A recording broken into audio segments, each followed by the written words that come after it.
Hey everybody, thank you for coming out.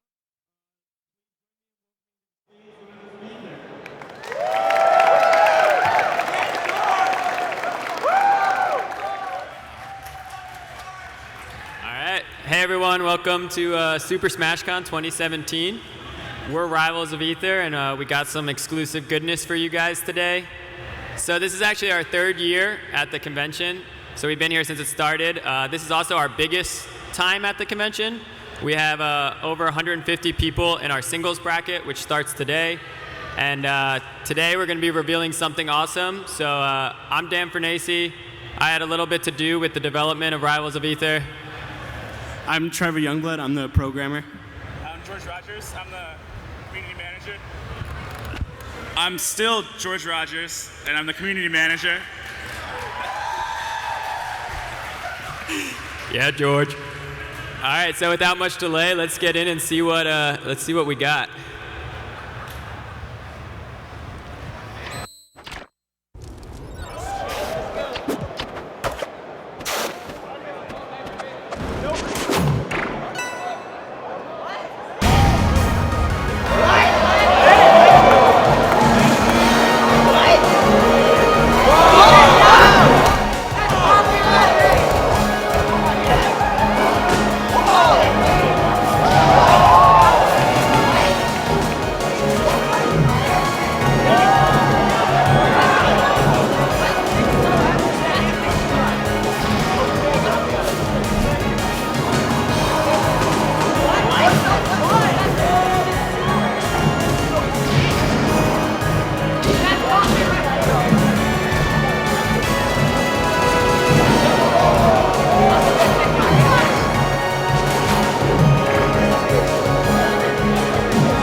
Pacifist. And I know everyone's thinking, why is he the poisonous pacifist if we just watched him beat people up for a minute and a half? That's because he only fights very rarely when he wants to. But yeah, we're very excited to reveal this character. I know it's a little bit of a twist. I know a lot of people were expecting a sword fighter that we've been teasing. So it was pretty fun to set this up and know that, no, we did not reveal a sword fighter today. So Rano is named after our concept artist who just joined the team this year, El Rano. And the way that we found him as a concept artist was I decided I wanted to make a frog character. So I went onto Twitter and I found an artist, an anthropomorphic mostly artist who had a lot of frogs on his Twitter. And I was like, hey, you seem to be an expert in this field. So what did you think about designing a character for Rivals of Aether? And he had so much fun on Rano that he's actually the concept artist for all of the DLC characters that we're going to be revealing later this year. In terms of story, he's a water fighter. So he's with Orcane and Edelus. He's the third water fighter with Poison as his kind of specialty in terms of water. He's like a martial arts master, so his story is that he's an older warrior. He was trained by monks who came down from the mountains. So if you've seen Absa's stage, you can kind of see that type of civilization. And he also has this thing where he can actually cleanse the water in his swamp by using his body to kind of extract the contaminants. So that's why you see this poisonous sash around him. That's him cleansing water pretty much all the time. So he's actually like a good guy in the swamp, but when he wants to fight, it's very quick and it's very decisive. So at this panel, we're going to hop into kind of his high-level design so you guys can get like a behind-the-scenes look at what we kind of do when we're designing a character. We focus a lot on like the specials and how those interact. So yeah, let's get into his design. I guess I'll walk through this too. All right, so in Rivals of Aether, one thing we try to do is the game is very aggressive in general, but we try to have kind of a balanced roster so everyone can kind of find characters that they like. And one of the ways that we grid the characters is by, are they a rushdown or a zoner? So rushdown characters generally have tools to get in. They're in your face. Raster, for example, has his current that helps him keep on his opponents. Maple has her mark and her tether, which help her keep on opponents. And then zoners are the opposite. They try to keep you away. A lot of their combo game is based on projectiles or kind of traps like Orcane has. So we kind of fill out that grid on the horizontal, and then we decide is a character more ground-focused or aerial-focused. So Rano is interesting because, as you can see, he's actually pretty close to the center, hanging out with Zetterburn and Forsburn. And the reason for that is he has pretty good ground game in the sense that a lot of his tools, like his tilts, are very important to his combo game. But he also has an aerial game where all his aerials can actually KO. So unlike most Rivals characters, he can actually get some kills off pretty much any aerial. And then we also design unique features. So after we go into his movement, we can kind of walk through his signature features that you guys got to see in the trailer. We'll walk you through how each of those work.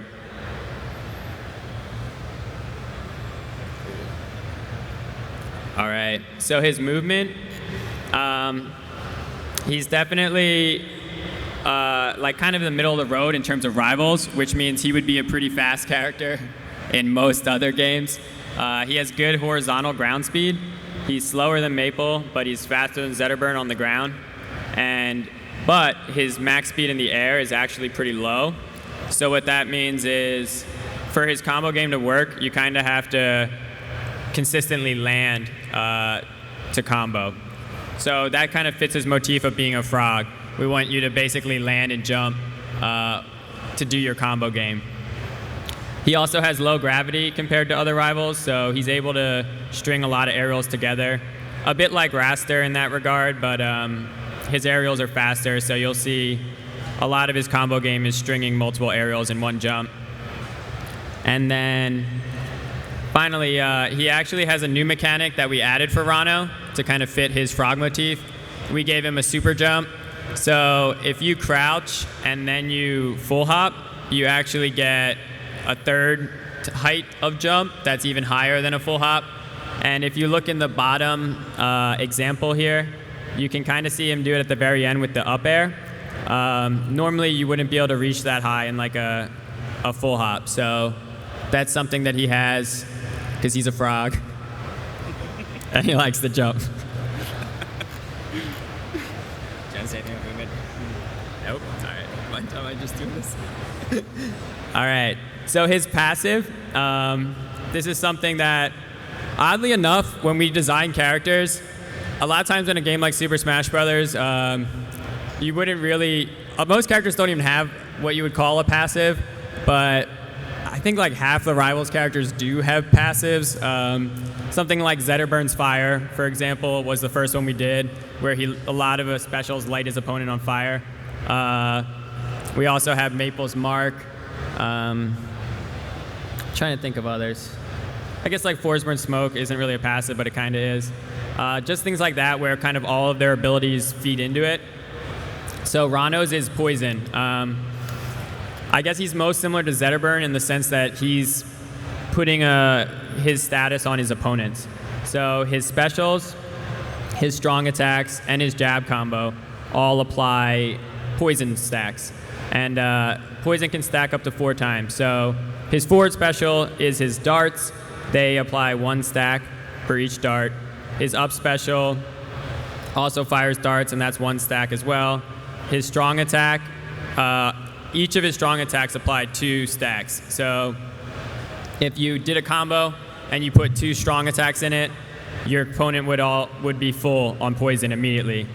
And then poison players, they take 1 damage each time they attack. So if you're poisoned, you don't really want to just spam your attack button anymore. You want to make sure you're going to hit your opponent. You want to hit Rano, because when you hit him, that's how you remove a stack. So if you look at the bottom example with Edelus, Rano uses his jab combo to basically get a full stack immediately, and then Edelus combos Rano back, and he removes all the poison, only taking a little bit of damage. He looked like he missed a down tilt, so he took an extra damage for that.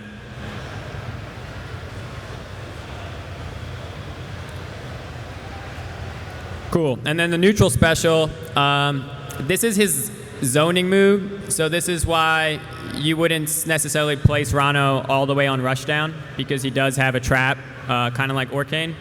And we call it the Toxic Trap. It's a large bubble that basically floats around the stage. Even before anyone's in it, you can actually attack the bubble to reposition it and move it around. And then if the player gets launched, if either player gets launched into the bubble, either Rano or your opponent, they enter what we call the bubbled state. And in Rivals, we like to actually add new hit stun states. That's kind of a thing I enjoy. And then Trevor rolls his eyes, and then we try it, and it usually works, in my opinion. So some of the examples we have in Rivals are, we have Maple's Wrap is kind of a new state for Rivals, where it's like hit stun, but you don't go anywhere. And then Edelus's Ice was the next one we did, and that's kind of my favorite, because I wanted like a slow version of tech chasing when I came up with Edelus Ice. And then Rano's Bubble is the third kind of new state. And Bubble's really interesting because it's not like it's not like Ice or Wrap where you're just stuck.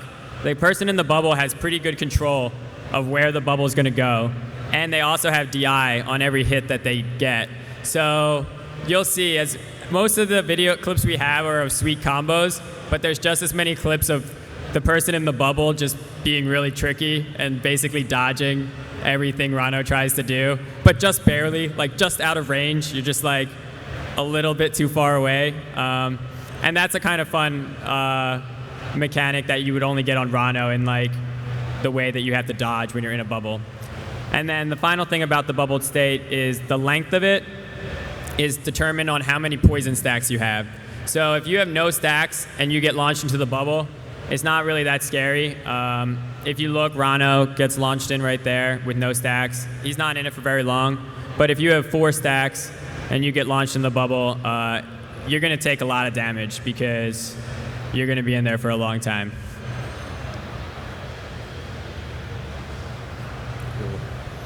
All right, so forward special is very similar to, not very similar. It's not close at all to Sheik's Needles.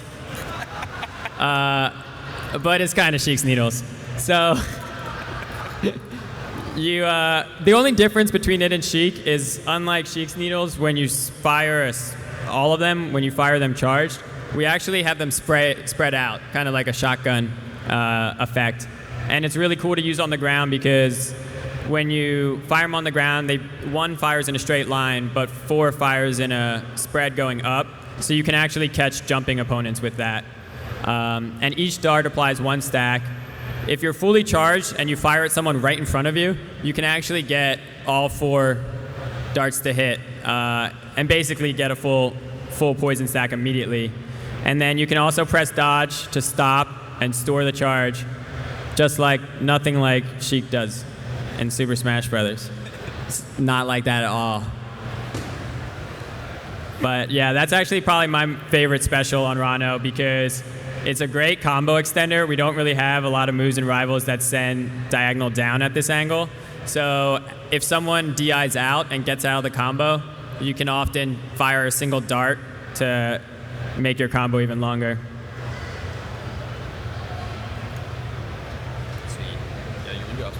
Yeah, sure.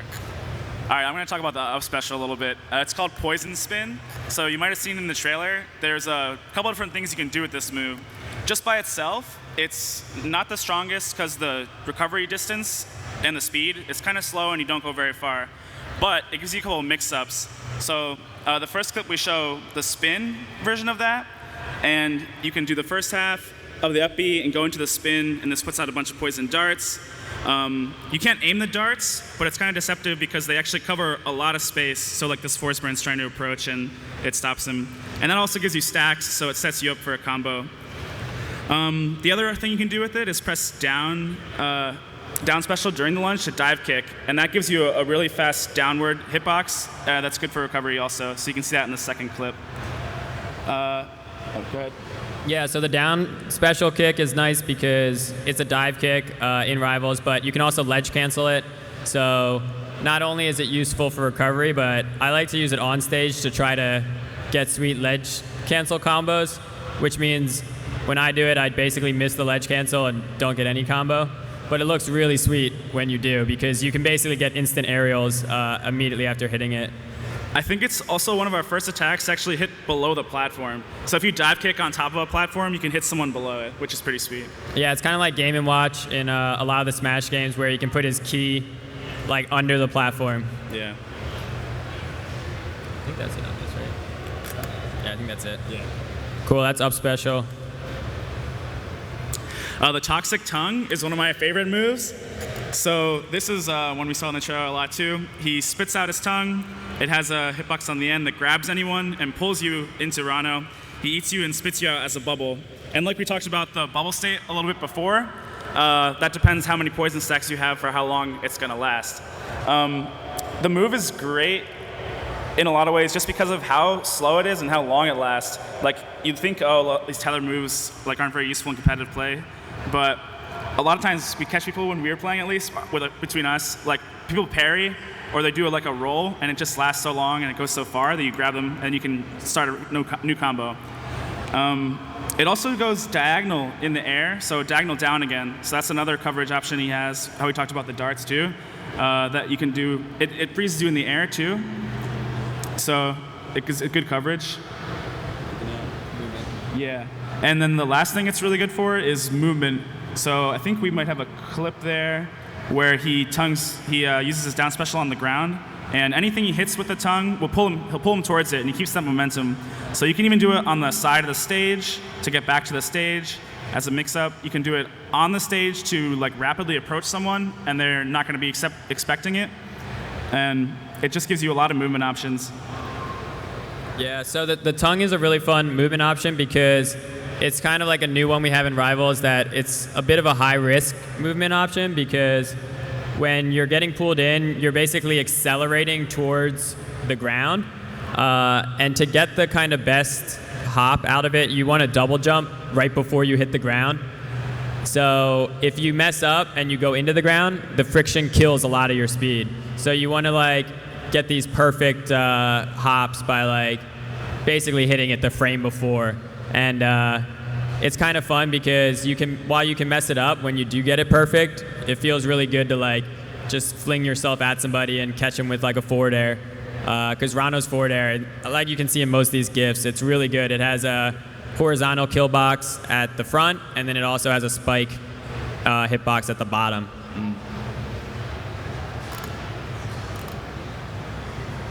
Cool. We'll let Trevor talk a little bit about what's the strategy for fighting against Rano, because he sounds super OP now that we talked about him.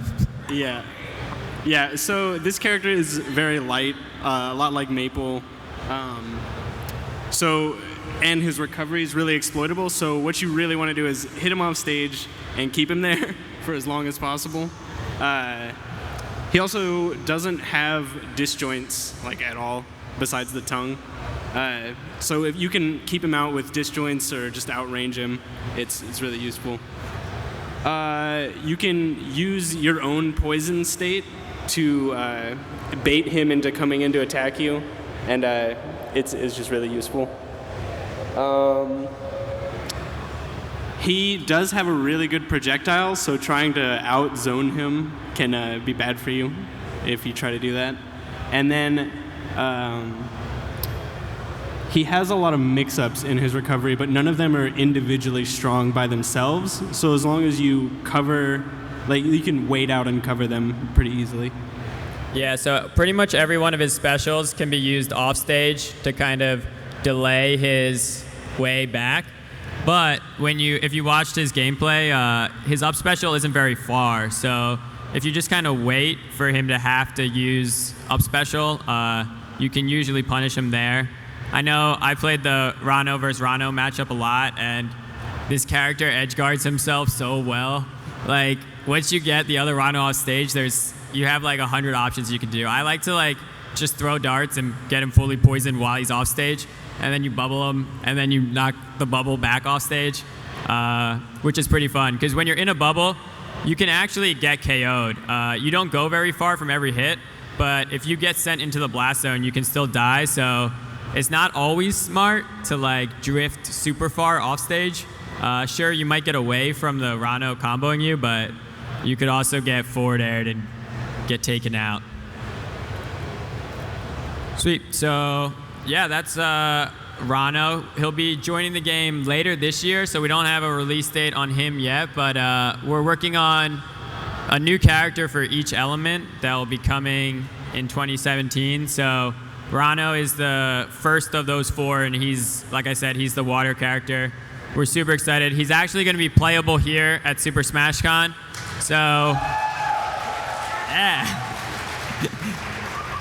He's not going to be in the singles tournament because there's $2,000 on the line. So we're not going to be like, sure, here's a character no one's ever played. But he's going to be in doubles tomorrow, and we're actually doing a new tournament on Sunday. What do we call it? The speed bracket or something? Yeah, the Ether speed bracket. Yeah, and that's going to have Ori and Rano both playable in the tournament. So if you think Rano's going to be your new main, you can find out on Sunday if you're here at Super Smash Con. Which you are. Which you are right now. And yeah, I guess now we'll go into some Q&A. And you guys can feel free to ask questions about Rano or anything Rivals of Ether related, and we'll be happy to answer as best as we can.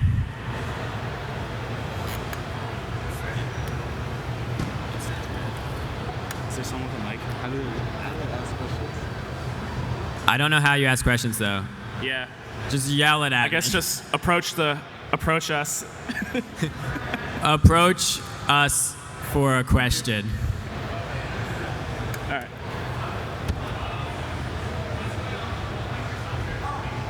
Okay. So I've got one first. Someone just asked for an update on Ori and the Microsoft certification. Is the question, when's Ori? Is that the question? It's when's Ori? All right, one sec. Let's put the screen up and let's see if we can figure it out. I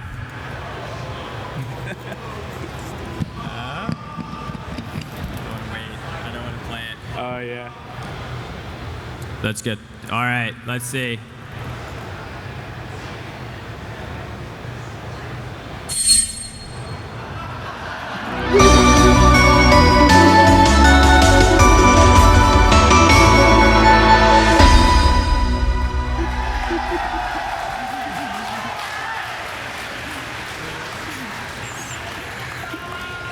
All right, and so I know your question was specific to Xbox certification, but that means that that's coming out on the same day. So Xbox and Ori. We passed certification.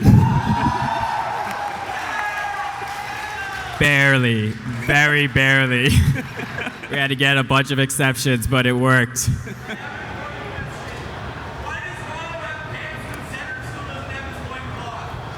The question is, why does Rano have pants? But Zetterburn does not. But Zetterburn does not. Well, I mean, I wish I had a really clever answer right now, but I can't in my head fast enough. So the real answer is because I made the Zetterburn sprite like 3.5 years ago, and I'm not really great at drawing.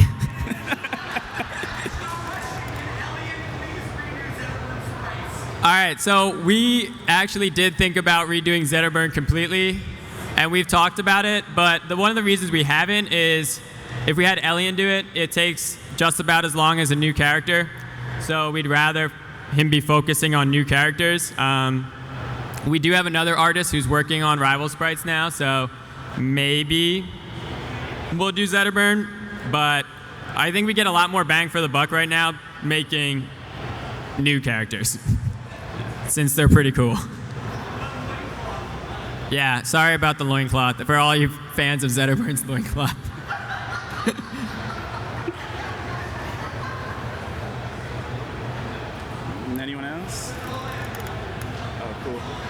you got a mic for him?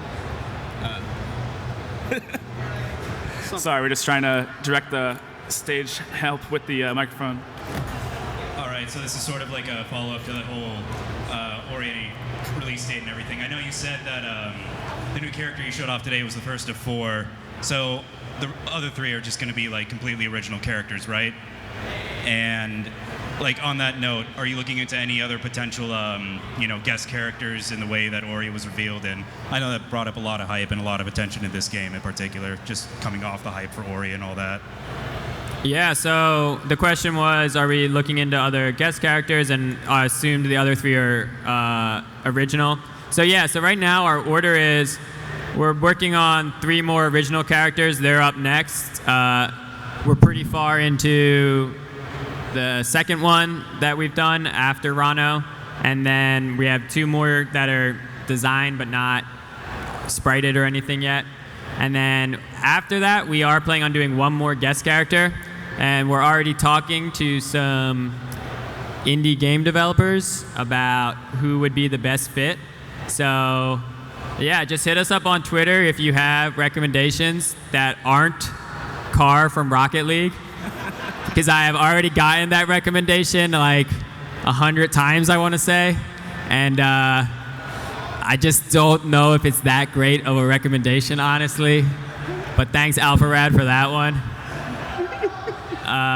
But yeah, so we are planning on doing another indie. It will just be probably early 2018 will be the last kind of guest character that we want to do.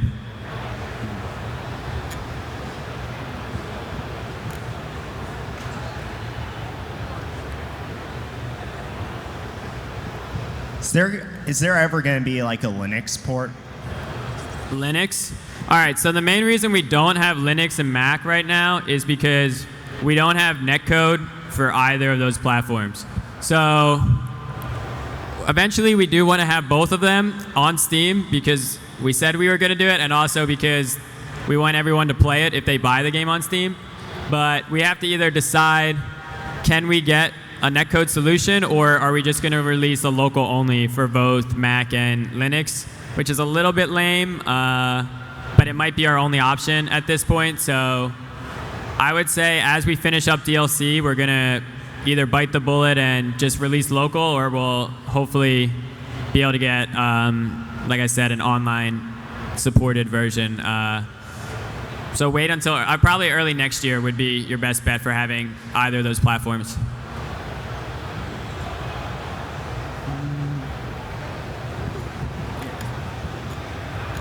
Hello. So I've never actually seen anything about this game before. So how many characters are going to be in this game exactly?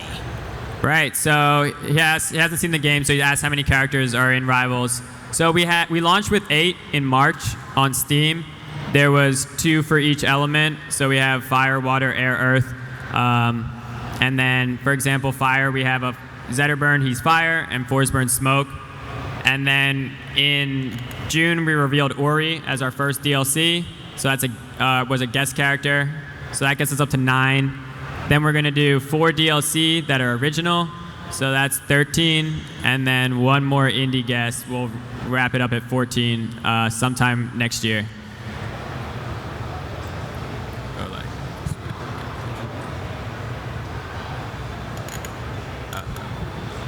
I have a question. How much dedicated WAM do you need to run Minecraft server? All right, the question is how much dedicated WAM is required to server? 6 dedicated WAM at least for Rivals of Aether. And if you actually go to downloadmoreram.com, that can help you out if you're missing the requirement. Just check our Steam requirements. Yeah, Rivals used to run really slow on my computer, and then I downloaded more RAM at downloadmoreram.com, and now Rivals plays at 1 million FPS and a half. Do you think we could ever get like Smash Brothers based skins for like maybe like Wolf for Zetterburn or Marth for Forsburn? Yeah, so the question was, are we ever thinking about Smash Brothers themed skins? So we'll never do like an officially Smash Brothers themed skin. So all the skins you see in Rivals of Aether, like we have Twitch Absa, for example, Burrito Crag, Summit Crag, those were all we actually worked with the partners, so Twitch approved Twitch ABSA, and they had to see the concepts and the sprites. So Nintendo would probably never approve a Rivals of Aether character, sadly. But we definitely do like doing small homages. So we have a Shine skin, and we kept that about Shine. I think that's the closest you'll see us do to like a Super Smash Brothers one, but we definitely like, doing homages to games and stuff, but unfortunately I don't think we'll ever have an official like Wolf or Fox or Falco skin or anything like that.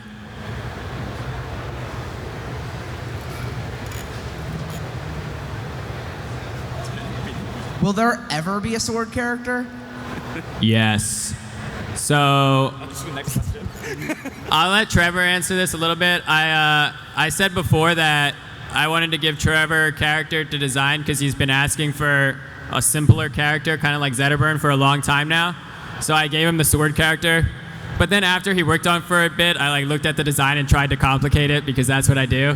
But yes, we do have a sword character. You can talk about a little bit about what you want in that character.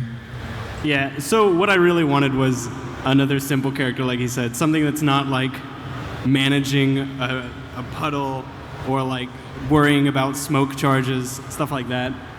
So I wanted it to be like you're focusing on using your sword to hit the opponent and keep them away, combo them, do whatever you want. Yeah, I just wanted to keep it mainly simple. I'm not sure how much else I can say. Yeah, right. He's like looking at me like, did I say too much? So the one thing I will say is we're doing a tipper-based sword character. So we're going all the way for tip versus non-tip gameplay. And that was just a choice to add complexity without adding like another like object into the game. It just adds more nuance to the character in a really simple way. Yeah, totally.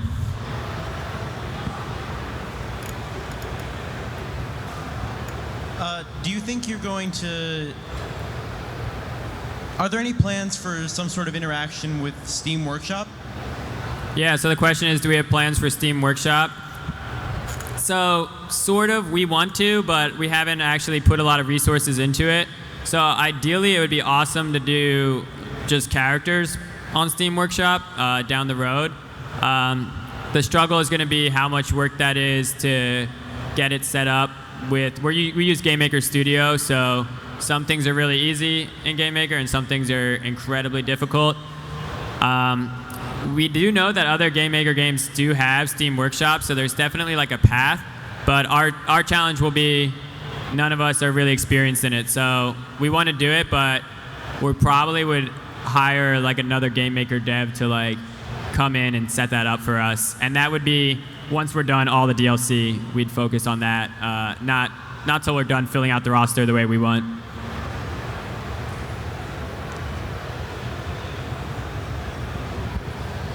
So I know that Microsoft certification seemed really fun for you guys. Nintendo, are you guys ever planning on having any form of Nintendo certification for the Switch? Yeah, so the question was Nintendo, I imagine Nintendo Switch and getting certified for that. So right now, GameMaker Studio doesn't have an export to Switch, which is why it's kind of not even on our roadmap. I think there's rumors that maybe they're working on it, maybe not. We're definitely interested in the Switch, but at the same time, we're also wanted to, we have like a lot of our fan bases on Steam now, so we kind of want to make sure we're supporting that first and foremost. I have said that our plan is to flesh out the roster and then kind of do a definitive edition with all the characters, and that is the game that we would look to bring other places. So for that, once we're done the definitive, we would look at PlayStation. If Switch is viable, we'll go for it. I really don't think we're going to reprogram Rivals for Switch at this point, just because I have a feeling Smash will be out on Switch eventually anyway. So, but if we can get an export without reprogramming the entire game, well, we'd definitely be interested in doing Switch. All right, I think we have time for one more question, so make it good. With Rano and his poison stacks, if you have 4, do they take 4 damage per attack they do, or 1 damage? Yeah, so the question was with Rano and his poison stacks, do they take 4 damage every time they try to remove a stack, or is it 1 damage? So it's just only 1 damage, and then for each time you attack, regardless of how many stacks. But if you land an attack, you only get rid of 1. So if you have 4 and you land a jab, that gets rid of 1, and you take a damage. And then if you land the next jab, that gets rid of 1, and you take 1 damage again. So the damage isn't stacking, but you have to get rid of each of them when you attack your opponent. Cool. I think they want us to wrap it up at 8. Yeah. Sweet. So yeah, that was Rivals of Aether, the Rano panel. Hopefully we'll get some sweet footage from Super Smash Con of people playing over the weekend. And stay tuned on Twitter, Rivals of Aether, for more awesome character announcement later this year.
Good afternoon, ladies and gentlemen, and welcome to Super Smash Con 2017. We are locked and loaded here all the way in Virginia, and let me tell you, man, I've only been here maybe about 30 minutes to an hour, and this is shaping up to be one of the best events I've been to all year.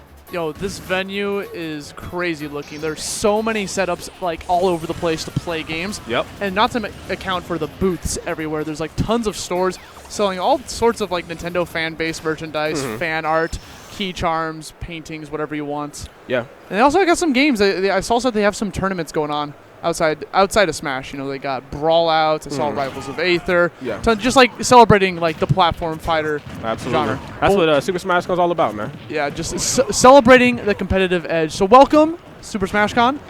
Here, this is the biggest tournament of the year for Smash for Wii U. Yes, Bigger sir. than EVO. I was shocked at that. 1,531 entrants. Obviously making this a S-tier event, obviously, on the PGR. Easy. And originally it was 1,530, but they added like one last-minute registration because he won like some prize. Tant was telling me about it. He won some prize. They gave him like a free entry into the tournament. They just forgot to add it to the last second. So that's the final count. That's a lot of players. 64 pools total. Wow. Holy cow, that is quite a bit. Yeah, it's 24 people per pool. Top 3 make it out into Phase 2. All of Phase 1 is today. It's nothing but Phase 1 today. Alrighty, guys. Well, you guys heard it first from Aussie La Vista. If you guys are ready, go ahead and let us know in the Twitch chat. As you know, we got some crazy matches underway. I think in our pool we have we got a lot of some people, killers, dude. man. We got like Salem's in here, Daph, Shoyo James, Blank, Esam, A-Star the third, Void, and just like so many others. So like these pools are definitely stacked. So I mean, if you're in the surrounding area and you're looking to get some games in with some top players, hell, they're all here, man. Yeah, I mean, and like I said, the top 3 make it out, right? So you got like a winner's side. Yeah.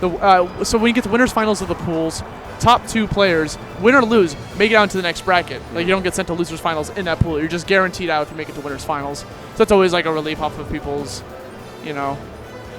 I think shoulders. so. I think so, man. That's one of the biggest reasons why I kind of stay away from bracket, man, because it'd just be a waste of money for me. And the way I didn't these bring my pools swimming trunks, man. Yeah, man, I didn't bring my swimming trunks. No, I don't want to drown. But no, I mean, just with the amount of like top level talent that are in these pools, I mean, it'd be impossible for somebody like me to make it out. But you guys in the Twitch chat, you guys are definitely in for a show. So I hope you guys got your seatbelts on, and like you said, we're getting locked and loaded in here. So we kind of talked about some of the things that are happening here at SmashCon.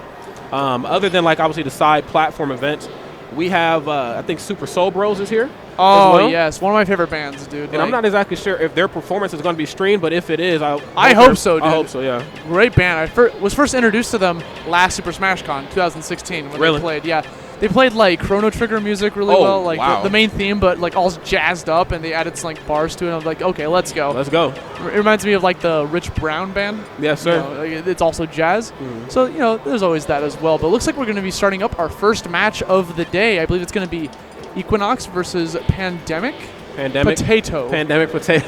And that's one of the great things about pools is that you get to meet some of like these locally like really talented guys, and you get to stumble across new names. Pandemic Potato is a name that, I mean, you're only going to catch in pools, man.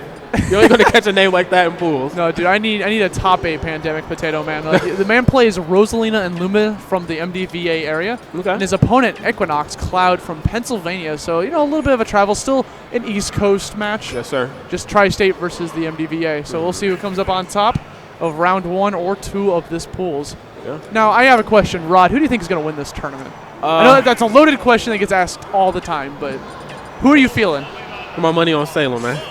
Salem? Salem. That's a safe bet. It's a safe bet. I mean, come on. My man won EVO, DreamHack Atlanta 2017. He did. The double back-to-back. Boom.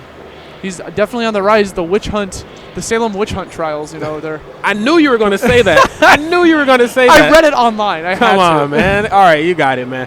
Yeah, but, Salem, that's obviously a very far journey ahead of us. In the meantime, Pandemic Potato and Equinox getting ready to face off. And so it's going to be a matchup that we've seen time and time again, Rosalina versus Cloud. It's a matchup that a lot of people feel Cloud wins. But, as of recently on Twitter, I've been seeing something different. A lot of people feel like, it could be slightly in Cloud's favor, or if not even. So, who knows in this crazy game? Yeah, who knows, man. So we got our costumes picked up. I like how he's rocking the original Soldier Cloud from Final Fantasy VII, not the Advent Children one. I feel like there's a huge influx of everyone rocking the Advent Children costume. That's a clean costume. It is clean. But the variants are very questionable. It's like dark black, darker black, red black. Like, come on. Like, give me another color, man. Playing up against Rosalina and Luma.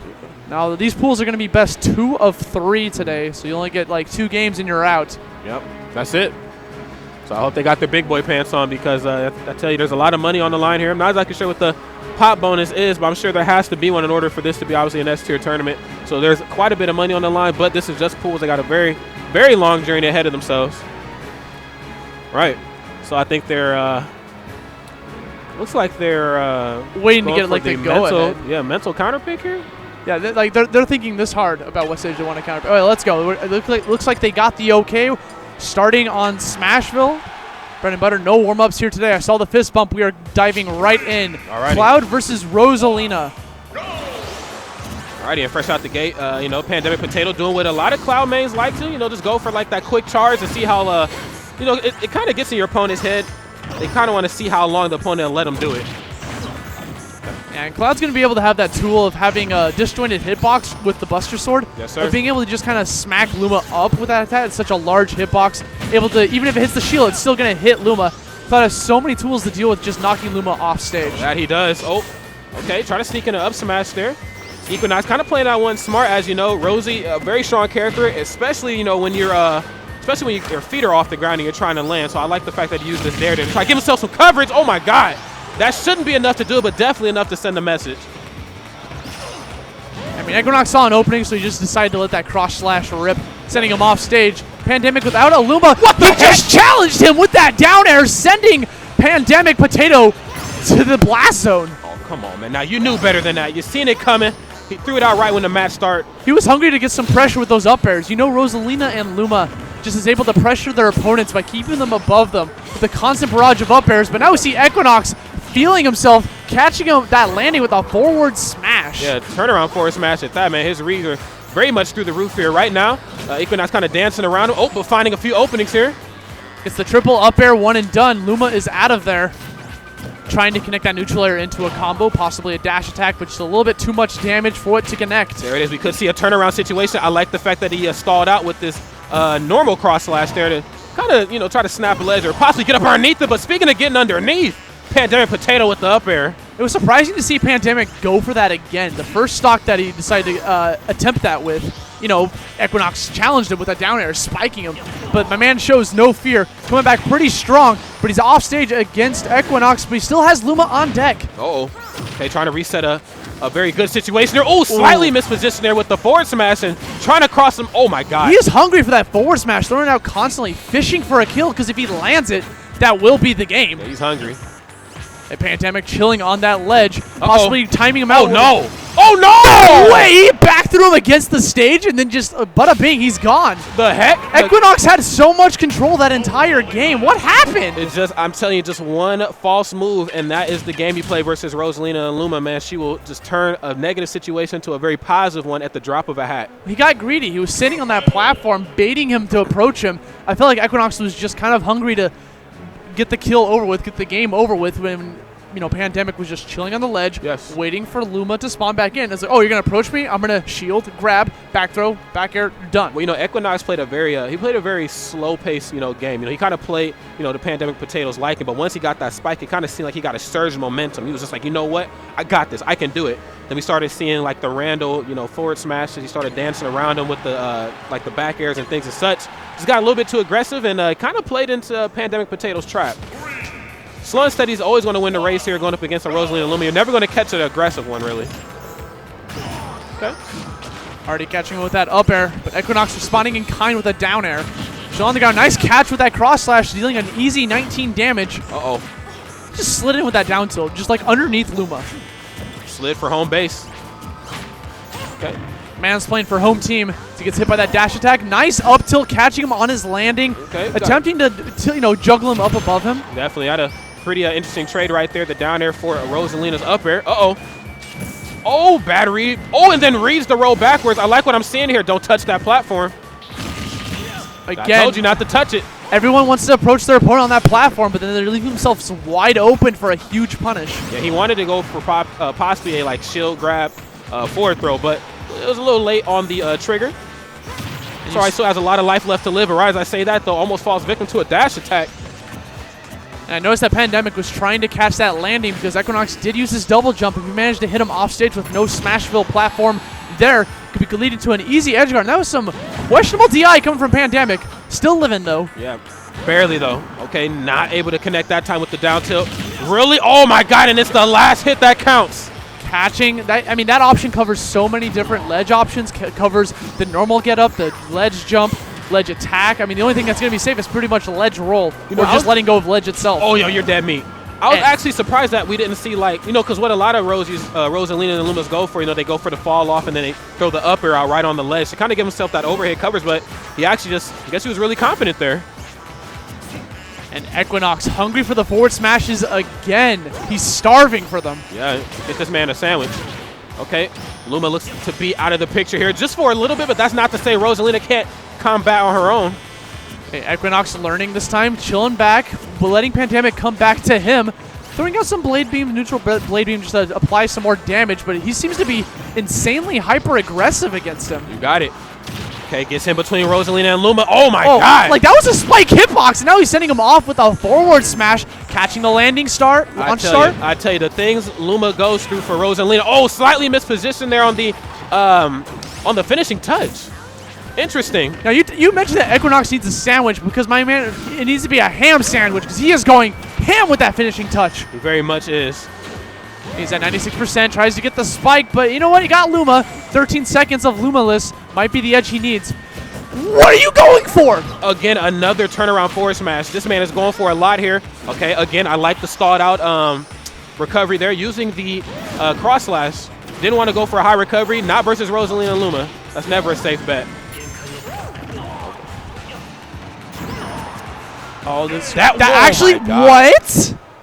That dare is one of the most interesting moves in the game because either it spikes or it's going to send you clear to the left or right. I don't think he was prepared for that. I don't believe so either. I think that's it. Okay, wow. I was waiting for the fist bump. I don't know if they thought it was best 3 of 5, but I feel like, good games to Pandemic. I think so. I felt that Equinox was obviously going way too hard on all those reads, throwing out constant smash attacks, forward smash, down smash, finishing touch at one point. We saw, look, I felt like he was too hungry for the kills, fishing for it. He just wanted the kill to be done, the game to be over. And maybe he just could have played a little bit more careful, a little bit more calm. I think so. And wait for his opponent to make a move and then go for a punch. It's like a bait and switch kind of. Absolutely. And it could be a mindset thing. If he was probably feeling really confident about the matchup and he figures his pulls, I probably have to edge on this guy. Let me show him what Cloud can do. But unfortunately, that slow and steady wins the race thing really started to show its head. And with that being said, Pandemic Potato ran away with the W. That first game was on the close end of the spectrum, but game number 2, it really looked like Pandemic just had him where he wanted him. Yeah. It was a fun match, though. Fun to watch. Rosalina and Luma versus Cloud. Rosalina coming up on top for this number 1 set. And you always got to wonder, could it possibly be something involving, like, being on the stage jitters? Like, you're the first match, the volume's actually turned on for the crowd to watch. Yes, sir. There's a giant audience behind you. Like, and this is, Super Smash Con 2017. There's a lot of viewers at home, even for this just to be the first wave of pools, day 1 of pools. So, yeah, it could be, like, stream jitters. Who knows? I'm never been a top player in my life, man. So I wouldn't be able to. Not in any game? Not in any game? Not in any game, man. I'm free. Not even like Tetris? Okay, Tetris is hard though. Nah, man. That exceeds my skill level, man. You know what I'm saying? No, I got you, man. All right. We got our next opponent sent down onto the main stage here. Is this man using a Wave Bird? The heck? Dude, I remember the Wave Birds back in the day. Like, those were, I never had one when I was younger, but, like, I always had friends that have them. They're always, like, to show them off because, like, back then, wireless controllers were, like, look how beautiful this is. Look how amazing. There's no wires. There's no mess. Yeah, I think it came out with the one of the Metroid games. Like, that's what it was. Yeah, it was because it's always silver. Yes. It's always silver. It's silver. Oh, no, actually, I had the, like, that off-white colored one. I had that one. Oh, really? I had that one. And actually, it was funny. I went to Big House 5 to play, friendlies and stuff because no point in entering a bracket. But I went to Big House 5 all those years ago, and the only reason why I couldn't play friendlies in the friendlies room was because the too many like wireless connections was like messing up my controllers and things like that. That's the John I'm going to use. Oh, I totally understand. Yeah, So, valid John. Valid John. Valid John. But looks like we have sitting down here for this next match. We got Booyah Man for representing Zelda, playing against Luminosity. I know Luminosity. He's a Shulk main. Okay. So Shulk versus Zelda, a very matchup you don't really see every day. Or does that say Luminosity or Lumis Story? Lumis Story. Lumis Story. I'm so sorry. Lumis Story. Okay. Wow. And I guess that's another really great thing about pools is that we also get a vast majority of characters as well. Obviously, like early on. Yeah, we do like obviously some top 32, some top 8s, whatever. You're going to see, the Mewtwo's, the Bayos, the Marios come out. But, every so often in these earlier portions of the bracket, you get to see some of these characters that could relatively be slept on, like Shulk. And, hell, Zelda made a splash a while back. There was a Zelda that beat, I think there was a Zelda in Florida that beat Xaltis about a year and some change ago. And everybody was like, yo, Zelda, what the heck? So... I mean, everyone likes to give Zelda some hype because of the whole, she has like a hoo-ha kind of. Yeah. It goes down throw into the up air, but it's very situational based on percents and ranges. The range isn't really that large. Shulk, on the other hand, my man's got Monado Arts. Yeah. Tons and tons of Monado Arts. And he has a Monado Purge combo, which kind of is like Yeah, if their opponent's at a certain percent with the jump Monado Art, you can cancel that into an up throw, into an up air. And right off the bat, we see Lumistory, trying to space out a bunch of short hop back airs with the speed of Monado Arts. And Booyah Man just, obviously doing what Zelda does best. She gets those low percent combos, really tacks on that really, early damage there. Okay. Lumistory trying to bait her in. He wants that pivot grab. Yeah. He recognized that he was really hungry for the short hop back airs, managed to find his way opening because even though there's a ton of range on that freaking sword from the back air, there's a lot of cooldown on it when it lands down on the ground compared to the rest of his aerials. And I like what Lumistory went for, switching into the shield art. Understanding that now it's a little easier to box up close and personal. Oh, my God. And that's the combo I was talking about, the down throw into up air. He keeps getting it. He keeps catching Lumistory's landing every single time. Yep. Oh, runs right up. Doesn't get the down tilt. Ooh, down tilt connecting to the up airs. I feel like his up air is almost stale at this point. He's been landing so many of them. Okay, going to the shield and Monado Art in order to try to survive a little longer. Okay.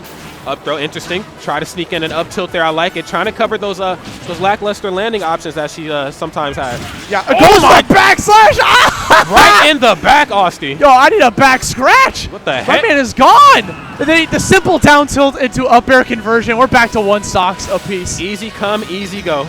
I mean, the beautiful thing about Shield Monado Art is the knockback established to someone else isn't decreased. Yes, sir. It's just the damage is lowered that you apply to an opponent, but not the knockback applied. Oh, beautiful read. Gets another down throw.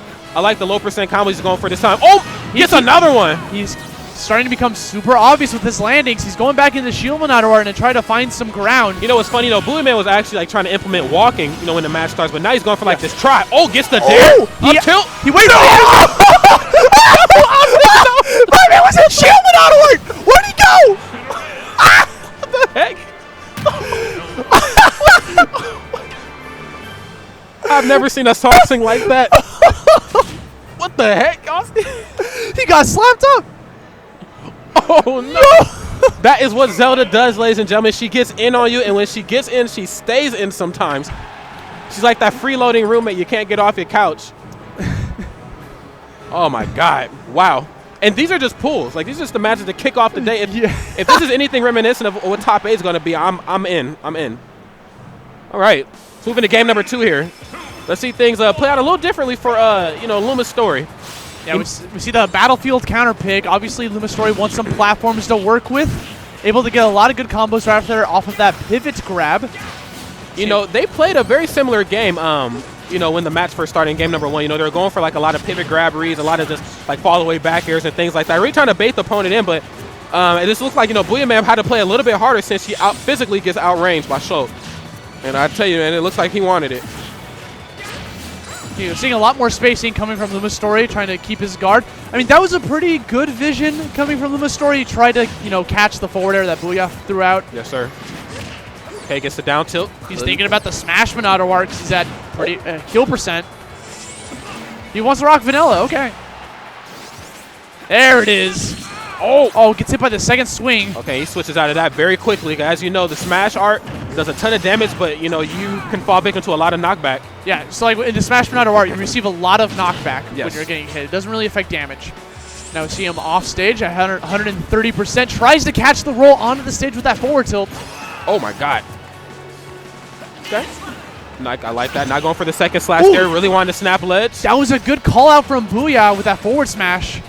But unfortunately, Lumasauri's just attack went off instead. Now we see he's going into daring mode, going to the smash. Minotawar leaving himself wide open for that down tilt. But because of the knockback increase, wasn't able to connect, but catches the forward smash instead. Stock number 2. That's going to do it at a very interesting 98% on Battlefield of all stages. But that's the game you play when you you pick show. Oh my God! Just ran off stage, throws out the forward air and gets back onto main stage. All right. Okay, got ourselves a relatively even match here. I like the switch back into the speed art, looking to dance around Booyah Man here. Seeing some more spacing coming from Lumasauri with those down tilts. That pivot grab going from a mile away. Oh, I like what he's going for here, trying to extend his combos with the platforms. Let's see if he can get it this time. Okay. The Phantom Knight was actually in the way of Lumasauri trying to run towards him. Yep. And it looks like, Booyah Man getting a little telegraphed here with these down tilt conversions. And I like the fact that Lumasauri is, starting to show a bit of adaptation here, really avoiding that. DIing away from the down tilt. I love that mix-up coming from Lumasauri. He actually went for an empty short hop, ran past Booyah Man while he was holding shield, then connected a pivot grab. Okay, now this is Lumasauri's time to shine. Switched into the Buster. Ooh, obviously, it's going to put some damage on the board here. Don't know if that down smash was on purpose. I feel like he might want to go for a down tilt instead. Okay, Booyah Man looking for another down tilt into up air conversion. Actually sending out the Phantom Knight because I don't think Lumasauri knows quite what to do with that creature. Yeah. There's not too often you fight against a high-level Zelda like this, so there could be a bit of matchup unfamiliarity, excuse me. But the same could be said, on a Lumasauri's behalf as well. How many times you get to see a fantastic Shulk like this? Okay, Lumasauri trying to find a way in. Once again, gets a pivot grab, has him off stage. Lumasauri looking to close out this game with a smash for Minotawar. Oh, give me the vanish. Okay. Sorry, the Feyor's wind, I guess. Zelda. Okay, gets the grab this time. Let's make some magic happen, and that she does. It's Zelda, of course. And I think Lumasauri was attempting to turn on the shield Minotawar mid-combo, but then just didn't quite make it connect, because that could have helped him survive if it turned on in time. But good stuff to Booyah. Moving on in the pools. Sir Toshi, if you're watching, I need a clip of game number 1. And I think you know what part I need, man. So. I'm still caught completely off guard by that insane string of events that happened from the Zelda into a Shield Minotawar Shulk, killing said Shield Minotawar Shulk, which is the heaviest character in the game. And there's a lot of differences, between Zelda and Sheik. I think we all know that we've been playing Smash a while. But one thing that they do share in common is that they want to get in. And that's exactly what we've seen there from Booyah Man. He got in, and man, did he take Lumasauri for a ride. I'm talking one end of the stage to another, then finish him off with the backer. I mean, I know the backer hits like a ton of bricks, but I didn't expect it to kill. Shield art, Shulk, the heck, Oski? And let's not ignore Lumasauri's achievements in that first game. Remember, absolutely not. He caught him off stage and then immediately connected into a backslash while in Shield Minotawar as well. Knocked him off stage. You completely just called him out. I'm shocked it caught his back. Mm-hmm. I think a lot of times people put a lot of respect, on Zelda's up special. I know it's a good move. Once upon a time, there used to be a lot of Zeldas and doubles, like in early Smash 4. So, she used to kind of be a bit of the meta. But the fact of the matter is, off stage, sometimes she could be a sitting duck. And like you said, Lumasauri just took advantage of that when he needed. So, yeah, that was the second match. That was just the second match set. of the day. Second set of the day. Holy cow. Got some great pools coming up. Up next, I'm seeing Captain Zack, Bayonetta extraordinaire, fighting against TVK, Pikachu and Cloud. Not only a Bayonetta extraordinaire, but that gentleman has some of the best dance moves I've seen in quite some time.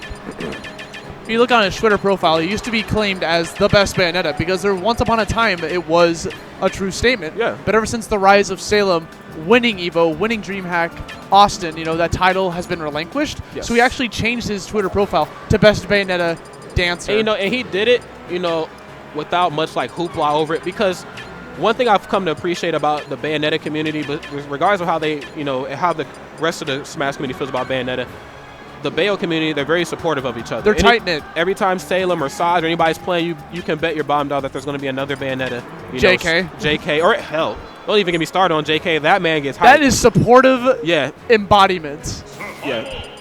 Get you a JK. Get you a JK. Get you a JK, man. But in the meantime, though, we got ourselves a Captain Zack here. Salem a little bit later. Get ready to face off against TVK. Like you said, it's going to go Pika And Cloud probably going to be the better of the two characters in combating Bayonetta, but, you know, comfortability goes a long way in this game. But, wow, okay, goes Cloud. Okay, so we got Phoenix 1, Captain Zack, trying to catch that spot dodge with a Witch Twist. And, you know, Captain Zack, considered a top 10 player according to the Panda Global rankings from Louisiana. Let's see if he can, like, hold true to that title by placing well here today at Super Smash Con. There it is. Okay, gets the up tilt, or excuse me, up tilt up air, goes for the Witch Twist. Can he get the kill early off the top?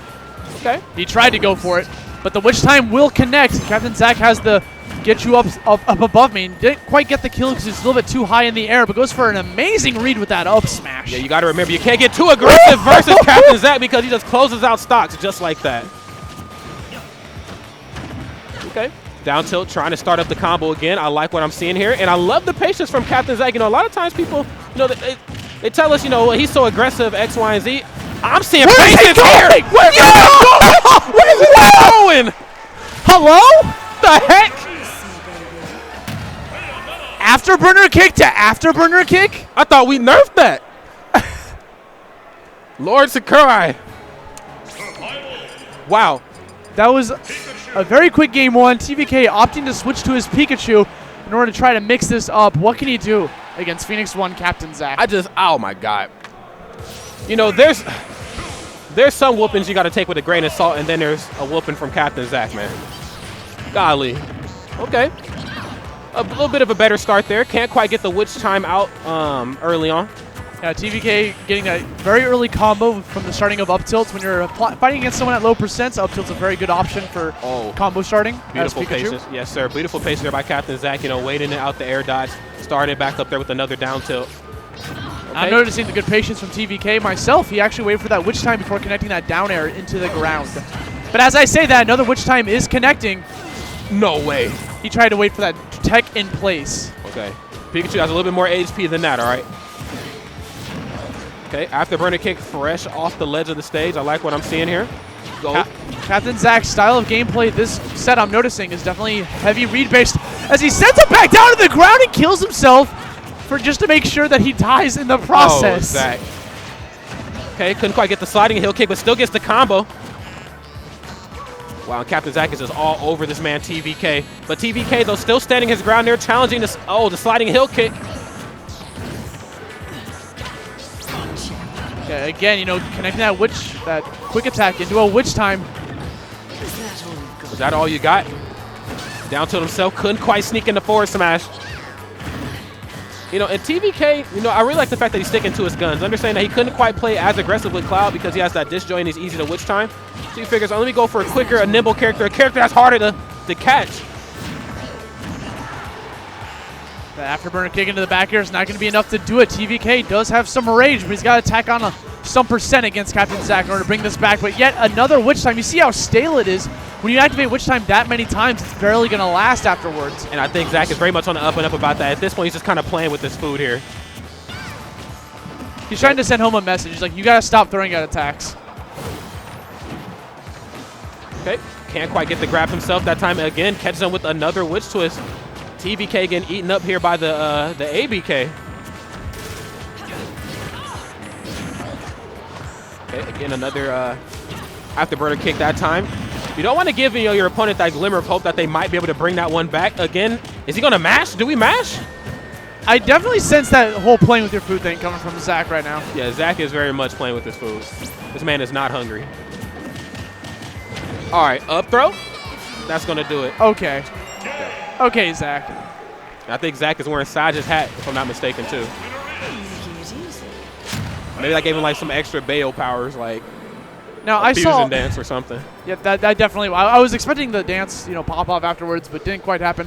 I felt like TVK was throwing out a lot of hitboxes, and that was just why Witch Time was connecting so many times to the point where Captain Zack wasn't even really getting anything off of Witch Time because it was so quick. Yeah, Bayonetta is a character that I think we know was designed to put you on tilt. Even looking at her, she's ripped straight out of her game. I mean, you can tell by the way she operates in Smash. She's a character that's designed to just really get in your head, and I think that's what happens, to players fighting against her that, like to throw out hitbox. That's why we see like the very early game when he went Cloud, and then we see, kind of the game that went a little bit longer with Pikachu as well. But, both characters known for throwing out hitboxes just all the time. And Bayonetta, what she's going to do, man. Just one press of the down special, you're in trouble. And Captain Zack was definitely getting some hard reads on the DI or the SDI because of that afterburner kick to afterburner kick against the Cloud. Like, I'm pretty sure you can get out of that. But I think he was like DIing in a way to help get that combo to connect further. But good stuff to Zack. He's going to move on in his pools. I know I was looking at the rest of his pool. That is definitely pool B212. Alrighty. I know there's a Zerom is in his pool as like a second seed. So we might be seeing a match between Captain Zack and Zerom later on, as long as there's no upsets according to seeding. Sweet. MDVA player. But I think up next we're going to have Tension versus Dread Fighter. Okay. So here they are, man. We got Tension repping Fox McCloud. And Dread Fighter, you know, bringing back Cloud Strife. All right. You know, I've seen both of these two gentlemen around at other events before. I can't think of which events, but, you know, obviously they want it in Smash. You know, if you're traveling for the game, you want to get better. So it should be an all-out match here. And we're still in round 1 of pools, by the way. They sent a lot of matches over here in order to just have us, you know, for commentary purposes and put it on stream. Pools are pretty much running on time as far as I'm aware. They played some matches off stream before we went live. Really? I think so. Okay. Don't quote me on that, though. All right. You got it, man. There's no quotation marks in that sense. No quotes. I'm not going to quote you. No quotes. Wouldn't be surprised, though. As you know, the TOing is very fantastic here. You know, stream or not, they want to make sure that this tournament gets underway. So huge shout out to everybody that had a helping hand in that as well, like Tant and, you know, so many others here. Tam being the head TO of the tournament, you know, he's always trying to put in a lot of good work to bring home a solid experience, and it's definitely worked wonders. I mean, we saw the growth of Super Smash Con since 2015. Yes, sir. Like 2015 was like the more innocent year. Like it was just like, okay, we're just gonna try this out, see how it goes. Got a lot of good reception, and then it came back for 2016, and it exploded. And now we're at a point where we're bigger than Evo attendance-wise.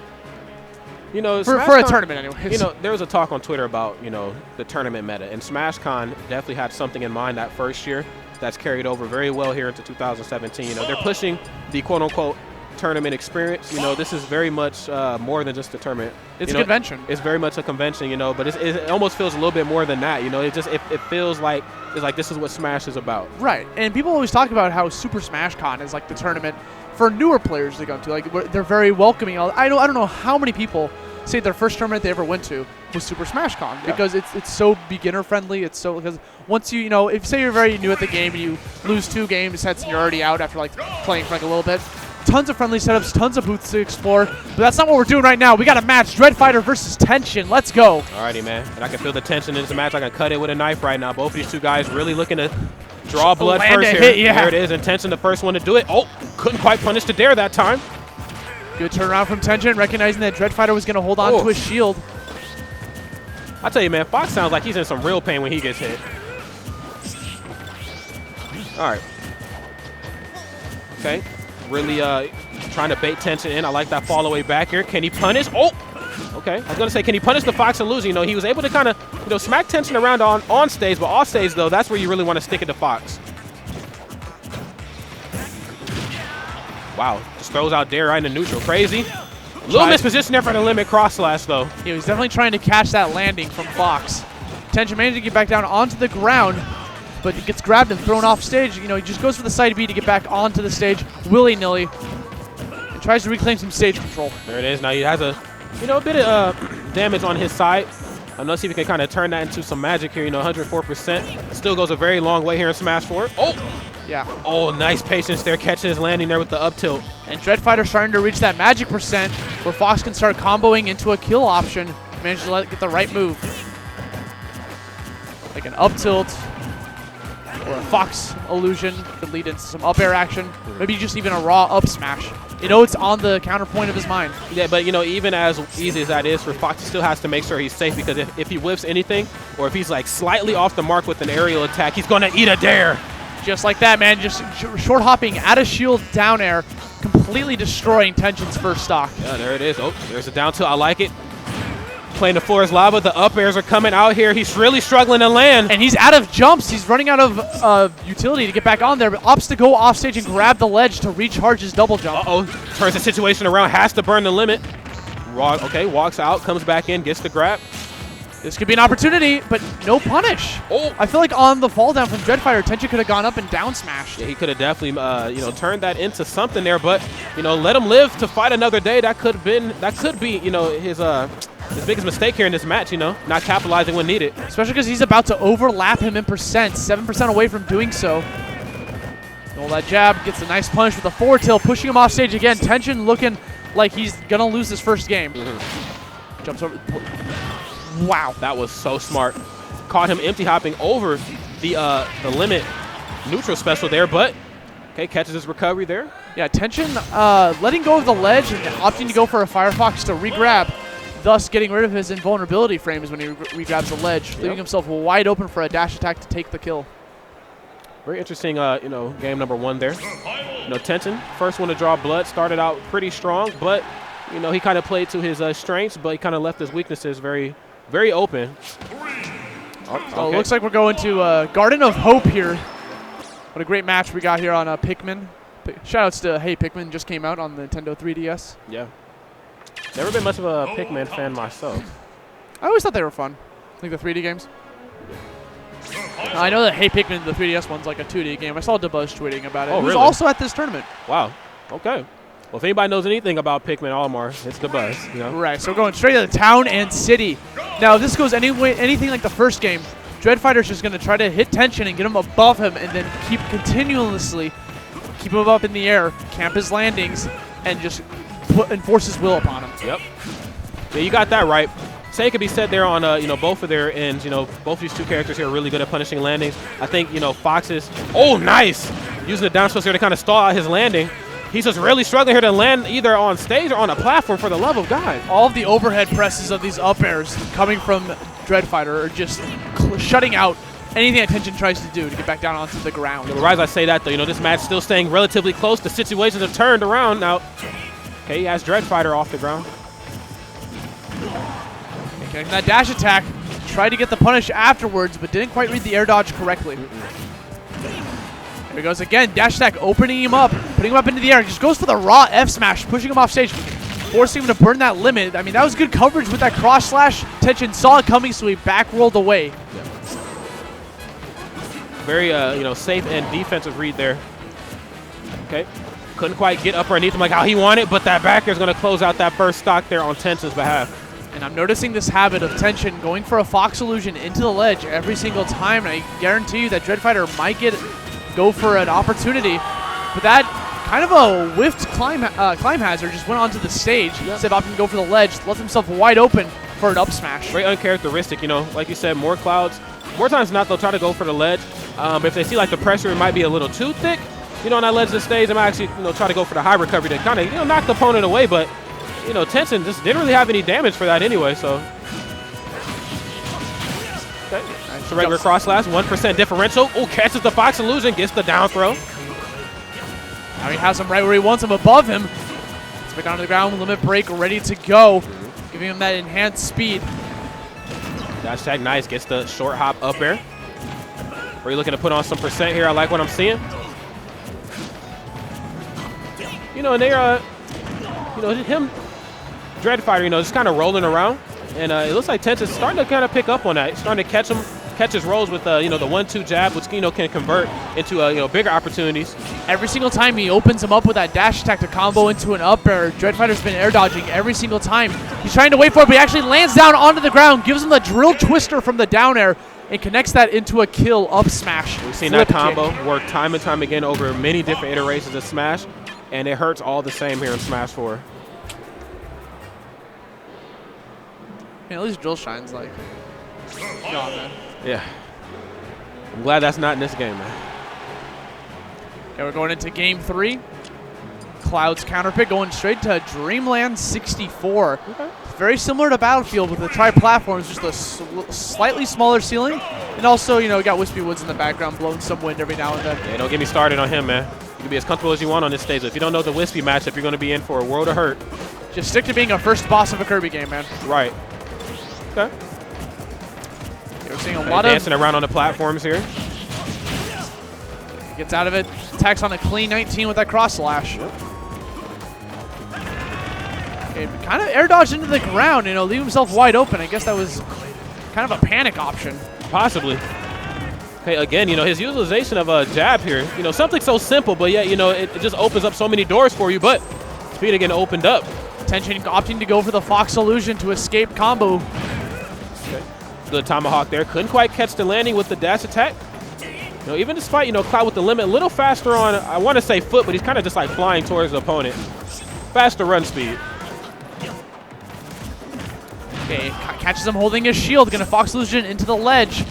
Dreadfighter waiting for him to opt to go for the second Fox Illusion, catching with the back air. Will he do it again? No, he goes for the normal ledge get up instead. And that could have been a really scary, you know, situation there for Tension because he could have did like Fox Illusion into limit cross slash. And I swear to God, I heard a cross slash, man. I heard the sound effect, and his limit is gone. Your ears do not deceive you. I heard it too, man. Okay, landing down with that up air. He has him at 135%. Managed just to catch him with one more like up air, send him upwards. But now limit's ready to go. Pretty much just use any safe option like cross slash or blade beam to take out the stock. And there's blade beam, but Tension's just gonna jump right above it. Yeah, and it looked like blade beam wasn't gonna be his first option. I seen he started kind of to walk away a little bit, and more times, you know, we see Clouds go for the walk away, turn around, cross slash, but it doesn't matter because the back air closes it up. And Tension risks so much on that ledge guarding option because he thought that Dread was going to recover low, so that's why he opted to recover so low and try to get that back air. Yes. But because of that, he put himself in such a disadvantageous position that Dreadfighter was the one that ended up getting a kill. Now Tension bringing it back to one stock apiece. Game 3, final stock. Who will move on in winners? There it is, the 1-2 jab into up smash. Like I said, you know, he's been doing a really solid job, and not only catching rolls with that, but catching landing. Oh, catches his shine that time. Couldn't quite stall out his landing. Golly, man. And if it's not a grab, it's an up air. Dreadfighter is feeling himself, tagging on 65 damage. He's jumping. Catches him from up underneath. I think he was trying to go for an up air that time. Oh, no up tilt or dash attack for you. Nice defensive maneuvers here on Dreadfighter's behalf. I see a lot of baits coming from Tension, a lot of empty hops to try to bait out some sort of attack from Dreadfighter. There you go, spacing him out with the back air, actually pushing a shield so there's no punish coming from Dread. Okay, and slowly but surely, though, Tension, you know, clawing his way out of this deficit. Again, Tension side being to the ledge. Fox Illusion to the ledge. He always goes for it. I'm curious if Dreadfighter's eventually going to pick up on it. This is getting picked up into the blast zone. Thought he was going to be daring to try to go for a Firefox that high. Again, we hear the limit go off, but the option coming from Tension is just too quick, and he ends up losing his limit break a second time this game. A complete turnaround situation. Turnaround up smash was going to do it. Power shield into up smash. Tension bringing it back when I thought for sure Dreadfighter had that set. You know, that was a really oh wow, yeah, he looks kind of hurt. He looks kind of hurt. You know, I'd be a little upset, you know, about that L I just took as well. It's round 1 of pools. Yes. You took game 1. You felt in control, but then all of a sudden your limit break gets deleted twice. I'm and talking both of drug those could have been like stock winning limits. It really looked like Tension was really comfortable in the Fox matchup, you know, not the Fox, but the Cloud matchup. Even despite not being able to land comfortably, I mean, that's kind of what happens, you know, on stages like Battlefield and you know, Dreamland 64. But yeah, it looked like he was really comfortable there. And towards the tail end, he was like at a 50. I think Tension was at 86%, and then Dreadfighter was at 50. Around there, yeah. Yeah, somewhere in that ballpark. He just completely turned that match around. Said, you know what, man, this is my game for the taking. I'm not going to let you try to, you know, cut me out of that. Yeah, you never want to give up after game number 1. Tension showing us why. So congratulations to him. He's going to move on into the bracket. Let's move on to the next round.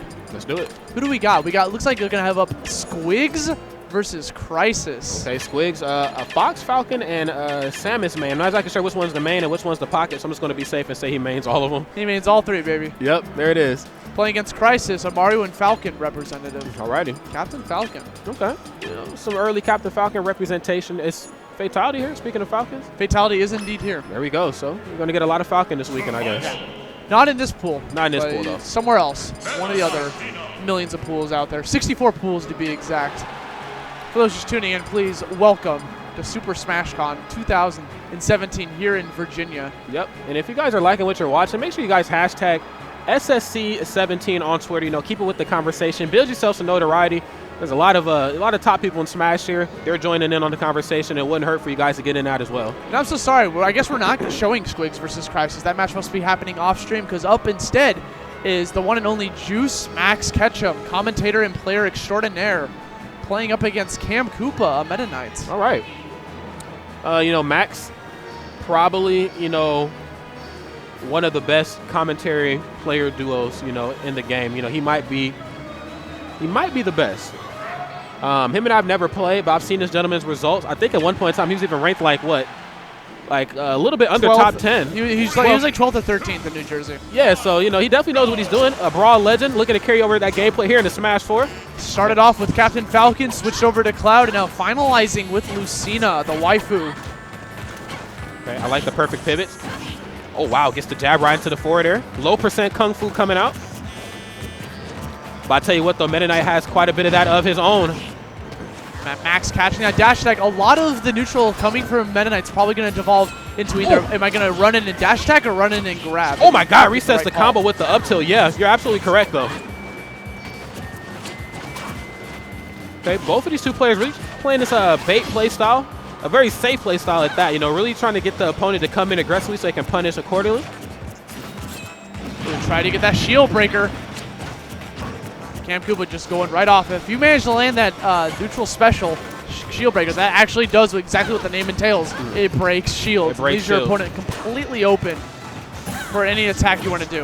Okay, like the down tilt. Not really going for any smash attacks either. You know, a lot of those finishing blows that Lucina's been known for. You know, really just trying to put on this small, you know, percentage here. Gets him with the jab into the forward air. Cam Koopa trying to get back onto the stage, only tacking on a clean 32 against Max. Okay, Max getting the, oh, that was a nice mix-up coming from him. He did the reverse aerial rush back air in order to close out that first stock. Okay, and let's see if Cam Koopa can try to stop the bleeding here. You know, Juice, Max Ketchum has definitely opened this man up. I don't want to pull the plug on him quite yet, but Max is playing like, wow. I love the reading of the air dodge, pushing him off stage again. Opts to go for the out of shield dolphin slash. Yeah, and what I was saying is, you know, Max kind of playing like a god right now. You know, he just looks like he really has Cam Koopa's number here. Really, you know, forcing him to land, you know, very awkwardly. Okay, gets the falling up air there through the platform. He's really trying to catch him with this neutral special. Cam Koopa with a lot of fight left in him.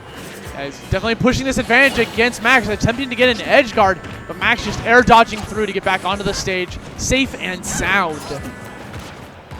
Okay, walks out slowly. I like that. Catching the high recovery there with the back air. He's really in Cam Koopa's head right now. Max throwing out a lot of options. You saw him go for that ledge in order to try to get a trump back air, but Cam Koopa throwing the ultimate with that, just immediately just opening up right in front of him. Yeah.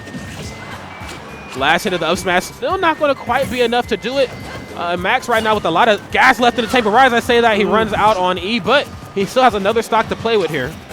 Oh my God, you gotta watch your shield. Shield looking like a jawbreaker. Okay, Max attempting to get him off stage again. Tries to camp his landing, but Cam Koopa actually just hovers right above him. Now he's, you know, attacking all these strings of up airs against his opponents. Looks like Max might have been waiting for the up special there that time, but just wanted to close that combo out safe and sound with the back air. You don't want to whiff at this point in time. At 127%, Lucina can, you know, either put on some huge damage there with, you know, an up tilt, an up air. As you know, a little bit more of a well-rounded character than Martha. So I love the safe gameplay coming from Max. If you notice, he wasn't really committing to any heavy attacks. He very rarely went for a smash attack. The most committal move he went for was Shield Breaker. Yes. It's only because it gave him so much off of it. Like, you know, all of his skills were either like a back air, which is very quick, or just an up tilt. And now we're seeing a counter pick in the form of Cloud. Max feeling more comfortable in this matchup, rocking Cloud Strife. And, you know, as he should on stage, Cloud is a beast. And he's still a beast off stage as well, but he's going to have to make sure that he plays even more safe when it comes to recovering, because Cam Koopa is playing a character like Meta Knight. A lot of jumps at his disposal. And on top of that, you know, those aerials can really gimp you. And maybe that match, you know, in game number 1 just went a little bit too long for Max's liking. Maybe, you know, he wants a character that can kind of clean up his plate a little quicker than Lucina can. But I'd like to see, you know, some more adaptation come out on Cam Koopa's behalf. Okay, punish that. Good job. Oh, don't get cut on that platform. Yeah, that was kind of a scary situation for Max almost. So if he would have been caught on that ledge, it would have been lights out. Catching into him with that down tilt into the air dodge read down air, charging up his limit in the process. You know, we're going to see a lot of down airs coming from Max because they auto cancel from a certain height and also lead into some insane combos at certain percents. That they can, like the down air into finishing touch. You know, you really have to play safe versus Cloud. He has plenty of tools. More times than not, he's going to have more tools to kill you than you are him. Also see Max trying to attempt to go for a neutral air as well. That leads into free cross slash limit break or finishing touch, like you said. But we have the tech coming from Cam Koopa. If he would have teched in place or didn't tech at all, that would have been a free kill for Max. That was so smart on Cam Koopa's behalf. Oh, okay. Understand that he was going off stage a bit. Not the most comfortable spot in the world that you want to be in. Trying to go for a ladder combo with Meta Knight. Wanted to just let that one go. Okay. Nice catch from Max. Noticing that Cam Koopa went for the ledge get up, runs up and gets a free grab. Cam trying to catch that landing with a forward smash. He has him at 80%. Managed to get one more good neutral win for Cam. He could easily bring this into a stock. Yep. He's looking for it. Is he going to go for a dash attack or a grab? And this is really unfortunate to see here. Oh my God! Turn around forward smash. Still not going to be enough. Sage's jump. Oh my God! Max what the heck? Sends home a message with the braver forward air. Sends him down into the blast zone. Max. Just when you thought you had Max corner, he comes out swinging. Okay. Now, Max, obviously with this very, very strong lead here, 104%, and Cam Koopa looking to be out of options here, you know, and trying to turn this one around. Oh, you see Max trying to go for that down tilt into forward air off stage. Wants to spike him again. Goes for the reverse neutral air into forward tilt. Nice conversion coming from Max. You know he works on those. That he does. But Cam Koopa struggling to get this kill. I feel like he's not touched Max this entire stock. Yeah, oh, that Did was... you see that was so close. Max bet it all on that cross slash, and that would have caught him out of that up special. That was so smart. Only a commentator like Max could have went for something like that. Understanding that, you know, his up special was going to drop him low like that on Meta Knight's end, and that cross slash could have caught him. Oh, okay, trying to go for the lock situation there with the fast fall back here. But wait just one moment. Cam Koopa's bringing it back. He has him off stage with no jumps, but Max just gets back to the stage scot-free. I like the maneuverability there that Max was showing, getting off of that platform as quickly as possible. Cam Koopa again finding another opening here. You only need one dash attack. Sends him up to 64%. Already closing out the large gap that Max created. Cam Koopa still has some fight left in him. Yep. Tries to catch him with that forward smash, but Max opting to go for the double jump to avoid it. Cam Koopa right now playing out of his mind, letting him know if I'm going to go down, I'm going to go down swinging. Okay, oh, no ledge trump. I actually thought that's what he was going to go for, like possibly a ledge trump limit cross slash, but looking to keep the match on stage there. Oh my! The Vanishing Cape was a very risky option. It worked the first time, but the second time we see the power shield coming in from Max and gets the huge punish of the limit break cross slash to close out that set with a 2-0 victory. Juice Gaming, I guess Juice Gaming, I guess. Juices. I don't know. Juice Max Ketchum. Juice Max Ketchum. I don't know the representation. I just know that that man is a part of Juice, and man, he played like he had it. Fantastic job there on Max's end. Like I say, you know, probably one of the best, if not the best commentator player, at least in Smash 4. You know, probably has the best results. You know, I've been to a few tournaments with him. Every tournament that I'm there with him at, you can bet your bottom dollar that you're going to find him in bracket and doing pretty well. So yeah. He's a fiend just like everyone else. Always going to the locals, getting those practices, and I'm sure Cam Koopa was doing the same. And that could have spelled a different story. You saw Cam Koopa on the rise, bringing it back, trying to like get rid of Max's stocks.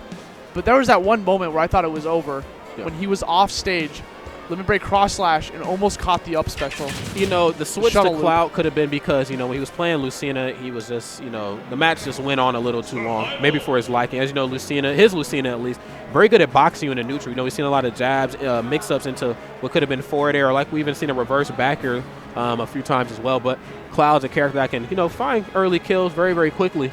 And so I think that could have been a reason for a switch there. But even that match kind of drug on a bit because Cam Koopa kind of started to slow it down.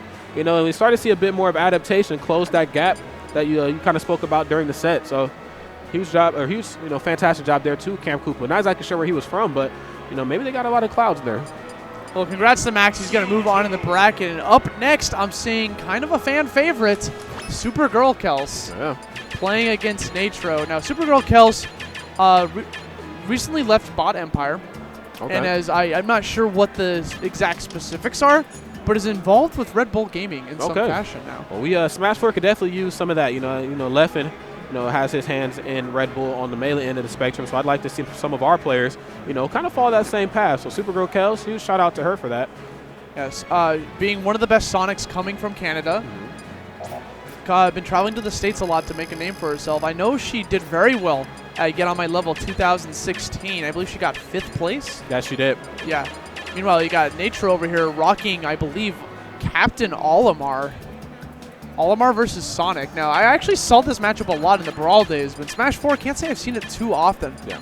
Very intrigued to see how this matchup's going to go, because if it's anything, you see a lot of, like, the Sonic just waiting for the Pikmin to be thrown out, using all the tools at their advantage, you know, like spin dash, spin charge, in order to just, like, bait out the Pikmin throws. Actually goes through the Pikmin as it's thrown onto you. Yeah. And, you know, this isn't these aren't two players that I've ever seen before, but I have seen this matchup, the Sonic and Olimar matchup. I've seen that at Frostbite 2017, where Seagull Joe, actually faced off against Shuton. Right. And you know, Supergirl Kels, she's always solidifying herself as being able to tangle with some of the best, because Frostbite and I believe the Big House, she had quite the pull and quite the bracket ahead of her, and she took it full force. So, you know, Supergirl Kels obviously nothing to sleep. Oh, the hat's coming off. Okay, the hat's coming off. Maybe she means business here.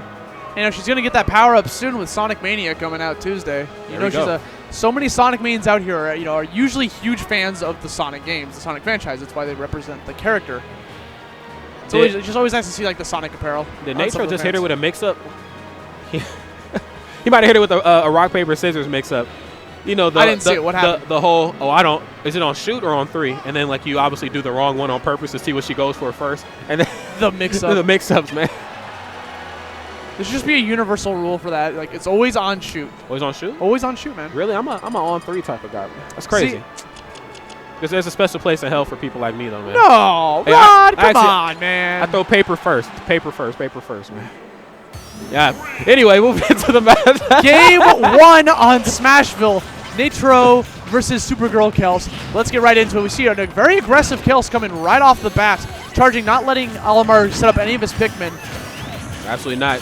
But as we say that, though, she's tacking on a lot of percent here on her, own end.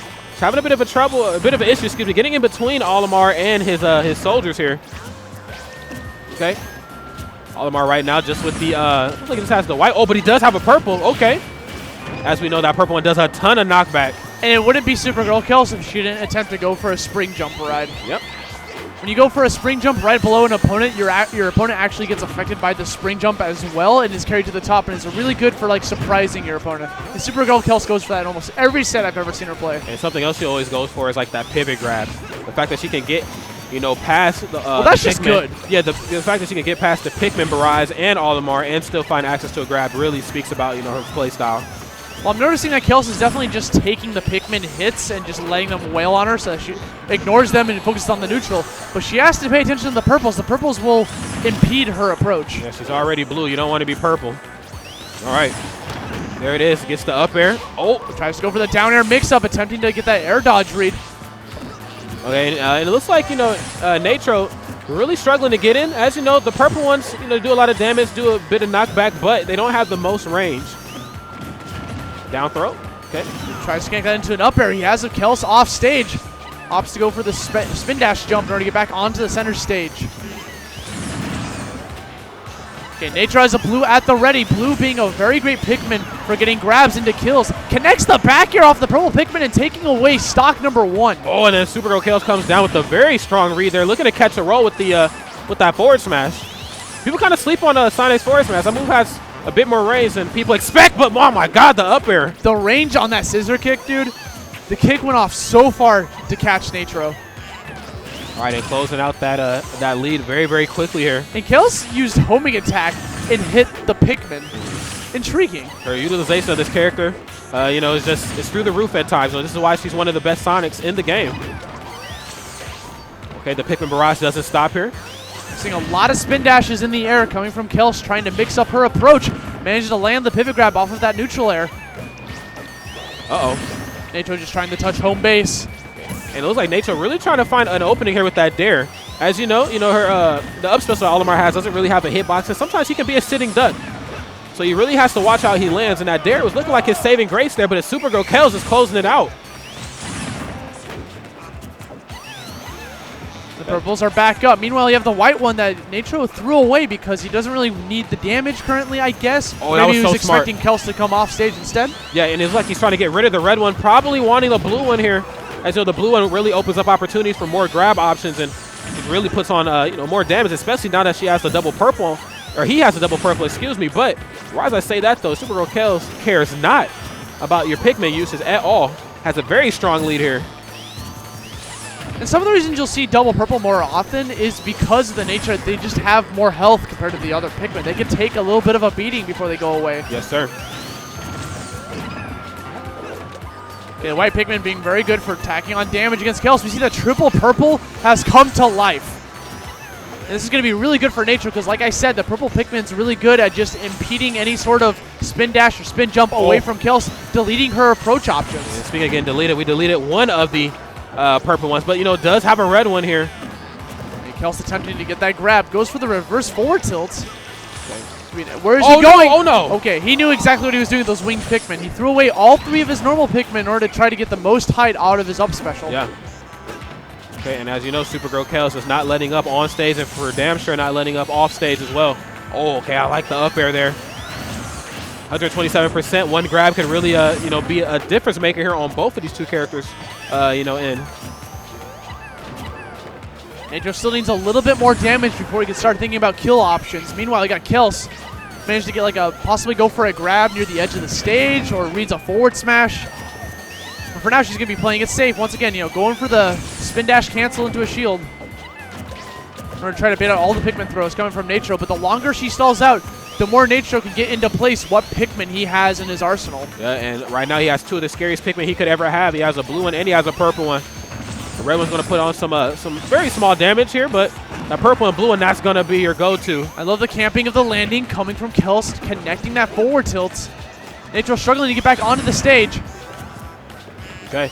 And again, Kels waiting on the ledge, waiting for another opening before going for another spin dash. We've come down to the final, a little under the final minute in this match, so this could definitely turn into a timeout situation. If Natro doesn't, you know, stay on the up and up here about Sonic. You know, Sonic has a very strong keep away game here. Okay, I like it. Supergirl Chaos retreating to that top platform, understanding she has the lead. Natro has to come to her. And a timeout might be in order here. We only have 33 seconds left on the clock, and Kills has a huge lead as long as she doesn't get hit by a purple Pikmin or grabbed by a blue. He was waiting for an air dodge in order to connect that back air. This is a kind of tense situation. Kills looking to kill it out with a spin dash into neutral air. I'm sorry, spin charge. Spin charge into neutral. That's going to close out at 175% on the board, but that's what happens when 2 characters like this meet in bracket and when 2 strong players like Natro and Supergirl Chaos are behind the wheel. Right. So by the skin of her teeth, she's going to take game number 1. Game number 2, Natro's got to think about his counter pick here. I mean, I know it can be insanely frustrating fighting against a character like Sonic when you play a character like Olimar. It could be a bunch of just kind of walling out your opponent, waiting for your opponent to commit to something before, you know, managing to land a grab. And when Kel sees those blue Pikmin or purple Pikmin, when she's at high percent, there's no, you know, she's going to play safe as possible. She doesn't want to die. Yeah, and you know, she just naturally is a very, you know, safe player at times too, even though despite game number 1, she came out with a lot of aggression there. I think now she's starting to cool her jets a bit more. As you know, Olimar's a character that it can be slept on, you know, from time to time, but, you know, he has a few tricks up his sleeve, up those astronaut sleeves that can really, you know, put the biggest hurting on even some of the strongest opponents. Intrigued by the counter pick that is Lilac Cruz. Yeah, you know, as am I. Not really exactly sure, you know, what Olimar gets on this stage here. I think we all know what Sonic can do here, you know, from time to time, but Olimar here is a completely different story. I mean, it allows him to, like, you know, if the platform's in his favor and he has to throw Pikmin at a lower angle, that could help him out a little bit. Oh, wow, and I guess, you know, another situation that could be like what we just seen right there, going for the grab, and depending on how you land on that platform, could open you up for another aerial. I love the patience coming from Natro, waiting for Kels to commit to a spin dash before trying to throw out some attacks. The second he managed to open her up, he tries to carry everything along with it. But as I say that, Kels is bringing it back. Spin dash after spin dash. Oh, a little misposition there for the pivot grab that time, but I do like the attempt, understanding that Supergirl Kels kind of with her back against the wall off stage. Oh, okay. Was expecting that spring to hit Natro a little bit farther off stage. Comes rising back up with that back air. That was so good. They're using like that. I think that's the Pikmin whistle there to call back his soldiers. I believe that does it have shield properties there sometimes? On which? On the I believe that it's his down special that calls his Pikmin back. Yeah, it was severely nerfed from the Brawl days. Yeah, definitely. Okay, again, a little off the market with the grab that time. Can't quite get the run-up grabs, but she's a little bit better there with the pivot grabs. A lot closer of a match than what we've seen in game number 1, though, that's for sure. Supergirl Kels with the fantastic evasion, and then the spring sends him to his untimely demise. And you gotta watch out for that when you're grabbing onto the ledge. If you see a Sonic go over that spring jump and goes through your invulnerability frames, he can catch you off guard and go for his stage spike. There it is. Now she has sight of victory. Let's see if she can race to the finish here. 111% on the board here. Now this kind of forces Nature to play a bit of a fish out of water play style. Now he has to kind of approach a bit more, and that's not really the name of the game versus, or when you're playing a character like Pikmin Olimar. You're trying to connect that spin dash into back air, but the percents in the DI just aren't aligning in her favor. And he gets the spin dash to the up air. Kind of looking like Supergirl Kels' set, unless Nature can make a power play right here and now. He needs to close out the stock stats. Yeah, Supergirl Kels right now looking in a prime position here to run away with this. No puns intended. There's a forward. Is that going to do it? That's definitely going to do it. Puns intended. Puns intended, man. Ran with it, connected the forward air off stage. Supergirl Kels is going to move on and winner's side of the bracket pools. All right, a very I don't want to say easy 2-0. I'm not going to say that she was sweating either, though. But, he definitely put up a very, very good fight. Well, game 1 was super close. Yeah, game 1 was super close. Game 2, I felt that Supergirl Kels was very adaptive towards the playstyle. Lilac Cruz actually helped her a lot in the stage. She was doing a lot of camping on the ledges or spin dashing from above, abusing that little bit of a hop before going down onto the stage. You're absolutely correct. And she was very, she was very much comfortable on that stage. More comfortable, obviously, than her opponent, Nature, was. She knew that she could drop the spring on him, and I don't think he was on the up and up about that. And unfortunately, I ended up spiking him, just clearing to the blast zones, man. And I sensed a momentum shift after that moment. Like the second that happened, I feel like Natro's any sort of momentum that he had was completely diminished, and he just got hit by everything afterwards. That was like the defining moment. Definitely, because that match was it was close from the start of game number 2. But as you know, what Sonic does best, pulls ahead. With that being said, Supergirl Kels got that W. Unfortunately, Nature takes a trip to the party side of things, but there's always a second chance. There's always a second chance. There's always going to be game 2. There's always going to be a loser's bracket. Now after that, that's on you. You can get your revenge match depending on how far you make it in bracket. But we're going to move on to another set. I see Counter Logic Gaming's Void coming up to bat, playing against Deployments. Sheik versus Ryu.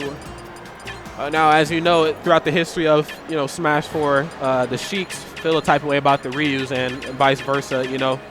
This could be a very quick match, or this match could go very, very long. It just really depends on if Void's uses of needles and how well he can keep Ryu out. And Void's been playing on fire lately. Considered top 15 on the Panda Global ranking. He got second at DreamHack Atlanta, almost winning it. It was literally one hit away from sending Salem into a 3-0 victory, but then Salem made the comeback, and then Void fell apart and got second place. He also got 7th at EVO, so Void's on the come up, and he saw that he dropped a bit on the PGR, and he's like, that gave him more drive to be like, no, I want to be a top 5 player. I want to be the best player. I want to be better and better, and he is constantly labbing, constantly practicing to just keep the Sheik level up and beyond. I tell you what, man, Void's a player. Like you said, he's always labbing. There's always those Sheik Tech videos that used to be on Vine, rest in peace, that are now obviously moved over to Twitter. But he's a guy that you don't want to slight. You don't want to slight a guy with work ethic like his, because believe me, he's going to come back. He's going to hit the hyperbolic time chamber, and he's really going to come out swinging. And let's see what Deployment can bring with his Ryu here on Final Destination. No platforms required. Okay, Void being sneaky, he saw the Shakunetsu Hadoken mid-air and just sneaked underneath it by crawling.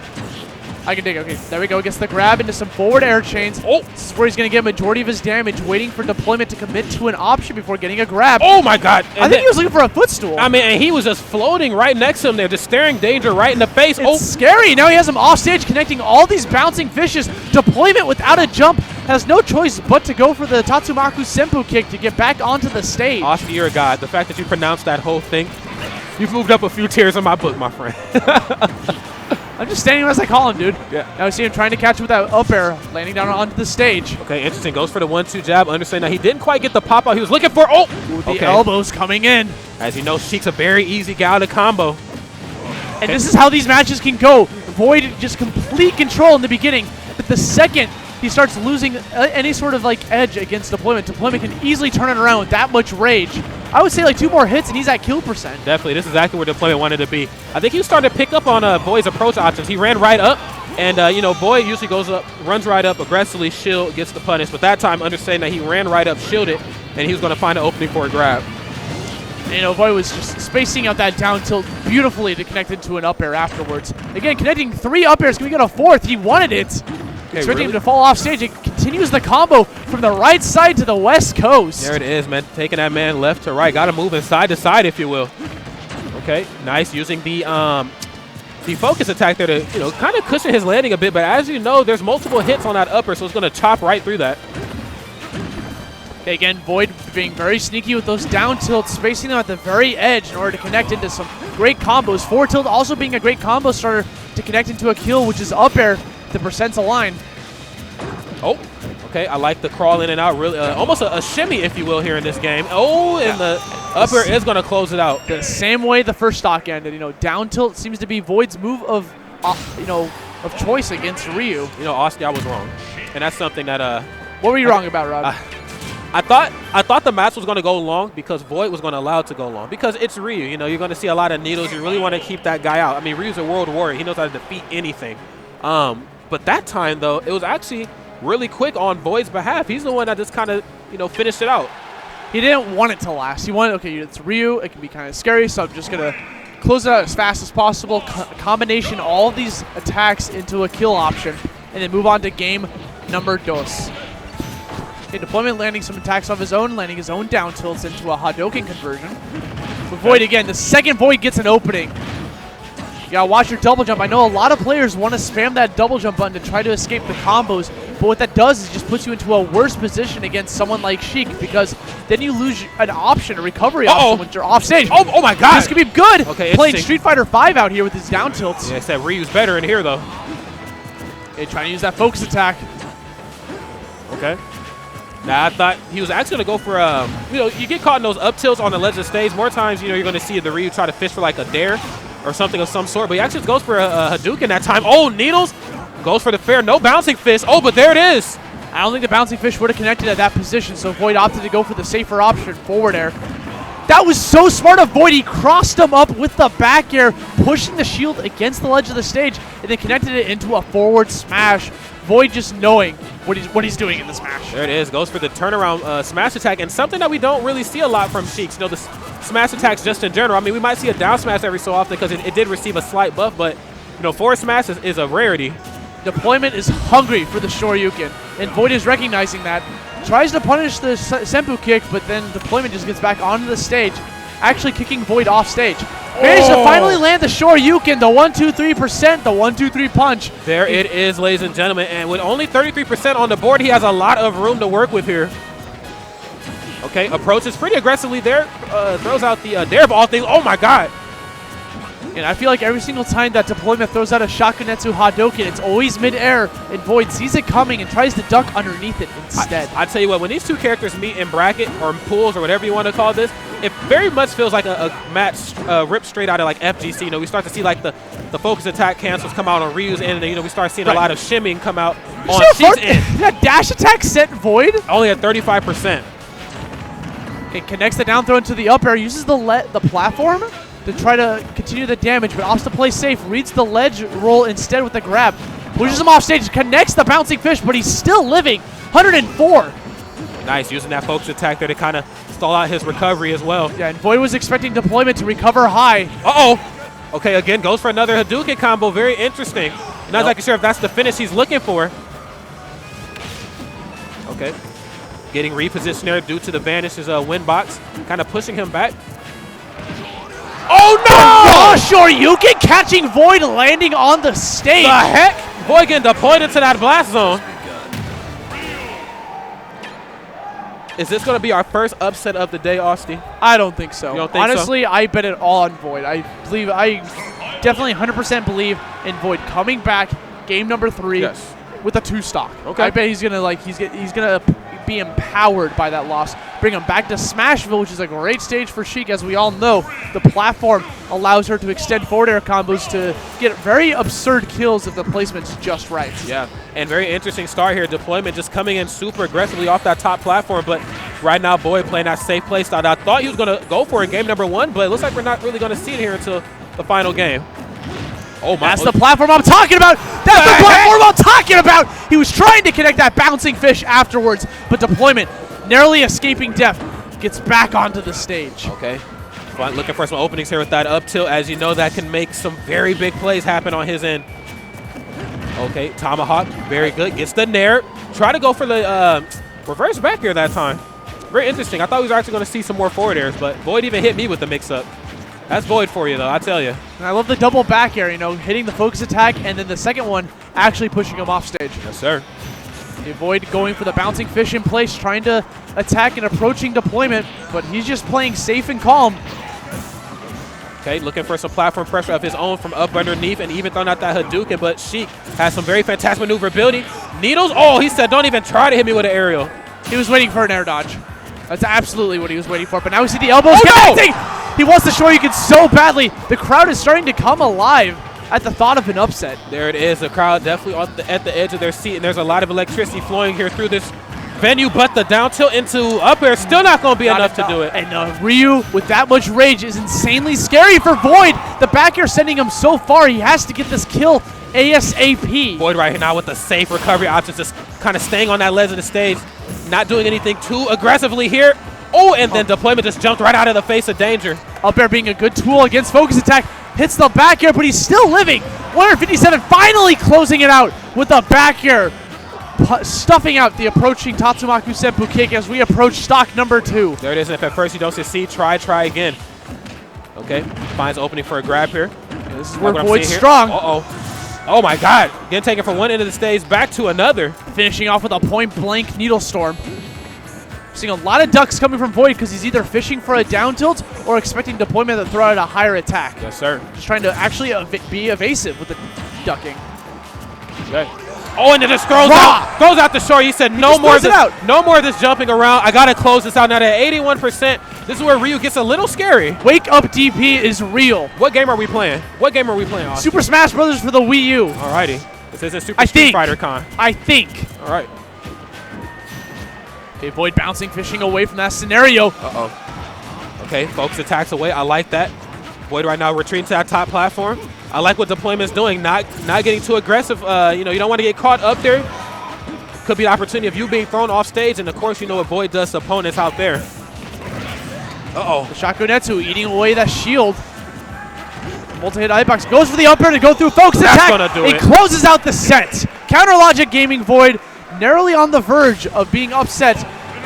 Stays true to his steel will, moves on in the pool. Congratulations to Void. I tell you what, I don't think I've ever seen this much adaptation in pools. You know, usually pools, we're going to get a lot of top players on stream, and then they're going to play against a lot of like lesser-known guys or possibly even local guys.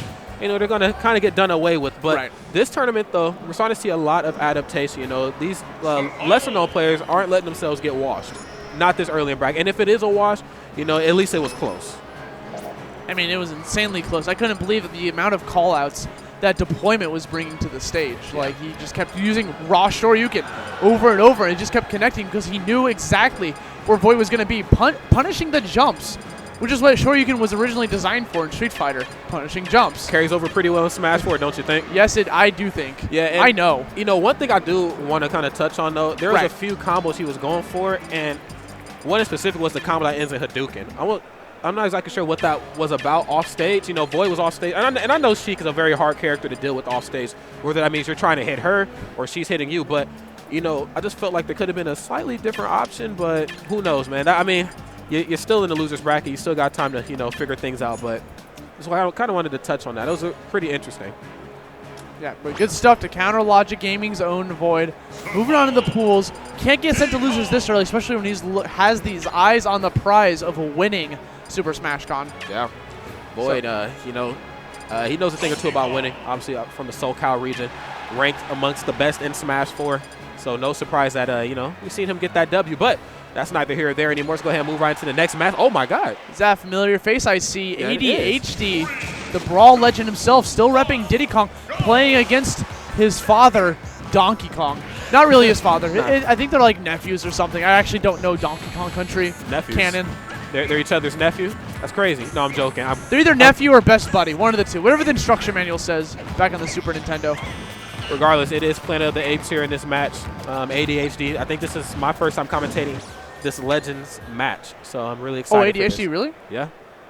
Well, this will be the one to do it. He's playing against Pip. Which is crazy because, I go to a bunch of tournaments, but, him and I just never cross paths. But if there's ever going to be a tournament for Smash, not just Brawl Legends, but Smash Legends to show up to, it's going to be Super Smash Con 2017. So let us know your thoughts about this match. Hashtag SSC17 on Twitter. We're jumping right into game number 1. Now, when I see this matchup, I always think back to that KTAR 20 between Tweak and Zero. Just very electrifying matches. That was a very, very electrifying set, yeah. Okay, gets a banana peel. Said stay away from it. It's going to be a lot of ADHD just kind of shutting out Donkey Kong with the forward airs, the banana peels, and the down tilts, and all of his other quick mobility options that he has. Then on the other side of that coin, we have Donkey Kong, who is looking for the grab at certain percents, is able to kill insanely early. But if ADHD never lets him play the game... I'll tell you what, man, it doesn't look like Pip is ever going to get an opportunity to get a grab, because right there we get another down tilt conversion here on ADHD's behalf. Oh, let's trump there. Oh, let's see what we're going to go for.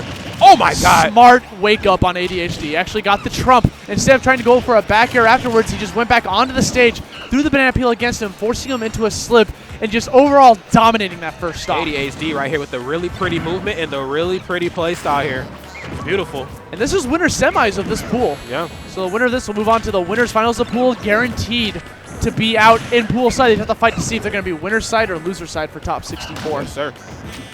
Okay. Really covering all of Pip's landing options here. He's really struggling to regain footing, which is crazy. I mean, you kind of stroll on all fours. It can't be that hard to get your footing back. Oh, my. Tries to go for the down air off stage. Okay.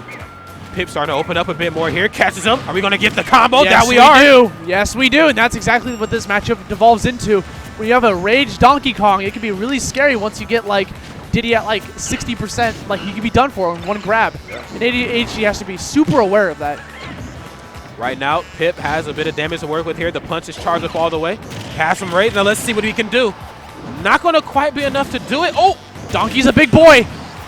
But the banana peel into the down tilt into either up smash or reverse aerial rush back air is always going to be the one to do it, to take away the stock. I do like the fact that he went for back air that time and not the forward air, or not even a smash attack. Sometimes a lot of... Well, it's because he was off stage slightly. Yeah, he was off stage. Sometimes, Diddy Kong's a very setup-based player, and with that type of play style in mind, it could bring autopiloting, but not ADHD, man. He knew exactly how to close that last one out. And Pip's sticking to his guns by playing Donkey Kong. I know he has a Meta Knight in his arsenal, but he's sticking to the try and true. Okay. Nice punish, throwing the banana peel against that shield and following up with a monkey flip. Oh, try to sneak another one in there. And again, another down air coming from ADHD, which actually will connect off stage if the invulnerability frames aren't there. Absolutely, and I don't blame him for going for something like that on a character like Donkey Kong. Obviously, no overhead protection there with his up special button. Oh my God. Pip is moving with these pivot grabs, but that rocket barrel is actually loose. I saw it explode to the left side of the stage. Now, this is a good spot for Pip to be in. Despite there not being any platforms, he has more room to work with. A lot of times, heavy characters, they feel a little constricted on smaller stages. Here, though, he's swinging for the fence. And Pip can start thinking about that grab option at this point. Oh, come here. Is this it? The heck? Didn't even need the jump that time. Didn't even need the double jump. You're absolutely right. Now, Pip comes back, still holding on two stocks, taking away first blood from ADHD. ADHD immediately opening him up with that down throw into forward smash. This is not where you want to be versus a character like Donkey Kong. You're in the deficit. He has rage, and it's just going to be that much harder to kill him. Is that going to be enough to do it? Not quite. Okay. Donkey Kong not short of killing options. Neither is Diddy Kong here. There's a ledge trump. Go for the back air. That was a smart option. 178%. ADHD attempting to close it out with that forward air, but Donkey Kong's just so heavy. Whoa! No way! He caught him with the down air! He is sent off stage! He is dead! Hasta la vista, baby. What is going on? He threw the whole grocery aisle at him. Threw the peanuts, threw the banana peels. It didn't even matter, though. Wow. And a complete, that was a day and night shift. A game number one where you got beat pretty bad. Game number two, a two-stock victory. Pip showing us who the king of the jungle is. Yeah, and it ain't Diddy Kong, man. It ain't Diddy Kong, man. Get out of here. Beat it. All right, I put you on, man. I gave you your start. What do you think this is? Pip letting him know I don't care what the tier list is talking about. You're going to meet these napalms. Respect your elders. Respect. Hold up, Diddy. We ain't done yet. You may have saved me in the conquest, man, but okay, going straight back to the final destination. ADHD feels that he has complete control on this stage. Let's see if it works out. All right. Okay, going for the spinning Kong in order to open up ADHD's defenses. There we go. Connecting that banana peel into a monkey flip. All right, very reminiscent start of the first 2 games. Diddy Kong putting on that very small, minuscule damage, putting Donkey Kong in the prime position here to look for a pivot grab into whatever it is he wants to do. Okay. He's really looking for it here, and his approach options could start to get a bit too telegraphed, especially for a very skilled player like ADHD, somebody who's very good with Diddy Kong and good at maneuvering around the opponent. And speaking of maneuvering around your opponent, he is just running circles around Pip. Every single time he's above him, he's not allowing Donkey to land whatsoever. No, sir. Tries to catch him with that out of shield back air option to punish the dash attack, but no dice. But it's not over until you get rid of that first stock, because if Donkey lands a couple more hits, can lead it with that much rage, you gotta be very fearful of that grab. Yeah, DK right now getting back thrown off stage now. Okay, that was good. Saved his jump that time. Sets up the trap with the banana peel, forcing Pip to make an option, make a choice. ADHD here, very optimal gameplay, as you know. Not only did he put on a lot of percent, in the beginning of the match, he also closed out. I think that was the difference between the last one and this one. And I respect Pip's option for going for the down air again, expecting ADHD to recover low, but ADHD has definitely learned his lesson from the last game. It's like, I'm never going low again. He tried to do it to him. Oh my God. That would have connected if he managed to land it a little bit further to the left, because he was out of invulnerability frames for re-grabbing onto the ledge. Got it. There's a Nair really struggling to land here, but oh my, no! He slipped on his own peel. He thought it was his. He thought that property was his own. Oh my God. But that name said Donkey Kong. A banana a day keeps the DK away, I've been told. Hey, which DK though? That's the problem, man. Oh, try to reverse punch him. I like what I'm seeing here. ADHD though opening back up for another grab. Playing the floor is lava. Pip really struggling to regain footing here. Oh, catches the peanut. Seeing 147%. This could be his opportunity. Goes for the trump, but isn't able to land the banana peel. Gets hit by the power shield instead. He has him off stage. 156%. ADHD looking for a back air. Connects it. ADHD is such a smart player. Oh, goes for the up air that time. I think he's looking for like banana peel upper, but it doesn't matter because the up smash is going to close out. Valiant effort there put up by Pip. ADHD just had what it took there to get the W. That was smart stuff coming from ADHD, connecting the banana toss upwards, recognizing that his opponent was going to go for a ledge jump, and then got the follow-up afterwards that inevitably led to his demise. Yeah, it did. ADHD, that was a treat to commentate this match. I almost got a little afraid for him. That game number 2, that was a vicious beating, I'm not going to lie. That match, downer came up, he wiped his feet on him a bit. A bit? A bit. You never know. You don't know where those feet have been, man. You know he doesn't clean. You know he doesn't shower. Donkey Kong. I mean, anybody that just walks around in the tie probably doesn't shower. You know what I'm talking about? Oh. Yeah. So with that being said, fantastic job there, by Pip. Unfortunately, didn't quite have what it took to edge it out. But like I said, the last few matches, there's still a second chance at redemption. ADHD, though, moving on very, very comfortably there. Really excited to see what this tournament is going to bring for some of these legends, kind of like he's here, Isaiah's here, and so many other players that don't really travel as much anymore. So I'm really excited to see how they're going to stand versus some of the new talent here in their respective games. Well, Super Smash Con's the place to be for that. It's in the East Coast tournament. East Coast is definitely struggling to get some more tournament recognition over here. We've got Super Smash Con. We've got Shine 2017 that's happening in 2 weeks. Yep. We had Royal Flush. Royal Flush was a tournament that happened. I've seen there was a Melee something that just happened too, like a small Melee invitation. So the East Coast it's building up. It's building up. Yeah, it's slowly but surely on the come up. But I think the problem is just venues just cost too much money. But in the meantime, we are at this venue here, and we got 8-Bit Man, the Rob Extraordinaire here, sitting down onto the main stage. It's always a treat for me to commentate this match, which is really interesting. I've actually been able to commentate some of his sets a bit more this year. Him and I first crossed paths at a Minnesota Monthly, and then Combo Breaker, Smash and Splash 3. So we kept crossing paths. And he is the robotic operating buddy extraordinaire. Him and his significant other, Port, character, specialist. Him being Rob, her being Pac-Man. That's almost a match made in heaven, if you will, man. Port, right? Port. Yeah. That is definitely the big little homie. So, not sure if she's here, but if she's not, what's up? I know she was in attendance last year. I commentated one of her matches, but this year, somewhere. Okay. Now this is going to be a very interesting matchup. You know, Rob is going to really struggle to land versus Fox. Meanwhile, Fox is going to take a beating off stage. That's exactly where 8-Bit Man shines.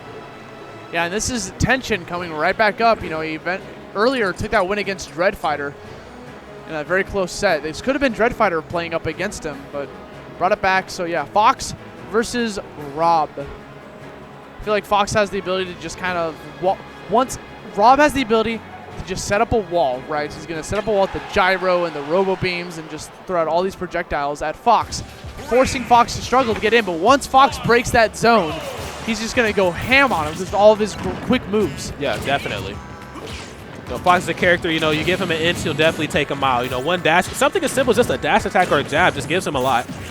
Same can be said for Rob here, and that's exactly why Rob is kind of, you know, keeping tension out here. 8-Bit Man, you know, just building up this wall of projectiles that tension is really just struggling to deal with. I think the biggest issue, you know, with fighting against a character like Rob is his hitboxes. They're very wonky, and they're very like, disjointed is not the word, but, you know, they hit in areas that you don't think that they'd connect. Right. Especially when you go for the down throw into the up air, it can be kind of confusing because of the way you have to DI that, right? You have to like DI to either one direction, you have to change direction mid-hits. Yes, sir. It's so bizarre because of the way like the hitbox is active. It's wonky. That was so smart on 8-Bit Man's behalf. Understanding that Tension was probably going to try to go for a down special to reflect either the beam or just, you know, whatever it is that 8-Bit Man has to throw. Baited it out, forced him to come in and punish that. Fable's very own 8-Bit Man, just looking pretty good here. Ooh, catching the Fox illusion with a gyro throw. Again, opts to go for the down smash, expecting him to go on the stage. Doesn't matter. Throws out the up smash, taking away stock number one. You can't get too close to that up smash, Austin. People forget that thing scoops you up, and it scoops it from a very vast distance away. Okay, kind of playing hot potato there. I like what I'm seeing. It was a good use of the Robo Beam coming from 8-Bit Man because he saw that the gyro was coming back, so it just deleted the gyro from not being able an active hitbox against himself. But if we notice one thing from the past matchup is that Tension loves Fox illusioning into the ledge, and I'm wondering if 8-Bit Man's going to catch on to that. Only time will tell here. Okay. Nair's right back onto the... Oh, what the heck? Oh, what the heck? That gyro just created a combo. He was looking for an up smash out of shield. Didn't expect the forward air to be that many hits, apparently. Tension right now really struggling to get in. Almost got hit with the item play right there into the up smash. You know, there's character specialists, and then there's 8-Bit Man and his Rob, man.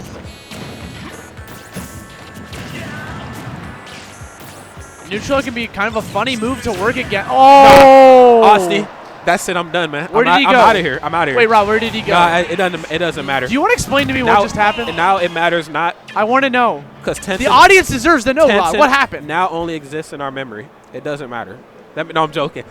He just he got caught into an unfortunate setup, and you know, like we talked about when Tension played earlier, we were commentating this match. He plays to his strengths, but his weaknesses though kind of got left open there. Now the last time he played on stream, he was able to kind of play around those, get a W. This time though, you're playing against a guy like 8-Bit Man who's very, very good at throwing out those huge hit boxes that Rob has been equipped with, and exposing your lackluster recovery options. And he did rightfully so. Man, that spike into the blast zone? Golly, man. Item play completely on point from 8-Bit Man. Loves using the gyro to connect either into an up smash, a down air, what have you. Because he just knows exactly where his opponent's going to fly after they get hit by the said gyro. Okay, we're going to Final Destination is the name of the stage. No platforms allowed. Okay. None at all. Now, both these two characters, like I talked about, very good at punishing landings, especially Fox. He really wants you in that air. With Rob being such a big body, you'd expect to see more up tilt up air conversions, but with 8-Bit Man just playing this very comfortable and just very safe distance away, it just really makes it that much harder for Tension.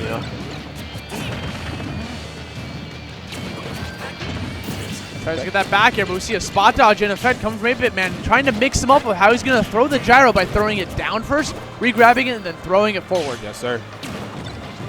Tension pretty much on point with these reflectors. Oh, okay, there it is. Finds the opening there, gets two up airs in a row, and This is his strength. He wants to keep 8-Bit Man above him. He struggles so hard to get back down to the ground, opening him up with a forward smash off stage. Turn around forward smash now. Rob, a very heavy, I don't want to say guy, a very heavy, whatever that thing is, robot.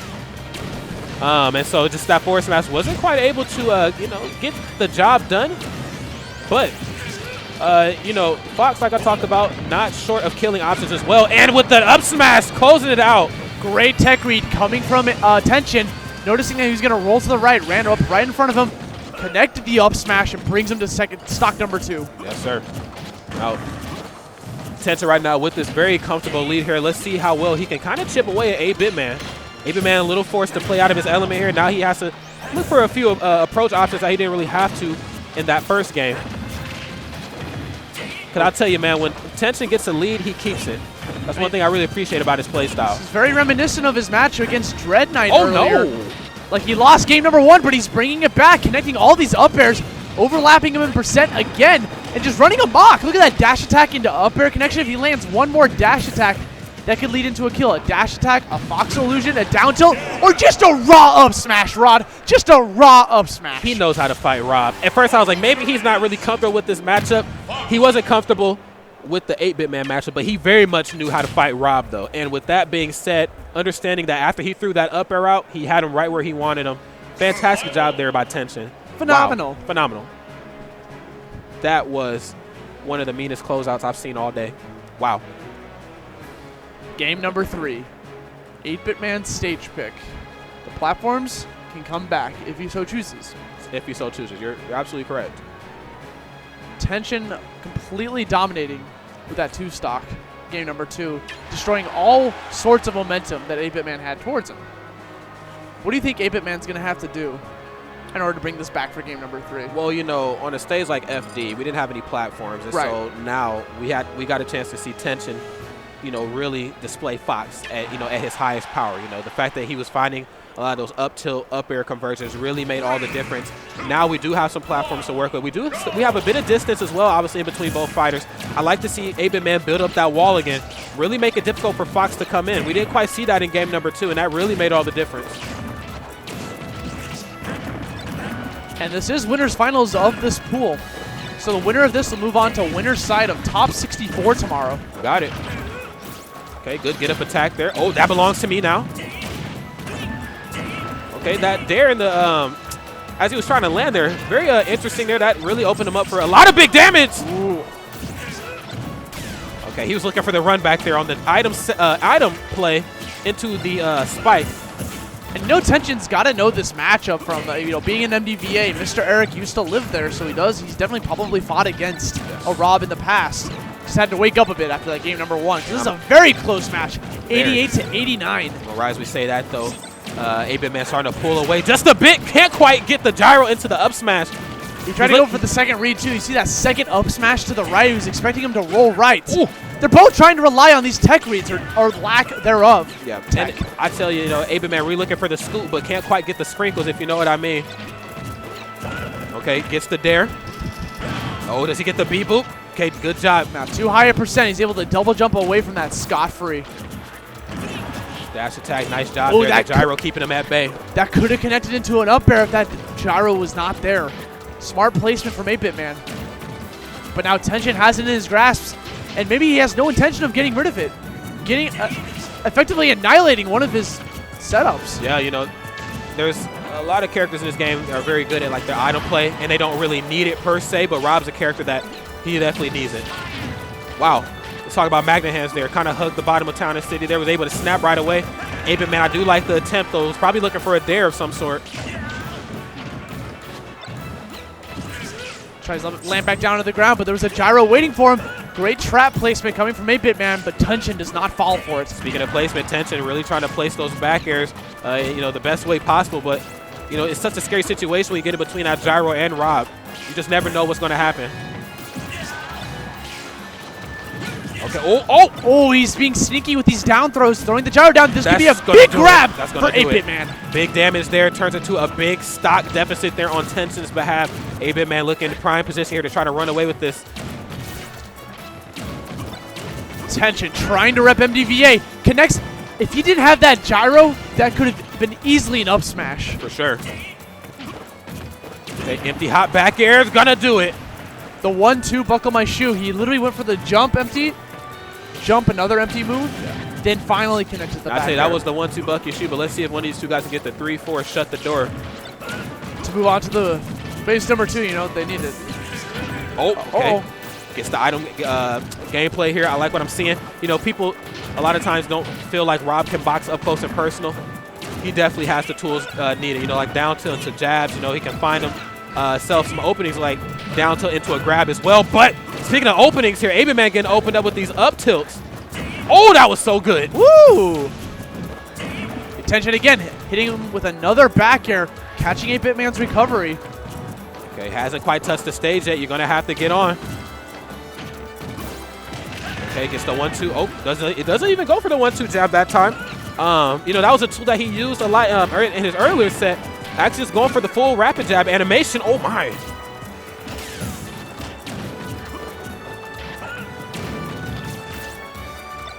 Okay, tension, waiting for an opening. He has 8BitMan at 105%. Oh, that's 3D down smash. That was a very risky down smash coming from 8BitMan. Tension waits for it to go for the full active hitbox, connects the up smash afterwards, and takes home the set, effectively upsetting 8BitMan, according to the seedings. Yeah, I mean, that is an upset. You know, Tension was, you know, like you said, projected to lose that match. Wow, that could be our first upset of the day there. 8BitMan, the Rob extraordinaire, unfortunately, taking a trip to that losers portion of things a little early on, but Tension, you know, this looks like it's going to be his tournament to shine. You know, he could get a breakout performance. Not to say that maybe he's, you know, never had one, because he's a fantastic player, but this could be the tournament that could, you know, put his Fox gameplay on the map. There's always phase 2 of pools, though. You got to remember, all of today is the first wave, phase number 1. So, like, Tension's done for the day.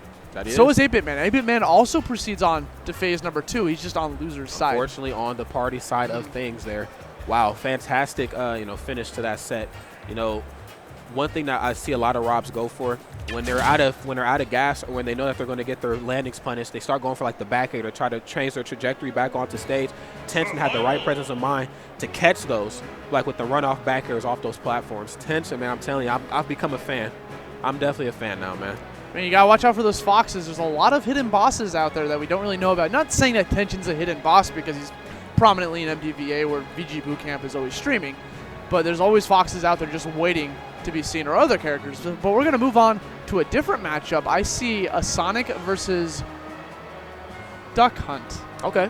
This will be fun. Yeah. Sunnydo versus Dandy Penguin. So Sunnydo, you know, one of the best Sonics, you know. I say Sunnydo. Sunnydo. Sunnydo. Sunnydo. Sunnydo. He used to be Brawl Man, something like that. He recently just changed his tag. Now, him and I actually crossed paths back in February before Frostbite. I got invited to go to this tournament called King of the Springs 2, where he went because he's from the southern region somewhere. And his Sonic was just fantastic. You know, he's here to prove, you know, all the naysayers that Sonic is a defensive guy, you know, just like this negative, you know, stigma that people have about him. Right. He has one of the most aggressive Sonics I've seen in person. And yeah, he beat our #1 player at the time in Nebraska, and so on and so forth. So, Sunnydo, let's see what he can bring to the table here versus Dandy Penguin. So we're going to get another Sonic versus a projectile character matchup. You just can't escape it, dude. You can't. Now, Duck Hunt's definitely a character we've seen slightly on the rise from like Genesis and other tournaments in the past, with like the likes of Brood. But we're gonna see Dandy Penguin, see what he can bring to the table. I mean, what's beautiful about Duck Hunt is he has the ability, once he's being comboed by a character like Sonic, who thrives off of combos from like spin dash to up air, spin dash to forward air, whatever aerial he wants after the spin dash. He has a frame 1 escape. Yes. So if your combo is not true, he can trick shot immediately, spawn an explosion, take the damage from the explosion, but also hit the opponent as well. Yeah, almost has a bit of that brawl feeling there, kind of exploding yourself to kind of, you know, put yourself back into a better position. And, you know, Duck Hunt has just been a character that's kind of been on the rise, you know, if I might, you know, say so myself. You know, you got guys like Ozone, who, you know, has been beating JJ Rockets as of late. Then, of course, Rioto had a fantastic performance at the last few events he went to. You know, he did okay at CEO. I believe I don't think he went to EVO as well, but you know, Duck Hunt's a character that, you know, I think when Smash 4 came out, he's not a character that is going to, you know, evolve with the meta right away. He's going to take some time, but when he gets, you know, to where he needs to be, he's going to become a problem. And even like most notably at like Genesis 4 as well, there were some Duck Hunts. So every dog has his day in this game. It just wouldn't be a Duck Hunt set until that phrase got uttered. You know, man, I'm here. I'm here for the one-liners. That's why I flew here to SmashCon, because I got a million of these. Lay them on me, man. But wait, Dandy Penguin, you know, representing North Carolina, traveling all the way up here to try to put a name for himself. If he manages to take a set off of Sonny Do, he guarantees him a winner's side Phase 2 pool spot. Wow. Top 64. You know, it's going to put him in a very nice position to continue on in bracket to, you know, possibly make a name for himself. Let's see how this works out. They're currently stage striking. Looks like they're waiting for the go-ahead before jumping into this match. All right. Let's see what we get here. And as you mentioned, Sonny Do is definitely an aggressive Sonic who like gets in his face. So that could work wonders against a character like Duck Hunt, who thrives off of setups, of like positioning his projectiles just right to wall out the opponent. So if he wants to keep running in there every single time, he could be eating a lot of damage from just the random explosions that Duck Hunt can throw out there. You're absolutely correct. You know, Sonic is a character that's not short on maneuverability or evasion. So we're going to see a lot of dancing around the opponents. And let me tell you, man, Sonic has the footwork. He has the moves like Jagger, I tell you. Okay. So with that being said, pretty aggressive start here on Sonny Do's behalf, you know, just really chasing down. Oh my God, chasing down Dandy Penguin. But as I say that, you know, opening Sonny Do up there with 2 falling back airs. Okay. He literally played patty cake with that trick shot, throwing the can at Sonny Do both times. Up throw. This is where Sonny Do is going to thrive. He runs right past everything and immediately connects that grab. If Duck Hunt is in the middle of animation of like spawning a projectile, spawning a wild gunman or something, Sonny Do can capitalize on that and then get the grab. You know, even though I said, you know, Sonny is going to start out very aggressive, I want to touch on like the perfect shielding. Like both these two players right now are so aware of each other's moves. Like their defense almost rivals their offense. Oh, don't ever air dodge what you're doing. Yeah, I mean, we seen that coming a mile away. He was expecting Danny to jump aerial, and Danny just stayed patient, stayed on the ground, and got the grab. Got it. Caught him in between his mouth. Oh, accidentally getting hit by his own explosion. I guess he thought maybe Trick Shot had one more shot. If you shoot the Trick Shot enough times, it'll eventually just start exploding. Or it's also on a timer. There's different ways that Trick Shot can trigger the explosion. Catches him with a back air off stage. There it is. That back air closing out Sonny Do's first stock here. Dandy Penguin right now just not as I can share what he had in his puppy chow this morning for breakfast, but dog has a lot of energy. Oh, okay. Spot dodge there, but the turnaround forward smash closes it up. Hypno Smash. Hypno Smash being where you just like charge the forward smash and wait for your opponents to think you're going to swing, and then it connects. It's a mesmerizing. Okay, really struggling to land here. Sonny Do's running it, kind of clawing his way out of this deficit. My man has thrown every single projectile in that exchange. He threw out Clay Shooter, he threw out Wild Gunman, he threw out Trick Shot. Like, how many projectiles do you have? And just like you talked about, that can coming there in the nick of time to save him. That backer could have spelled trouble there for Dandy Penguin. Trying to connect that second up air, following up with that spring jump. Okay, that can is now property of Sonny Do. Oh my God, just jumps right over. And I like the mix-up. I think he was expecting to land on that top platform. Actually just kind of floated slowly through that. Sonny Do expecting that back air to connect, but Dandy gets back onto the ground safe and sound. Actually connects the throw into a back throw against the explosion that was sent by Sonny Do.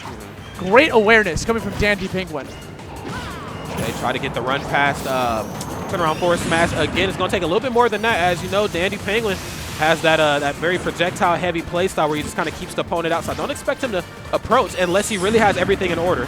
Oh! That spin dash into back air actually sent him across the entire landscape of Lilac Cruz. Sent that man across the universe, Austin. You know what I'm talking about? The galaxies beyond, dude. There you go. He's on his way to see Guardians of the Galaxy 3. Well, we gotta get through Infinity War first, man. We gotta get through that. I'm seeing that happen right now between Sonny Do and Dandy. Dandy's counterpick. Very close game number one there on both of their ends of their match. It looked like Sonny Do just kind of had what it took. He came out aggressive. He came out swinging. There was brief stints where Dandy really slowed things down, and Sonny Do really had to respect like the can and things as such. But I think Sonny Do kind of woke up and realized, I have the maneuverability. I have the vase on my end. I can dance around these projectiles.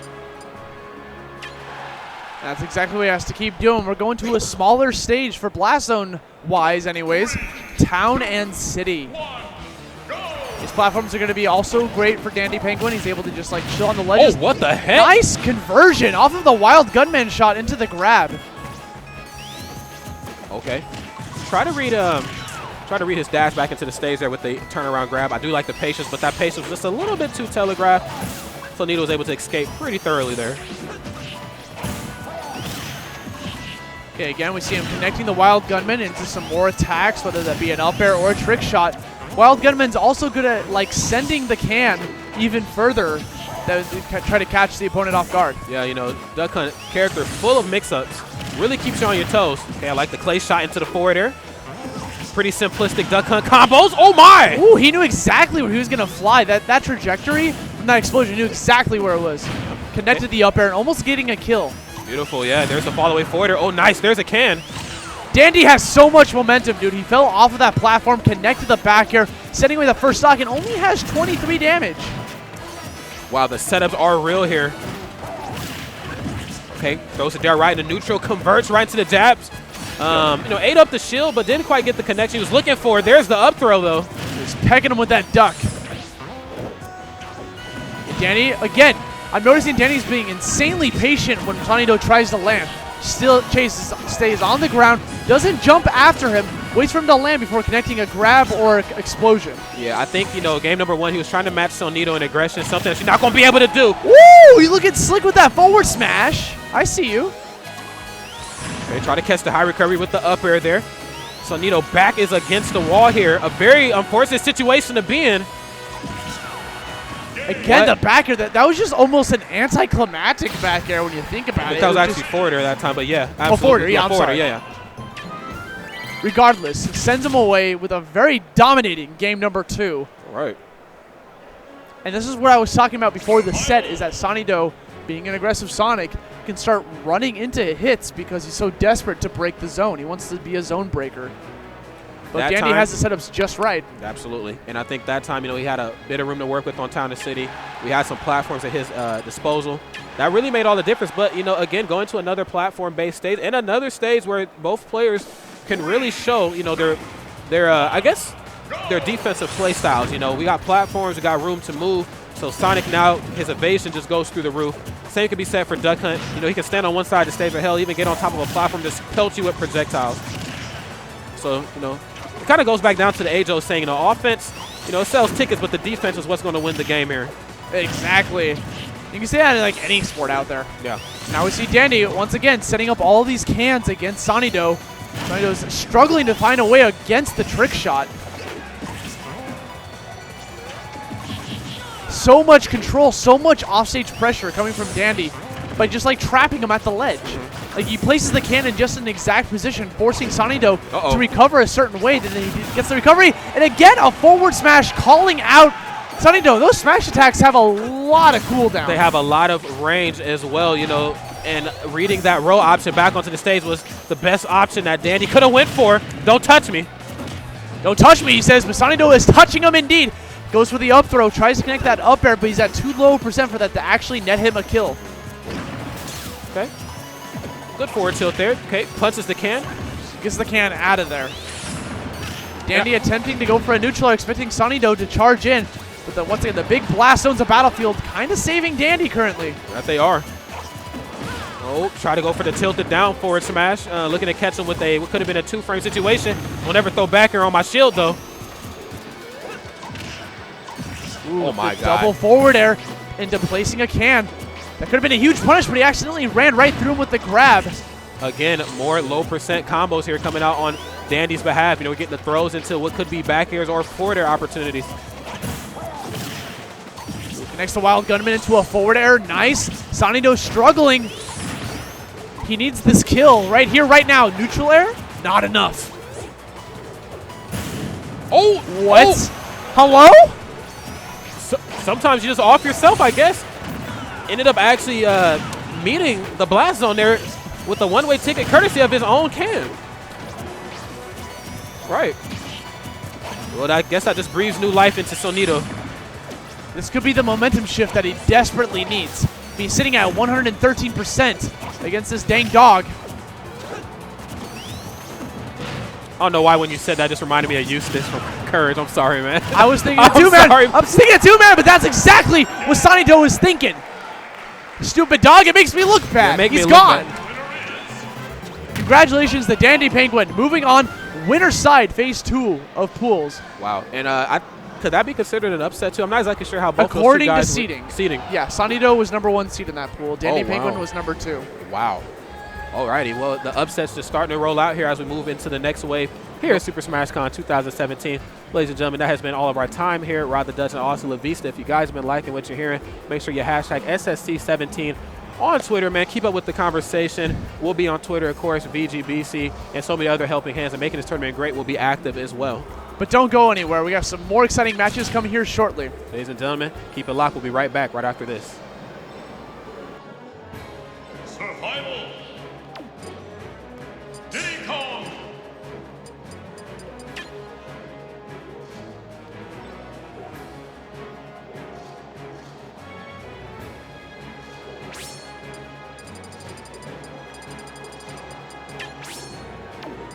Bayonetta.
Bayonetta!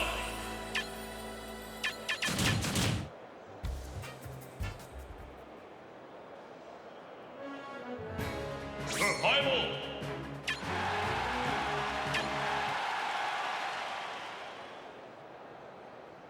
Three, two, one, go!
but I never thought I'd be in it.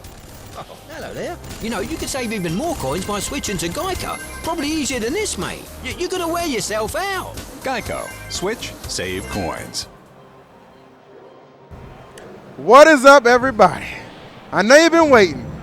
And as long as you've been waiting, we've been waiting too, man. Because we've been sitting here for a good 20 minutes. Oh, yeah. It's been a minute. It's been a minute. And that's okay, I'm man. done playing. You got to make sure everything's good production and stuff like that. You know, your man, he goddamn Bam in the building all the way from SoCal to G. Of course, man. Oh, my bad. Oh, ESA's finest. Yeah. ESA's finest. Come on, so now you got to do a little remix on something. Yeah, a little bit. Just a little bit. But yeah, man, we're here at Super Smash Con 2017. It's been an awesome event thus far, not just the matches, but the whole event. It's kind of just like a spectacle. I don't know if this is your first time here, Bam. Yeah, it is. And but it's certainly one of my favorite events of the year. Yeah, no, absolutely, man. It's pretty incredible. We're going to be off the races already, going game 1 on Smashville. ADHD versus MVG Salem. Now, I am super excited to see how ADHD is going to deal with the nuances of Bayonetta. Obviously, we know him as a Brawl legend, and I think that's the major reason why he's here, of course.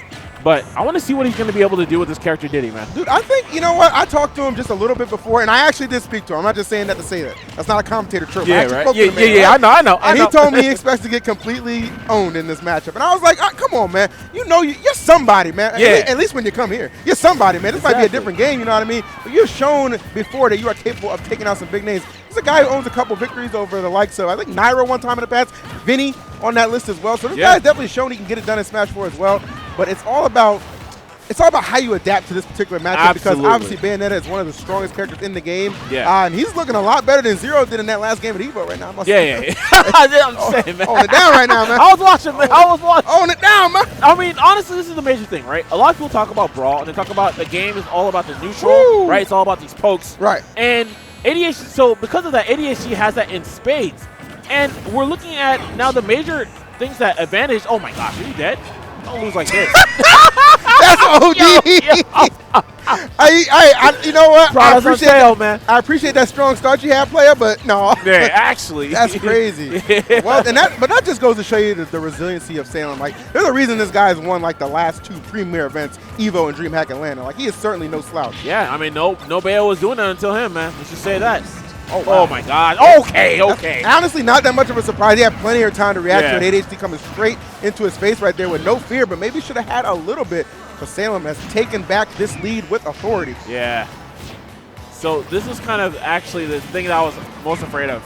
I felt like most of all, we're going to see ADHD do really well in neutral. Yeah. But I don't think he's going to have the SCI is needed to deal with Bayonetta's combo. So it's going to be really hard for him to actually tackle that. Yeah, especially if he doesn't actively have like the practice in this matchup. That's definitely something that's really going to affect the tide of this matchup. And, you know, as you said, they had that strong start, man, but quickly erased. Salem just imposing his will on him right now.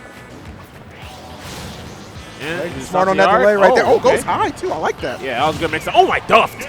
Wow, get home. Duffed. Yeah. Gosh damn. Strong start right there for ADHD, but could not stay in the lead right there. Salem just a little too powerful. But, you know, if I'm ADHD, the thing I'm thinking in the back of my mind right now is, I mean, it could have been a lot worse. Yeah. You know what I mean? Yeah. I could have not got a stock. Yeah. In fact, you got the first stock, my guy. That's true, man. You got to take that and run with it and see what you can put together here. But I don't think he's thinking that, man. He looks like he got hit with the welcome to Smash 4 right now. That's definitely the look in his eyes. It can be a rough one, man. Obviously, these guys have had some pretty epic battles in Brawl, man. But a whole different dynamic right here. Salem leading the pack as we take it to Dreamland for our second contest. Let's go. Yeah. It's going to be good damage. Oh, he's going to get execution. Okay, he was able to actually escape. He got hit with a tipper afterburner kick, but nonetheless, he still didn't get hit by with a secondary witch twist, which was going to be important because if he got hit by that, potentially could have died there. So absolutely good stuff by ADHD. But here we go, going up. Yeah, and you already knew that. You know, that lower ceiling here on Dreamland not going to do him any favors when you get caught up in situations like that, which I'm really kind of makes me a little bit curious as to why he went to this particular stage, because I know Bayonetta, you know, routinely they will counterpick this stage themselves. Right, absolutely. Again, I think it's just like matchup unfamiliarity. Even on the secondary witch twist, you saw him. He had ended up behind Salem, which means he was definitely dying in. Right, and on that. In order to escape the secondary witch twist into an up air, you need to DI away. You have to. That's the only. Oh, don't lose your life. don't lose your life. Not like that. Wise words from Bam, and it's very true right here. Very monstrous start for Salem, just completely overwhelming ADHD in this second exchange right now. Looking to pick it up, man, but Things just not looking too good for the man. for the Brawl legend himself right yeah, now. Man. Not at all, man. Let's see what we can do. Now, luckily, I do think he won his Brawl pool, so the day is not lost. Yeah, not at all. He's still living, man. That's why he came here. Oh, my. Is it it? Oh, yeah. no, DI duffed. The street sweeper right there, man. Just yeah. Stun him, bring him up, and then done him. He stayed up, just laughing. He just chuckled, man. He's like, sorry, man. It's not your game. he just on the. Sound like I've been waiting 6 years for that. Yeah, oh, yeah. He been waiting, dude. Tell me I'm lying. We got a new game, baby. Tell me I'm lying. We got a new game. You can't. Yeah. That's a good way to kick things off, though, man. Obviously, it's always fun to see ADHD whenever he does make an appearance. And, of course, Salem. You got to imagine it's one of the odds-on favorites to take this event, given the amount of consistency that he's shown thus far. Yeah, I mean, honestly, like we've seen him do. Obviously, we already know he's on Evo. Immediately after that, one DreamHack. Yep. Like this guy's on a roll, and he's just so talented. He's so patient with the character too, and he's just doing the little things that other Baos are not, right? And a lot of people are just talking about, oh my gosh, Bayo. But honestly, like, yes, a lot of these Baos are doing better, but they're still not getting the W's like Salem is. And Salem is clinching them out time after time after time, even against some of the people who are the best against Bayo. So that's one of the things I have a lot of respect for Salem for. In one instance, like, because at Evo and at DreamHack as well, like the person who will send him the loser's bracket, when he runs it back, they will not eliminate him. Yeah. Like, that guy just adapts. Yeah. He does not make the same mistake twice. So I give him a lot of credit right there, and obviously showing you all why he is such a dominant figure in the Smash 4 scene. Oh, absolutely, absolutely, man. So got a couple more matches coming up for you. Obviously, our block just getting started. First block of the day for me, yourself as well, I'm imagining, right? Man. Yeah, I just got in, dude. I haven't Sorry I slept couldn't yet. pick you up, man. Yeah. No U-turns on the road, man. You're West Coast, You left me abandoned, man. You abandoned me, man. You're used to walking, man. No, we're not. We're on West Coast. We don't walk. Bam we have cars. Bam on the sidewalk, All right, man. I guess so. I guess that's the life I live, man. I guess that's the life. I'm clouded right now. That's my guy. If I could have made the U-turn, I would have came back for him, man. All right, man. I see you, man. I guarantee it, man. I guarantee it. We're going to see some matches in just a moment. I'm not sure who's coming up. Actually, I am sure. Oh, no, never mind. I looked over. I thought it was in the notes, and it wasn't in the notes. Dang. Oh, there it is. No, JJ. Oh, my bad. Cashmere. I could have just looked at the people, actually. It's JJ Rocketson. That's Cashmere from Florida, right? Yeah. He's from Florida. He's really good. I remember I went to, what was it? That MVG event. I think it was Shots Fired 2, if I'm not mistaken. And 2 or 3. I think it was 2, though. And he took out Sue, I think. Like, he was doing some work at that event. Cashmere, he's nice. Yeah, Cashmere's really good. Yeah, either Shots Fired or Frame Perfect or one of those. But like, nonetheless, like Cashmere is it's funny because maybe it was Frame Perfect. Yeah, people tend to forget how good Cashmere is because everyone, when you think about Falcon, you think about Fatality, right? When you think about Captain J. Douglas, you think about Fatality. I mean, he leads the pack, man, but that's the case in a lot of characters' situations. Like the best kind of overshadows the rest, and the rest are pretty damn good themselves. And Cashmere, I'm sure, going to put on a nice display for you. As I'm sure JJ Rockets is too, one of the better Diddy Kongs that you will see. Really technically, sound in all aspects of the character, has a good understanding how to play the game. So this is going to be a good match either way you slice it.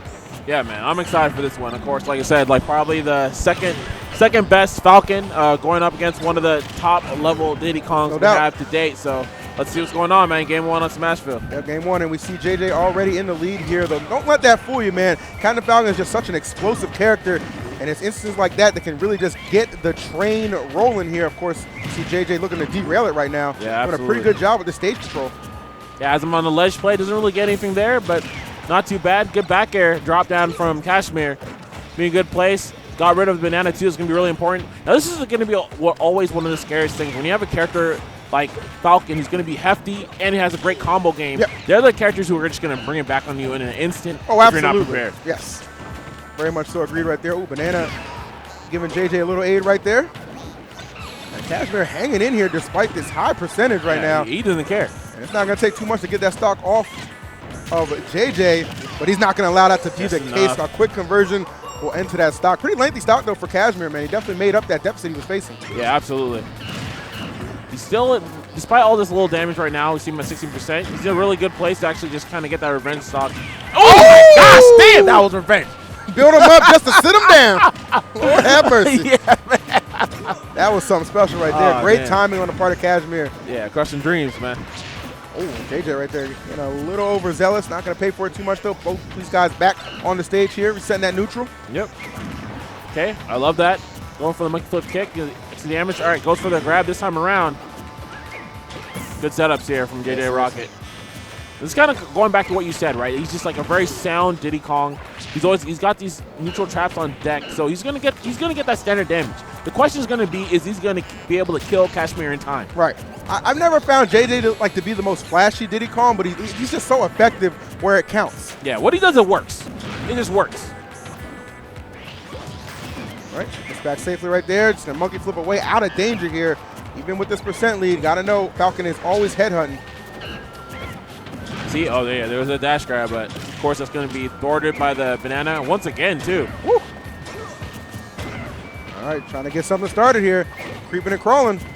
Oh, I like that patience right there. Waited for the air dodge, punished accordingly, and look how much mileage he's getting off these up airs, man. Yeah. Such well-timed aerials right now for the part of Kashmir. Damn. And he's brought this back within 3% here. Anybody's game right now. Yeah, as I'm at the ledge now. Playing. He's going to do a banana. Oh, yeah, it's going to be a punish. Oh, not quite as hard on the initial drive right there, but actually good commitment right there by JJ to keep on him despite not being able to capitalize off that first little flub. Yeah. Uses the banana to his advantage and gets that stock. A very tight game right there. Yeah, and that's coverage, man. Be able to actually throw a banana, put a short out fair out there and be like, oh, I got that hit. Oh, nice. There it is. Clap him up, send him out. I love the way JJ is. He's just such a poised individual. Yeah. Like, I feel like if I went to school with JJ, like, if I wanted to cheat off of him, he'd just be like, he's just like, Philip, we had an equal opportunity to all study to work, okay? There's no reason you should be looking over at avert your eyes. You got it, JJ. I'm sorry, man. You got it, JJ. I'm sorry. I have so much respect for a response like that. I couldn't even say because he put the blame on me, and guess what? It was my damn fault. What can I say to that? What can you say, what can I say to that? He's a good man. Studious JJ, man. You got it. Always doing the work that's needed. Oh, okay. All right. Cameo for Fatality. Yeah, a little tutoring right here from my man Kashmir. I see Fatality on stage offering some tips up. Obviously, that epic encounter he's had a couple times with some Diddy Kongs over the course of his career, trying to spread some of that knowledge to Kashmir here. Headed into game number 2. Back to Smashville we go. No character switch is needed. Let's get it. 3, 2, 1, go! All right. Why not? Let me just monkey flip right in. Yeah. What you gonna do about it? Yeah, choose Again, your fate, what you gonna do about it? Yep. Oh, good tag. Oh, hits him out. Oh, that's a good catch. Yeah, seriously, tremendous offstage play right here from JJ. Not getting the stock just yet, but tacking on that damage mighty quickly. Yeah, wow, he's just not letting this man leave his ledge. This is your home now. Ooh. Nice. Ooh. Great catch right there. All right, hugging him up a little bit. It's alleviating some of that pressure that JJ was putting on quite a bit, actually. And just after all that, man, 104%. Like I said, man, it's just JJ just a very effective player, man. Yeah. Not looking out flashy, man. Just beat you. Yep. Just doing what needs to be done. Oh. Okay, the chase. I love how I went deep for that one. Okay, couple of jabs right there. Just back him down a little bit. Oh, yeah, that was super unsafe. Yeah. Not sure why Kashmir committed that. If he was going to go in on the shield, I would have liked to see him go for a grab instead. Yeah, no, absolutely. absolutely. A little safer option right there, but JJ going to capitalize and get that first stock off. And I do like that by JJ, that he recognized the situation. He's like, all right, the tempo, we're kind of moving fast-paced here. Let me slow it down, walk a little bit forward, make him kind of react to something, go for his shield here, and get an easy punish. Right. So good stuff by the JJ there, just recognizing the tempo situation and punishing accordingly. Well said right there, and that's, that seems to be the key to success for this guy right now. Putting it on him. Is he gone? Is that, I was like, yo, man. You know what? In any other situation, I might have thought that Diddy was dead, but I was just thinking to myself, he knows what he did. Yeah. He's aware. Yeah. JJ being extra creative right there, coming back and just continuing to keep control right here, putting so much pressure on Kashmir, who finds himself just trailing more and more as this game progresses here. Back throw, get him off stage, take control of the banana, try and use it to his favor, but no go right there. But maybe kind of like hurting him up to the sky right there to enable him to place that back air well-timed and quite effective there. So down, but certainly not out. Yeah, absolutely, man. Just the bare essentials helping him out there. Has him right now at 80%. Still needs to figure out something. Good damage. Get a little jabs. Oh, okay. Oh my gosh. Okay. Yeah, he's moving right now. Got him in the vortex. Here we go. Oh, here it comes. Captain J. Whoa, I love the fact that committed to going for that. Nice. Oh, The patient. He knew. He knew. That's the fear factor, man. Yeah. Shout out to Joe Rogan, baby. We bringing it back. Yeah, all the way. Tries to walk up, gets him a down smash, so it gives him enough time to actually set up a banana play here. Ooh, not gonna get it. Oh, that's it. It's money. What a catch. Woo. What a catch. Trailing the entirety of that game, but Kashmir, so much resilience behind that man's play. Caught JJ slipping one time, and that stock went dipping. There it is. Kashmir, man. That's quality. That is quality. You know, Kashmir is actually a very sought after and absolutely valued man. fabric. You know what I yeah, mean? and that's what I'm saying, man. That's quality. Quality right there. And that's a quality gameplay and a quality response from him against JJ. So 2FD we go here for game number 3. Switching up the scenery at last. I like the double roll right there. Yep. Yeah, he kind of ran off there, so he already used his mid-air jump. Was able to follow up, but still get an up air, just amount of damage. And now we're back in a neutral situation. Yeah, one thing I've noticed about these guys is like they're, you know, neither one of them is really scared to just go off stage against the other. Like, yeah. There's a lot of off stage commitment between these guys when we see them And in I love situations seeing like that, man. I love seeing that, man. Like, why not? Why Exactly. not? In this game right now where you have people. Oh, okay. Oh, I thought we were seeing I like the it. pistol Hey, setup. it all led to a nice little follow right there. Yeah. Damage is damage. We'll take it. Nonetheless. Oh, great spacing. Oh, trying to get a setup, man. If you got that up air fastball, how's the life gone? And JJ needs to be careful because those spot dodges, I'm noticing Kashmir, he's anticipating them now. Yes, Like a lot of absolutely. times, we put some pressure on him right there, he's just expecting to react. Yeah, the main things I've seen right now from Kashmir in terms of his adaptation have been the spot dodges, as you said before, and also the monkey flips. You notice that he's been positioning himself a little bit farther, and he's been jumping in anticipation so he can get a punish from there too. He's got to be careful, man. Again, the spot dodge, man, it's a problem. You know, just delaying that hit ever so slightly, making a difference right here.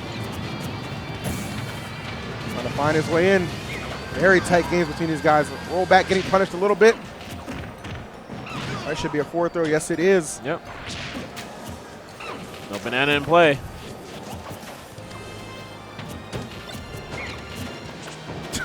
Damn. It's a lot of back and forth playing around each other here. Kashmir getting the better of the exchange for the moment. Yeah, another back air, man. The bare essentials. All right. So still in this fight is my man JJ.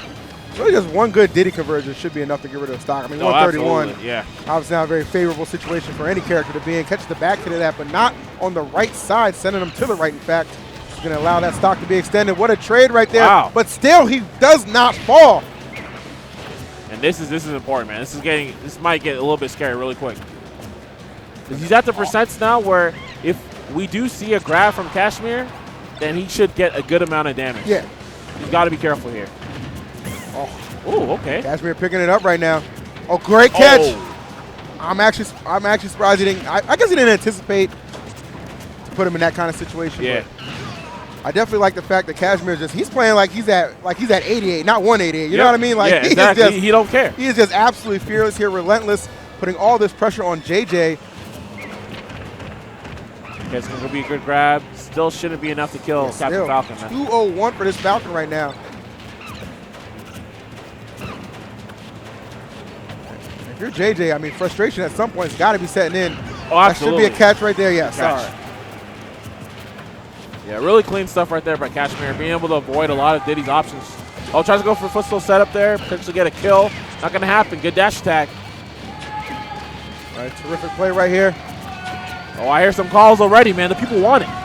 Yeah, I'm saying this crowd is actually pretty electric right now. This only pools. Like, yeah, man. Yeah, everyone's ready, man. El Capitan. People already so invested in this tournament for good reason. Such a talented group of players before you right now. These two, of course, being no exception to that. Yeah, not at all. JJ trying to climb his way back in this match. Kashmir has been dominating from the start here, just kept firm control. Oh, yeah, he's chasing this man. He's chasing this man. Ooh. Those back airs have got him a lot of mileage here. I think the scary thing right now is I have not seen nearly enough adjustments from JJ Rockets, despite the adaptations we've seen from Kashmir. He needs to figure something out, because otherwise he's about to lose this game. Right. He's just getting hit around. Oh, he's Eventually, moving. one of these big hits is going to go ahead and just seal the deal. Right, still, man, still got some fight in him. I'll give him that. Absolutely. Not willing to relinquish the stock just yet. 142. Oh, Kashmir, there it is. There it is. I love that. I love that he saved that, man. That is money. Yeah, seriously, terrific trump right there. And I mean, JJ was really in a situation, like he won the first game, and then game number 2, he was leading the whole time. Yeah. He was in a position to close that out. But Kashmir just found ways around that pressure and was able to seal the deal on the right side we saw earlier with the back air, take it to game 3, and then just from start to go, it was all Kashmir, man. That offense was definitely favoring him for sure. Despite JJ's best efforts, just could not get past it. Yeah, man. I mean, we just saw pressure. Yep. Like, we saw like you said before, the spot dodge. Once he started realize, okay, every single time he's in defensive position, didn't know what to do, go to option and spot dodge. And that's something super important. Once you can figure out your opponent's, like, general defensive tendencies there, then that's already half the battle won. You got that, and then at the same time, he kept pressuring him. He's like, okay, monkey flip, you getting all this damage from it? Stop that. Cut that out. I don't want to see that no more. He got hit by it way too much. He's like, all right, I'm not going to let that happen. And then he's just like, yeah, keep feeling like you're safe, man. I'm going to keep bearing. And then at the last moment where he stopped and he was just staying on the ledge, Trump, done.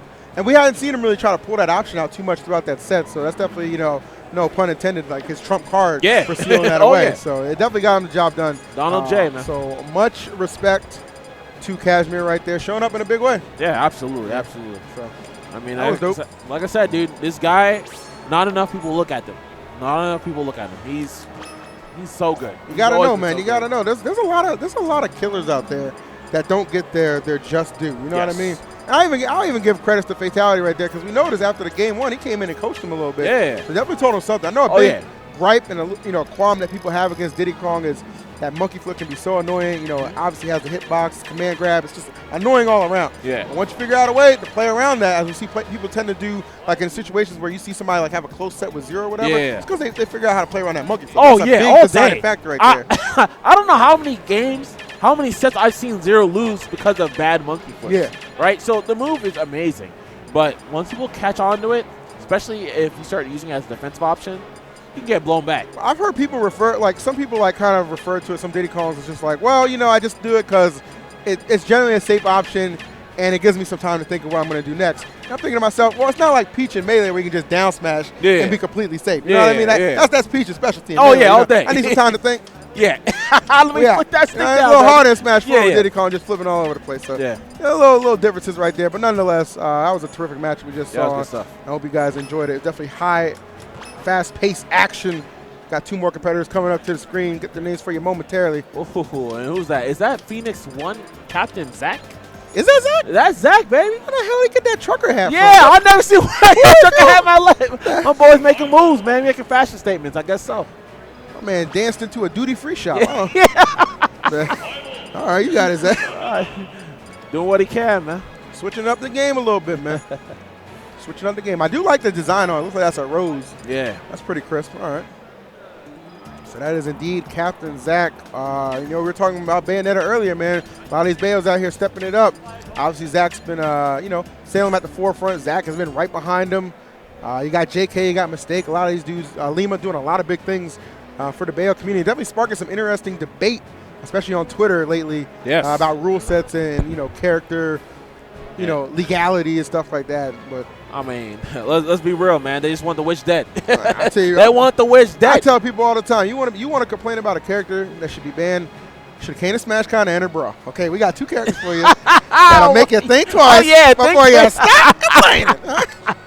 Talk to them, man. I'm keeping it real with you. They don't know, man. I'm keeping it real with you, man. But anytime someone tells me like, oh yeah, we need to ban this too much, I'm like, hey, you definitely didn't play Brawl. Come on, son. You don't remember. You don't remember the dark times, man. There's some dark ages, man.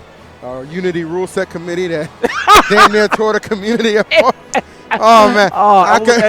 We're gonna talk for hours about the anthology of Brawl. Oh damn! But luckily, we're in Smash 4 right now. And that is gonna be looks like Bayonetta versus Ness. Okay, I'm with that. Zerom, if I'm correct. Gonna have this guy on deck. Let's see, man. This matchup can be really, really hard for Ness. He's gonna have fair. So fairs are nice in terms of getting punishments on their landing, because you don't necessarily need to worry about if they're gonna do witch time or not, because you'll get the multi-hits and you'll get through it anyways.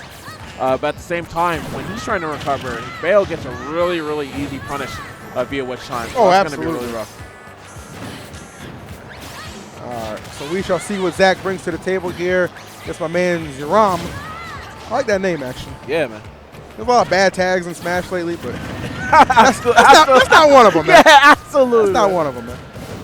I'll try to give him the heel drop. Not going to work. Trying to drop that big leg. All right, getting all the way with that PK pummel. Keeping Zach off stage right now. Finding some pretty decent pressure there. Oh, but gets ate up with that duff. Yeah, man. The onslaught arm. Oh, Zach. Woo, okay, Zach. I like that, Zach. I like that. Technology, man. Because Zach was like, even if things do go awry right here, I know how to click that tech button. Yep. I ain't worried about it. All right, just going to wait that out. Yep. All right, going to wait for recovery. This is the problem. A lot of patience from Zach here. I'm liking it. Yeah, really well done. A lot of times you'll see from a lot of Nesses, they'll either go for a, oh, don't lose your life. They'll usually go for a double jump and air dodge every single time they try to get on the ledge. And so in those kind of situations, a lot of people who are aware of that, they're just going to wait there. Right. Why not? All right, so my man Zekrom down, but certainly not out here. Yep. Gonna make some waves. That's putting together. I know, honestly, like, Nakat himself has admitted that he prefers Ness in this matchup. You know what I mean? He says, yeah, it's a little tough right here, but there's definitely little ways, little intricacies that Ness can kind of put the matchup in his favor at times. You know what I mean? Make it frustrating for Bayo sometimes to hit because he got that small frame on him. Yeah. Especially in this metagame, too, where people are Ooh, really, oh, okay. my gosh. I clenched up. Yeah. I clenched. I wasn't sure. Yeah. I was not sure. Okay, all right, this Ness is moving right now, man. In a very, very good place to take the stock. Back throw. Oh, a little too early. A little extra damage here. Yeah, I noticed he doesn't use that back throw too sparingly. I've noticed that he just kind of, if he has a position, just kind of get him off stage. He's gonna go for it. Oh, doesn't get it in time. And no rolling. Good catch. Right. Make these nairs work for him here. And just continue, and that's a really smart play by Zach. It's knocking him further and further off. Yep. And then able to hang in there. Yep. Barely. And Zach looking at him with the confidence, man. He's like, nah, I ain't down. You forgot, man. Forgot about my special. You thought I was going to die first.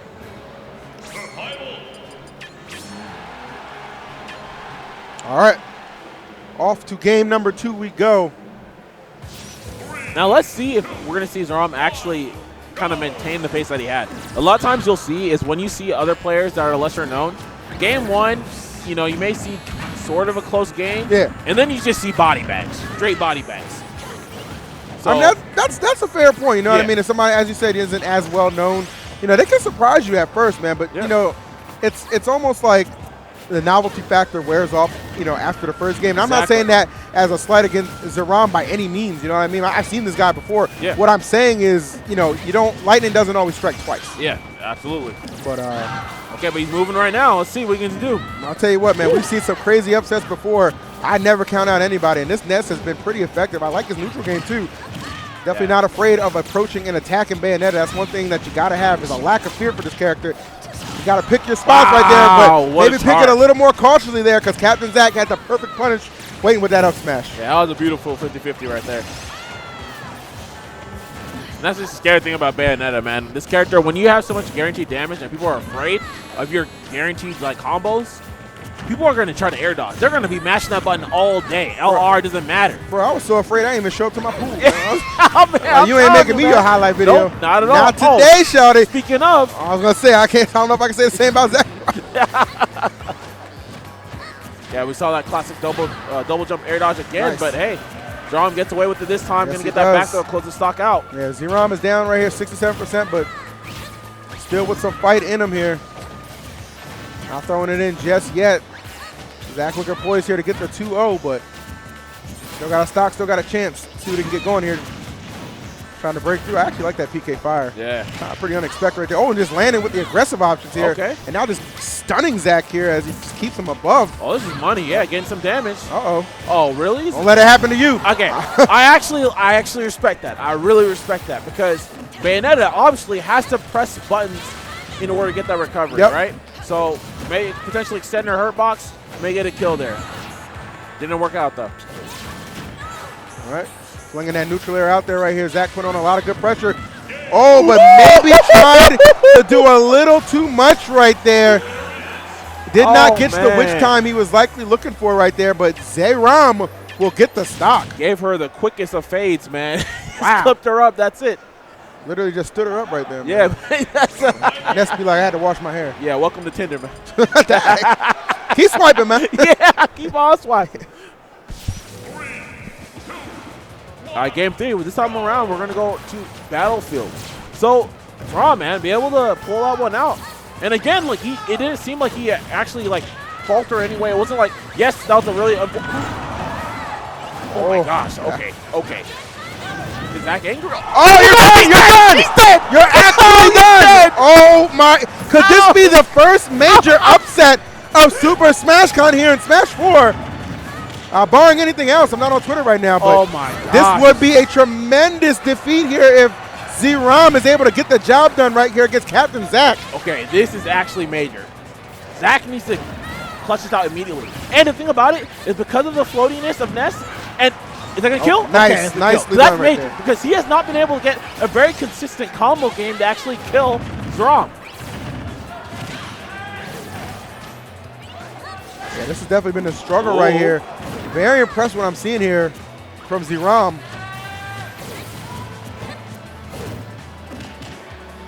I told you, man. I mean, this not a run of the mill. Hey, I just showed up for my first tournament. Now I've seen this man. I've seen this man play before right here. Plays. And he playing no games right here. He's putting it to Zach though. Finds an excellent conversion. Ooh, but able to escape that. That's punish. Always a scary situation, especially in these closing moments of a set. When Bayonetta gets you like that, can scoop you up and just obliterate a stock in the blink of an eye. And Zach, one of the best at getting that done. But right now, he does find himself back to the wall here. Ooh. All right, finds a grab. Yep, back throw again. Doesn't use it very sparingly. He's content to just get you off the stage and then try and punish after the fact. Yeah, man, my man is moving right now. He actually, this is looking like it might be a wash. This might be over. Okay, stomps Yaram, good Pradas. Good catch, caught him on double jump. This is major. Right, this is super major right there. Oh, I love the footstool after That's that. money. That is money. That is money. He had the taunt ready. He knew he wasn't coming back. Yeah. Oh, look at that set. Look at that set. Look at that. Go ahead with you. Go ahead, boy. Yeah. Oh, yeah. Go ahead, boy. Can't nobody say nothing to you. Oh, Look yeah, at that. man. I didn't buy those products for nothing, My man. man said the most fashionable truck stop hat you ever did see. Say something to me. Say Say something, man. something to me. Go ahead, boy. Do your thing. I ain't mad at you. Try to go stop here, man. But no, you know what? But a lot of credits to Zeram. Oh, right yeah. there. Made that very competitive. Yeah. Definitely had us, second guessing. How's this really going to go down here in game number 3? That was such a good competitive matchup right there between the two. But Zach able to just clutch it out a little bit. Really, living up to that top player hype that he's built for himself. Yeah, man, absolutely. And I think the craziest thing about it, too, is that, so again, like I was saying, alluding to before, a lot of times he was getting these conversions. Yeah. He was not getting the enders, right? He wasn't getting. He's getting them. He didn't get them with a up air off the top, right? We didn't get him a kill off the side, so he was having trouble. He wasn't getting those kills. So a lot of those comeback factors that we usually know from Bayonetta's wasn't coming because he was a floaty character and he was DIing properly. So it was really major. But then I love that Zach recognized that a lot of times he was DIing down because that's why the ABK kept missing. So this time he's like, all right, I'm gonna be. I know you're trying to DI in because you don't want to die, and I'm just going to footstool you. That's a wrap. And I thought that was a really good, decision right there because instead of, rinse and repeating the edge guarding situation right there, let me just take the chance and just try and put you all the way down there. And that's, decent recovery on him, with length, but just not quite enough to make it right there. Just fell a little bit short of getting the grab on that lip. And I think Zach knew it, man, because he had that taunt already. Frame one. That was a buffer taunt. That's crazy. That was nuts, man. Well done to Zach. Excellent gameplay right there. And some more to come because I believe Esam is on the stage right now. Yes, he is.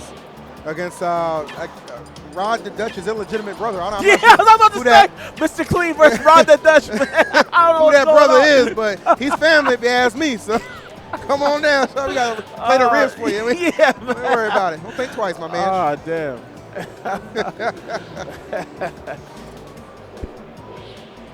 Definitely out here having a good time, guys. Super Smash Con. If you didn't know, now you do. Yes, Make sure you sir. spread that stream link around. Let them know we got several events popping off. I mean, we opened the event, yesterday with an awesome combo contest, which was won by Prince for 64, man. That was just so really just sick. sensational. There were so many good gifts that came out of that. Yeah. You don't know what to do with yourself. Yeah, man. If you guys haven't watched that, please go ahead, check the VODs. I mean, obviously a little bit later because we have some quality Smash 4 action happening right now. But please do check that out.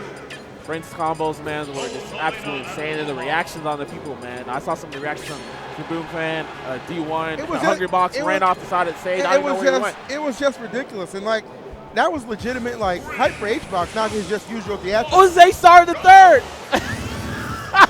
Oh, that is Ace. You're right. My bad, dog. Oh, my bad, man. I ain't caught the stream in a couple months, man. My bad, man. It's been a minute. But, I'm glad he's on stream right now going up sir. against my man E-Sam here. Obviously, E-Sam developed, a little bit of pseudo, title as a bit of a Rosalina slayer. Last couple of exchanges against the Buzz have certainly gone his way, so certainly no lack of matchup experience against here.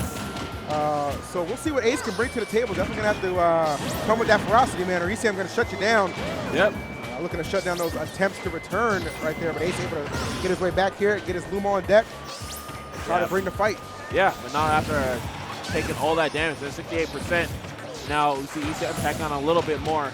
And the thing about E-Sam is he's one player, he's one of the more studied players we have in the upper echelon of Smash 4. So he's someone you're not really going to take him by surprise. It's going to be really hard to do so. So you got to play him legitimate. You got to come correct to the instant score. E-Sam, I mean, he's a student in the game, man. And he's been one of the best for quite a while, Brawl included. So he's somebody you got to play with a certain level of respect and understand what he brings to the table. You got to have something yourself, man. You can't show up to my dinners on Sunday with no plate on your food. You know what I mean? Sir. You got to have something to bring to the table, dog. It's a potluck, baby. Real talk, right?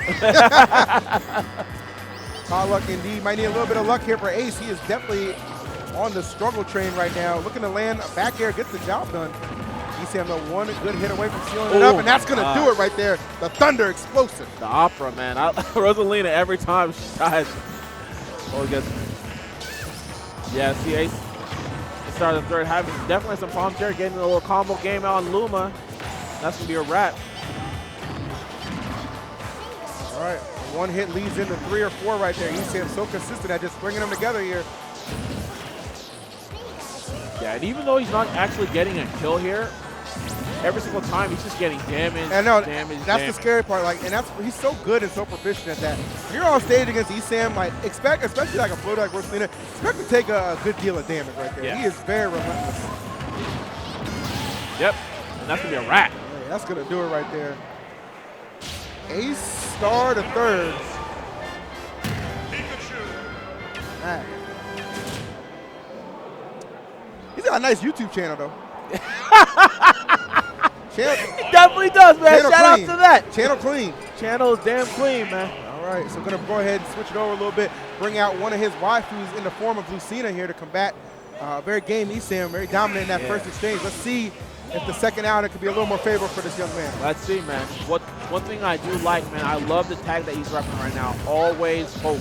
And that's something that's super important, man. And when it comes down to playing in tournaments, yes, it's a skill, it's a technology, but you gotta be there. Personally, I like the hope tag, right? Oh, I love it. You think about an aspect, it got Barack elected twice, right? Hey, it might get you a game. My man, Barack. Why not, man? I got nothing but respect for you now, man. See if we can get the job done here. Is in the lead right now against E-Sam. Definitely off to a better start. But gets right up into that force match. Well time by E-Sam. And so relentless. I like that preemptive up beat going to the moving platform to create a little bit of separation because E-Sam was all over for that moment. Definitely right now, A-Star is doing infinitely better right now. I love the Lucina pick overall. I think obviously he's going to have these extended normals, throwing the hitboxes. It's going to really help him out against the kind of oppression we've seen from E-Sam thus far. Getting flipped up by these Thunder Jolts here. Oh, yeah. Oh, my gosh, got him out of double jump, too. Might be a stock. Oh. Just barely. He's narrowly making it back right here. Oh, I like that. Smart play by Ace, too. The elevation of that moving platform going to assist in that kill. Well played, and this is definitely looking like it was the correct switch for Ace. Now leading right here. Yeah, really well done. Yeah, oh, yep, that's going to be a stock, man, of course. Esam, always relentless, on the stage and off, man. Never stops. Looking to string something together here. Definitely on the move right now is Esam. Has taken the lead ever so slightly. Starting to pick it up. Ace getting a little bit overwhelmed. Not for long right there. Nice dancing play. Slicing through. Oh, I love the catch on the up air. Yeah. Ace playing with just no fear right here. Not afraid to challenge Esam and reset this neutral right here. One thing I'm seeing from him is he looks like he's comfortable right now. Right. He looked actually comfortable. I feel like the Rosalina, I feel like from day one he looked lost, man. And it's not even like girl. It's not even that well, that girl is gone because Esam definitely got it done right there. Yeah, man. But it's not even in the aspect that his Rosalina's bad. It's just Esam just excels in that matchup. Absolutely. He's proven that time and time again, especially as of late. But the switch over to Lucina was definitely a favorable decision for Ace. Didn't get the victory, but definitely kept it a much more competitive contest right Yeah, now. man. I mean, like I said, I like the Hope tag. I like that he was able to play. A lot of people, especially once you get overwhelmed by a top player, Yeah. Game 2, it's a wrap. You know, you're already lost. You're already thinking about how you're going to shake their hand. Yeah. You know what I mean? Like, you're not even thinking about the game anymore. But I like that he was still focused, still trying to play the best of his abilities, and the switch worked out, man. Yeah. It didn't work out, but it was better. It was a much better more choice. competitive contest. Absolutely. That's what we were looking for. So, well done to Ace right there, but Esam will advance on. Kind of keeping this string of top players advancing. No upsets just yet. Yeah. On the forefront. So it's been good thus far. Now, we were talking earlier about Brawl Legends, right? We had ADHD earlier to open up the stream. We got a Brawl Legend yet again on the stream. That is my boy, Malkeezy, Malcolm. One of the best Warriors you ever did see in Brawl is back here at Super Smash Con going up against Smash 4's top Falcon, that being Fatality. Damn, my man Malcolm's up on deck. We don't see Malcolm too often, man. But before, he's a rare commodity. Yes, he is. But before he was a Brawl Warrior legend, he was a Brawl Sonic legend, man. And I tried to omit that part. I'm sorry, I tried to omit that part. I was a Brawl Sonic, man. I hurt myself. Now man. we got the dance games in the chat. I'm sorry, now we got the dance games in the chat. I'm sorry, man. I got to tell you like it is, man. I made the wrong move. I left Snake and went to Sonic. I don't know why I hurt myself for so many years. But nonetheless, this man, Malcolm, man, he's talented. He's talented. No doubt about it, man. We're going to see what Malcolm brings to the table here. Pretty removed from the game. I know he keeps up with, TK and Cody. They're really good friends and stuff like that. But haven't seen him out to an event quite a while. But I'm excited to see, I'm just excited to see what Malcolm's going to do. I think he's still playing Wario, so I'll be excited. Wario's always fun to see. Absolutely. In general, and of course, Fatality being as explosive as he is. Yeah. Can never go wrong, man. It's going to be a good one. Yeah, it's definitely going to be a fun game. I think the cool thing, too, is, I feel like, obviously, the only Wario that we really see more often than not is Gluttony. Gluttony's still doing work with the character off in Europe. Yeah. But Kamime actually played Wario at Smash Factor, right? Yeah. I remember that. That was crisp. And it's funny, too, because a lot of people didn't actually know that it was actually a Brawl legend in Wario. A lot of people don't realize that. A lot of these guys were doing their thing before the Wii U came out. Absolutely. You know what I mean? They're doing a lot of big things in Brawl. Yeah, they're not just random. Sometimes I still hear people say that Salem was a random, and I'm like, you guys don't know. Hey, that's a former Apex champion, buddy. Yeah, I mean, I would kill to be a random. Yeah, If that's the case. The heck? Forget my name right now. Yeah. The heck? Who am I? Give me that money. Yeah. Yeah, but that's one of the reasons I do enjoy SmashCon so much, because because there's such a cross-pollination of games under one venue. We get to really explore some of these guys' humble beginnings and tell you, hey, this guy's not he doesn't just play Smash 4. He's been here for a while. He's been here since Melee, since Brawl 64 in some cases. Yep. So I think a lot of fun things to explore. Yeah, man, a lot of history. We're going to go game 1. Oh! All right, Malkeezy, back to that. I'm glad you brought it up. Hey, man. I had to talk about it, man. I'm glad you brought it up, man, because it looks like he is bringing out the Sonic here to go against Fatality here. Now, the last time I saw Fatality competing against a Sonic didn't go too well with Supergirl Kells, and She did defeat him in a Game 5 competitive, but it was a defeat nonetheless. So that does kind of make me wonder if Fatality struggles a little bit in this particular matchup. I think so. It can be a bit of a hassle if Sonic really wants it to be, but also a pretty rousing start here. See if he can keep up that pressure. Yeah, from my own experience, playing with Fatality and then seeing some other Sonics play against him, I think that he struggles. Oh, back! Damn! Oh, man. He said, welcome back, but he ain't staying too long. He ain't staying too long. Oh, my Lord. Oh, man, he just shut me the hell up. I'm sorry, Fatality. That was so wild, man. Fatality makes it look just, you know, little to no effort on his part, but it's so effective here. Yeah, he ain't trying to lose the Sonic no more, man. That's enough. Feeling the wrath right here of Fatality just going off. I love Fatality's recovery. Always just on the pullback right there. Yeah. Just how to space it out, stay safe. Yeah, some of the best recoveries in the game, man. That's honestly what makes him so talented. It's not just the fact that he's got a crazy combo game, but again, Falcon's a very strong combo character. Yeah. The fact that he can always recover in times where it just seems really dire and it seems like desolate, that just shows how good of a player he is. Absolutely agreed right there, because Falcon has one of those recoveries that often, oftentimes you can kind of snipe out, and Sonic's actually really good at that. In fact, that down tilt to spring as well. A lot of good tools in Sonic's arsenals for, kind of sniping that out. But Fatality doesn't make it easy, man. It makes it Not at all. very difficult. Malcolm trying to at least get a stock here, just, get something going right here. It's definitely been all Fatality from the jump right here, showing no signs of slowing things down. Not at all. Yeah, get him with the That's burst. it. Wow. Yep. That is it. Yeah, I don't know if Malcolm thought this was Rick Wheeler from Brawl or what, but this is definitely the El Capitan, man. It was the Wario, man. Yeah, man. One time for the people. Yeah, one time. For the people, man. That's it? No, all right, we're going right. That's Malcolm of himself, not being with the people. Yeah, man. Does everyone hate Sonic? The tag. Of course, nice little reference there to our man DHF, aka Larry Lurr. Larry Lurr, he's in the building too. You'll get a chance to see him competing later on, Yes, I'm sir. sure. But keep your eyes on Fatality right here. Explosive game number 1 right there, ending in a 2-stock. Malcolm will here in game number 2, going to try and rally a little bit and not make that the case again. Oh my God. Fatality, though, of course, looking to just repeat history. Yeah, it's just a day in the life of him. Fatality is the type of guy who just wants to make sure that you remember what he did to you. Remember that Pools match. All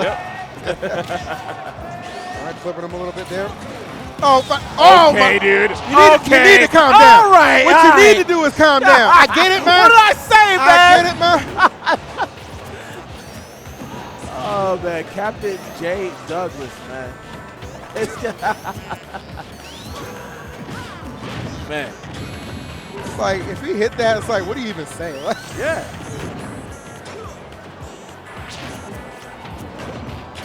I just love that. I'll come to your trial. He wasn't even thinking about taking or anything. He's like, dude, I just don't want to get hit by you. I'm here now. I don't care if I die. That's here. the whole point right there, man. It's just like, you can take the stock, but not like that. Yeah, man. not like that. Not like this. Yeah. Like, I get some not like this in the chat. Yeah, man. Let me see that, please. Oh, that's funny. Yeah, just like that, though. Fatality. Looking pretty routine. Gonna try and reverse right there. Not able to catch him, though. Nope. Tug him up. Malcolm still with some life here. Quite the deficit he faces. Wow. Fatality's just throwing him out right now. Oh, I love that pivot grab. That was beautiful. Trying to Yep, scoop him up just again. back And out this time, again. Yeah, this time he'll get it and get the stock right there. So Malcolm getting completely overwhelmed right there. Fatality putting everybody on notice. Might have corrected that Sonic deficiency that he was facing for a little while. We shall see as the tournament progresses. Still a lot of play to go. Yeah, man. I feel like that right there, that just did so much for him in terms of his morale. Because, like I said, man, I just feel like a lot of times he goes up with that character, man, and he is just getting bopped.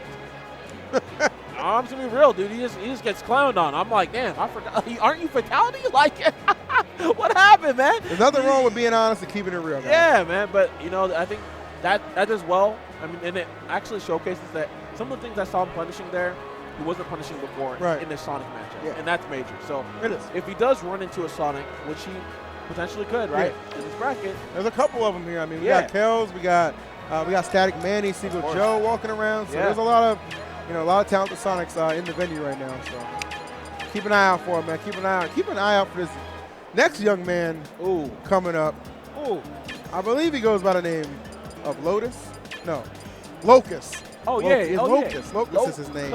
And he's pretty damn good. He's kind of good. He's pretty good, Just man. a little bit. I definitely think we'll see him featured at SCR Saga, if I'm not mistaken. Too. He'll be there. So that's going to be good. But we get a little treat and preview of what he plans to do at this event. Again, Super Smash Con 2017. Make sure you're spreading the link around. Let them know. Use that hashtag SSC 2017 as well. So everybody knows exactly where you are, what you're watching, man. Because we want people to be very much so invested in Smash Bros. We appreciate you guys all tuning in and watching us clown around up here and have a good time. Yeah, man. I mean, this is a celebration of Super Smash Bros. Iconic game, iconic series, and that's why we're all here. You know, that's why we all got to this point. But yeah, of course, we have the World Warrior up himself, Locust, going up against Poppy, and man, I'm curious to see what happens. I'm sure some of you guys probably follow Locust on social media. He's able to meet his girl for the first time. I was going to say, man. And I'm saying, is that the power up or like power down? I don't know. We're going to find out, man. Now, he's playing a good character right there, so I already know he's committed to putting some food on the table for him. Okay? Yeah, that's what I'm saying. He's not coming in here playing that bouginess right now. Not at all. I'll be honest with you. Sometimes, man, you find love, you find motivation. Yeah. Oh, yeah. You get motivated. So we shall see what happens here. Of course, Poppy on the Mewtwo due to a very powerful character. And for good reason, man. Ryu's just such a big buff. He's just a power lifter, you know what I mean? Yeah, I love it, man. Those big meaty hits. He's just a man. And there it is. He's literally just a man combating the world's evils. Gods, demons, doesn't matter. He's all about his business, man. So much so to the point he don't even wear shoes. Nope, don't care. What do I need shoes when I'm walking all over you? Yeah, man, all day. Real talk right there. All right, getting that first stock off pretty quickly did Locust here. And still to my surprise, unsigned Locust. I have to point that out. Yes, how is this possible? I don't know. You know, EA Sports is still in development, man, but I can pay your venue fee, man. Yeah, man, come Reach on, out man. to you, man. Give my man a call. I got a wristband for you, too, man. We'll find something for you, brother. It looks like he's finding this victory right now. Find that victory, and he does in the form of a 2-stock Locust. On fire right here, opening things up in a major way. Poppy getting popped. Damn, yeah. Definitely the power up. For sure. The gal's pretty good. I'm a pretty good player. Yeah,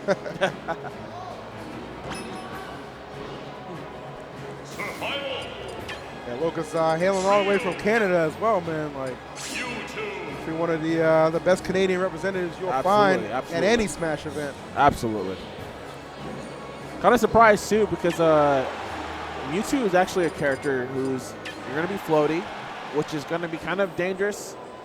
Obviously, going up against Ryu because he's going to kill you like that much earlier. Yeah. But at the same time, you have a lot of the good pokes and neutral tools to defend against him because Ryu, for all intents and purposes, is actually a really close quarters combat character. But we didn't really get to see that, man. Locust was able to smother him for free. That's just kind of what Locust does, man. He just kind of gets in on you, and it's just so relentless. Oh, goes for footstool, not gonna work. Oh. That's what we're talking about, man. Gets in on you and just goes the distance. Nice back air there.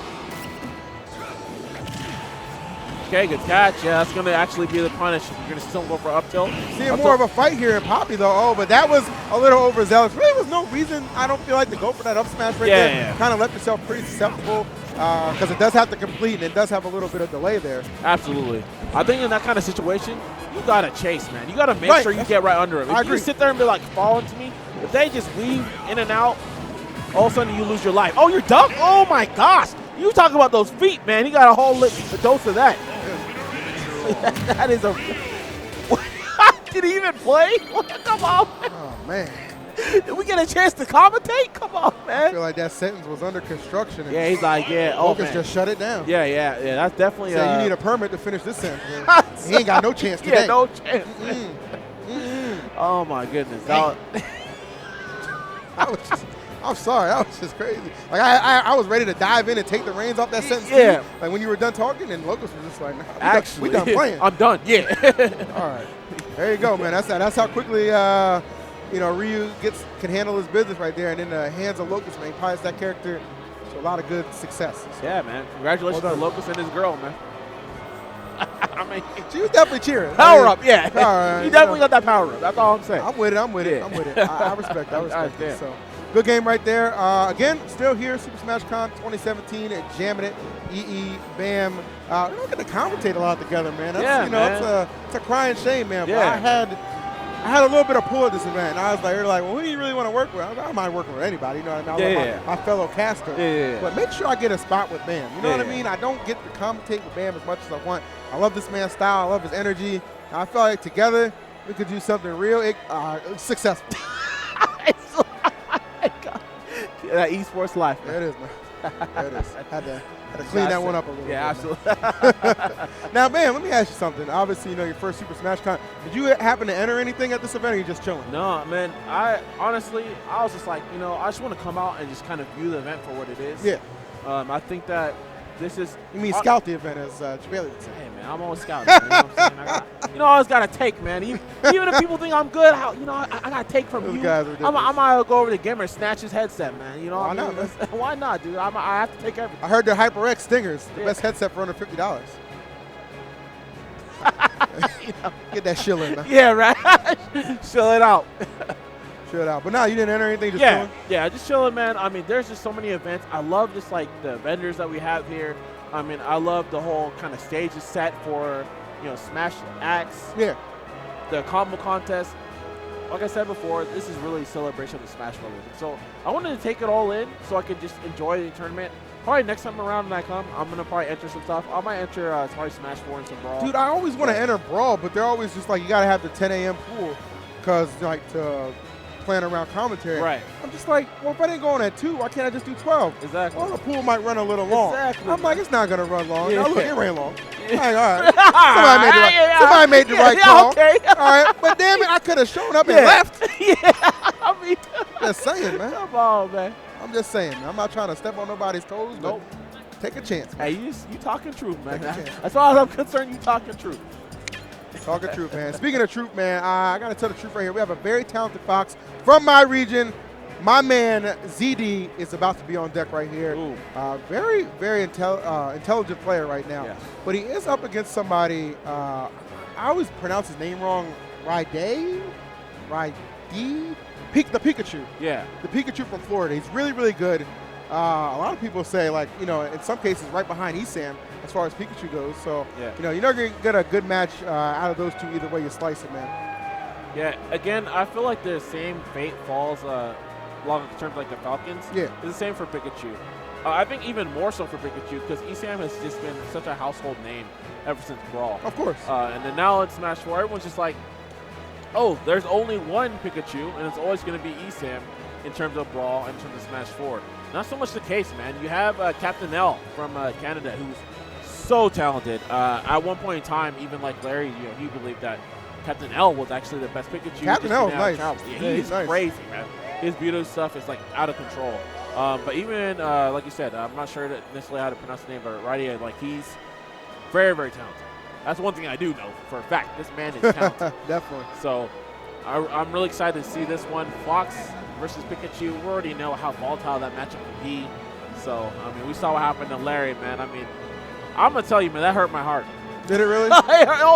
Every time I see Larry, that happen to Larry, I literally just shake my head and turn off the screen. I can't watch it. Dude, it's a rough matchup, I feel like, for Fox. Like, I feel like, when Pikachu, like, understands the conversions, the combos, the early percents, string up that damage quickly, like, it's a rough outing for a fast forward like Fox. Yeah, man. I don't know what Sakurai has against Foxes, but he just wants to always make sure the rat always wins. It's that low-key character bias. It is, man. I don't know what to say.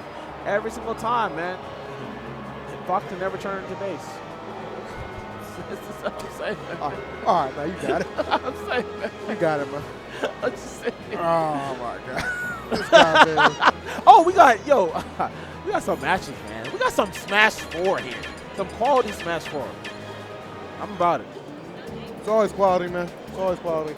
And actually, I really like the fact that because we have like such a big setup and so many people helping run the event, every match that you see on stream, like you're gonna get somebody, you know, pretty notable. Yeah. And you're gonna get an opportunity, you know, see them play. Because, you know, a lot of times, like when we're on like, even like on a regional scale, even like not just national scale, it just kind of sucks when you're like in that situation where it's like, we have so much talent to showcase, but we don't have the necessary streams to do it on. Yeah. We got a couple streams running for this Right. event.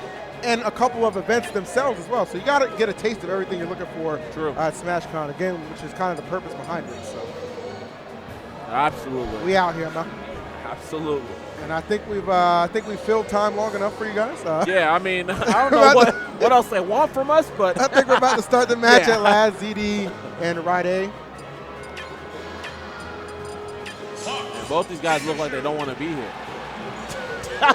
For all the praise we shouted out, man, they don't want to be here. Might be a little tired, man. I know Yeah, we'll man. start early for some people, but Absolutely. you just got to grind it out, baby. Here we are.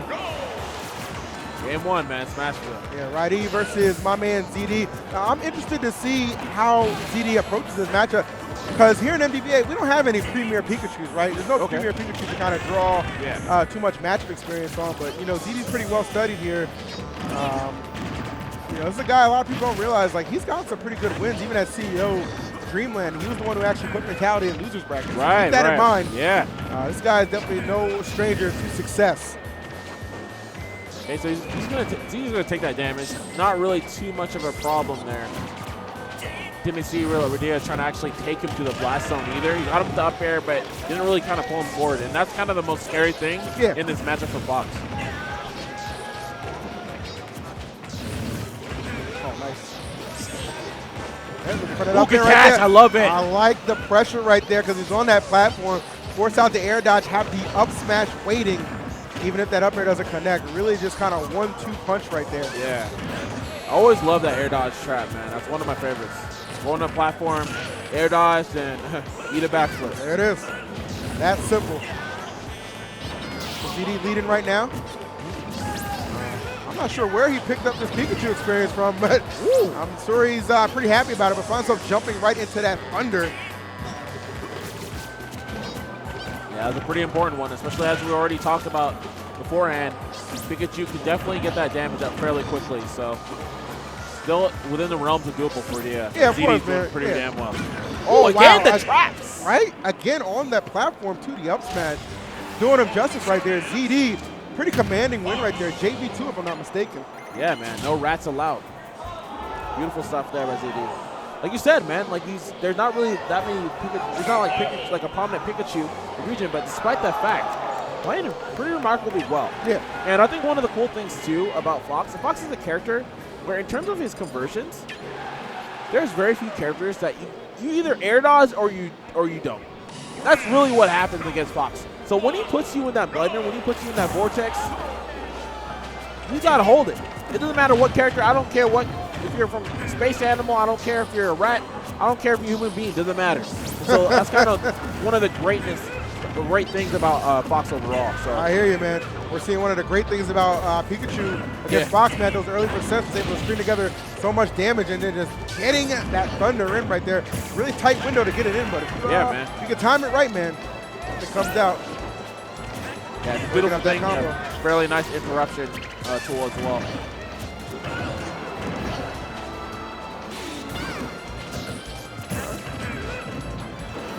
Oh, I love that. Just staying out of range of the get-up attack. Force smash waiting and just punishing accordingly here. ZD, though, still very much so in this matchup here. Another excellent grab. Yep, has him at the ledge play. What's going to see? Yeah, get that pressure back air. Not going to be. Oh, air dodge. But doesn't get a punish for it. Oh, that's up smash. Yeah, that's up smash. Hit him on the reverse side, too, and was able to just run over there. Yep. Slide in. Plenty of time right there. ZD moving right here. Going to get this 2-0. See if Ride has something to say about it. Yeah, Ryan needs to figure out something right now. Because so far, again, we're in this kind of situation where ZD has been fairly comfortable. That's going to be a kill, though, especially being a fast fall. He's going to die off the side fairly quickly. And now we're going to be back in the 0-0 position. Let's see what ZD and Rodeo are going to do. Ooh, okay. ZD stringing together these hits. Play pretty cautiously here, and for good reason. Again, that lower percent of Fox doesn't do him any favors against Pikachu. Yep, oh my gosh. He gets The grabbed check up. chase, oh wow. Let's go. Just taking him the distance right Damn, here. Mosh. Woo! God damn. Lord have Okay. My man said, ride day, I'm going to ride you. Like, Yeah, all day, baby. That was OD. Money. That's it. Money. See you later. Woo! See you later. My man. You forgot who I was? It's my man. Adaya. That's right, damn. Yeah. Let's go. Oh my goodness. Wow. All right, yeah. And ZD got that first stock off and was looking pretty good. You're kind of thinking, all right, well, we might get this 2-0 here. And Rade was just like, I ain't having it. Yeah, man. I ain't having it.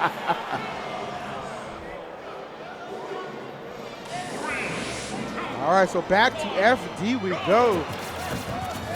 I can tell you one thing about ZD. You can't go with Xanadu without seeing him play a set on this stage, man. He is very comfortable on this stage. So even though it was Rade's counter pick in the last game, there's no reason he wouldn't go back here. Yeah, but you know what? This might be where the Pikachu unfamiliarity comes in to hurt him. Because Pikachu, if you don't have a place to land, especially as a character who already traps you as is, it's going to be problematic. Right. Oh, wow, not connecting that second part.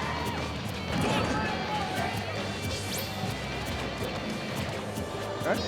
Runs in looking for the grab right there. Set up for a dash attack up there. Yep. Not too bad. Trying to catch him. Yep. Still Oh, not I quite love getting that it. pivot. Wow, that was so good, Bam. Oh my goodness. Gets the low profile and then cleans it up with the up. Easy smash. So that's the stock. My man. I know you need your boy, man, but I'm sorry. I call it like I see it, man. Rade is doing his thing right here. Absolutely. ZD's got to pick it up a little bit. Narrowly missing that up smash. Yep. Pull down. He needs to get back in the game. Rade, though, all over this man. Just out. Okay. Brutal assault right here. Oh, my gosh. Rade stringing it together, making him have some second thoughts about going back. Oh my to goodness. FD in this chat. Yo, someone stop this rat. I'm saying, man, this crowd not at all showing their favoritism right here. Yes, oh my gosh. Yo. I'm pretty sure I heard a go home chant.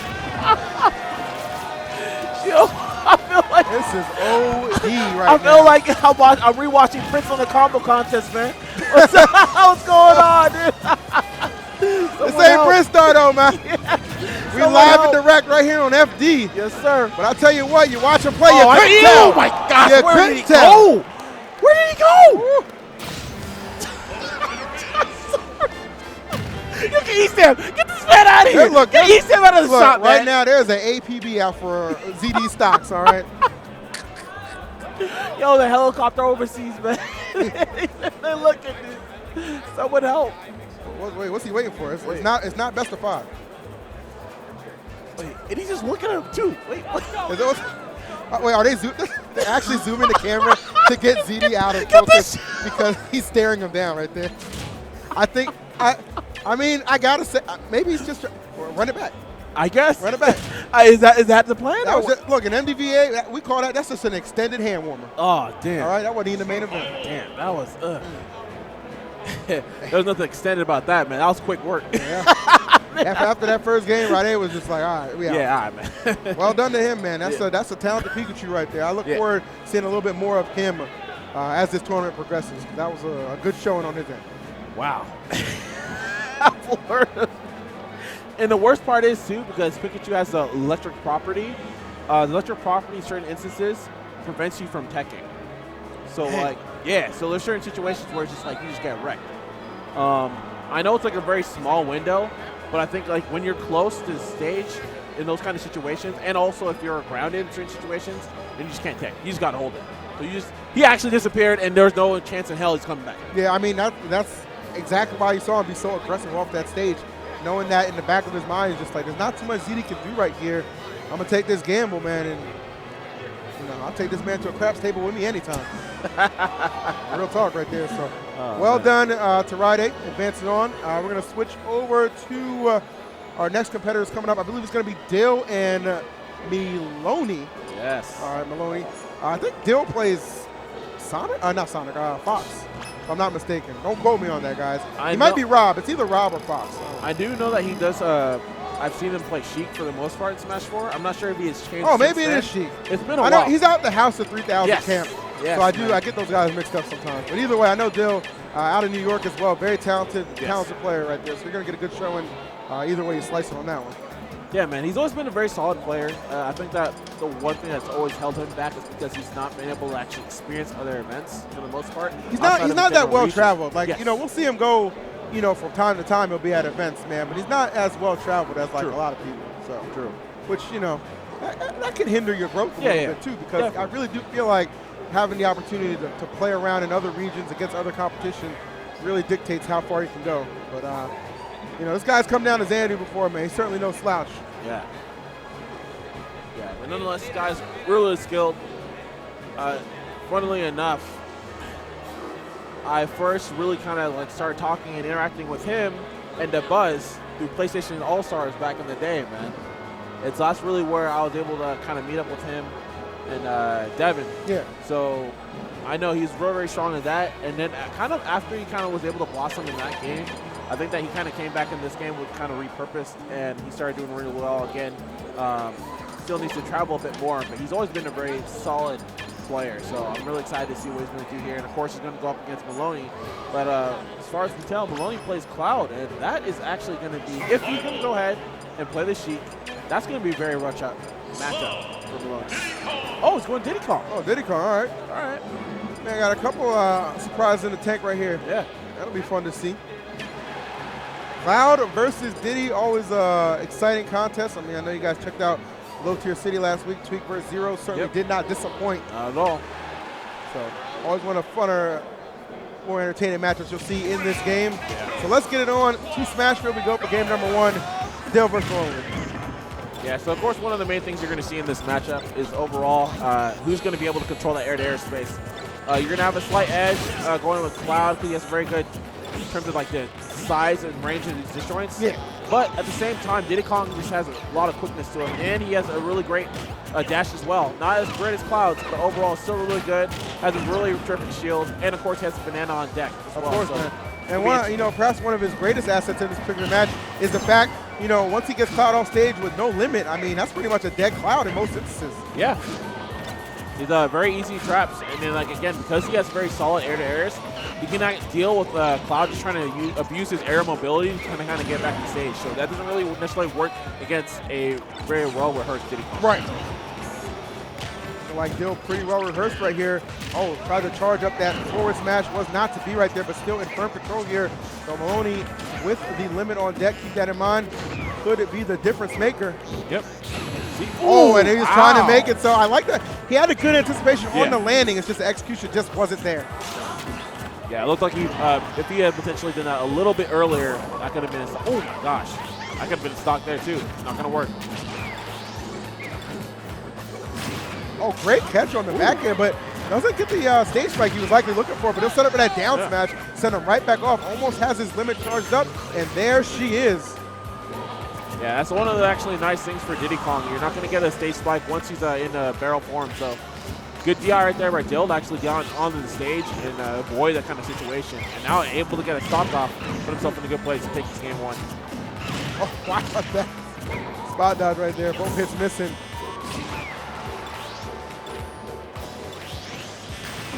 All right, safely recovering right there. That's He's working out for him.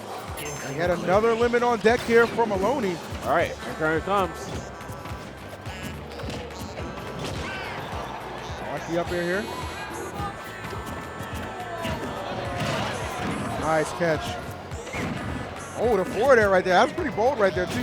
Yeah, I think Maloney was trying to initiate a forward air. Yeah. Yeah, so Maloney already kind of having some problems. Usually for Cloud, one of the scariest things in the game, okay, good limit there. It's going to close out the stock. But one of the scariest things in the game is going up when you're on the ledge versus a Cloud with limit. But we've seen Dill be able to escape the situation multiple times there. Yeah. That's something that he's going to have. Oh, okay, clapping lob. Almost. That right there, as I said, can be the difference maker. Just that ability to just edge guard, put so much pressure on Cloud. Has his limit right here, but might have to expend it to get back. He definitely will now. Great catch on that down tilt. All right, with the cross slash, decent amount of damage. They're likely just looking to wrap this up right here off a conversion. See him looking for these down tilts. All right, set up for the grab right there. Back throw off the stage right here. Looking to time something, but not quite in position. Oh, no. Okay. Doesn't get the last hit right there. All right, this is major. Almost has limit on deck too, and has full stick of butter, man. Yep. Has the limit, has the rage. This is actually dangerous. Yeah, this is scary for Dill too, man. He's not out of the woods just yet. You know, you've allowed him to hold on to his stock despite his high percent, and it might come back to bite you depending on how things unfold right here. Only 46 right here, so he's going to be able to take a couple of hits. But maybe not too much longer here. Oh, he's so lucky he wasn't right there. Good effort from Maloney right there. He definitely fought to the bitter end, but Dill able to sneak in that back air and get the win. And that was, like I said, that was getting really scary, especially when he upbeat right there over the stage. Yep. That was an opportunity, but he wasn't quite in position. That was the only thing. Kind of ran away a little bit too far in this situation. If he was a little bit close, did it maybe a preemptive dash. I think a preemptive dash is pretty good there because you can kind of bait a trump attempt. Yeah. And also because they're stuck on the ledge for X amount of frames anyways, they can't really hurt you there. So I think that would have been a better play in that situation. Then go back to the roll area, but didn't work out for him, and now we're going to have Dill up game 2. All right, big time start here for Dill. Mana in hand. And the game plan seems to be the same right here. Just swat him around, tack on that damage. Okay, but Maloney answering back pretty quickly here. That's good damage. Wow, these aerials have been doing him justice. Ooh, that was good F tilt. Making my Samir, okay, and okay, let's go for down tilt fair, and that's gonna be enough. All right, it is indeed gonna be enough. Great positioning right there for Dill, and Maloney, last stock right here. See if he can pick it up. All right, so that's fair. Gonna give him a potential opportunity here for a juggle, and ooh.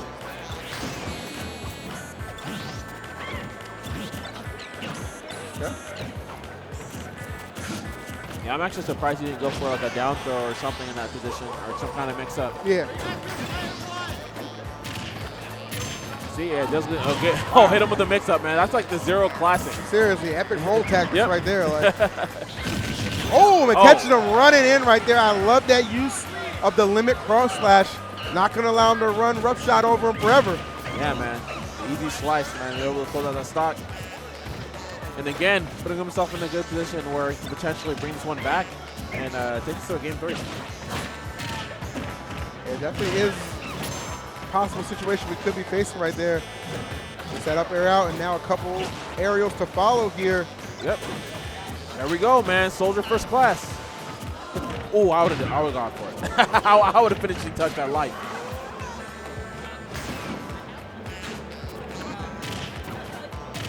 Oh.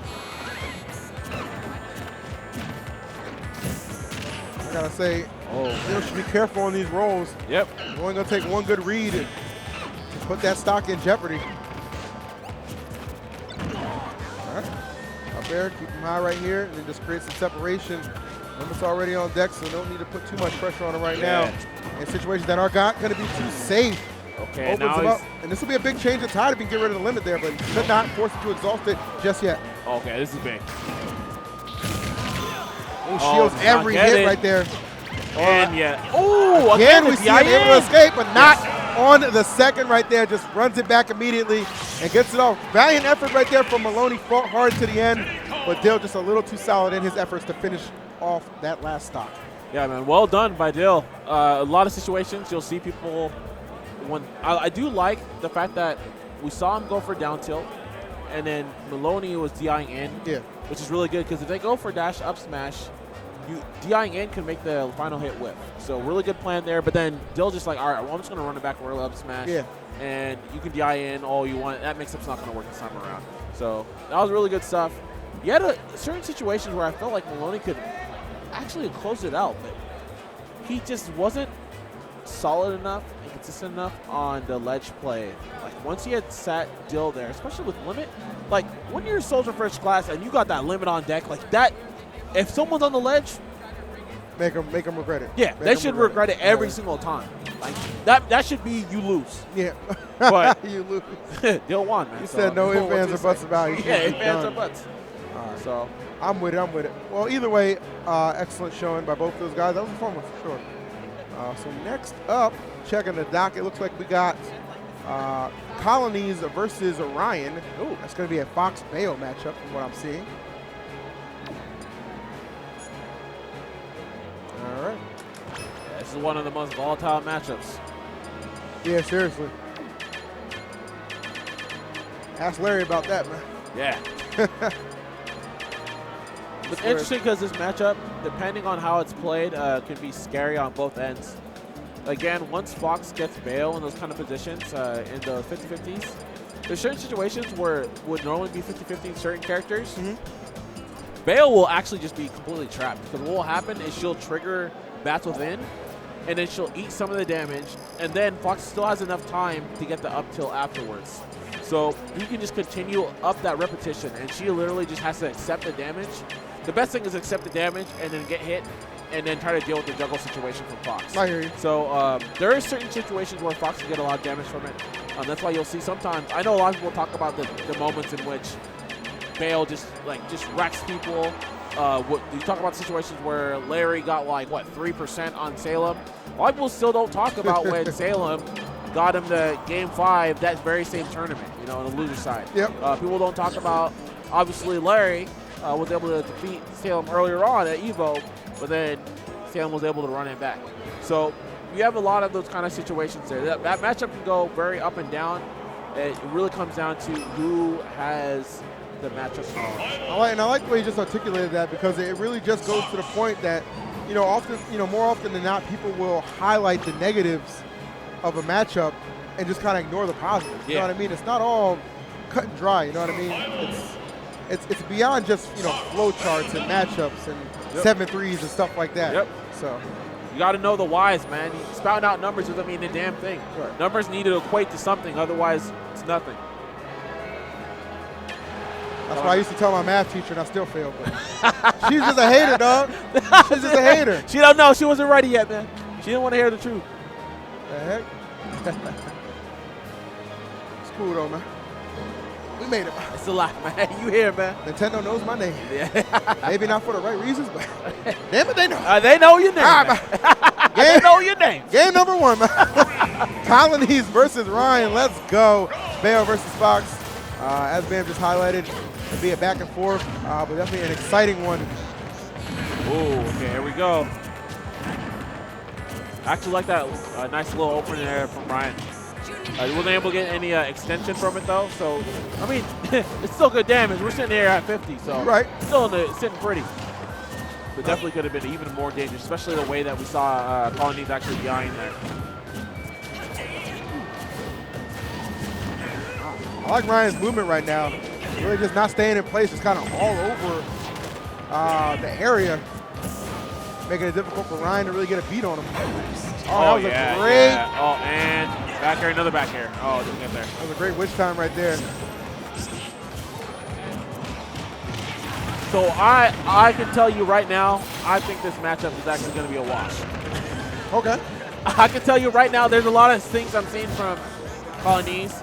He's really afraid to deal with punishing the landing leg. That's going to be a huge thing. If he's not going to be able to get that, Bayo's going to run for free. We're not seeing the proper DI already for some of these setups, so it's going to be kind of problematic. You need to have these things against Bayo. Otherwise, Bayo's literally, it's like running a ride where you need to have the certain height requirement. If you don't have that height, if you don't have that DI requirement, the character's going to wash you. Man. But hey, Colony's doing something. I don't know. I mean, maybe I'm wrong. Colony said at the end of the day, still Fox, baby. Still Fox, man. Got those big meaty hits that can get the job done. But I understand what you're saying right there. Yeah. But really. Yeah, fortunately he was able to close it out with the benefit of Rage. So Colony's working. If you can actually hold on to this and not get hit by the stuff that matters, then he's going to be okay. Because Ryan's not not getting these enders. I think that's the most important thing here. Right. Ryan is actually getting completely overwhelmed. I mean, Yeah. it's almost like he's not exploiting the things you just outlined as to why Colony should not really be in the lead right now. Yeah. If this matchup was played how it should be, but wow. What a complete reversal of fortune right there. Okay. I mean, Ryan just started out moving and grooving all over the stage, man. And somebody said last call, turn the lights on that man. Damn. That lights are too bright, man. That's a rough one. Telling you. Oh, damn. Yeah, Ryan, he had a lot of good combo starters, a lot of very solid openers, but he just wasn't getting the enders, man. He wasn't getting the up airs on the top. He wasn't getting the fairs from the side. Even though when he would rush off to kind of punish side B, he was doing up air instead of nair. Yeah. And so he wasn't pushing him out to get rinse and repeat, get some extra damage. And I think that's what was able to keep Colonies in the game, because you can do all the damage you want in the world, but in Smash, if you ain't taking stocks, what's it matter? Don't matter. What's it matter? Especially in this game when rage is such a prominent factor. So a lot of things to keep in mind here.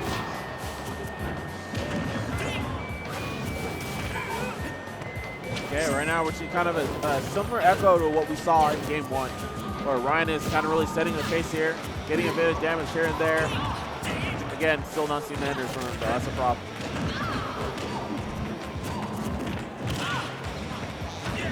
All right, we'll stop and go right there for Colonies. Going right to the top, though, courtesy of Ryan, looking to get that stock off, but not to be. All right, a little bit of patience right there by Colonies. Didn't overextend or anything like that. Just kind of walked up on him, trying to bait out a reaction. And there it is. Yeah. Wonderfully played right there. Really just commanding understanding of that situation that he was in. Yeah, that was really good. Yeah, that was a veteran-like play right there.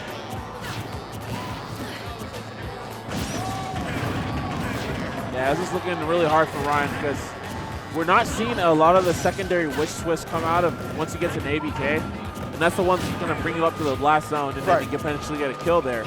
But because he hasn't been able to actually do that, he simply has not been opting for that option, it's allowed Colonies to be living at 143. Like we said, man, if you ain't taking stocks, that don't matter. Exactly, man. It's really just kind of giving him a buff in a sense.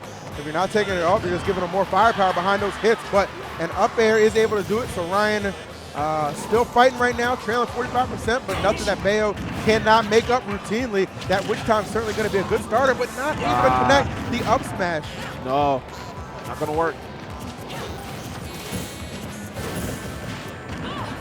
Smart waits for that final hit right there. Not getting caught off guard by any means. Yeah, good DIY though from Ryan to kind of avoid getting stuck in that vortex situation.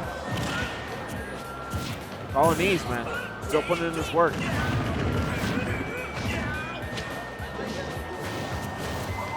Oh, that's it. Nicely done right there. Colonies said you can hold these. He gets it 2-0. I'm sorry, man. I hate saying this because I know how people already feel about Bayo, but I feel like Ryan was just pushing buttons, man. Look, I'm sorry. I feel like he was just pushing buttons. I don't even know what buttons he was pushing. There wasn't too much rhyme and rhythm behind the play. I admit that.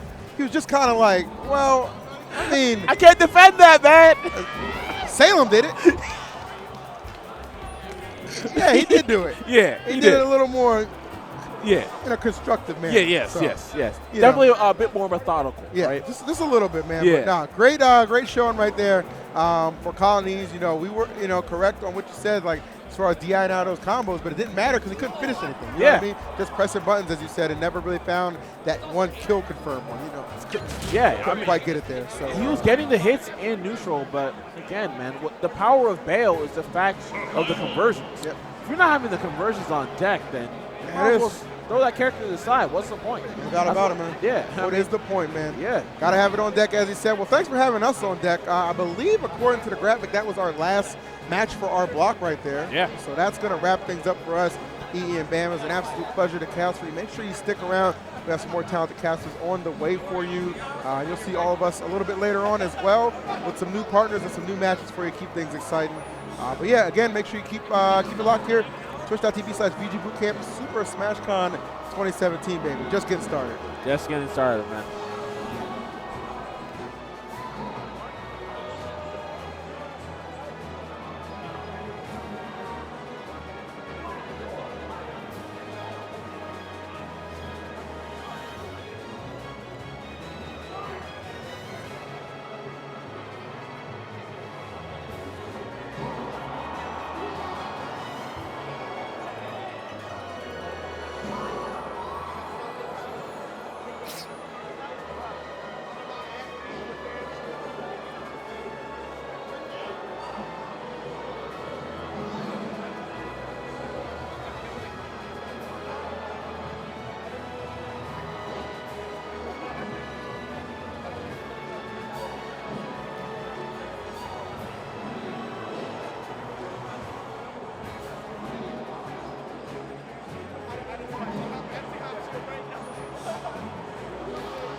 Wendy about to get fucked up.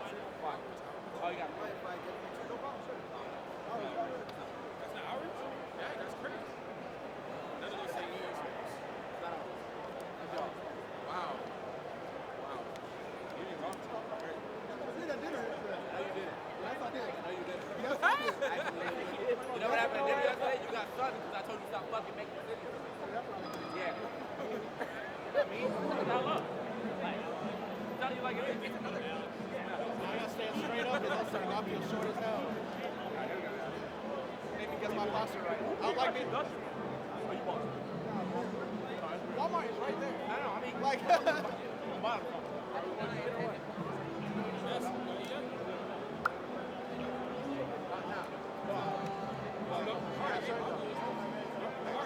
see it. It's high. I see it. I see it. I went with Gunblader. Where you go? Metal? No, I ain't. They put the metal in the middle. I guess so. Niggas know that. I'm always down to kick it. Yeah, man, it's just cool. No respect. Like, it's just cool. It don't matter. What's going on here? So I'm just trying to look and see what's going on.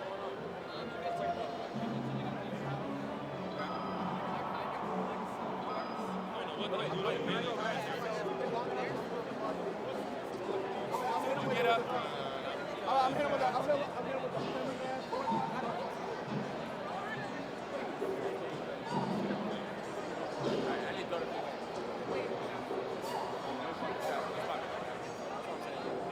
I was back there early.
We gotta get food, dude.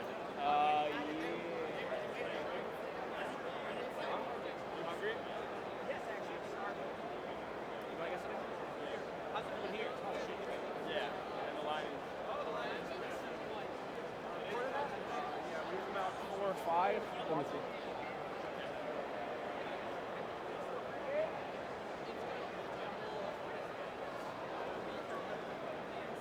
Let them know who's really important.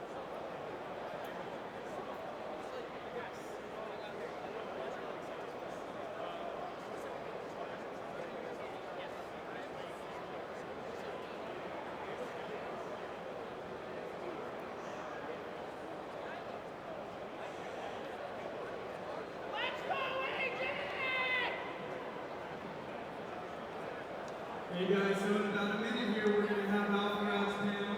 He's going to give us a presentation, and we're going to have Q&A towards the end.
streamers, then there are people who are YouTubers, and even competitors. Like, that's definitely a passion. And there are several different definitions of passion that we could go off of. And and we're going to go off an intense desire or enthusiasm for something. So the basic question is, how do I get started? And there are many different ways to do it, but the one that I did is learn your craft and master it, and then expand when you feel ready.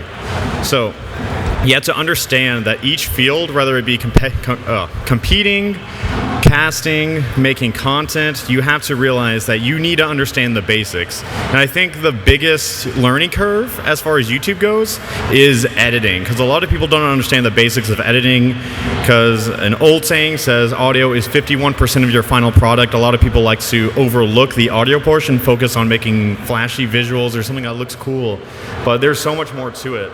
And as far as one of the most important things in just every field imaginable is networking. You have to realize that you need to be able to talk to other people. You have to not deify people who are bigger than you. We're all just people. And then criticism is another big part that really makes or breaks content creators, streamers, etc. Because the positive and negative are the two types of criticism, and that's how people see it. They think it's a black and white, this was good, this is bad.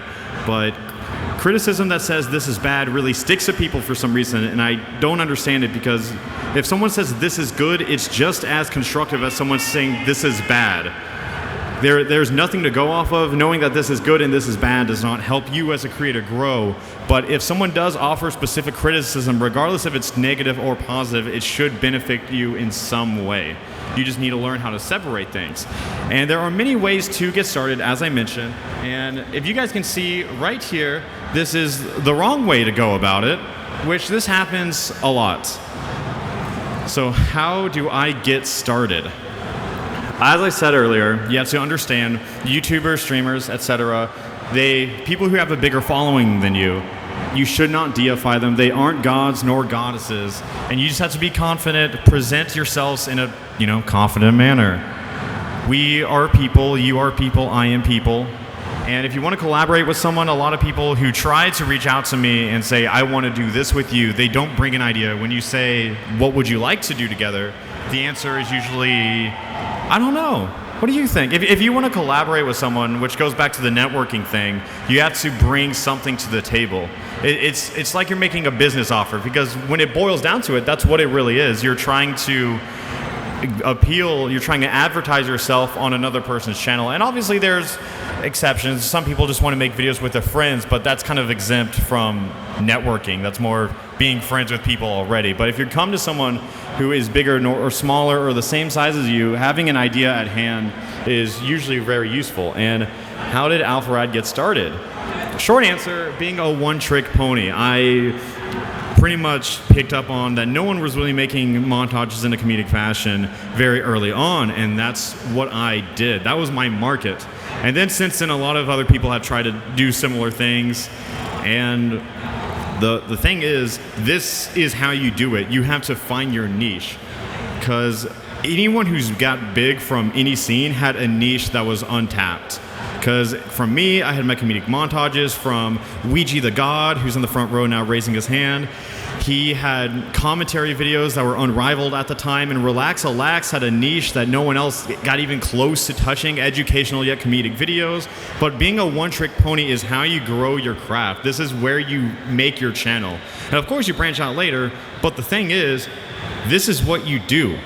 This is what everyone does. You find something that you can master, and you just become a one-trick pony. Like, that's what you do, and then you branch out. Because being a variety streamer, YouTuber, it's very difficult. You can't build this audience in one field and then suddenly say, I'm going to start doing this and expect the same amount of views. If you are a Smash YouTuber and you make non-Smash videos, those are destined to get fewer views. Not because the content isn't as good, but just because that's how it should be. So, do not be discouraged. it takes time. It's not a quick transition. I remember just making Smash videos, and then Splatoon came out, and my Smash videos were getting 150,000, 200,000 views, and my Splatoon video got maybe 20,000. Like it's a lot, but it's not the same as what I'm saying. So, as Egoraptor once said, or I think this is paraphrased, but get 100,000 subscribers and then do whatever you want, which I think that's the best way to go about it. If you want to be a variety YouTuber, the transition takes time. You can't just suddenly switch. But people try to find an answer on their own. People think a sub count is proportional to view count, and that's not true. The sub count only shows like what an estimated amount of people who do like your content. And what that serves is for YouTube, for sponsors, for brands, and for other people to see where your channel is compared to other channels. But for you and your view counts, it's up in the air. I mean, subscribing on YouTube is completely different now. You have to click a bell to get notifications. It's crazy. Things change. But people like to find an answer in themselves. They say, no one is watching my Minecraft videos when I started in Overwatch, and I cannot understand why. So I'm going to make a Minecraft channel. Do not divide your channels. That harms you. It harms the other channel. Because let's say you have 30,000 subscribers. Let's go to a nice number. Let's say 100,000 subscribers, and 90,000 of them are there for Overwatch, and the other 10,000 will watch whatever you do. So when you make a new channel for, let's say, this Minecraft game, you now have, you would think 10,000 plus people will go to the Minecraft channel, which usually what happens is about 5,000 of those people will see it, and about 2,500 people will subscribe to it. So you have just alienated the small percentage of your base, but again, these are made up numbers. So where this adds on is that you're splitting your demographic and stunting both channels simultaneously. So the real answer is to just grow, become a variety channel. If you want to do that, if you're comfortable in one field, you can ride that forever. And now we're going to go on to basic equipment. I had a more detailed panel last year about equipment, but the basic things are a capture card if you play on console, obviously, and a recording software to capture the capture card, or if you are using something like just computer, just PC gaming for Overwatch, etc., you need to get some kind of recording software. And like if you need examples, OBS, XSplit, Bandicam, unregistered HyperCam 2, anything like that, anything works. And then let's talk about microphones. You have USB microphones, and XLR mics are objectively better. But there's no shame in starting out with a USB microphone. It's where a lot of people start. It's hard to put money in something that you don't think or you don't know for sure will succeed. So starting out with cheap equipment, there's nothing wrong with it. I absolutely did. And then as everything grew, I decided to get better equipment because that's just how things work. And then you can get a webcam or camera, but that's optional. I'm not too huge on showing my face in videos. Sometimes I do, sometimes I don't, but some people exclusively use Facecam. So it just kind of depends if you want one or not. But then there's quality artwork. A lot of people who use Photoshop, Microsoft Paint, GIMP, some Flash site that allows you to make pictures online, they think that that's good enough. Well, you can learn, if you're confident you can learn over time graphic design and things of the such, sure, go ahead. That's what I did. But then when I got bigger, I realized there were so many things I don't know and so many people that know better than me, so I needed to find an artist. And there's this classic debate. Everyone says, should I pay an artist and stuff like that? You should. You absolutely should. But there's another question to that. Exposure is not a valid payment. That's a small thing, but after you do that, after you get enough subscribers and everything like that, pay your artists, etc., what do you do next? So, let's say you reach 100,000 subscribers or anything. Let's say your channel is big enough to where you think you can start to branch out. What do I do now? Do I upload more? And then there's a huge debate since all of YouTube. The algorithm on YouTube, the algorithm is what decides to feature videos over this video. Why should I promote this channel over this channel? There's a lot of variables that would require a panel of its own to explain all of this, but the short answer is quantity is better than quality in terms of YouTube. But if you want a successful channel, I don't think you should primarily focus on quantity. I think they are both equal. I think you need to find a balance of what you can produce in an X amount of time to produce Y amount of videos, because these two really do go hand in hand. You need to find a balance. You need to find an editing form that's comfortable for you, but one that also allows you to grow your channel. And again, this isn't for anyone starting out. This is for channels who are already established and need to find how to get over that next step. So if you have an established channel, this is what you do next. And then let's say your channel is even more established. You can get an editor. You can start a second channel to upload things on. Like we just uploaded a new Replay Hut channel. If anybody wants to check that out, we now feature Super Smash Bros. For Wii U, Rivals of Aether, Rivals of Aether, Overwatch, and a new series called Anything Goes, where people can submit anything they want. And then you can get an office with your friends without benefits, and you can get a panel at the incredible Super Smash Con and talk about all of your experiences. So my panel was pretty brief. I just wanted to go over any of this, and after this panel, if you guys have any questions or need me to explain anything more in depth, I will be at the Geico Gaming booth after this doing signings and taking pictures, answering questions, whatever you guys like. So in the meantime, the rest of this panel is going to be a Q&A. I'm going to have one of my editors, Deezus, come up. Let's give him a round of applause. And we're just going to answer some Q&As. And since I kind of want this to remain an informative panel, I would like it if you guys could keep the questions to somewhat serious, because there are a lot of people here who genuinely do want advice and need help with things. So if you want to ask any questions that are jokes, I'd rather you do that to me in person, because a lot of things that people like to scream at panels are not nearly as funny as you think they might be, but it will be appreciated on one-on-one. So if you have any questions, raise your hands, and I'd be happy to answer if we have a microphone to go in the crowd. I'm unaware of that, but all right, we do. Okay, so if anyone has a question, please raise your hand. Nobody has a question. All right. Hello. Do I see a hand? Bueller. Oh, I see all right, here we go. The kid in the front row. How are you doing? He said good. Where's this camera? I'm trying to... Okay, it's right there. Got it. What is a good editing software? Editing software. What is a good editing software? Short answer, not Sony Vegas. A lot of people think Sony Vegas, it's better than Windows Movie Maker. It's better than iMovie. But what happens in Vegas stays in Vegas. It's not a good software. I can go in, there's a lot of technicalities on why it's bad, but it's bad. Try something like, if you have a Windows, I always recommend Adobe Premiere. And if you have Mac, I always suggest Final Cut 10. So there you go. Any other questions? All right, let's hear from Link. If you ever want to say anything, I got it. Okay. I was wondering, what's the best way to learn editing?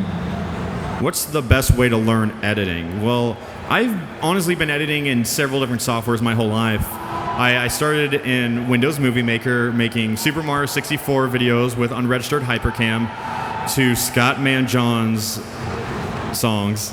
And then I went to Pinnacle, then I went to Premiere, then I went to Final Cut 7 to Final Cut 10, back to Premiere, back to Final Cut 10. But Dylan's recently picked up editing within like the past 8 months, so I think your answer is probably better. Well, I would say definitely that Google is your friend. I mean, we live in the age of untapped information to where you can go out and get whatever you want to know very easily. And I had a YouTube channel of my own, like way back in the day, and then Jacob asked me to come and help with serious editing work. So that was definitely a huge step up from what I was used to. So I used my resources, which were his knowledge base, and then for any questions that I felt were too basic or that were too niche, I just asked Google. So that's basically my what I would say. If you don't have somebody that knows more than you, then I would say that there's an infinite amount of YouTube videos that will teach you all you need to know about every editing trick that you could ever want to know. Also, there's a website called, you might have to search around, it's 5 letters long. It's either Lynda, I think it's, or Lydia, Lydia. It's where I learned a lot of editing tips from that. If you're familiar with Premiere and want to switch to Final Cut, it has niche tutorials that cover that switch. If you are switching from Windows Movie Maker to Vegas, etc., they have very specific tutorials that are very helpful. And again, I think that's lydia.com or org or something. I don't know. But thank you. Any other questions? Yeah, some. Let's go to this side. This man right here. I should have kept him close. Now he's walking all the way over. When you first start out on YouTube, it's a very solo job, right? For a people-oriented person, how do you supplement not having coworkers? How do you? The question was pretty much YouTube is a solo job. How do you function with? It's a solo job without like too much human interaction. I think starting out is pretty simple because it's not like when you apply for a job at YouTube, there's this rigorous application process. You just press the upload button and sometimes it works out. That YouTube starting out on YouTube is, I like to say 90% luck. Sustaining YouTube is 100% skill. So the thing about that is the thing about working alone is that you don't really realize that you are. After you get a following, you don't even realize you're just uploading these videos, reading comments. You don't even realize that I could be doing more, I could be doing less. You just kind of see it. Like I think starting out, I didn't even realize I was working just by myself because I had all the support from strangers on the internet and things like that. But if you just I think it's fine. There are people who like to start out with a friend, and I think commentating with a friend is the best way to get into YouTube. Because I think for me, it was very difficult to start talking into a microphone and being myself. And I still struggle with that from times. Not because I'm trying to present another persona, but simply because it's difficult. It's difficult to talk to an inanimate object the same way you would a human being. So it's difficult, but learning to commentate with a friend really allows you to carry those skills over to solo commentary. So I would suggest starting with a friend. Okay, thank you. Any other questions? All right, we got some people in the front row right here. Rock, paper, scissors, you two. Yeah, you two. Rock, paper, scissors. Okay, they tied. All right. Oh, they tied again. Okay, paper covers rock. He's answering his question, or asking his question. About the partners program, making money off of YouTube. That is correct. I've really never understood how that worked. Okay. Explain it.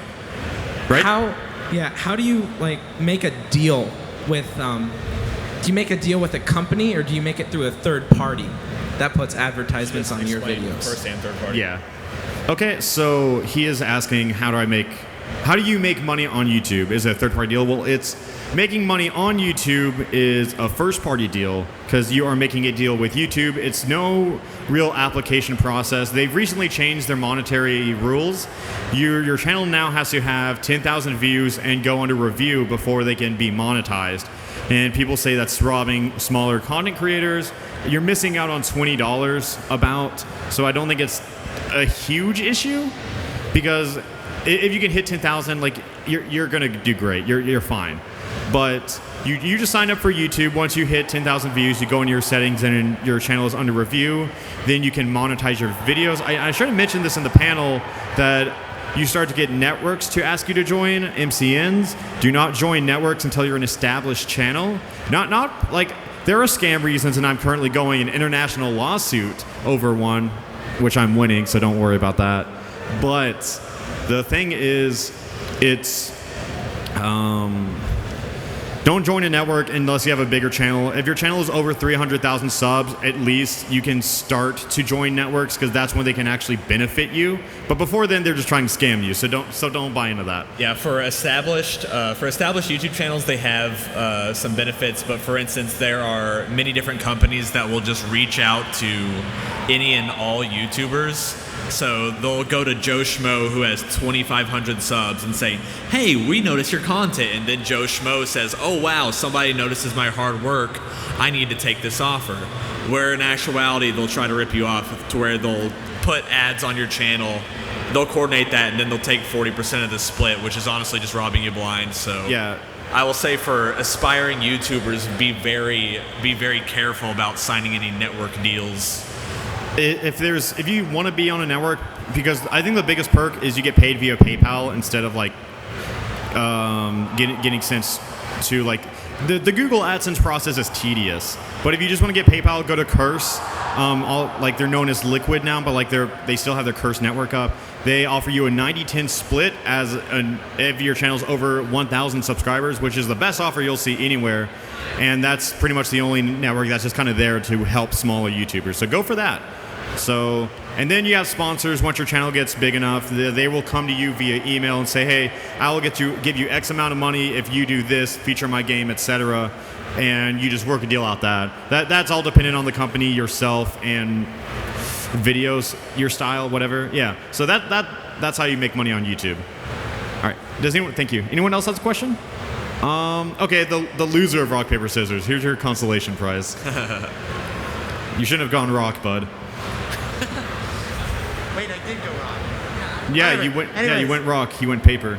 Yeah, I'm sad about that. It's okay. Anyways, what do you think over laptop or desktop? Like For what? For editing and like playing. Desktop. Desktop, it's more powerful. It's just. I mean, a laptop could help you if you want to go places with it, but just desktop's gonna be more bang for your buck, cut and dry. Yeah, because most editing softwares require like a lot of processing power, and a laptop just cannot provide that. I mean, you can spend a lot of money if you really want it, but go desktop.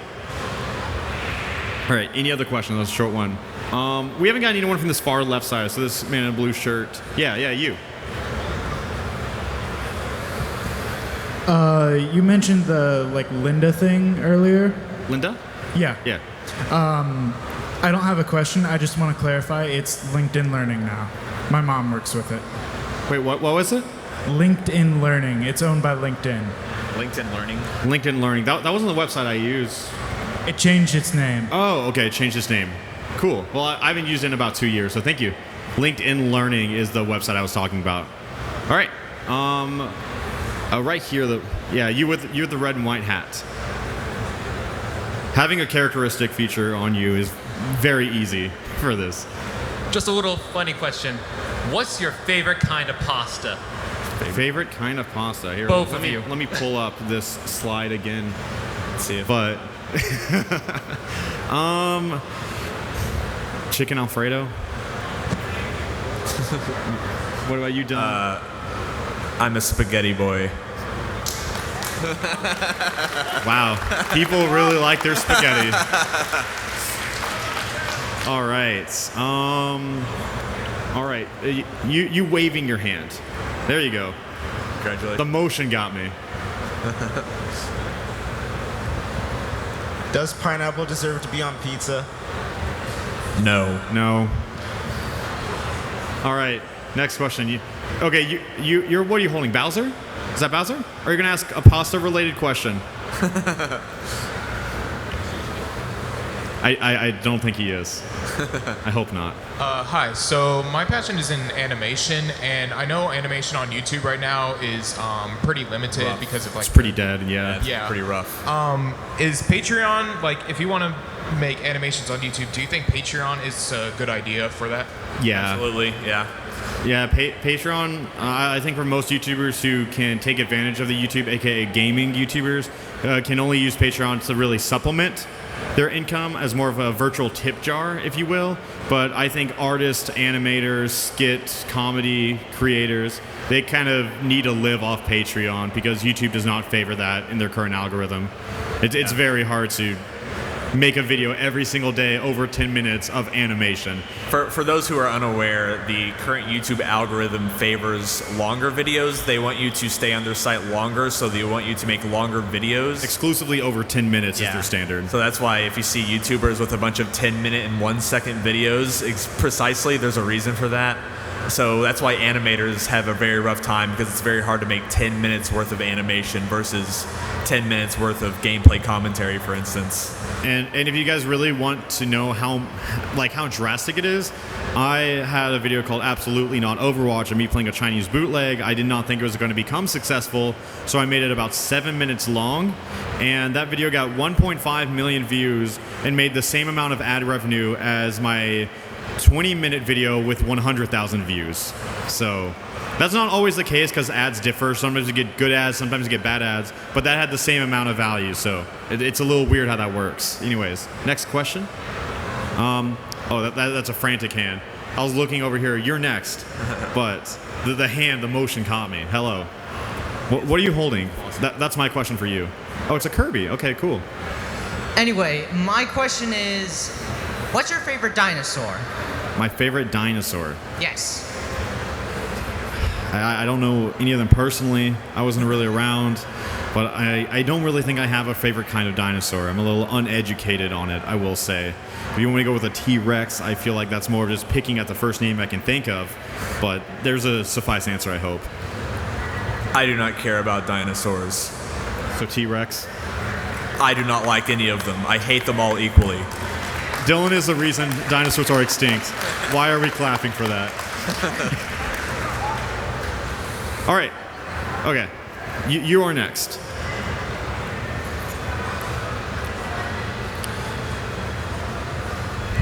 And can we get a round of applause for the man walking around handing the microphone?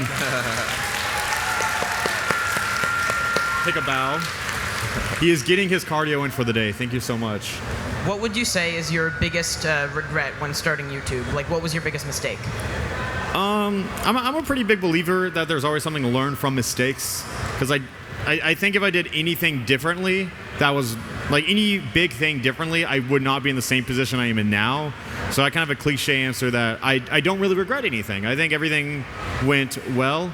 I think the only regret or mistake I really made was when I wanted to stop doing the How to Play series. I announced that I was ending it. This might sound shady, but I think the best way to end a series is to transition it out of existence. But I think viewers will be. I think when you say you're ending your viewers' favorite series, they are more likely to stop watching your content and not give anything else a try. So I think if you want to try something new or be known for something else, it's really good to branch out into similar things and then transition harder and further away. But thank you. Okay, the man with the GameCube controller, I think. Hey, can you hear me? Could you speak up a little? Hold it closer. Yeah. Can you hear me better? All right. When you make your music, what program do you use, and do you use exclusively electronic sounds? When I make music, what music do I use? I use Logic 10, and yeah, I mainly use electronic because I still play multiple instruments, but I don't really have a setup good enough to record those multiple instruments. So everything I do is everything I make is virtual, synthetic, fake, not real. It's all built within the software. Nothing external is recorded. All right. So, okay, we have a question from a young gentleman in the front row. He looks like he has a very powerful voice. Hi, Alpharad. Big fan, by the way. What microphone should I get as a beginner YouTuber? I think investing in a Blue Yeti is a very good idea. But I don't know. It's a very controversial mic. Anything you could have heard from it are concepts born from hobbyists with no concept for quality. But just do whatever feels right. Thank you. Any other questions? Okay, right in the front row in the red shirt. Hello. So. Hello. Do you have a preference between Callie or Marie? Yeah. Callie. Well, you're wrong. Okay, I'm curious for the crowd. So, between the Squid Sisters, round of applause for Callie. I think we lost. Round of applause for Marie. All right, moving on. Next question. All right, to the left. Take it back now, y'all. Two questions. You only get one. Pearl or Marina? Okay. Cheer for Pearl. Cheer for Marina. And the other one is your body ready? He's holding up a Reggie pillow. He's holding up a Reggie body pillow. It's not a body pillow, but I want the stream to pretend it's a body pillow. I'm going to say no for this one. Yeah. But thanks for the offer. I'm going to kindly ask to keep your questions YouTube related for the time being. We'll have a silly panel tomorrow. You guys can ask all the stupid questions you want. Not saying that was a stupid question, but next question. Okay. You front row. Oh no, Orkane. I'm sorry. No, yeah, I said you. You two are next. I feel like I can't pick someone and then take it back. But is it possible to grow with an inconsistent schedule? Is it possible to grow with an inconsistent channel? Yes. Yeah. Because my channel is inconsistent. What do you mean inconsistent? Do you mean in like games you're playing, or do you mean quality, or when do I upload? Like long 20-minute videos, like every 3 weeks, like that. No. Okay. I think one of the biggest factors to growing on YouTube is striking the iron while it's hot. Yeah. If you have growth, you ride it out. You don't wait for the next wave of growth. It's not just because people won't watch you because you only upload 3 weeks, but YouTube does not want to support you or promote you as a content creator if you upload seldom. YouTube wants to promote the people who keep viewers on their site as often as possible and as frequently as possible. Yes. So uploading frequently and uploading longer videos is what YouTube is asking for. However, I will say that you can grow if you tap into a specific market, like what Jacob was talking about previously, where he says you need to find your niche. Like who's the guy Dino Flask? Dino Flask. He makes Jeff Kaplan related Overwatch videos where he edits Jeff Kaplan. That is his channel. He got flown out to Blizzard HQ because he made compilations of Jeff Kaplan talking. So that, for instance, he didn't upload often, but he uploaded Jeff Kaplan Overwatch videos, very specific market, and he grew very much because of that. I'm going to say that's probably the most specific market I've ever heard. But next question was the man behind him. Sorry. So when things start to go rough on YouTube for you, like say when your network fails to pay you for all the hard work you've been doing. Did you say when a network fails to pay you for 7 months? Is that what you said? It's a random example. Oh, okay. Random yeah. example. Okay. Sorry. Yeah, it's fine. How do you manage to keep yourself motivated? How do you work through that phase? The answer is you guys, the fans, the people. I've always thrived to be a man of the people. I want to give the people what they want, and it's helped because I have family supporting me. I have multiple people who support me and want to help me and see me do great, and that really gets me through it. I have exclusively lived off of sponsored content for about the past 5 or 6 months now because I've, as I mentioned earlier, been in an international legal dispute for 6 months. We've won in court 3 times, so it should happen soon. But if you don't have a following, it's really hard to stay motivated if something like that happened. But if you have people who want more and they will be there for more, I feel obligated. Sounds like I don't want to do it, but I do want to do it, but I feel like I also have to give the people what they want, and I want to continue. So knowing that I can put something out and having people watch it keeps me going.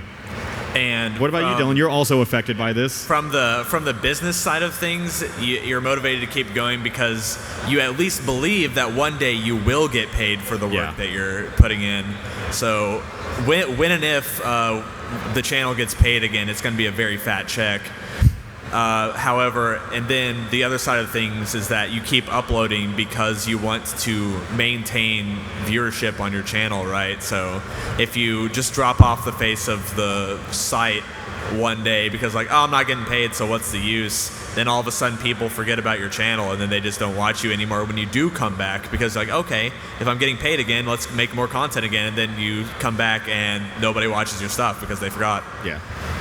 Yeah, so, and also I've already switched to a new network who's offering me ad deals.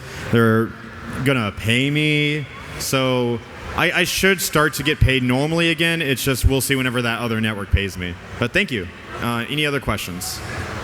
And what is this red Kirby hat? Let's go with the red Kirby hat. Is this all? You might want to, yeah. Woo! Is this all right? Yeah. I'm in your sub Discord, by the way. Okay, I saw the red hat and I remembered it from last year. I thought that's who it was. Do you think artists should stick to Twitter or YouTube? What? Stick to Twitter or YouTube? For artists. Oh, for artists. I have 2 questions, by the way. YouTube for artists is kind of hard because all you can really do, if I'm wrong, please educate me, but time lapses of art and things of the such. Yeah. But I think Twitter and Patreon is what you should do because you can't really monetize Twitter in the same way you can YouTube or Patreon. So I would say Twitter because getting retweets is the best way to spread your art, and I like retweeting art, as do most people.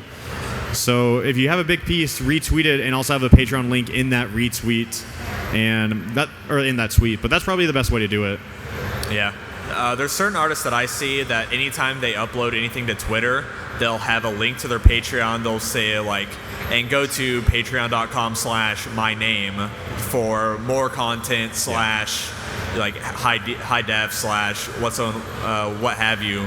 So I think that attaching your name to all of your artwork is very critical in your own growth if you're trying to go through Twitter. And then of course Patreon is a nice avenue to get directly paid when people appreciate your work. Yeah. All right. Thank you. Okay. I think we probably have a few more questions. 1 more? 2 more? 3 more? 4 more? Okay. A few more questions. Okay. So whoever can raise their hand the highest gets this next one. You can be the judge of that. Yeah.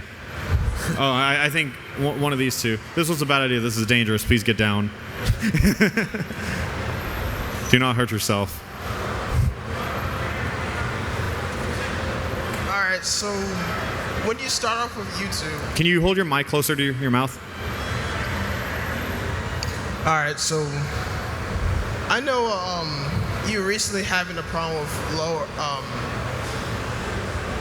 lower watch rates because you start doing non-Smash stuff. I'm sorry, I can't hear you. Can you speak up too?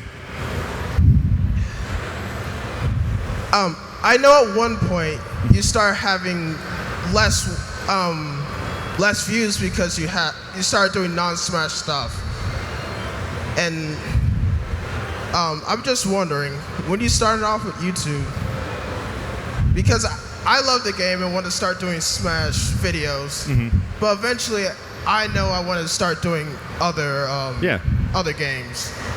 Do I start doing games plus Smash at the beginning, or just do straight up Smash? I mean, the order of operations doesn't really matter. It's not like I exclusively uploaded Smash Brothers. It was just that Smash Brothers was the only thing that got views. So you can do whatever you want. You just have to realize that you will have one thing that is going to be your main thing. And then when you branch out, your views are going to be less. That's just how it is. You have something your demographic likes, and if you branch out from that, they do not want to watch it. That's just how marketing goes. It's not that they don't like you, it's just that they aren't interested in this video. It has nothing to do with the person. But if branching out becomes a lot easier when you're bigger but not too big, if you have like 3, 4, 5 million subs and then you drastically want to redo your channel, that's when it's difficult. But I would say if you have over 100,000 subs and under 1 million subs, that's probably a good time to rebrand your channel. And I'll also say that whenever you're first starting out on your channel, what you upload, it depends on what your end goal is. If your goal is that I want a fun hobby to do and I just want to like do something funny for my friends or something like that, you can just do whatever you want. Yeah. However, I will say that if the end goal is to try to do YouTube as a career, like what the idea behind the panel was, how to turn your passion into a career, you need to find a specific niche for your videos. So like he did funny commentary montages. Certain people will do like if you're good at a game, that helps out a lot. If you are it really just depends on what skill set you have, and if you can apply that to your videos and also tap into a specific market that has not been tapped into, that'll help you grow. Okay, so we have time for one last question, and I need a really good question. So if it's a joke question, please save it for later. But whoever has a very good question, let's go with this hand right here.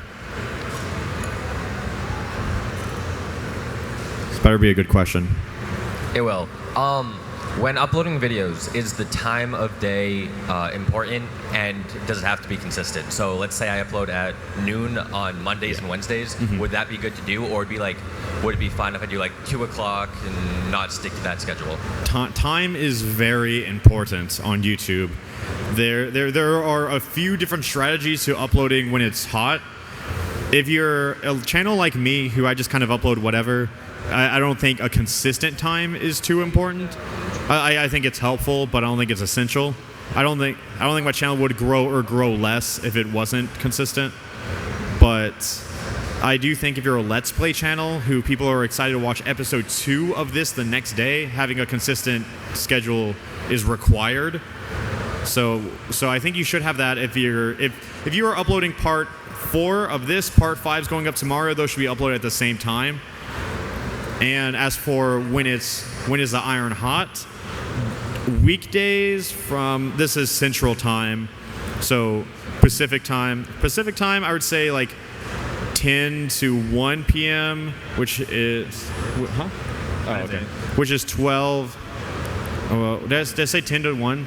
Yeah, 10 to 1, 12 to 3, and then 1 to 4, 1 to 5, 6. Yeah, like Eastern 1 to 5 time. Eastern. Yeah, around then. I would focus in Central Time because I think uploading that's like, it's a range around Central Time. And as North America exclusively, upload around 12, or I think it's 12 to 3 Central Time is the hot spot.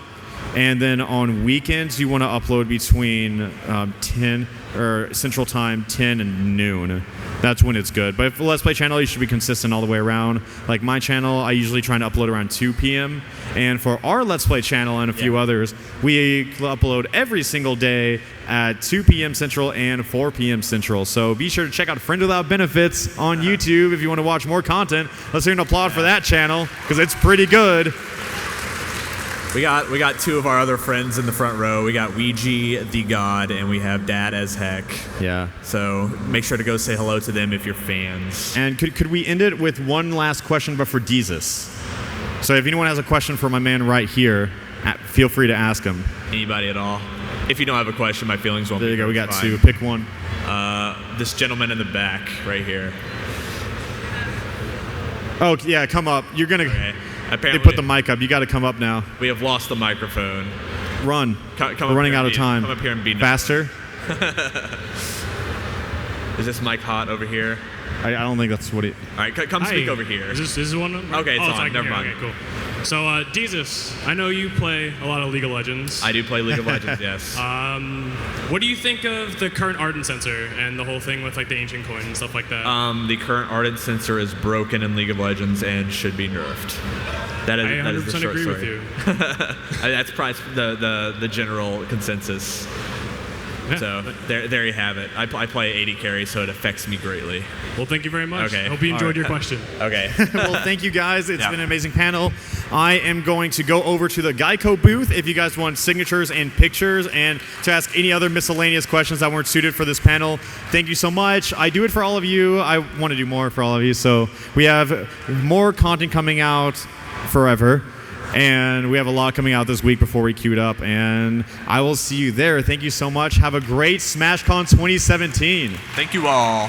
Let's hear it for the staff of SmashCon 2017. They're doing an incredible job getting everything. Take a bow. You guys And are doing give it up great. for Alpharad. Thanks, man. Thank you.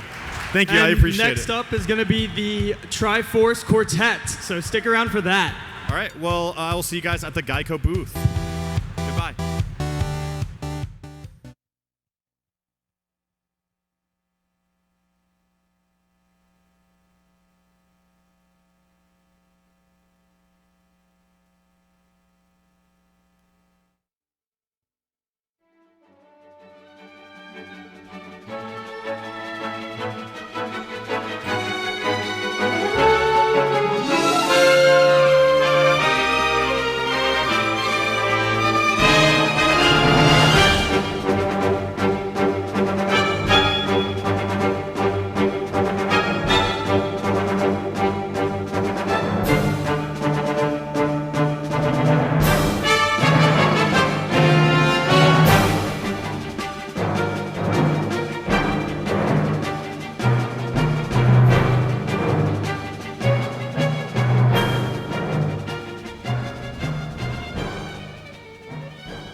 What is up, guys?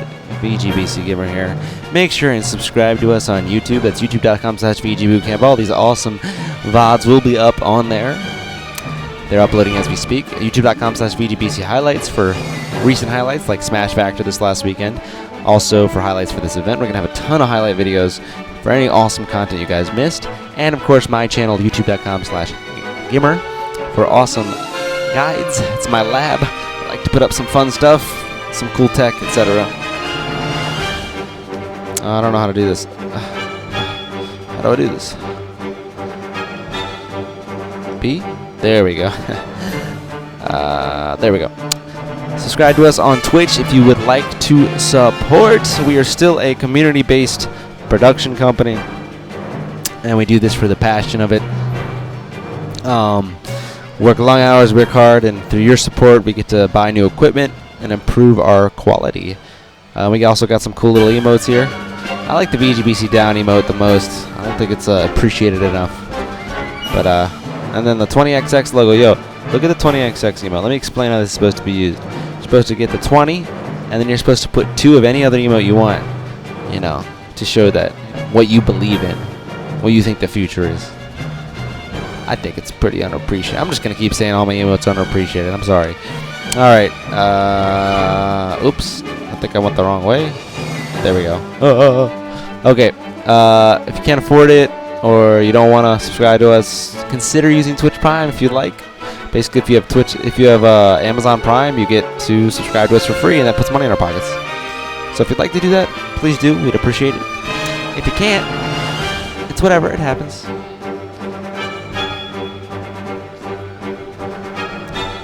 All right. Oh no, what's the wrong? No, that's the right way. And finally, follow us here on Twitch. We're almost at 300,000 followers, guys. We're so close. Years and years of streaming Smash, and we're almost at the big 3-0. And since almost the whole Smash audience follows our channel already, it's even harder for us to get followers. So if you aren't followed yet, we don't spam. We only stream good content. It's almost exclusively tournament events. It's never like just like 12 hours of nothingness. We might bring it back to house streams because I think people like them, but as of right now, we're focused on that. Okay, PB&J came over and is talking to me while I'm gotta go to Gaming Jam for that. So anyways, we are about to go to the Triforce Quartet. But until then, we'll be right back.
Okay.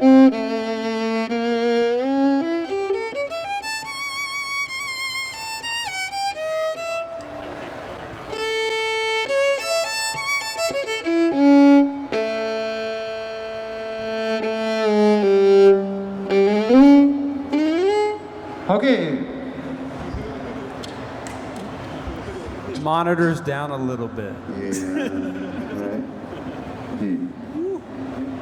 Okay.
You can turn up the monitor. We can't hear. We can hear that you're talking. Hello. We can hear that you're talking, but we can't hear you. A little on the monitor.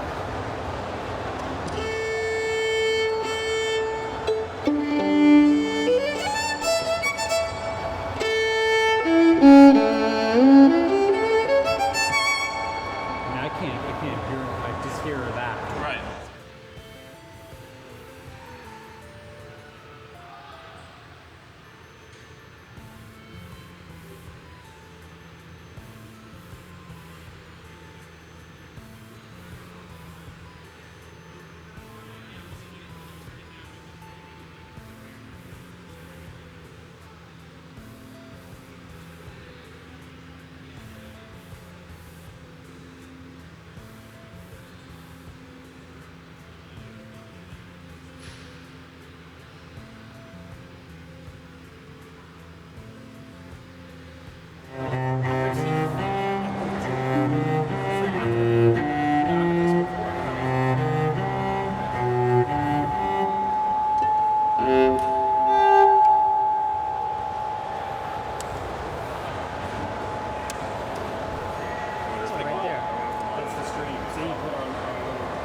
Yeah, hopefully the monitor's not being rough. Did you share it on the track?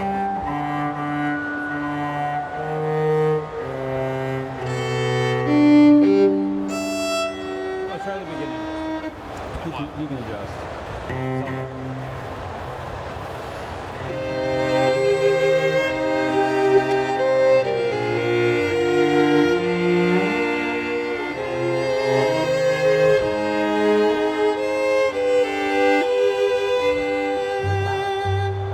What?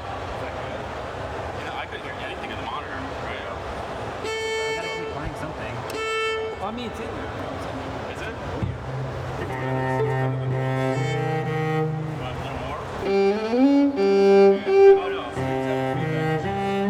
It's coming through. It's coming through. Okay, what time? 5:05. Okay, so we should start? You ready? Well, just waiting for him to give a thumbs up. Can't hear.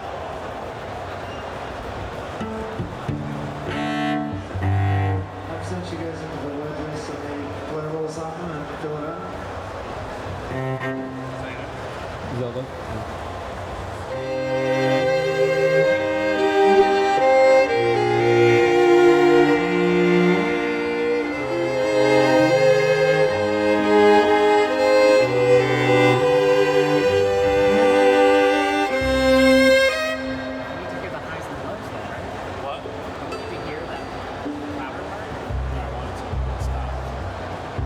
That's fine. Okay, so just start there then.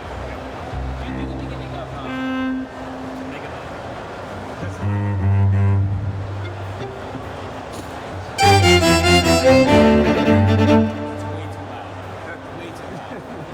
it just be like a little less? Your monitor?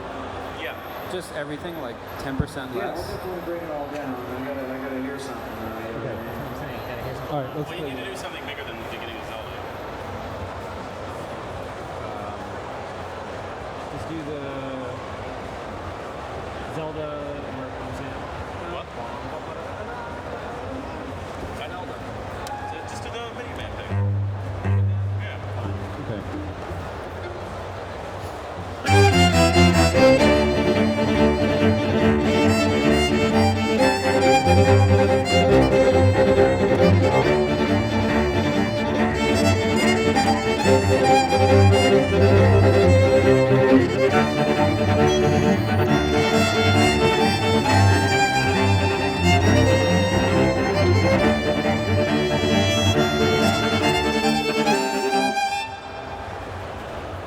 That's good.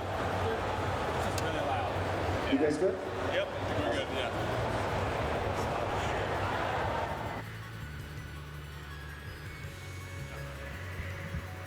Hello? Oh, yeah. All right. This is definitely on. All right. Everybody, thank you for coming out to see us. We're the Triforce Quartet. Thank you. Yeah. So we're going to start it off with a little background music for some of these people out here.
So that was from Super Smash Bros. Brawl. I'm assuming some of you have heard of that. Yeah? Okay, that's good. So next we are going to play the main theme from Overwatch. So in general, like play quicker than you think, like rush, because we're slowing down a lot. Like try to, yeah. So just also watch. Look at each other. And like keep moving it. Like look at each other and move it.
Thank you.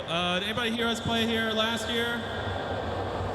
Okay, good. All right. You have to really enunciate. What? You have to really enunciate. I'm going to speak slower, so hopefully you can hear me. Is that better? Is that better? Slightly better. Yeah. Okay, so next we are going to play the main theme from Tales of Symphonia.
Thank you. Okay, so for the rest of our set, we are going to have a Smash Brothers theme, at least. Something about each thing we play is going to be from Smash Brothers, all right? Is that? Yeah? Yeah, nodding? All right, so first theme we are going to play is Fire Emblem, the main theme from Fire Emblem.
Thank you. Okay, so next, to continue with the Super Smash Brothers theme, we are going to play our Super Mario Brothers medley. Yeah?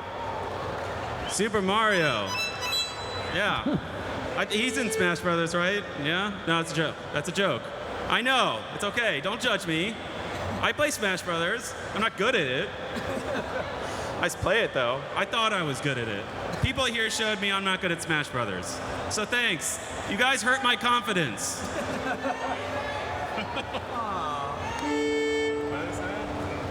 All right, so here we go, the Mario Brothers medley. The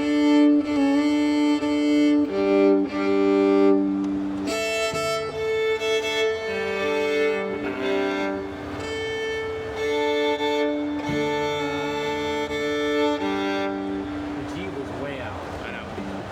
Okay, you want to try? That was an open string. I was playing an open string. That's fine. I played an open string. On the main. Ready?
These guys over here really liked it. Yeah?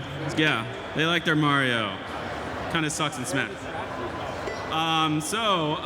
To continue. Oh, so after this, we are going to be at our booth, which is kind of straight back that way near the other stage. If you like what you hear, you want to buy any of our CDs or shirts. I saw someone with our shirt earlier today. Is that guy here? One person with our shirt? Wait.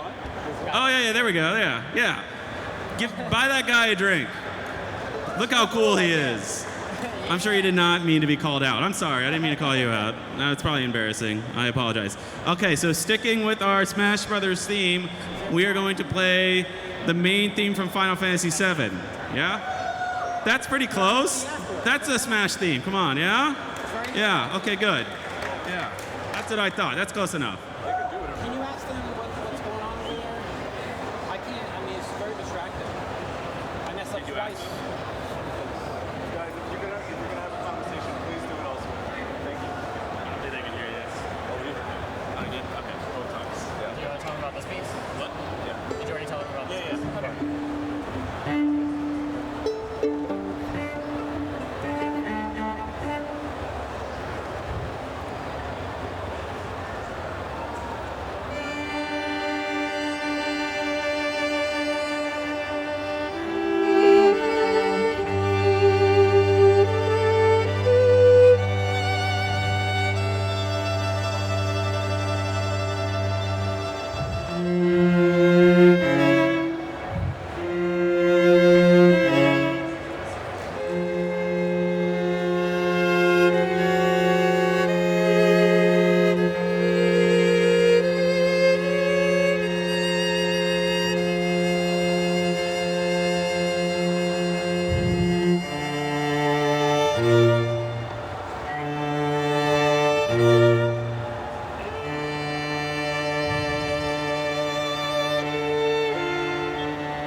Thank you. That was our pretty song of the set. So hopefully it worked. You could hear it. Could you hear it in this room? Okay, good. That's good. A little worried about that one. That's great. All right, so now we will go a completely different direction, and we are going to play, you kind of heard a hint of this earlier, we're going to play the Spark Mantle theme from Mega Man X.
Thank you. Okay, so next we are going to play our Legend of Zelda medley. So this is similar to our Mario Brothers medley. So it's got like, I don't know, 10, 15.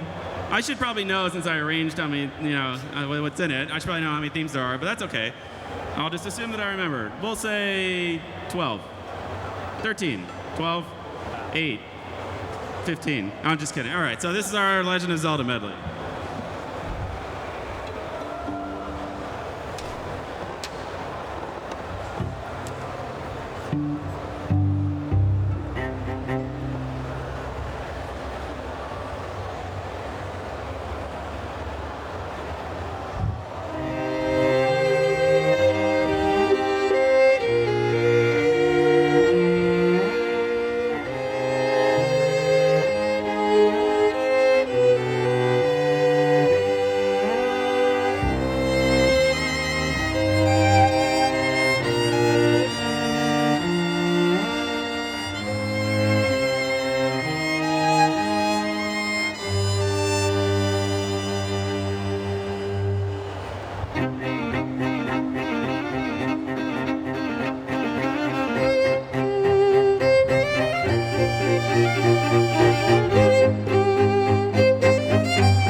Thank you. Got the Zelda fans over here. Oh, what?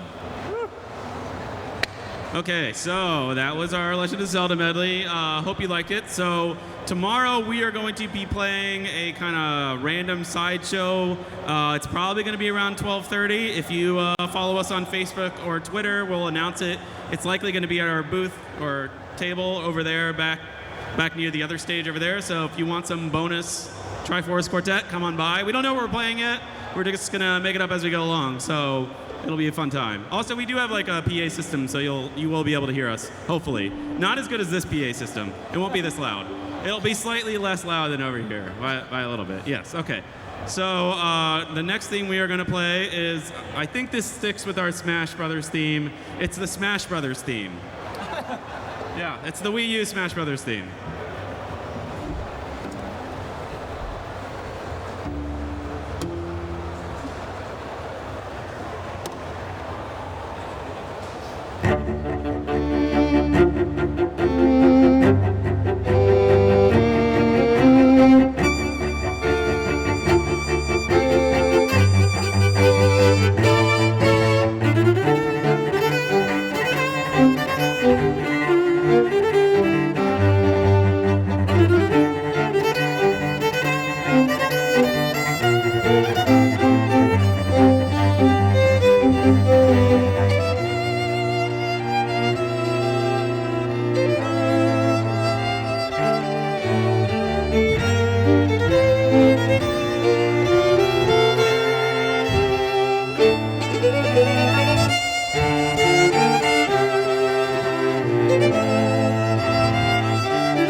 We are on to our last piece of our set today.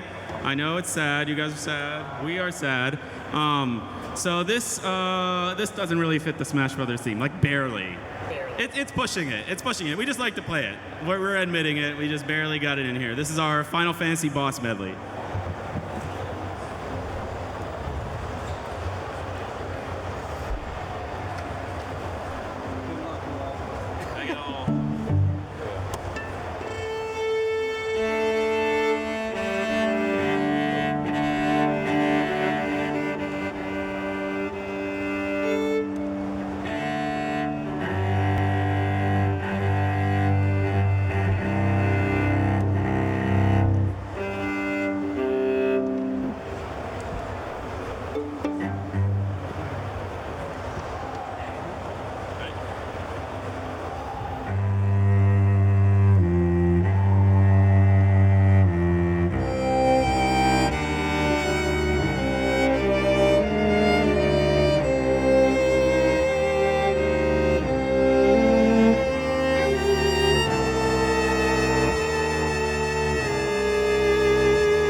gonna do one more.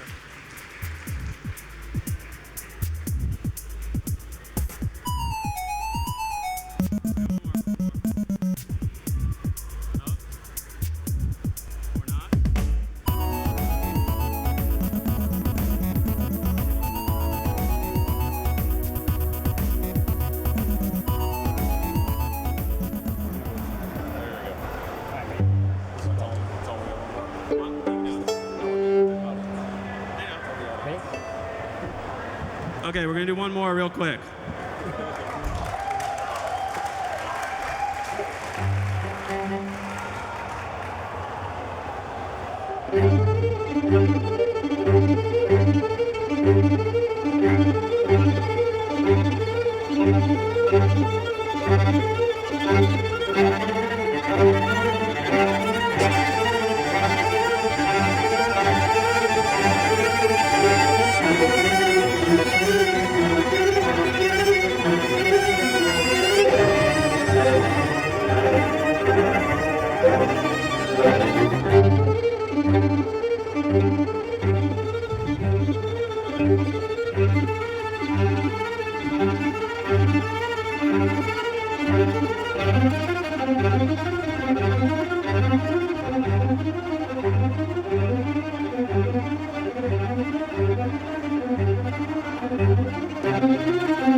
We'll be over at our booth over there. Come and say hi. We'll be over at the booth, our booth over near the other stage. Come by and say hi.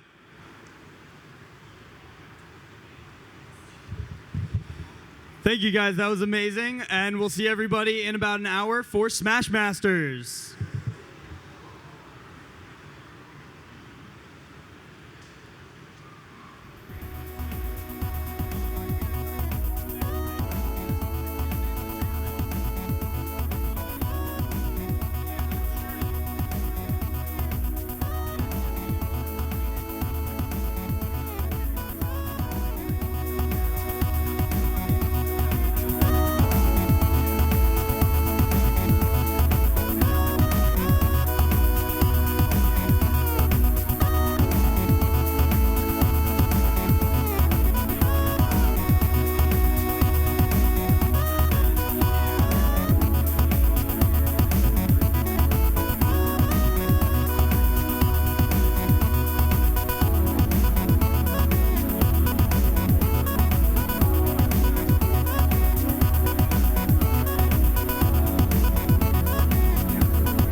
Man.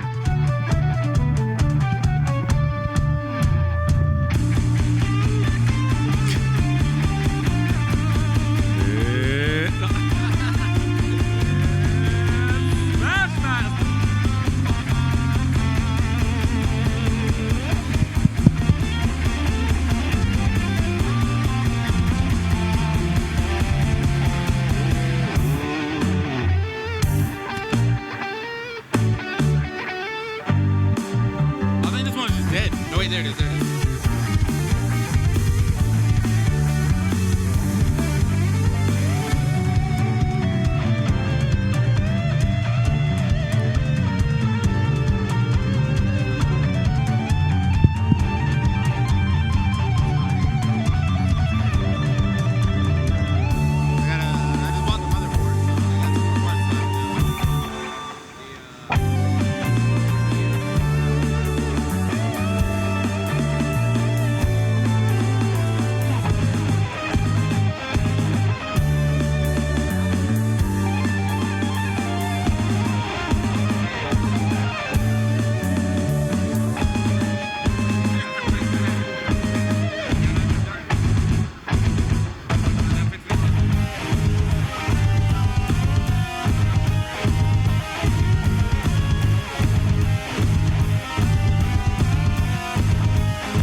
How loud is this? Okay. Ladies and gentlemen, it's Smash Master. I'm kidding. All right, seriously though, come through. We're about to do some Smash Masters. I'm here. They're here. There's like 8 people who are going to play multiple games. So if you're playing or if you're not playing right now and you're not buying merch and you're not watching your friends play, come watch some quality Smash action for Smash 64, Smash Brothers Melee, Smash Brothers Brawl, and Smash for the Wii U and 3DS, but on the Wii U, obviously. So, thank you. I like that. Are you guys coming here? Or you guys are just moving forward? You guys coming here? All right, that's what I like to see, man. I like to see people congregating to the front. Let's kind of squeeze in here so when the camera shot comes through, we don't look like no one's here. You know? That feeling. I love that feeling. There we go. There we go. I like it. Yeah, fill it in right there, man. Get close.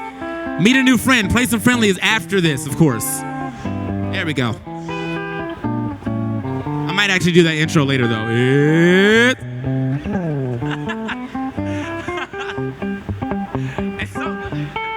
Ladies and gentlemen. Yeah, pulling the crowd, man. There we go. Yeah, man, tweet it out. Or, wait, hold on. Let me get VG Bootcamp to tweet it out, and then y'all can just retweet it. Way easier.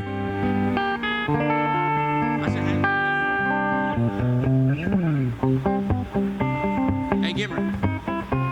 Are you tweeting? Who's tweeting? No, I'm just tweeting this Smash Bros. Start. It's like,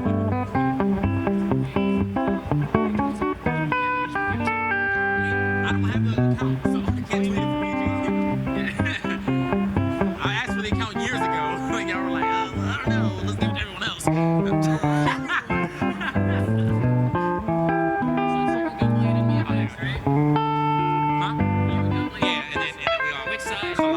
VG one. Yeah, you guys are gonna be. Damn, the passive. We're one. Yeah, okay. Yeah, okay, guys. Yeah, we'll come over. All right. Is this like a hashtag? No. Oh shit. Oops. No, my bad. This tweet right here. Smash Masters is starting soon. I will.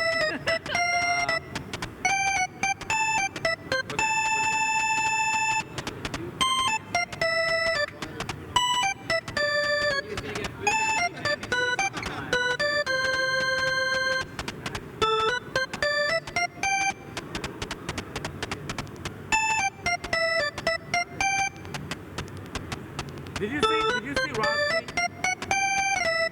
Rod, he tweeted when he was streaming, he's like, about to go live with some Smash Reaction, twitch.tv/VGBC2.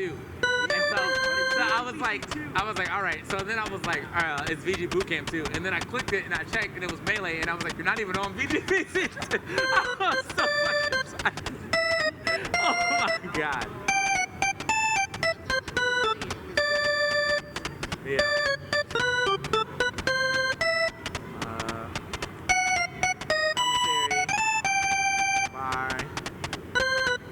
This is all gonna fit. TK Breezy and friends.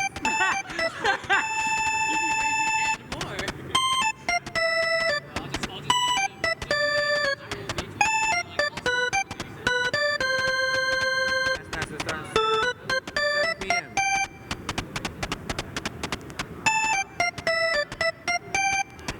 Tune in.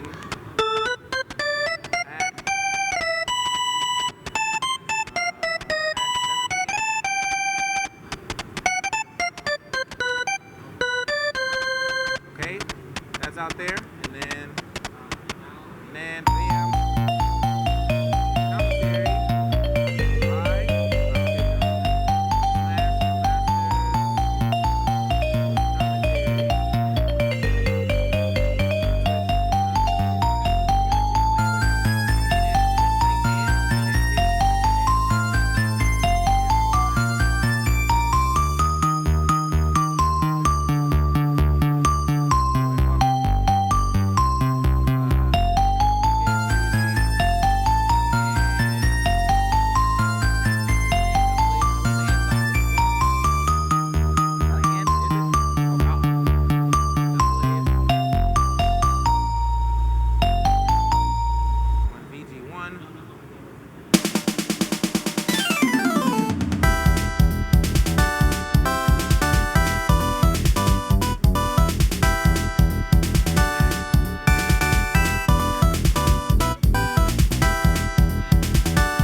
So I got hired to tweet out myself. But anyway, go to the VG Bootcamp Twitter, okay?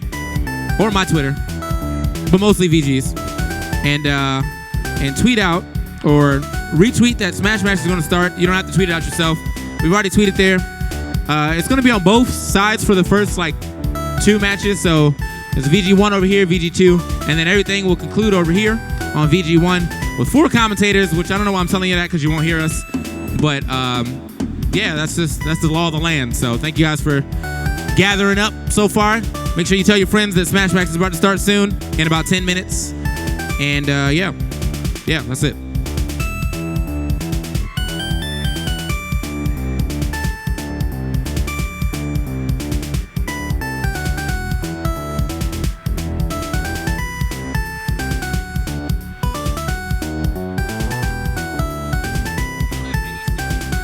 We don't.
Yeah.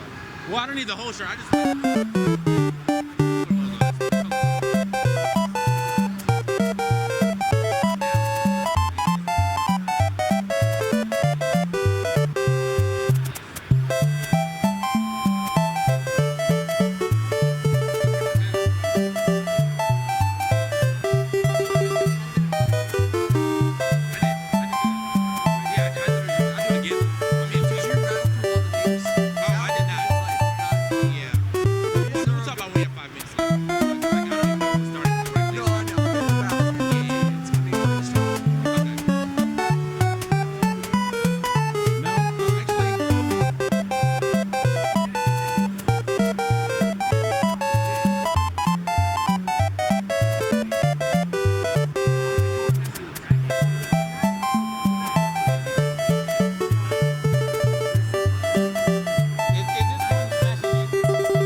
Okay, I don't see all the players here for Smash Masters yet. So if you are friends with any of these players that you don't see, please tell them that we need them now. I see you, and I saw Nairo a second ago, and some other people. But as you can see on the screen here, these are all the people that we're going to have in Smash Masters. We got Wizzy, we got HBox, we got Esam, who was just in the front. We have Nairo, Zero, Plup. I cannot see that last person right there. That face is done. I'm gonna come off stage.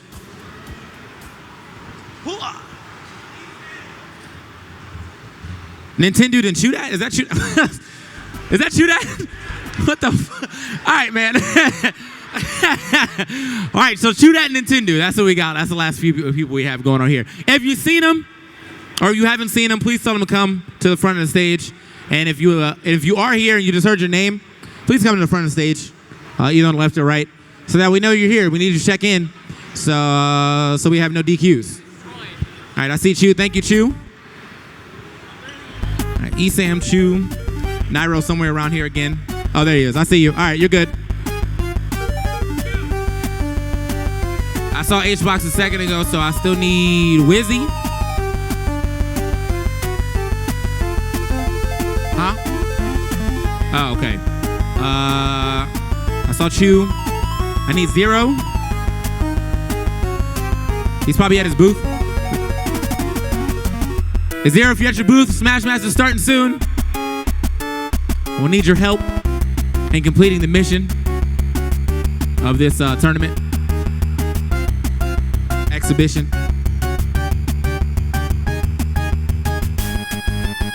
don't know if you guys are first.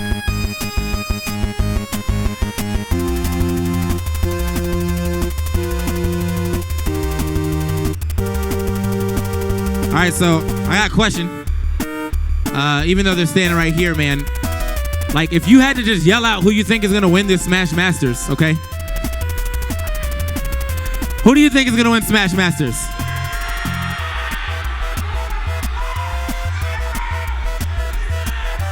I saw some strong Wizzy chants. I heard the Zero squad obviously having to say Zero. They're contractually obligated to say that. So some Wizzy chants. All right, how do y'all think Nairo's gonna do a Melee?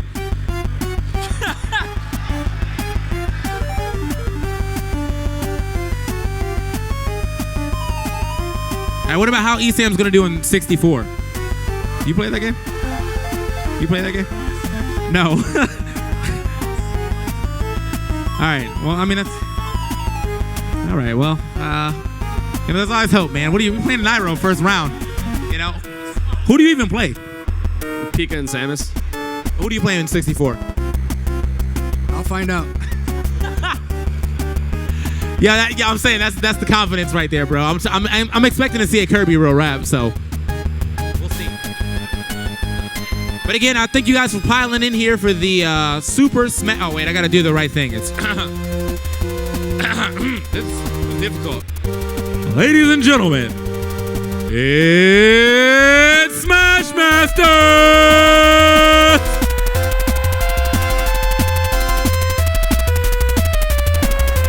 Don't turn the music up on me. I'm still talking. No, I'm kidding. You keep it up. I'm kidding. That was good. All right. Again, though, yeah, as we get everyone here, we're going to start soon. If it's not in the next 2 minutes, it'll be in the next 10 minutes.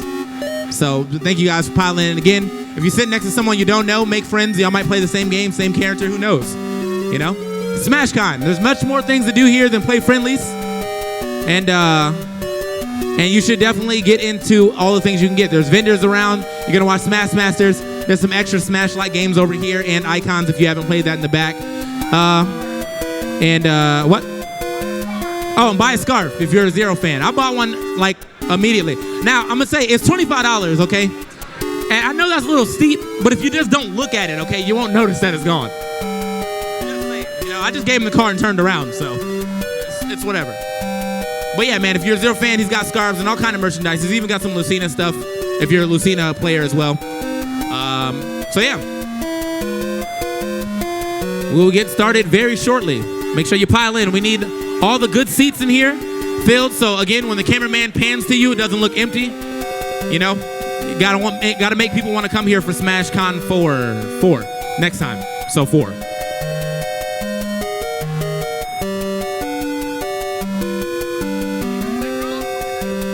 Oh, word. You guys are piling up. So 1, 2, 3, 4, 5. All right, so I still need Chudat, who is somewhere around, right? There you are. All right, you're good.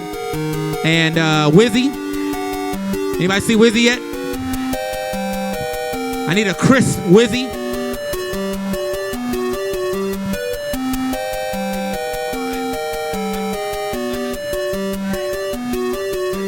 Oh, Wizzy? Oh, all right, never mind. Wizzy's mine. What?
Justin.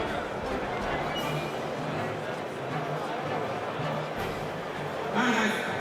So we you have a man who is responsible for Smash Out Limit to go ahead and see this thing. Justin, everyone get a test real quick. Test real quick.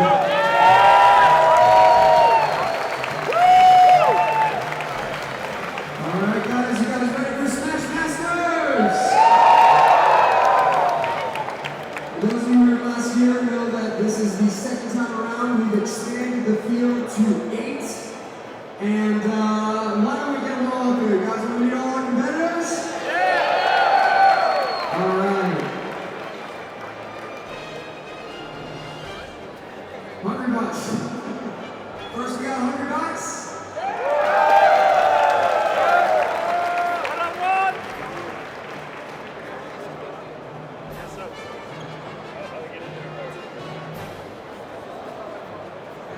We got Plump. We got Zero.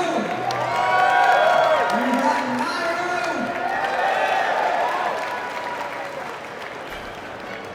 We've got Chew. Where's Chew?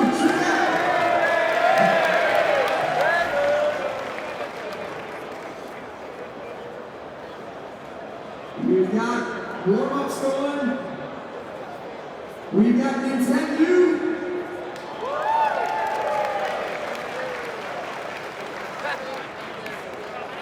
We got Nintendo. We got Wizard. Alright. Where's E-Sam? And we got E-Sam.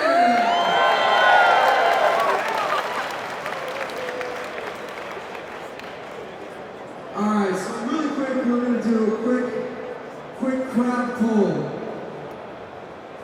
Who takes all? E-Sam.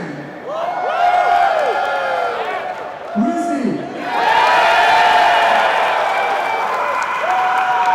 Nintendo. Nairo. Zero. What? $100?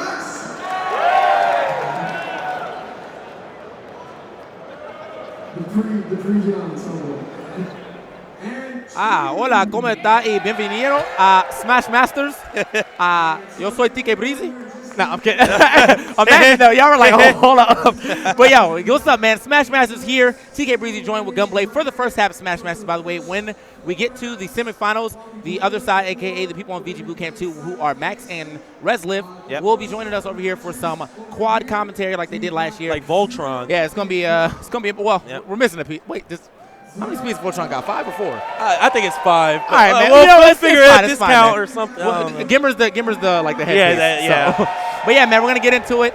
Let's go ahead and see that bracket real quick so we can show y'all what side of the matches we're gonna see right here. We are on the left side, so we get the left side matches, which is great because I really wanted to commentate the Esam versus Nairo match. Yep. But before we get to that, we're gonna have Wizzy and HBox. If you like this action, but you want to see some more of the action, head over to VG Bootcamp 2 to watch Zero take on Plup, and then Chudat take on Nintendo. So.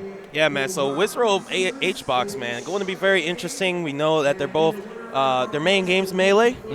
Wizrobe, though, overwhelming favorite when it comes to 64. And the real kicker is going to be what's going to happen in Brawl, man.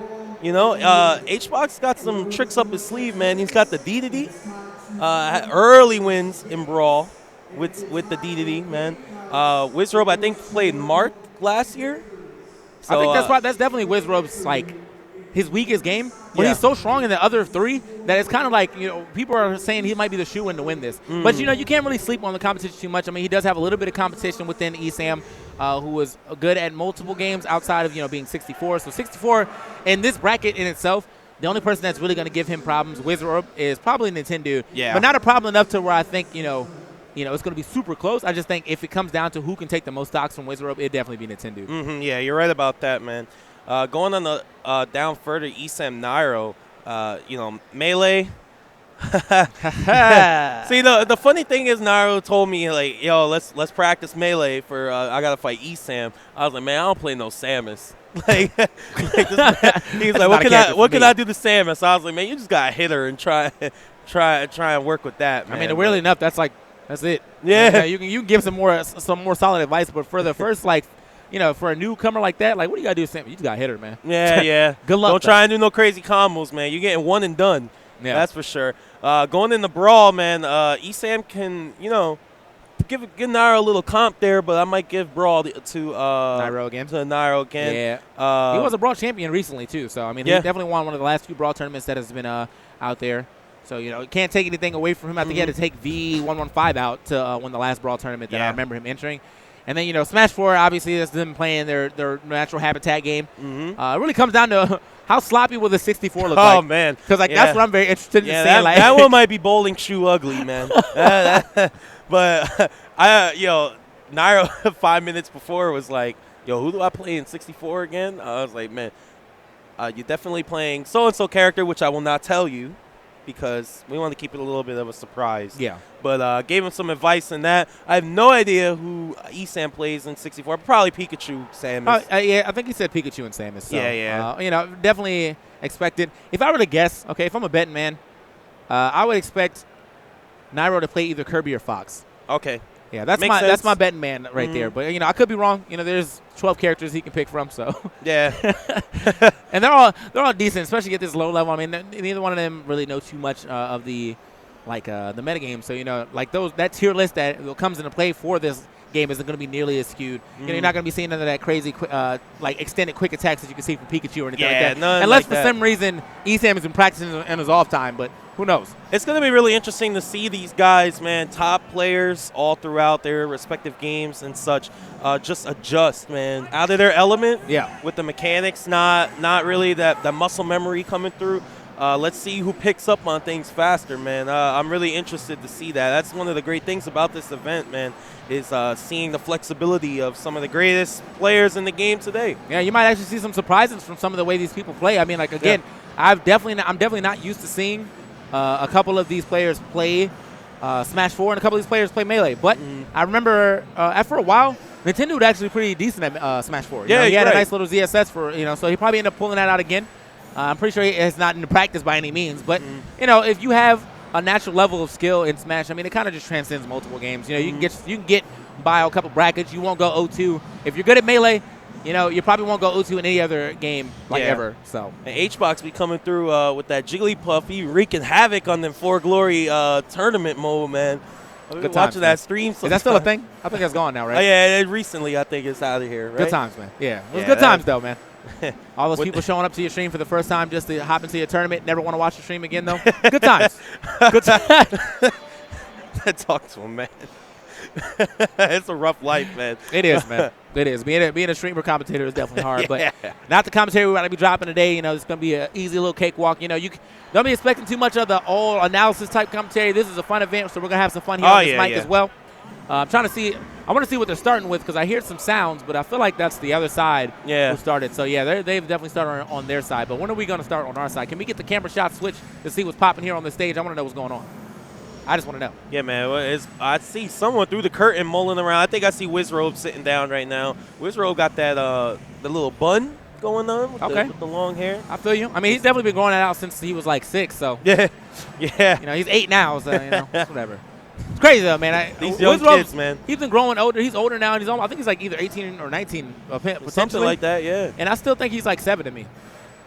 These young kids, man. Mm-hmm. So it is okay. Oh man, that was a slick look. That was an action It's like he shot. knew. Oh, they're starting with Wii U. Oh, okay. Wizrobe was like, whatever. I'm gonna pick Sheik and Gimp you somehow. It's just like, whatever, man. Like, pick what you want. So, all right. So we're gonna get Wii U started. That means we're probably gonna see, Sheik versus Mario or Jigglypuff. Yeah. So I had the pleasure of playing HBox recently at a 2GG because we were both there, and we had like a quick thug finals, and he was playing Jigs, and he so I neutralized his shield, and then I jumped back, and he jumped forward again and shielded, and I broke it, and he died. And I was like, oh yeah, I remember that. He's like, why is that a thing? It's like it's been in every Like, game, man, bro. yeah. Like, it does not change. Like there's some new surprise, new tech. All right, so HBox a little confused wearing the Brawl tag in Smash 4. Maybe that's the next game. Yeah. That's why I mean, with these two playing, I feel like that's probably gonna be the last game. Unless they just want to get all the good games or the games are not like verse with out the way first. Then I could see it coming up next, and then probably Melee and then 64. Depending on who loses though, because if Wizzy needs a strong win to get back in, he'll probably pick Melee. Like if for some reason he loses these first two games, but if HBox needs that strong win to get back in, I can see him going Wizzy will pick 64 because he knows he can slap up anybody. Yeah, anybody in there. So then HBox will pick Melee because he has a better chance of beating Wizzy free. Yeah. In that game than any other game on the board. So they're probably going like, what are the stages? All right, there it looks like Wizzy is going to go ahead and opt to not use the best gaming headset under $50, the HyperX Cloud Stinger. Oh. Interesting. Yeah. But, he is sponsored by a different company, so he may need to wear a different headset. Now, you can see Liquid, okay, they've been smart. They got the HyperX right on the side, and so HBox probably used to the HyperX Cloud Stinger's best gaming headset under $50, because he probably has those at home. So. Yes, because they are the best gaming headset under $50. Yes, you got it, man. I need the script, but you got it memorized, man. You're ready on it, man. They call me the Shill Master, man. What happened? They call me the Shill Master, man. I got a whole emote for that. TKSL. It's the best emote ever. All right, Wizrobe is doing something. I don't know what this kid's doing at the time. Oh, okay, there we go. With the blue inside. All right. Adjusting it well, man. This pregame preparation is kind of interesting. Oh, no. Put it away. God, yeah, there we go. He listened. Get it out the way. Yeah. Every time with the spin. They had a fidget spinner battle at the Super Smash Bros. Versus Street Fighter. I don't even know how that happens. Do they throw them at each other like shurikens or something like that? I mean, that'd be dope. Yeah. I mean, I'm not gonna lie though. Some of those fidget spinners look kind of nice. I saw like a full gold one that was like 3 dragons that were like attached to each other. Oh snap! This close to buying it. It was like $3. I was like, but it wasn't gonna show up for like 2 weeks. I was like, by the time I won't even want it. At the rest stop, they were selling fidget spinners for $10. I was like, y'all bugging. They gotta chill. Yeah. But anyway, man, let's see what happens here in this first game. Wizrobe versus Hungrybox. Oh, and right in the forehead. Right, that's a good sign of things to come, I guess. I mean, I'm definitely expecting a very patient match between these. Oh, okay, Wizzy. that was the that was the melee. Yeah, that was the melee coming in. He's like, yo, let me see if I can get this down there real quick. Very interesting to see if he's going to be able to read these rolls. And that's been HBox's thing, man. He's a roll read master in multiple games. So, and this is a game where rolls are definitely more prominent. So if he puts enough pressure on Wizrobe and Wizrobe thinks he needs to roll in and he's already crouching, expect that rest. Yeah, but right now Wizrobe is just mauling this guy. I'm going to stop talking about him. Yeah, he definitely ended with the diamond cutter real quick. Yeah, but I just got to stop. I'm over here talking about what HBox can do. I mean, HBox, what he need to do is get some damage here on the board. Yeah, for real. Because it's not looking good. Man. Oh, here we go. Double it. Yeah, but he was like, whoa, he flew kind of high there from that up throw. Yeah, he wasn't ready for that, man. That's the melee on the brain right now, but there's definitely some weird changes coming in from this game to melee. Like a lot of moves going a lot higher than usual. When I first saw Marv's down throw, I was tight. I was tight, man. Oh, man. Well, Wizzy, man, charging them needles up, going for up smash once again. HBox landing Jigglypuff's down tilt. Never in a million years. Stop. He rolled in himself. Stop. That's crazy. Oh, and he actually gets the shield out in time, too. So Wizzy with too much of a charge. I think if he just landed and did it, he would have got the finish. Imagine if he rested him again out of that. Just at 0. Disrespect. All right. Oh, this might happen. He's starting something. This might if this happens. He has to watch the way he gets back down to the ground right here. He definitely died to that up. Oh, that's it. Yeah, he jumped into it, too. Yeah, wow. So HBox, man, landing the rest, letting them know. Got to give it to him, man. Yeah. When the rest is on board, you gotta, you're always hype about it. You're like, okay, man, I don't care how far down you are. If I see a rest, I'm hype. Mm-hmm. For sure about that. So, who's he going now? Uh-oh, secret? Secret secondary? I mean, I'm definitely expecting a Mario unless he just wants to get this over with. Then he'll go back to Jigs. He's thinking. I've never seen him play another character that wasn't Mario. If he pulls out Bayonetta right now, I'm done. Yeah, I gotta leave.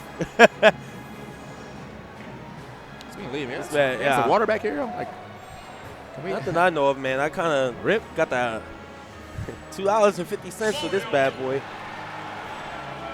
That's the Smash Count prices, baby. All right. So where are we headed? So going Mario, like you said. Yeah, I kind of expect Mario. Wants to try to see if he can get himself back in the mix. Again, by the way, because Wizzy got the 2 stock, if he gets another one, that's a big victory. Which I actually don't even think it matters for 2. I think it might just be if you get 1 2 stock, and he got the first one. So this could be a deciding factor if it gets too close. Big victories basically determine who moves on if it's like right? if it's a tie. So big victories in all games is 2 stocks for the newer games, aka Brawl and Smash 4, and it's 3 stocks for the older games, aka Melee and 64. And right now, Wizrobe, man, starting out just like he did the last game, man. Very low percent, H-Box. Now at 83, man. Nice grab there by Wizrobe. And, man, Wizrobe's time playing Smash 4, man, he had some pretty decent wins under his belt. He's no slouch in this game. Yeah. Okay. Showing it once again. Having a hard time, though, just kind of letting that Nair rock a little bit too often, man. You know, that Nair will always lead to bouncing fish at almost any percent. Yeah. So. Oh, and yeah, going for it again, but H-Box trying to dunk him real quick. I'm saying, I already know he's going to get off that, man. Okay, there it is. Tries to get back on stage, only met with the bouncing fish. So Wizrobe already slated to get a super big victory here if he gets another 2 stock. Uh-oh. The funny thing is, you know this, they don't air dodge. Ain't got time for that. Yeah. That's not like you still have that stigma that air dodging is bad. Yeah. And it kind of is at times. But yeah, it's crazy how things can get wired in your brain, you know? Well, there's the air dodge into the one. ground, but... Oh, my God. Wizrobe is all over this man. Oh, all right. All right. Keep it simple, man. Had that platform been going the other way, he definitely would have caught that. Wizrobe looking for the old school technique, but doesn't get the advantage. Almost got the second hitbox, too. I'm surprised H-Box just didn't go for no smash when he landed right there. The DI, enough for him to live that. Yeah, H-Box just needs a KO right now. At least don't get double 2 stock. Doesn't seem to matter. That DI was atrocious. Okay. That DI was abysmal. Yes. Appalling. That DI so bad it just offends you. Like, yeah. You start questioning. All right, and that was expected. Yeah, we're gonna go with the old tried and true here. Yeah, you know what, man? It was a little bit too much for him right there. So they're switching out. I feel like Wizrobe might be switching out an entire controller. Does he have the Mewtwo King strats when he has different controllers for each game? I think so. All right, so right there you can see it on the board. There's the big victory for the for BV Wizrobe. at the yeah, end. the BV, man. I don't know what the R&D is. Is that rounds? Like round? Yeah. Okay. So I guess if they like win one of the games, that's I think okay. so. Yeah, so they're keeping the count of everything. Wow, that's nice. Yeah, so a 2-0 coming through. Wizrobe early on the board here. Wizrobe is seed 1 as well in it. Expect it. Yeah. Again, you know, he's probably got the highest seeds throughout the game, so you know it's only right to give him seed 1. Yep. You know, if we were talking about okay, that was extra loud. Yeah, that's with the bass, man. I'm saying, if we were talking about just like one game, I'm sure, you know, Wizzy, I don't think Wizzy would actually be seed 1 in any other games outside of 64. But he'd always be like seed 2 or 3. So, you know, you just got to give it to him. This kid's too good, man. Hey, he's nice, man. Yeah, it's crazy. Except for in Brawl. I don't know how he's going to do in Brawl. Yeah. From what I recall last year, I don't think he did that well. Man. So are they doing the thing again where they don't have to play all 4 games if someone gets washed in 3? I think so. Okay. Yeah. Well, we'll find out. We'll find out soon enough. Yeah, so they are switching to Melee. Yeah, you can hear it. Called. Right there. I'm pretty sure you can hear it in your headphones because I hear it was blasting in mine. Oh. Probably wouldn't have been blasting if I had the HyperX Cloud sync. All right, man, I can't do it. I can't do it, man. You know, talk about having it wired in, you know? Yeah, it's wired in, man. Yeah. I mean, I was wearing them on my stream, and now I'm wearing them here, man. That was too funny. I saw that clip of Coney the other day. I think his wife came and gave him a kiss and poked her with it. Where you just poked by my HyperX put the Cloud slide. stickers. Yeah, so put the good, slide man. up. Shouts to Conies, man. Also, make sure you guys tune in tomorrow for the Smashies, okay? Oh, yeah. It's like the Grammys except for Smash, or the Emmys, I guess, for the Smash. We're going to have all type of awards we're giving out. You know, there's going to be, you know, best play, best commentator, best tournament, all that good stuff. So definitely come through for that. It's going to be a nice little event. And then, of course, on Sunday, the top 8s will be popping. So more TriCast by the Blast Zone. Blast Zone, man. Guys doing it nice. big. So, yeah, it's nice. Yeah, I'm top 24, I think loser side. Yeah, and UAE or winner side. Yeah, something like that. Yeah, me and Rod. So Okay, hold smooth it down. jazz Yeah, on hold- that side, man. Smooth jazz and a lot of puns gonna be coming Yeah, out. Man. oh, yeah. My man Rod, I don't know how he does it, but he always has them on deck. He's like my man. You ever seen that show Flapjack? Punzy McHale. I've only watched like 6 episodes of that, but I love that show. That show was too funny. To me. that's a you show, man. Yeah, That's a you show. All right, you're right about that. Yeah, that show's a little weird, for Yeah, sure. So, again, we're just kind of waiting out to see what pops here. I don't know. This is kind of a toss-up, man. It really depends on how well Wizzy's playing because, he definitely has the capability of taking out HBox. Yeah, he's beaten them before. Yeah. 3-0, I think, too. Yeah, man, down throw knee. I mean, he's obviously he's obviously favored HBox to win this melee set, but I never want to count him out. Yeah. HBox extra consistent, been in pretty much every top 8 since the beginning of time. But, Yeah. but this is one game. It only really matters about what happens here in this one set. So we're gonna see what happens. And it's between the crazy, two man, because a lot of competitors. times the players aren't playing with the mentality outside of teams. Like every stock is so super duper precious, Yeah. But in this, the big victory factor is huge, when it comes to like the tie breaks and such. And it might not really come into play in this set, but later on when it's two kind of evenly matched players with the multiple games, these stocks are super precious, man. So, you can't be losing them too fast. And HBox and Wizzy, man, they play characters they can just delete you, like boom, you're out of here. It's kind of important for HBox too. He needs that big victory. Yeah, he wants yeah. to stay into it because like if he just wins, and then they end up like trading the other games, he loses anyway because he never got a big victory. Yeah. So right now, he needs to get at least 1 3 stock here on Wizzy to really make this count. Or he's going to have to, the pressure's on because he has to win the other 2 games like solidly after that. Mm-hmm. So they're talking it out right now. I can see it on the SDI3 off players technical information cam. Oh. Well, shout out to VG Bootcamp for the great production right here. And also, I mean, since we're sitting here around, let's throw this ad real quick. Shout out to Geico, okay, for the for the stage. Yeah. You see him right there, okay, right there, and then well, I'm trying to point at that, but and right there, Geico Gaming came through one more time. I met the lady that was taking the pictures and stuff for her. She's very nice. They got a nice little booth where they have that little lounge over there. yeah, they got kinda setups for friendlies and just chilling in general. So. Thank you, Geico Gaming, once again for supporting the Smash community and Smash Con. Yes. For I think the second or third year in a row. I'm not sure if they were here the first year. They be but I know coming they were here through, last man. Rod and I, we actually went to the barbecue place down there, and there's one of the ladies that was working with the Geico group, and he was like, "Man, I see all these type of events." She's like, "Yeah, we travel around a lot and stuff like that, and that's really cool, man. Geico coming through and supporting." So yeah, shout out to you guys. Yeah, man. Again, man, we're just kind of waiting out. I gotta learn how to do that, like Okay. you. Real quick. Anyway, just kind of waiting out to see what what's the hold up one, but Yeah. we were Like this is take- the game taking a y'all bit. play. What's the rules again? Are we like striking right now? Like, are we like trying to figure? Are we double blinding? Because like you guys can't see it, but on the screen there's a Mario already picked and then a Roy highlighted. Yeah. So Is you this know, low neither one of their tiers? mains. Yeah. Are we doing low tiers right now? Like, what's going on? I don't know. They're stalling. You know, I really wish they brought back Pichu. For no reason. That was random. I mean, it's on the screen. No. For no reason. I just wanted just Pichu enters the scene here on Smash 4, and I was like, but why? Next thing you know, like they give her like some wild gimmick. It's like all of her kills after 50% do double damage and double knockback. Like, isn't that Rage? No. It's added on top of Rage. Yeah. You know how Lucario has Aura, Pichu has I would hate this Pichu game. stuff. I literally hate this game. Oh my god. Okay, so looks like we are getting into a button check. Okay, so still looking at the screen right here. I was like wondering. Now we have a Falco and, Well, and an an unsupported data. Yeah. signal. Man, they're just hanging us out to dry today. So, man, did you buy that Zero scarf? Because I have it.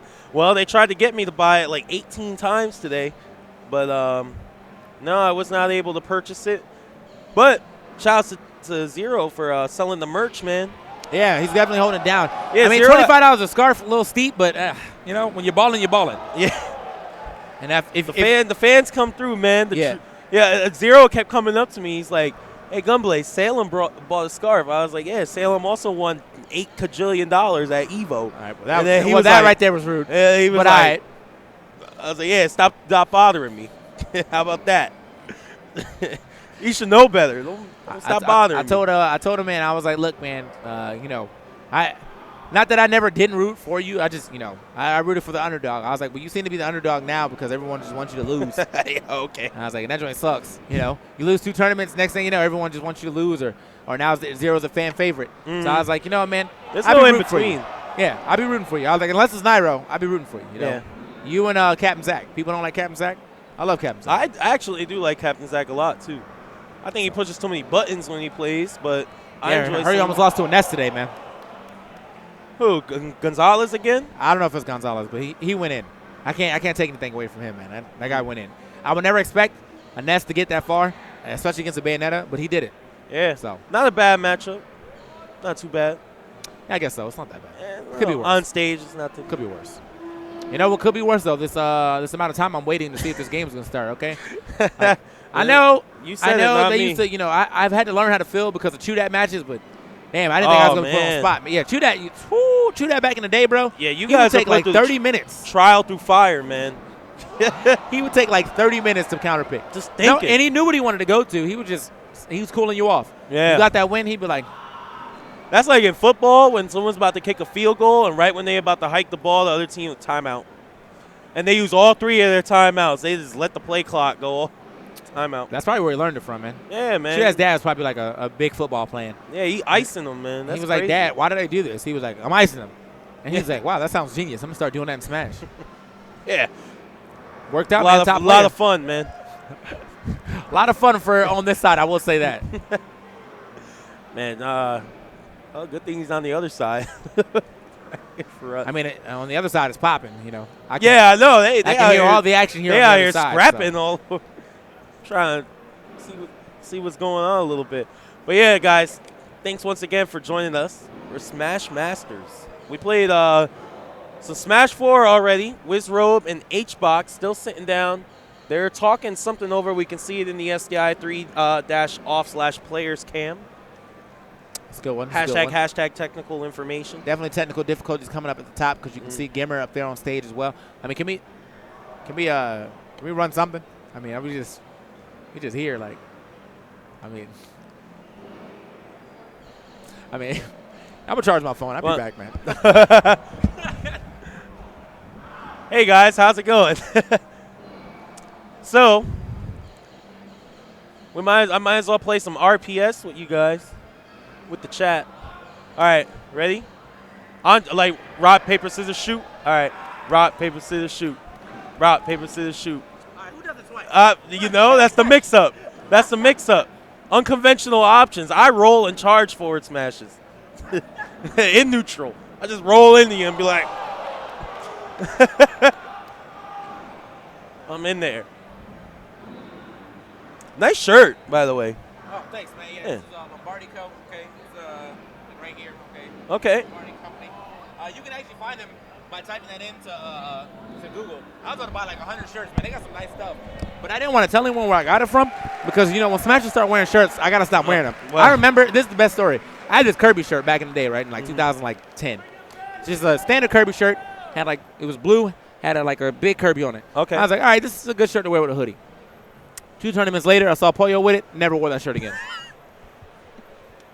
I'm an innovator, bro. Like, whenever I see someone else with my shirt, and it's like someone that I feel like they shouldn't have my shirt, that went. Like, I just rechanged my style. I've yet to see someone pull off the high socks, rolled up joggers yet. The minute I see that, I'm putting my joggers back down. Man, that went a path that I did not expect, man. You threw Pollo in there. I mean, that's my man's right there. That's man's $100,000, but we can't be out here matching, bro. Can't be out here matching, man. It's not me, man. That's not me. All right, we got some action on the HDMI O-game. I'm just, man, you know what y'all can do? This is a better thing. So, because we had to fill so much time, and we are having a little fun here, make sure you tweet at us. Yes. At TK Breezy and Gunblade SWR. Which yes. For Smash World Forums, still, man, come on, man. Anyway, yeah, and we'll chat it up with you guys because, honestly, I have no idea what's going on, and I just want to hang out. And I've also got the chat open, but I'm not going to read the chat too often because, eventually, the commentator 101 Don't Oh, read the yeah. chat. Even if you're like the commentator that everyone loves, you don't read the chat. Because all you're going to see, you'll see, man, we love this guy, we love this guy. There's going to be that one guy, okay? Oh, that yeah, says something negative. And it's- I swear to God, it's going to be the one thing that's going to be in your head for the rest of the day. Literally like a lighthouse at sea, man. You just see it for miles. Everyone's like, yeah, you're the best, you're the best, blah, blah, blah, blah. And they're like, this guy sucks. And you see it, man. See, we're fortunate that whenever we get on, people like go crazy, which is great. Like, I feel really good when I get on and people start spamming Baby Blade all over the place. Okay. That's like the ugliest emote, but I don't care. Baby Blade. I love it. I love it. Yeah. See, y'all definitely There it manipulate. is. Yeah, the There it is. manipulation. The manipulation. I said it, and now you guys do it, man. They don't count when you do it. Where the after Baby I say Blades it. at? All right, there we go. right Oh, yeah. there it is. There it is. There it is. There it is. Yep, they're all over the place. So, I actually have an emote, and this is a very strategic time. Oh, for here me it is. Here it to- is. Here it is. Yeah. Oh, there it is. Oh, no, you can't put Baby Rage because that's cheating. I actually have a Nairo Baby Rage emote now on my screen. Okay. And that'd be a really cool emote for you guys to get, and all you have to do is sub to my Twitch. And That's good. It's good chill. Yeah. Not as great as the HyperX Cloud Stinger's Yeah. best gaming headset under $50, but Yeah. it's getting up there, man. Mm-hmm. It's getting up there, man. So yeah, I mean, we're just kind of waiting now. Oh, here we are. Oh, Action Boys. Action Jackson. Action Boys. Maybe. I definitely am blaming this break right now on Keith. Keith is on the other side, though. I know, but Keith, he's a great scapegoat, man. I blame Keith for everything. Keith the human, this is your fault, man. All right. Finally, we are in here with some melee. No sound, but it's fine. Wow. Okay. Well, yeah. I mean, I can basically. I will make the sounds for you. Yeah. It's Sorry, always the- Jigglypuff's back air somehow sounded like a wiffle ball bat, but yeah, I mean, I don't know what game you. Oh, here we go. Ah, there we are. Yeah, Hey, yeah. you got some sound. So Wizzy obviously don't go with his main right here. The Falcon. I mean, they had me shook for a little bit because I really thought they were about to go for the for those secondaries. But again, right here, right now, we need HBox to get that hot win. If he doesn't get the hot win right here, this is gonna be a real problem for him.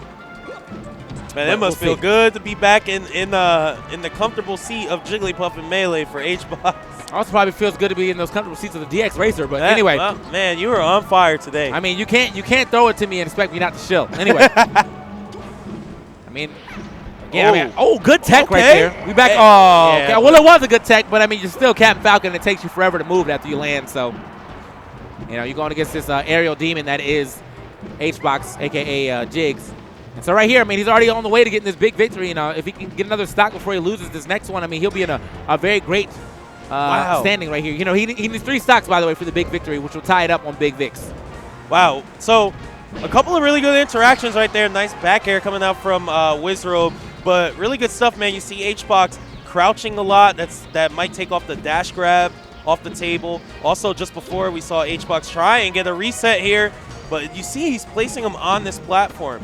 The tech roll in, you get rested. If not, HBox can potentially follow up with an aerial. So good stuff here. Nice option coverage. Oh, my God. What? Oh, yeah. See, if he tried to grab there. I feel like he was got probably rocked. waiting for him to roll, and then he just kind of reacted after that. But I mean, Knee is generally safe on shield like that, regardless. So, yeah, he's fine.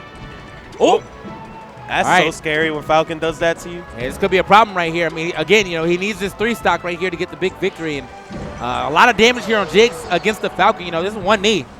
This man is definitely gone. Yeah, for sure. So HBox has to avoid that knee, like you said. Also the grab, because that's going to set up into that. 74 HBox, and here's that grab into the knee. There it big is. victory. Depleted. Not so big anymore, Yeah, man. I mean, this is just a victory now. Yeah, But I mean, that's if he even gets it. We got some up airs right here. Doesn't get the rest of it though. Oh, okay. Going for the grab after jab 1. All right. Yeah, nice. You see HBox, man, just threatening around Wizrobe's frame. Wizrobe, though, playing some great defense here, just trying to establish these big hitboxes that Falcon can throw out. Wow. Okay, good get up attack right there. Getting that pressure off him. It looks like he's probably going to try to land with another up air right there. Could have been up air to rest. Potentially, there's another up air. Doesn't get that third one, Oh, though. However, how did we end up over here? I have no idea, but he's done. He's done. It doesn't matter. And it all ends in a one stock, so not even a big victory right there. That was just like, that's a Vic. Yeah. He don't even get the victory. That's just a V. Yeah, he just get a V, man. Yeah, I don't know how they ended up over there, but that was a really nutty situation. But worked out in H-Box's favor. I mean, he got the W or the V. He got a V. Yeah, just a V. It's like playing horse, It's man. like big victory, Vic, you win. Like, Yeah. that's it. It just changes. Not even the V. Like, you win. All right, you got it. All right. Here we go. Into the second game right here. I mean, again, as we said, Wizrobe has the capability of winning that. No neutral start. We're going in. Yeah, I mean, It's ready, forget go, that. poof. I don't even, do they even do that anymore, man? I feel like neutral start was a Mutual King exclusive. I don't know. I think some people do it. Good times, man. Yeah. Anyway. I remember back in the day where Mutual King would ask for the neutral start and then hit you anyway. Mutual King was a king of the grind PR for a bit. I will say that. But Wizrobe, man, a flawless stock right there. Up air into knee, getting that stock gone. So Wizrobe trying to work on the big victory so far with the 4 stock still. Oh, down throw knee. All right, getting that simple damage in. There we go. I would have opted for a Falcon Punch because, Okay, so because you're trying to send a message. Yeah, right? yeah. But you also, if he gets 2 big victories, I mean, well, first of all, he still has 64 the trump card, which is basically an auto win for him. Yep. And so, even if H-Box ends up winning this, remember, this is single elimination, so he'll be out regardless. Uh-oh. Scooped up. The down throw, okay. Man, and the that dash was- attack, too, that should be it. Oh, Wow. wow. I'm Yeah. surprised he actually made that, but I think he didn't want to go off stage and try to get that punish and have to kind of like expend his resources trying to get back. I think he still would have been able to make it back Yeah. regardless, but whatever. Regardless, that was beautiful spacing, though, on that Falcon dive. You can't take for granted that you're going to get hit because, people can always mess up. So you still Yeah. have to try and, recover right, do things right, Yeah. be as safe as possible. Wizrobe now, going to just do that Falcon Dare, at least through the platform at the time. Oh, my gosh. Yeah, that bounce was weird, but here it is. Got the up air. Now almost going to finish off the side right there. That light, Oh, yeah. the lightness Wow. from All Jigs right. almost getting that finish. But either way, 100%. His Jig stock is well overdue. Uh-oh. Wow, rising up air, very nice, and crouching that get-up attack there. Very interesting. That might have been the setup for the rest, too. And in the event that he tried to roll on, that was for free going to be a rest. Anytime I see H-Box crouch, I'm just like, rest. Yeah. Oh, there it is. Yeah, He's very going to lose that nice. stock, obviously, but, I mean, it's still a good trade. Oh, my God. Deleted. Man, H-Box so good with that down air? Jigglypuff down there. Yeah. Yeah. Usually sending up grabs off of it. Quick little power shoot. I think he probably wanted to jump with that rest, but didn't actually get the jump. So, either way. Nice. Oh! Some sneaked that up air in there, too. That was nice. Man, Jigglypuff hits you, man. That's so. The game has so much base. I know. Oh! Wrong Okay. game. Wrong game. Wrong Yeah, game. yeah, the Magic Spark came out, and I was like, oh, okay. Oh, man, yeah, Wizrobe just landing empty right in front of H-Box. The back air going to intercept that high recovery. Wrong game. Wrong game. That's all you got to say, man. Wrong game. Media Yeah. cancels all day, baby. Like. So H-Box working on a Vic here. Still got them 2 stocks, playing the ledge. Yeah, Wizzy, smart to take his time, man. So many people just try and force something and end up getting bought for it. But you see H-Box keeping a low profile. Really good versus Falcon. All right, here we go. Oh, I thought the knee was coming, man. This right here, I mean, this isn't a big victory yet. I mean, this is just a victory. Yeah. And that's if he even gets the stock. But, I mean, Wizzy is definitely keeping it close. He's got 97% on him right here. Definitely, clearly in kill percentage. Oh, I don't think he wanted that at all. And I felt the rest. Yeah, I But he did wanted too. to play it safe. He wanted to play it safe right there. Yeah, Wizzy one solid hit away from taking this stock. Oh, and yeah, falling up air. Still not enough, though. Wow. Oh, Okay, a the back throw. Wow. Interesting. Wrong game. That's definitely a wrong game throw. That's a wrong game. That's an emote in itself, man. VGBC wrong game. All right. Yeah, I love this by Wizzy.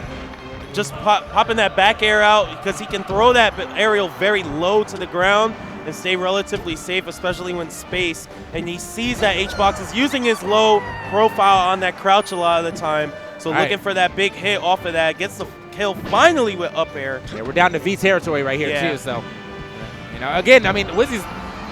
Did I jinx it? Because I wanted to finish that sentence. Yeah, high recovery. Hold up. Oh, okay, yeah. That was free. That was nice. He forced him to go low. Didn't have to do anything extra right there. Just grab the ledge. So good stuff. 2 HBox right there for the V. Doesn't get the big V, but got a V. Yeah, just a V. Oh yeah, and look at it, Wizroad's face too. Expected. You saw Wizroad's face when he held it up. He was like, just chilling. I used to have the thing, the little marquee thing. Oh yeah. Yeah, I forgot what program that was. I got to talk to Anti again. Where is Anti here? No, he didn't show up, right? He's still in Mexico, man. He's never coming back. He's living life. He's never coming back. Speaking of, man, we talking about Mexico. That's North America, but these two people are from USA.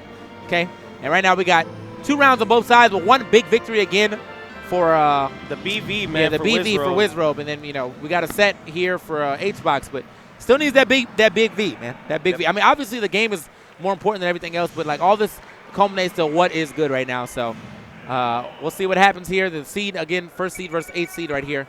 A little unfortunate for HBox. He had that melee win, but that was expected.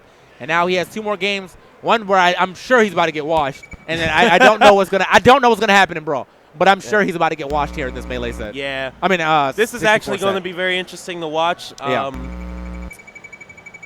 It's going to be cool, man, because we saw that combo contest the other day, man. I'm trying to see if Wizrobe could do something crazy. I don't know, man. When Wizrobe plays 64, man, do you know if he's like real combo heavy or anything like that? He probably seemed like the type to just be playing neutral all day, man. Just like hit you once, get the little edge guard in, get a little tap in. So. All right, here we go, man. I'm on the Twitterverse, and thank y'all for tweeting at me. Oh yeah, let me check that out. So here we go. Here we go. Hey man, where you get that Falco shirt? That's Lombardi Company. Yeah. I think you could just type that in. And it's probably it's like I won't say like it's Etsy shop, but it's definitely one of those like not like its own shop. It's a shop that's hosted by another thing. They have a lot of good shirts too, though. So you'll like them. They got some Fox shirts, some Falco shirts, Melee shirts, Smash 4 shirts, all kind of shirts. We got Anarchy Side saying Gunblade and TK keeping the jokes coming, waiting for the Smash Masters. That Falco shirt is 6. Thanks, guy. We got Zeta Slow, who's a guy I played earlier today. He said, "Oh, the wrestling shirt's nice." Bullet Club, that's a Tekken shirt to me now, honestly. Like, yeah, man. Yeah, because I see it all Tekken and everything. Yeah, I'd be rocking definitely the Okada costume for King. Yeah, so I could could change my finisher to the Rainmaker. So, I like the King with the bird head. But yeah, maybe some wild helmets. Yeah, maybe some kind of wild Kings out there. Dudes out here with deer heads on and stuff. I'm like, yo, what's going on? So we got the button check ready. I think that we're probably getting everything ready. So let's go ahead. We got Zeta Slow saying, "You got me in doubles. Don't worry, though. I got you in Tekken." Oh. TK immediately throws the stock. Good games. Hopefully I catch you around. Yeah, man, if you're trying to play some Tekken, let me know. I'll hit you up later. We got, who's this? Kia the Panda saying, "I love you. Talk to me." We love you, too. We love all our fans.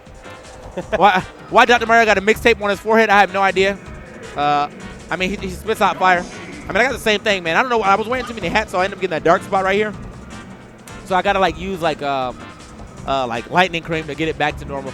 Sucks, but what happens, Who do I think will win? I mean, I'm really thinking Wizzy might win the way he's playing right now. Found the shirt. We're gonna match. Says Heart of Glass. We won't match because this shirt's now going to trash. Got him. Anyway, my man said, "What about both of your favorite characters in all of Super Smash Brothers?" What is my favorite character of all of Super Smash Bros? All It's Super Fox. Smash Bros. Fox? Yeah, I like Fox in almost every game he's been in. Well, mine's pretty obvious.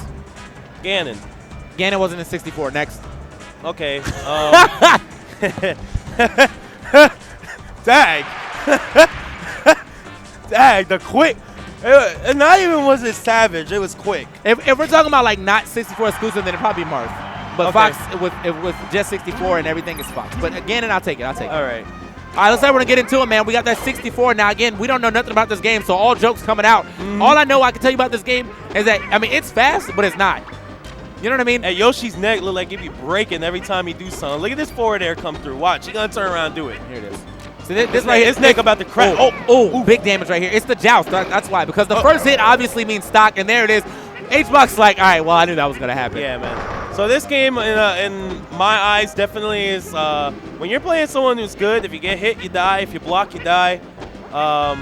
So you gotta try not to do both of those things. Yeah. All right, HBox coming through with a little combo. Yeah, I saw a couple people in the chat saying surprised he didn't go jigs. Me too. I mean, I feel like it's a lot easier actually to kind of combo into a rest in this game. But you know, Kirby's actually a pretty, I won't say easy, but a pretty beginner-heavy character. You know, it's pretty pretty standard gameplay right there. You're gonna drop the down throw or the down air. You hit some up tilts if they don't get out of that down air in time. Break a shield if you need to. Yeah, but I mean, Wizrobe obviously pro at this game. He's not gonna fall for the easy stuff. Yeah, you see him Wizrobe cancel a lot of his aerials on the ledges of the platforms. He also just before was blocking, and I think there is good shield DI in this game where you can like, determine how far you get pushed on block when you get hit. And he slid off the platform before, so that was really cool. This is this is a massacre right now. Oh yeah, this is definitely another BV coming through, bro. I mean, I can't call it BV. You got to give it the full words because he's about to get a 4-stock in this game. Where we, by the way, if you guys didn't know, if you're like real big into the 64 scene, they have decreased the stocks here and only here so far for to 4 stocks for the sake of the tournament. There's so many games playing at the same time, so they wanted to make sure everyone had ample time. I don't think it's too much of a problem. I'm used to seeing 5 stocks, but 4 stocks is not that bad, especially for Smash Masters. So, okay, he's going for something new right here. Yeah, the up B coming through, rewrite the meta. This looks like a big victory right here, though. Yeah, got to give it the whole thing, man. Yeah, this might be a capital BV. It's a capital. This is a big victory. Period. Yes, right there, man. You got to give it the right thing. He looks back at the crowd like you knew he was gonna win this. What can I say?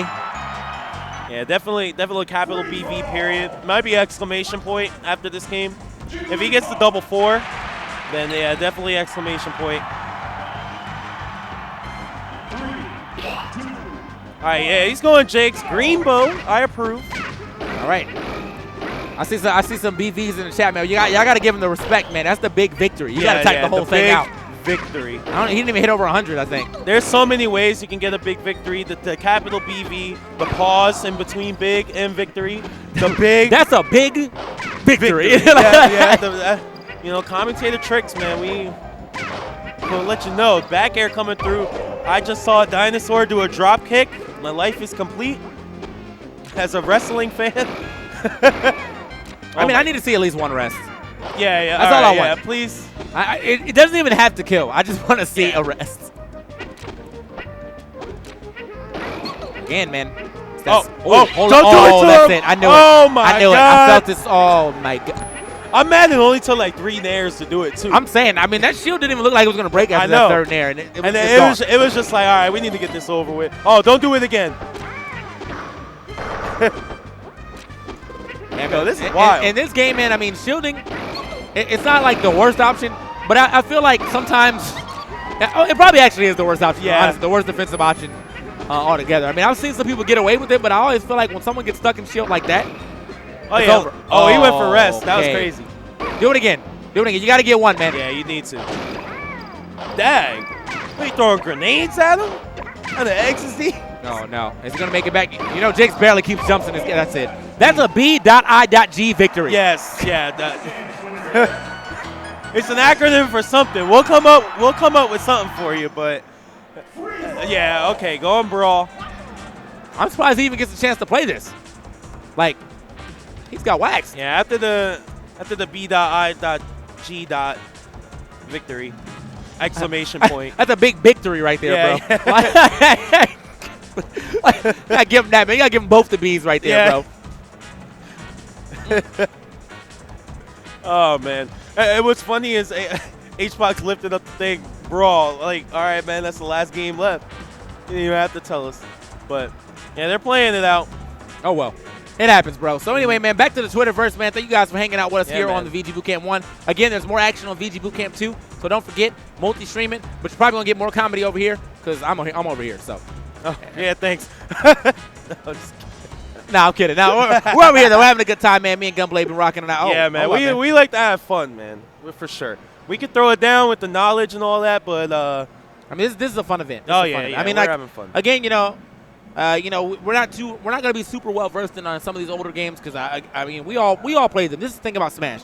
Everyone has probably played every Smash game. Yes. If you're anywhere over the age of 18. Mhm. The thing is though, there's some that you really invest in as a tournament size. There's some you don't. I played Smash since I was 10. You know, we had neighborhood rivalries and stuff like rivalries. Rivalries. Anyway, back in the day, but nothing to the extent of like competitive. I actually didn't get competitive until Brawl because I knew top players and things like that for Melee, but I didn't know that was like a thing I could just get into. And then I found Brawl, got in there, went back to Melee for a bit, got into PM, went back to Melee for a bit, got into Smash 4. Still play Melee. What made you want to start playing competitively?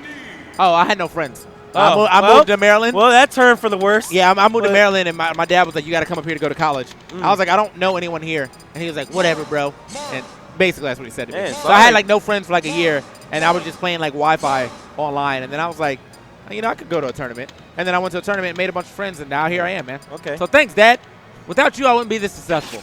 I still hate you. Anyway, Man, I don't really hate my dad. Gosh, I need to make my subject matter a Need little some- bit wiser. Need some counseling over I here. thought it was, I thought that was a pretty tame question, man. But that turned into a Dr. Phil episode real quick.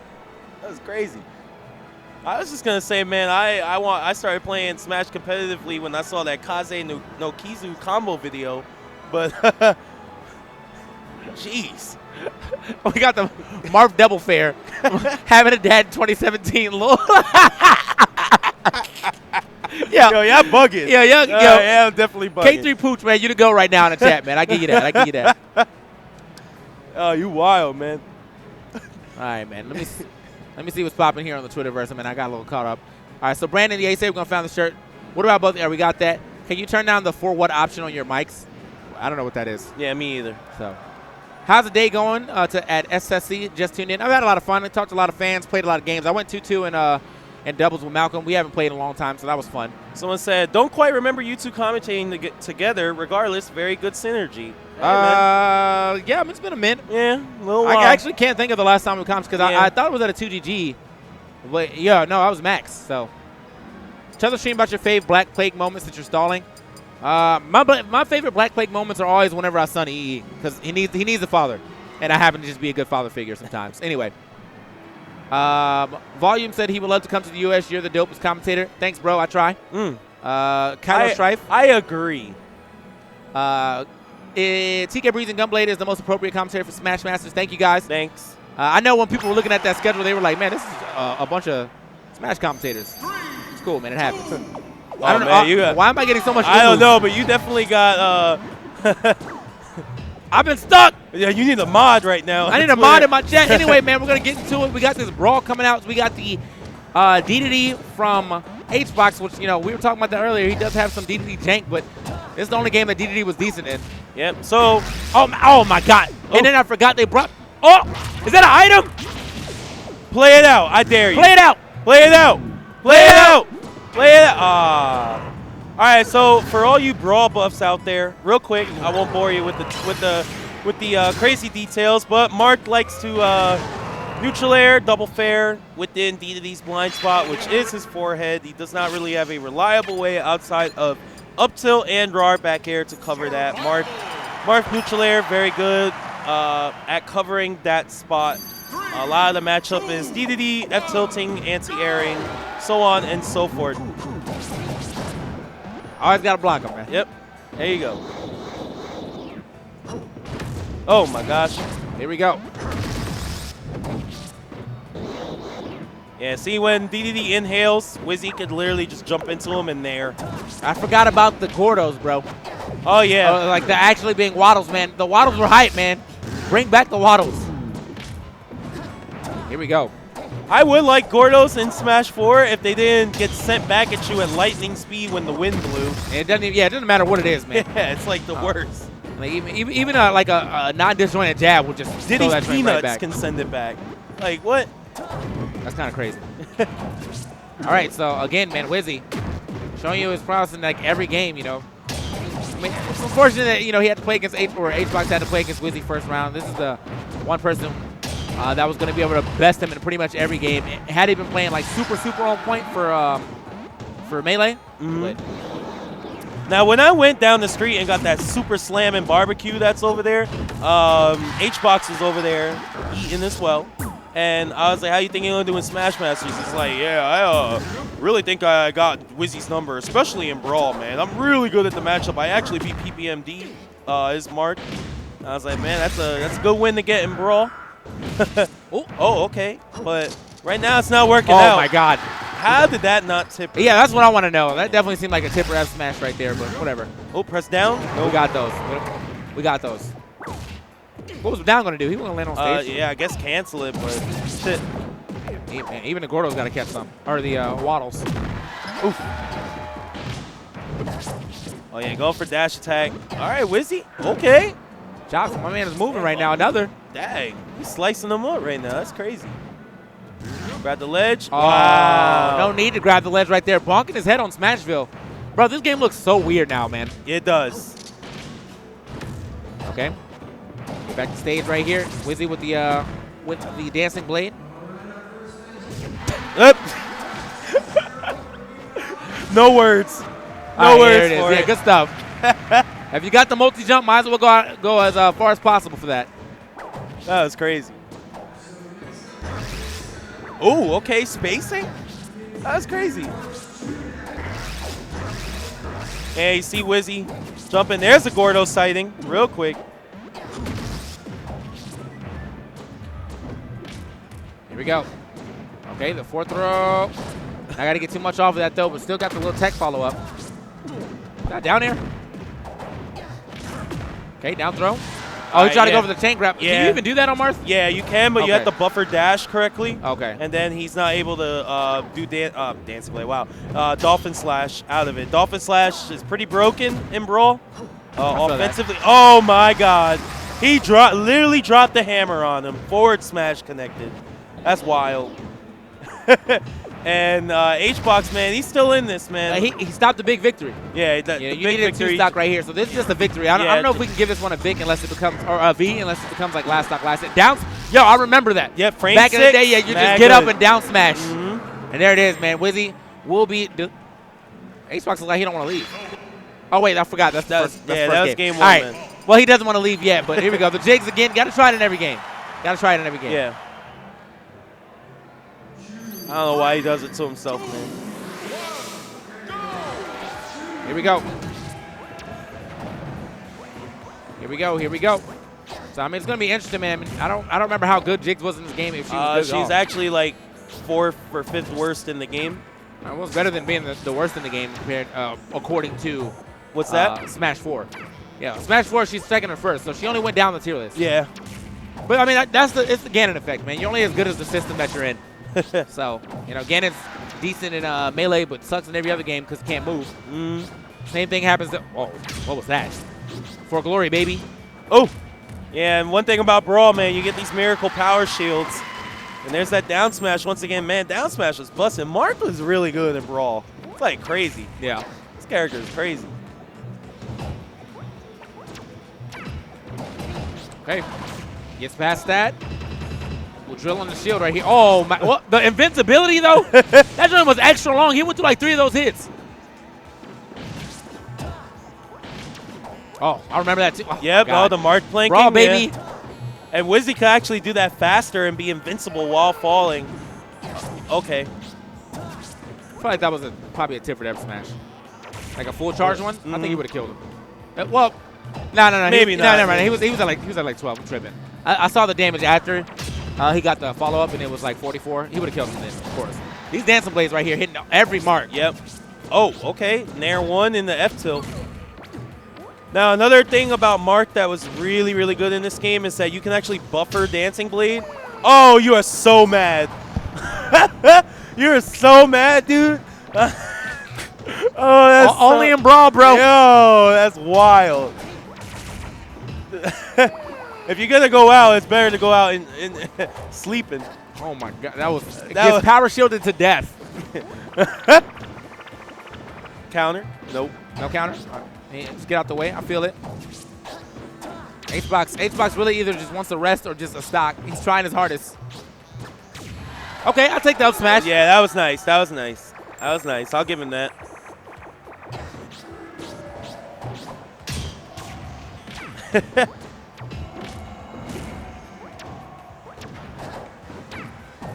All right. Oof. All right. All right. Up Landing air. up air tipper. Very nice. Okay, I like that right there. Just kind of puts the sword right where he's going to try to land. And Wizzy would play this character, man, because when Mark, you could just play straight up fundamentals, ABC, you know, hit the person, space, and get so much benefit out of it, man. Yeah, but the way he Especially keeps in rolling this. in, I feel like if Wizzy just charges the up smash, it's over. Like it's actually okay. Well, you know Negro what? Damas This just is- showed his head again. I said I wanted up smash and I got it. Yeah, man. TK, you're pretty good at this. Just saying. Oh yeah. Sometimes I have the feeling like I just saw him roll in 3 times like directly into him, and I was like, man, if this man don't get up smashed soon, and there it was, man. So by the way, man, if you guys were sawing, I just retweeted that, like the company of the shirt that I'm wearing. Okay. It hit me, shout outs to watch wearing our shirt, whatever. I just retweeted them, so check my Twitter. You can get the link to their Twitter and then check them out. But yeah, man, that was Smash Masters' first round. That took exactly an hour. So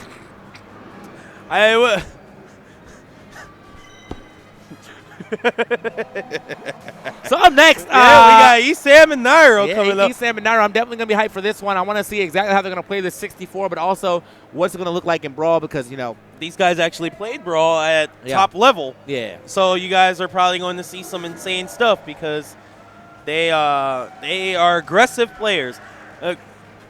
Yeah, it's going to be good. This one's going to have a lot of action in it, regardless if these guys play the games or not. Yeah. They're not the type to sit back and poke each other. They're trying to rip each other's hearts out, man. Most So- definitely.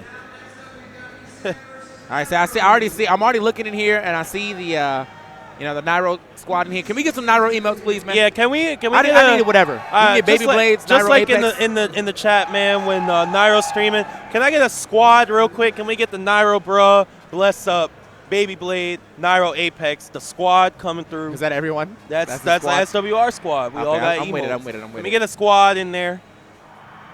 I need to see it. If you happen to be TK Breezy, Let them sub, know. you can always hit him with the TKS SS1 and SS2 for my squad.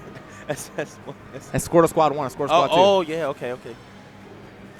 I like this thing. Oh, I was about to say, where you get this Oh, from? you talking about the official? I don't know if they're a sponsor for the tournament, so I can't shield too hard for them. Man, you make moves, man. Yeah, you out here. Shield mass, bro. Shield mass. Man, and we asked for some emotes, and we got them. Jeez. Thank you, man. Thank you guys very much, though, for the emotes. I feel like I'm breaking out, too. One thing, when I see stuff like that, man, I just feel bad for the mods sometimes because they got to try and see all the craziness in the storm. But all right, speaking of ads right here, man, let's talk about what we got on the or is this like an ad, or like do I get to talk about it? Oh, Ad. all right. Actually, we'll be back. Ad. I'll see you in a little bit.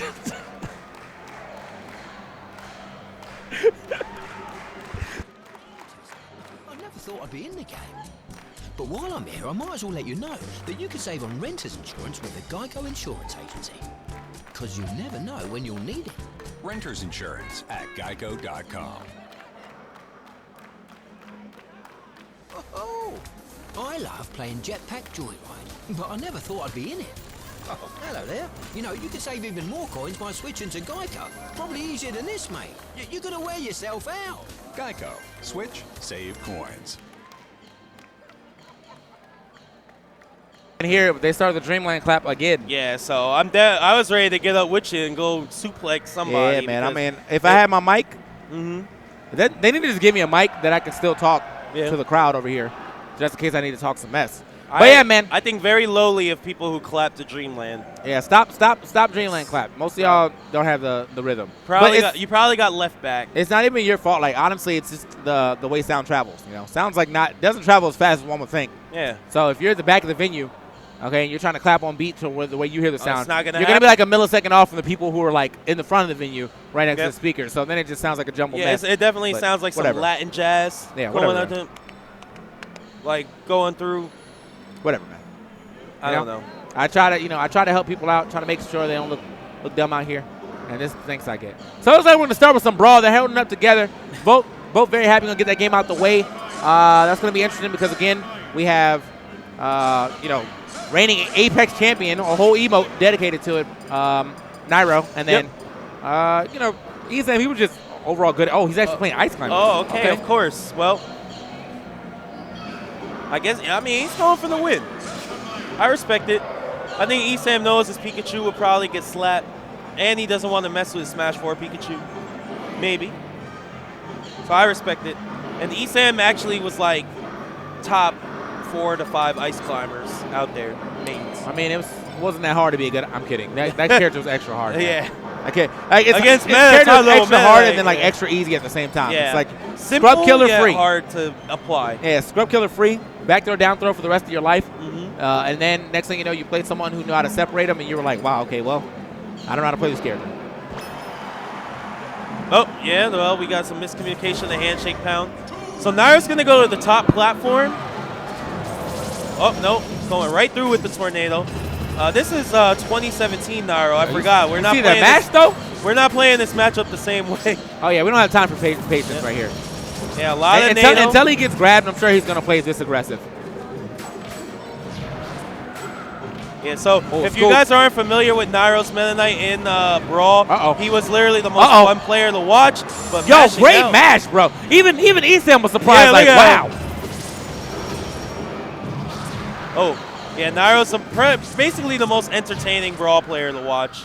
Jeez, man, I miss the shuttle loop so much. Yep, and his glides. Look at that. The master of the glide, man. All right, so got the separation right here. Should not be able to make it. Yeah, that down air is going to seal the stock for Nana. Popo down. Topo, if you will. Wow, that looked weird. Yeah. Oh, okay. But another great match. One pummel, and Esam just launching himself out of the seat, man. He knew it was over. Whenever you don't have a Nana with you, that's the Air Jordan up B right there. Just the pose, because it ain't no height on it. Just the pose. Yep. And trying to get him to try and shield grab or something, fake him out with that glide. Here comes the Nado. Nope, falling neutral air. All right. Oh my gosh. Wow, Nairo got really lucky there. Oh, going for Nado and messed up. And wow, the swerve. Just grab the ledge. That works in this game. Now, one thing you can do to, okay, some tech errors there. One thing you can do to Blizzard, actually, is that you can SDI into Ice Climbers and down air out of it to beat Blizzard. Oh, like SDI up and into up Ice Climbers. That's crazy. To try and get behind them. Yeah, Mewtwo King was very good at it. Esam, once again, just eliminating his own stock. Not looking good for Panda Global's Esam. Yeah, but I mean, again, probably why he got this game out the way. I'm pretty sure he knew what was going to happen when we got into it. I mean, this really was the potential to be 3 grabs for the win, but I mean, he's not really getting these grabs right here. And then when he is getting the grabs, that should have been stopped. Yep. Unless somehow Nairo is that good at mashing. That was a free down throw F smash, most likely, so. Oh. Okay, let's do it again. There we go. Nairo, like, for real? 3 times? That's what we do? Oh, Sholo cancel? Nope. All right, so we might be on the big victory right here. Yeah. Again, you need 2 wins for the big Vic. Or 2 stocks in this game for the big Vic. Yeah, right now Nairo just overwhelming Esam's Ice Climbers. Dang, and the taunt. Probably not going to get bodied for it, though. It's way too late in the game. And yeah, that's going to be it. The taunt into the you get bodied.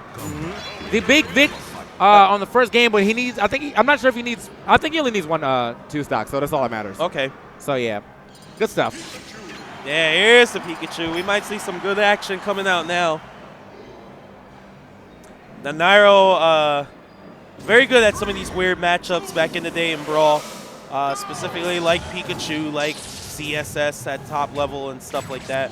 Very good success rates versus people like Esam, like a Salem, outside of like the, super S tier, godlike characters. And right now showing his chops once again and grabbing that ledge, and Esam is out of here. First stock's done. All right. Okay, looks for the scoop right there, but not going to get that at all. Another up air. Okay, Esam looking for a lot. I mean, I understand air dodging is definitely a thing in this game. Oh, my God. That is Into the late jab. hit. I feel like, I wonder if he knew that. Like, they was going to hit like that. I'm going to say no, but. No credit. No credit. But I'm going to say that was clearly an accident. Yes. But we'll probably see a video on it from Esam. Shalalu? Nope. Oh. Oh. Oh, and the he lock. got those. He still got those. It didn't kill, but it looked nice. He looked at him. That was a taunt in real life. He looked at him like he got the stock and he did it. So now I feel like he's, great tech. What? All right, we got some brawl going on now, man. It's the good stuff. Okay, that could have been an F smash for a wrap. Yeah, because that thunder wasn't gonna hit him. So that was that could have been a free punish, free easy punish. Possibly even a down smash. I said F smash, even though down smash is mad good in this game. So yes, just gotta remember. Wow, Nice. that was mad cheap. Nice, there it is. Taunt to get body. He taunted, didn't get the kill. Only got 1 more % at that. Oh, the infinite. He still got the infinite dimensional cape. Let me see that. Sam was like, "You'll lose the stock." Nairo just started laughing. Are we out? Oh, down there, won't do it. Esam's like, come on, man. Couldn't even get the grab right there. That joint has an extra late hitbox on it. Yeah, right? That joint be in Pikachu already, still buzzing around. It's like once the thunder's even gone, he still got hitbox. Oh, I like that. Reverse recovery.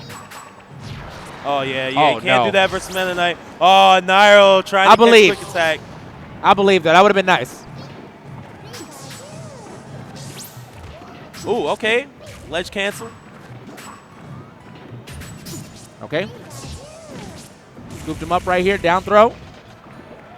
Into the slight teabag. Yep. Like, you know how this kid is, man. Mad disrespectful all the time. Damn, do you see how many times Neutral just hit? Yeah, like 2. What the? 3. Like 3 times in there, yeah. Yeah, Nair was crazy. Oh, okay, I actually forgot about this. Ooh. Oh, doesn't get it, though. I think he DI'd out that time to kind of mix him up. That was smart. Oh, my gosh. The throwback. Remember when Esam lost like that? And then he screamed an expletive? Yeah, I was there. I was commentating. I was solo commentating that. I remember. And me and JG was in the crowd, and you can hear it in the video. We just start dying. It was a good time. He was like, ah! All right, so another pick here for Esam's going to decide to go to melee. Expect it. Now, this is going to be interesting. Again, I really wanted to see exactly how what Nairo has learned. Yeah, melee. we had a stream going on, a Nairo stream, and we played some melee the other day, and it didn't go well for Nairo, but he was playing me, and I don't think I could beat Esam, so good luck, buddy. Damn. But hey, man, I got faith in my boy, but we'll see, man. We'll see. Nairo does play Fox and Falco in melee. And the thing about Nairo in melee is he's got a little bit of tech skill every now and then.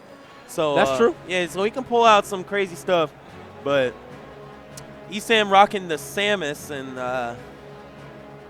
it's hard to do that stuff. What is Nairo rocking? Please let me know. What is Nairo playing? What is his character? Well, he asked me, should I go Fox or Falco first? And I said, you should pick which one you're comfortable with at first, and if you lose, pick the other one. And then he was like, all right. Okay. Sound advice, I think. I mean, he's going against Samus. Yeah. And it's Nairo. He probably should just go Fox. Yeah, I wouldn't say he'd go Fox, but I would love to see how jank is Falco. Yeah. He does some weird stuff. He could shine Bear. There it is, man. You're like 50% of Falco player right there. Yeah, these days. 50% laser, 50% shine Bear. All right, going with Falco first. They should start Battlefield. But who knows, man? Who knows?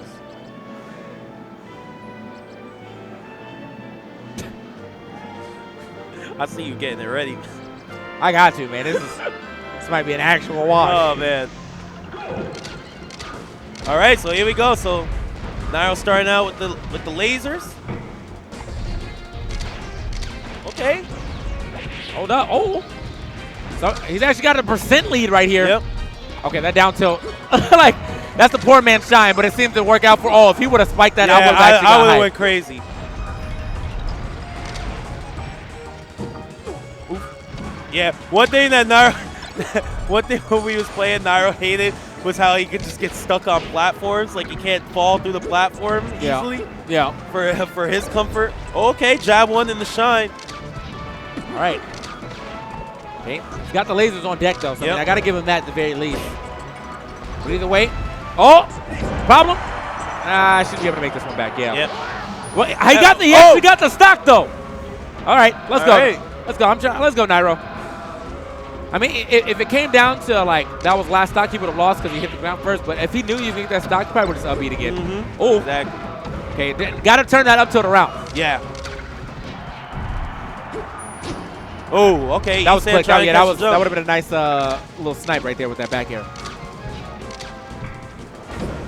Oof. All right, a little sloppy there on the offense. Okay. I was going to say, decent recovery right here coming in from Nairo. Hasn't gone for the melee angles yet, man, but, you know, getting back on stage without really getting punished just yet. Hey. All right, man. Esam laughing right now. I'm saying I really was not expecting it to be like this. I Yeah, thought me Esam either. was going to be like, oh, my God, the black smash right there. And, oh, okay, that was close. Oh, yeah. Yeah, that angle is a little suspect right there. I think even so, he might have had to move for. Oh, my God. What is this? I don't know what's going on, man, but I like it. Oh, okay, Nairo. Yo, Nairo, talk to him real quick, man. I'm about to start talking trash like Philly used to do back in the day. You got in to, Raw, man. You got to just go on stage I now. thought you was top 100. I can hear King Toon and all of them right now, man. All the goons, man. All right. Thing is, now you know what oh my God, Nairo's literally just playing off of like Smash excellence. Yes. His movement, cheeks. His Yeah, options, he's but when he using said- sometimes cheeks. yeah, right. But he's when doing he well. hits you, doing all right. Okay, hold up. Got to get back on stage. Tournament winner right there. Oh my God. Dag. That was like that's some pendulum DI or something, man. That's crazy. Man. If Nairo ends up winning this, like, I don't want to see the fourth game. I don't need to see it. Like, it's over. The fact that this was not a big victory is already a victory for Nairo. Yeah. All right. I think Esam might have woke up. Oh my. Oh, get him. Okay, hold up. Oh. He probably thought he was off stage with a good DI right there in for Esam. Actually got him on stage so he can get that punish. So Nairo was just chilling after that, though. He really thought the game was over. He got that spike and was like, I'm good. That was crazy. Yo, that down there, my man teleported off stage. That was nuts. Then the chat's going in. Remember, Yeah, for real. remember Esam was in the summit. Dang. Oh. If I recall in the summit, didn't he beat someone? Yeah, he did, I think. Oh, well. I mean, how the times have changed. Anyway, how the mighty have fallen, but he hasn't fallen just yet. Just avoided himself a big victory, but we are in second game. He only needs to get 1 3 stock. Nice. Good okay, detail hold there up. by Nairo. Okay. Using the nairs. Very nice stuff. Good pressure there through the platform. Nairo almost getting that back air in. Oh, he took a game. Okay, never mind. Wow, get rocked. Get rocked. He beat Armada's Fox. I mean, that's decent. Hey, I mean, that's decent. I mean, it's it's a game. That's better than 98% of people could say. Yeah, but I mean, then when you go from beating Armada's Fox to this, I mean, you got to kind of wonder, like, how was Armada really playing? Yeah, you go from being an all-star to playing in the celebrity softball game. Yeah, all right, it's a back air coming through. Here we go.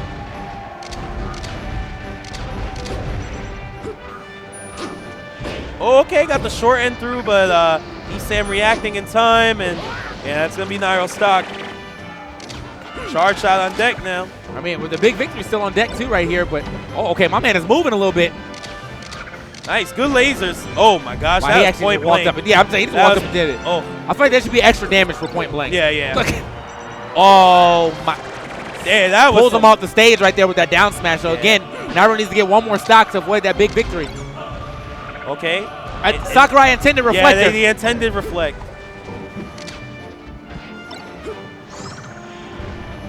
Yeah, Esam looking for it. Crouch cancel on the jab.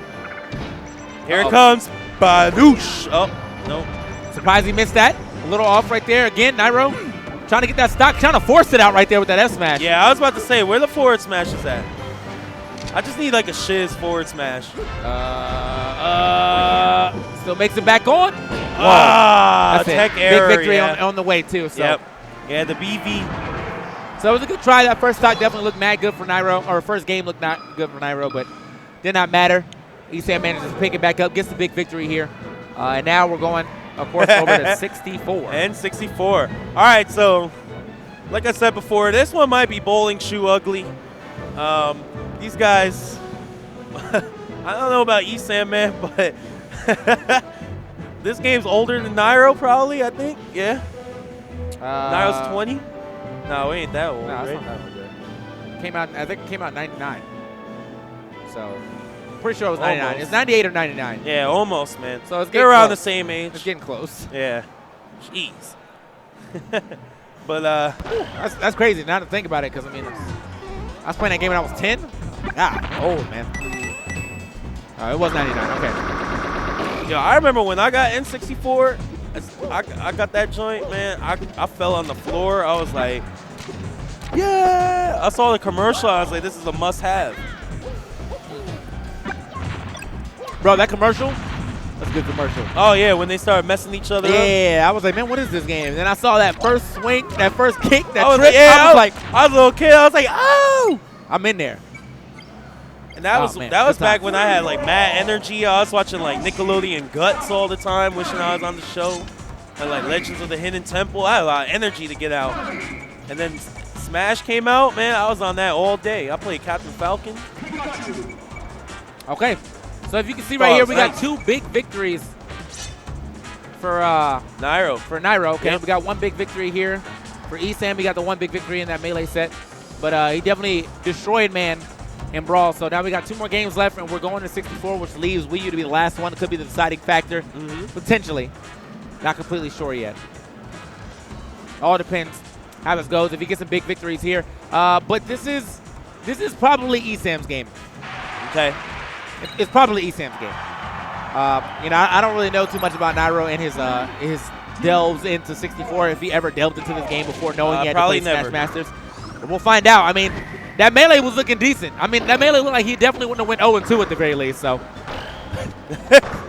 Yeah, he was looking all right in Melee. All right, so Nairo asking me for some coaching beforehand, and I gave him some advice, and he literally has not done anything I told him. But sometimes it takes some time. all right, you know what's wild is that they're doing the Dreamland clap to this game. You know, this is the only stage available. Oh yeah. Your hands got to get tired at some point in time. No, they won't. They'll. You No, know how I is, hear it, man. Oh, yeah, no air dodge in this game, man. So he barely escaped that. Here it comes. Oh man, Nairo jumping mad high for that down air. Oh, the tombstone pile driver. Okay. All right. So Nairo here with the Burby. You know what I mean? Suwoo. Shouts to YG. Anyway. But it looks like the only thing he's going to take is the F smash right there. Oh, he's done. It only takes one. That big toe, man. Now that I think about it, man, how do Bloods commentate this game, man? Is everything just a bear? Hit him with the bear. Yep. Another bear. Like, bro, that was a 4 there. Nah. All right. Sorry. Yeah, you funny, man. All right, man. Anyway, back to the match. Oh my gosh, yeah, Nairo coming through with the bear. Oh man. Oh. Okay, that's an actual bear, though. That bear, not only was it a bear, but it also was a very ugly bear. That animation. Oh man. Put him down, though. He's done. Yep. Now, I'm pretty sure in this game, if Samus bomb jumps, she actually loses her second jump. Really? Yeah. Oh. Yeah. Also, her grounded up B goes way higher than aerial up B. Well, I mean, that's just like way higher. Yeah, I mean, that's just fact. That's common Yeah. knowledge. All right, here it is. So again, gets the down air right there, but obviously gonna get scooped up every time. So now he needs to start fast falling these down airs. He can get a nice. Oh my God! Ooh, and I mean from deep. Like that's like Halo 2 deep. Like play it every day. Deep. It feels interesting to know that like he could have definitely fast falled out of that to probably avoid it, and he just ate that. He just let it happen.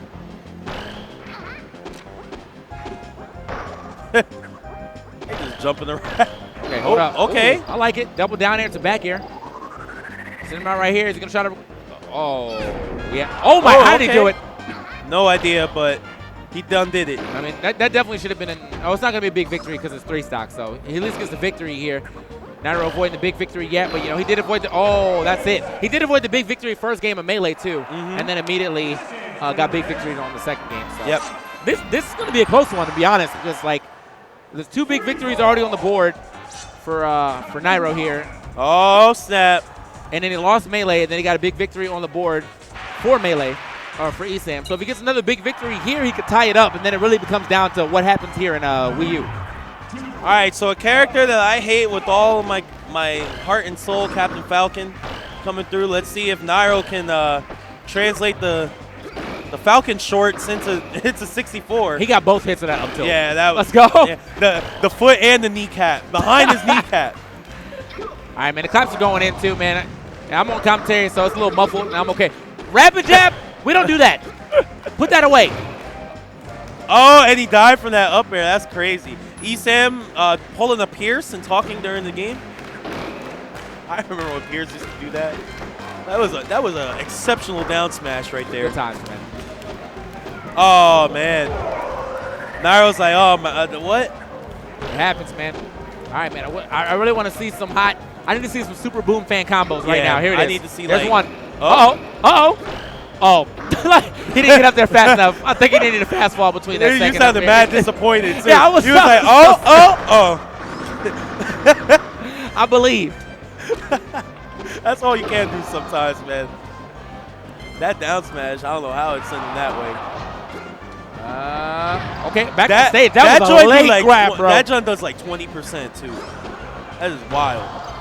Back air. Y'all, everything in this game did like 19%. Yeah, you're right. It was good times. Okay, the up air gets it right there. We got a little lead, so the big victory already off the board, by the way, for ESAM. So even if you, well, unless it goes to game 3. This man taunt canceled. You heard him? I feel it. I feel it. Out of all things you know how to do, you know how to do that, right? Mad disrespect. Not going to be able to make that back now. I was like, dang, Not you can this probably game. up B right away, and then I forgot there's 900,000 years of Frames hit of lag, start. yeah, man. Right? Ooh. Oh, wow. he's done. Are you He's serious? done. So he's got the taunt cancel Yeah, on he's deck. got So the you know, taunt. you obviously can tell he's been practicing just a little bit.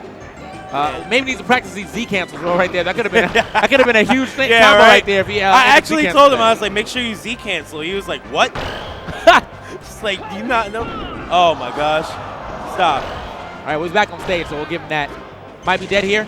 Not sure what that forward air was about, but the back air going to register. Wow, he thought he was going to grab the ledge. Yeah, coming through with the destruct just before with the down air. Okay. Now we're right here. You know what I like to see at this point in time, since he's already in the lead? A reverse up air. Yeah, you're right. I need that in my. I thought he was going for Oh it. my god. my Yo, God. TK, I was about to go crazy. I was like 2 for 2. He was in the air, Yeah, though. He I was know. looking for it. Oh, this could be a problem. Ah, man, the worst way to finish it out. Man. Trying to figure out what he wanted off that, though. Like, maybe he wanted the up air to try to get back on stage. It might have clashed, though, real rap. So, obviously, we're going to go and end this with Wii U. Yep, these two guys' main game at the moment. This should be really, really good, actually. Yeah, it's most well, I don't know who's Nairo was going to play, to be honest. I was going to say you can see ZSS versus Pikachu, but he actually hates that matchup, so. I don't know. He might do it. I think he might. He might for the kids, man. For the kids? Yeah, for the kids. I mean, I think they like seeing his Bowser, too, man. He's got a whole emo dedicated to that. true. So here we are, man. Look at the standings right now. Nairo actually at a little bit of a deficit. Here, ESAM looking like he might be able to move on. However, it really does kind of come down to what happens here in Wii U. Yeah. He has 2 big victories. So if he gets a 2-0 here, he'll have a round, 2 sets, and then possibly another big victory, which will obviously put him ahead of ESAM. So ESAM has to win at least one round here, or one Yeah, one set or 1 round, and that's all he needs. And if he does lose a round, he has to avoid the big victory. Yeah. So we'll see what happens. Whoever drew Easton's face as far as the artist, I feel like they should have drew a more derpy face because Easton's always making derpy faces, man. So like sticking his tongue out and stuff, Yeah. Stuff like that. But Smash Masters, man, pretty fun so far. It's been nice. It's been nice, man. So I mean, again, holding it down for the Geico Gaming. Yep. Thank you guys for helping us out in a big way. And then I did not hear whatever you said. I'm sorry, man. And then obviously, man, Artsy Omni was the person who made all of the art for Smash Masters. Every time anyone that you see when you see the bracket, all that art is made by Artsy Omni. So thanks for that. I thought it was just shout outs to Omni, and I was like, for what? What has he done? Anyway, when Gim said it, man, I was like, I hope TK heard that. if you would have passed it to me, I would have been in trouble, man. Well, yeah, I was about to do it, man. Just hit him with the one time. Just, behind the Gunblade, back. The white chocolate, man. My man Jason Williams. Back in the day, man, basketball. Anyway, Artsy Omni. Check out Artsy Omni. And shout out to Omni too, man. I know I was giving. He's the homie, but it was his birthday just recently, passed. so Yeah, man. We're all getting pretty like pretty old. 47 years old. Yeah, now, he's pretty up so. there. I think he's like 56. Yeah, I just turned 28, like which basically means in Smash age, I'm pretty much like 47. Yeah, so. man. Jeez. All these new kids coming through, man. I'm older than a lot of Melee players. I didn't even know that. Like I was like, what? Yeah, man. But how old are you? I'm 26. I was like, what? Yeah, my birthday's in a couple of months, man. I'll be 28. Jeez, we're old, dude. Yeah, we're old. Yeah, it's kind of weird. All right. Out to the, I guess, so he's going to play ZSS. So out to the first game is going to pop here with ZSS versus Pikachu. I remember this actually happened at what was that, first Smash Con? And he couldn't escape that. I mean, he just couldn't get anything going for him because Pikachu's small size, man. He was just missing a lot just because back air, that super low profile. I think back air might actually be lower than like the lowest crouch in the game, which is owned by Wii Fit Trainer, by the way. So interesting. That's your girl. That's my girl. Man, Wii Fit Trainer. When Wii Fit Trainer got announced, I was like, what the hell is this? I actually got mad when Duck Hunt got announced. I was like, there's no way. Everybody here like, wow, you actually 28? Yeah, man. I'm old AF. I started with the wrong game, man. The best thing is EE's older than both of us, so, right? Yeah, EE's like 56, man. Yeah, anyway. Definitely. Him and Omni, old folks home, man. Yeah, EE like 56. PB&J is like 97. Yeah, Anyway. PB&J out back there drinking Ensures and stuff. Oh, my gosh. Footstool out of the flip.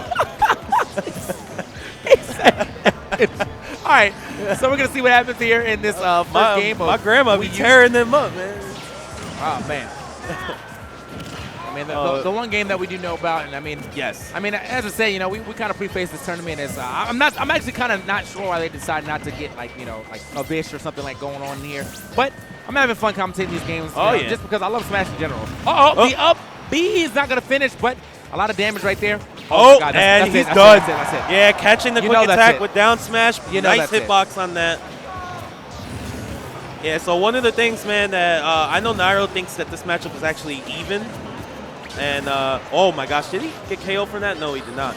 But Nairo feels this matchup is even. I know ESAM feels Pikachu wins, I'm pretty sure. Yeah. Low profile, as you mentioned, TK definitely going to give ZSS some problems. But Pikachu... It doesn't seem to matter right now. Yeah. I mean, he's playing quite well around this low-profile size, but also I feel like he's catching ESAM a lot out of the air, which is going to make it a lot easier to get any of his follows. I like that dash in and out. But now one thing, the dynamic that's interesting actually is, as you mentioned, Pikachu has a low profile, especially on that back air. But when you're actually hitting Pikachu's animation, he's like a fat little ball. Look, it's not a small character really anymore. So the combos on Pikachu aren't necessarily hard to get once you get the confirm. Yeah. So a very interesting dynamic in that respect. Now going for down air. I mean, you've got to throw it out there sometimes. Yeah. That's the test. Nice little view reverse right there. Tries to get a grab as he's probably trying to come in with the quick attack, but ESAM waiting it out. And now he's got a slight lead right here. So Nairo with the with the the explosive beginning, but has not really been able to capitalize ever since. And Nairo trying to find a way back down. Beautiful turnaround grab there by ESAM. Oh, And scary stuff. Esam throwing out that forward smash by the ledge. Nairo mashing out. Man, he's had some crazy mashes so far. All right. Now we can't sleep on the explosive KO potential of ZSS and going very close. You were close to calling that one out. The up throw into the up or the down B, but does not actually get it.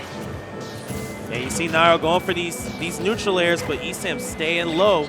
You saw that low profile right there too. He actually ducked under the first F tilt because it wasn't angled down. So, he's back on stage right here. Got to get himself down. Finally gets there with the neutral air. I thought he was actually going to go for it. But yeah, Esam. Oh, and he's done. Wow.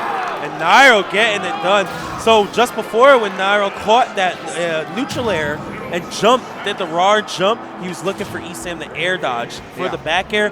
Landed, got the down smash, forward smash, getting that win from behind, man. That was really good stuff there by Nairo. Yeah, I mean, he kind of needed it. Too, again, you want Nairo to get you want Nairo to get these wins right here because he needs to not drop a game to Esam, but he also needs to get the 2 possibly a big victory just to kind of like make sure he gets that hot win. Needs a 2 stock here. Didn't get the big victory on that first game, but still a nice V on his side. Nice, beautiful stuff there by Esam. And yeah, that forward throw setting up potential jab lock opportunities. Pikachu has many setups into lock opportunities to get some crazy damage. One of the really good things about the character, actually. Okay, wow. Nairo's actually mad brave for doing that. I'm saying, that was actually kind of wild. Wow, did that grab miss? This grab's terrible. You know, real rap, he almost still hit that. I feel like if he would have let it go, he might have traded with that first hit. Okay, Esam. Zooming and grooving, as EE would say. Oh, and there it is, the lock into the up smash. Gotta get those techs, and those situations happen fast. Yeah, I like using, so Esam, if you have a lower percent, he'll actually go for a jab into Thunder Jolt. Yes. So that way he gets that extra damage. Off the top though, we fire right back, Nairo right back into it. Yeah, Nairo clapping back, man. Boost kick, way off the top. Evened up here. And Nairo get this 2-0, man. Scooped up. Nice, okay, gets the dash attack right here. Yeah, keeping it very simple. Just trying to get that positioning in. Nairo now running around, man. Esam's stalking Nairo, and kind of different dynamic here because Nairo always the aggressor. Yeah. Oh, beautiful stuff. That forward air is actually very broken. Oh, you talking about Pikachu's forward air? Yeah, that was really stupid. Uh-oh, hold up. Oh, the my reverse, gosh. That's it. That was so beautiful. That was godlike. Dog, he got a running up air, turned around, up air 2 more times the other direction. And then up the other direction. Okay, mix up. So, again, I'm going to need these tallied up. I think Nairo might have won that, but I'm pretty sure, with no big victories, I think he still won that. Because he got that set. He got the set from Brawl, dominant fashion. Yes. And I know there was big victories on Esam's side, but I think he kind of want a little more. Yeah, there it is. So he got the big victory twice over Esam. So, yeah, he will be moving on. As you can see, the spread across, they both got 2 games and 4 rounds, 2 sets, but 2 big victories on Nairo's side. So he will be moving on. So the BV mattered, man. Yeah, BV mattered. The BV mattered. He didn't even need a big victory. In fact, Esam was the one who needed to get a win. He just needed a win. Yes. I didn't think so basically it came down to Esam not getting 2-0 right there, and he got 2-0. It happened, man. So good stuff to Nairo. Yep. Big shout outs to Esam for the great participation there. Good play. Yeah, good play by both of these guys. So yeah, I'm not completely sure what's going to happen next. I thought we were going to switch all the commentators over here, but we might actually end up doing like another round and then possibly finals because we have. So if all the commentators come over here now, we'll have 4 commentators for 3 rounds. But I think honestly we should probably just do the next round and then have finals all 4 commentators. That's my opinion. Yeah, I think that's a better idea. Yeah, and I would like to talk. I don't know who I can talk to right here, but this is what we got going. Oh, we're actually waiting possibly for Nintendo and Nintendo. Oh, well, I'm not surprised about that. Yeah, so well, probably not. So can we throw it to a break or something like that? We got one of those, like quick, we'll be back after these quick messages or something like that. Shout out to HyperX for the best gaming headset under $50. TK Breezy's channel is Twitch.tv/TK Breezy. You can sub there and use my exclusive emotes. I don't know, man. Let me talk to y'all real quick. I'm on the Twitterverse right now. Really enjoying Gunblade and TK's Smash Masters commentary. I love how chill yet entertaining it is. Thank you very much. All right, so I got Jello hot dog. I got you right there. I'm not even gonna read that one out loud, but when I see it, I'm gonna do it. Wait, can I see it? Can I see it? It's this part of my, the Oh, my okay. sub thing. Oh, yeah. So and then we got Larry Jenny. If you think about it, part of ZSS movement is kind of 64 Falcon. Okay, that's probably why they picked him right there. I can get that. Who you got, Nintendo or Chudat? I got that's a hard one. That's a hard one. I got Chudat. That's a hard one though. Okay, so it's Icy. All right, well, if it comes down to the last like that, I think I'm gonna have to give it to Chudat. I never bet against him. Okay, so all right. Well, the gamer gave us some inside information. Yep. It's Icy Dittos at the end for the last for the last round, and it determines who gets out on their side. So it's Chudat versus Nintendo Icy Dittos. And I kind of give it to Chudat. Yeah, I never bet against him, man, because he always unleashes some like dark power or something. Like, I don't know, Chudat, he's from another planet sometimes. Yeah. I never bet against him. Yeah. So again, I want to kind of talk to the peeps real quick. So can we we got like a slider and commercial we can run real quick. My man Gims, possibly, maybe, no, something like that.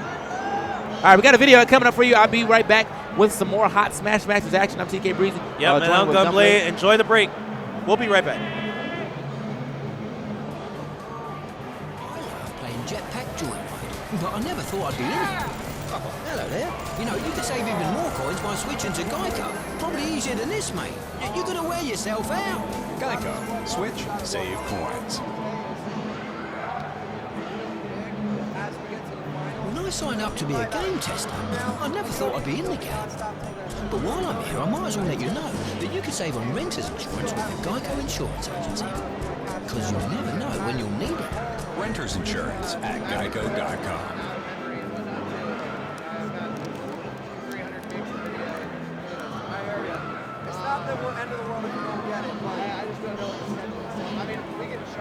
Welcome back.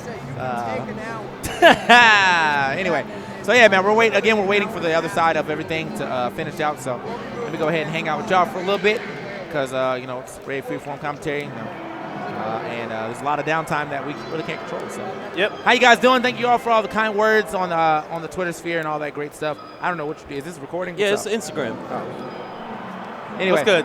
Yeah, thank you all for all the kind words right there, man. Yep. Thank you for all the new follows, for anyone who has just recently followed me. And, of course, if you checked out Lombardi Company, they got some nice stuff for y'all to buy as well. So, apparently this shirt is not being made anymore. So, oh, really? Bless. Yeah. Oh, yeah. But there is other shirts that they have that I bought that we can match together. That'd be my first sub meetup, man. Everyone get a shirt from Lombardi Company, and we'll take a big group picture with it. Man, the voice in the sky is upset at us today. Voice in the skies, man. But anyway, yeah, man, I'm enjoying myself, man. I'm having a good time. Yeah, I mean, it's been nice. I mean, like some of these, I was expecting some of these matches to go a little longer than usual, but again, I wanted to see some players play games they're not used to playing, and I got a nice little treat with watching Nairo play. Yeah. A little bit I don't of know why surprise. that was so close, but it was until that second game. Both of them playing 64 was hilarious. The brawl, I definitely expected that to happen, but yeah. So. Oh, I thought Esam was gonna put up a little bit more of a fight in brawl, man. But as we saw right there, man, Esam coming through with the 2-0 victory in Smash 64 and in Melee. Nairo with the 2-0 in Brawl and Wii U, but the deciding factor, even though they were tied in rounds and sets, was the BV, the big victory. Nairo in Brawl got a 2-stock at least in one of the games, right? Yeah, yep. That's why he got the big victory, man. Yep. The BV. BVs definitely matter right here. So, it's interesting that we have the country down, but I think the only person not from America in this bracket is Zero. Is he? And he's still in. Okay, so he did beat Plup. Interesting. Yeah. I wonder what was the deciding factor. Was it just Brawl? Did he get 2 big victories in Brawl and 64? Most likely. It might be 64. Or not 64. Sorry, Brawl and Smash 4. Yeah. Because I feel like 64 might have been a toss-up between them, but I would have gave it to Plup. And then, Brawl or Melee, got to give it to Plup. I mean, I know that Zero was practicing for a bit, but yeah, definitely not going to be Plup. Just off a little bit of practice. So again, we're still waiting out for the ending of Chudat and Nintendo. Yeah, it's an Ices mirror going on over there. And, yeah, it's a deciding game, I'm pretty sure. Yeah, it's a deciding game at this point in time. I guess I went to game 3 right here, so it's kind of interesting enough. I mean, I kind of expected that. I also kind of expected possibly for Nintendo to go Peach, but I don't know if he still does that. Yeah, I'm not sure either. At all. So I remember watching that Peach Ditto from a long time. Oh God, Peach Ditto between him and Mewtwo King. That was pain. That was pain. Yeah, some of the matchups, man, in Melee at like higher levels, they can get a little brutal, man. But they do what they got to do to win. That's for sure. Yeah, man. It happens. Yeah. So potentially, let's see. Nairo will be facing the winner of Nintendo and Chudat, right? Mm-hmm. So if Nairo faces Chudat, let's talk about each of the games, man. 64, I'm gonna give it to Chu for sure. Melee, Chu for sure. Brawl, Nairo for sure. Yeah. Smash 4, Nairo for sure. Wow. Okay. Wait, what are we talking about? The next game, right? Yeah, if Nairo faces Chudat. Okay, yeah, that's true. I mean, he just has a Kirby. I don't really think. So that's, it's this set once again is gonna come down to the BV, man. Oh, So Nintendo actually moves on. Wow.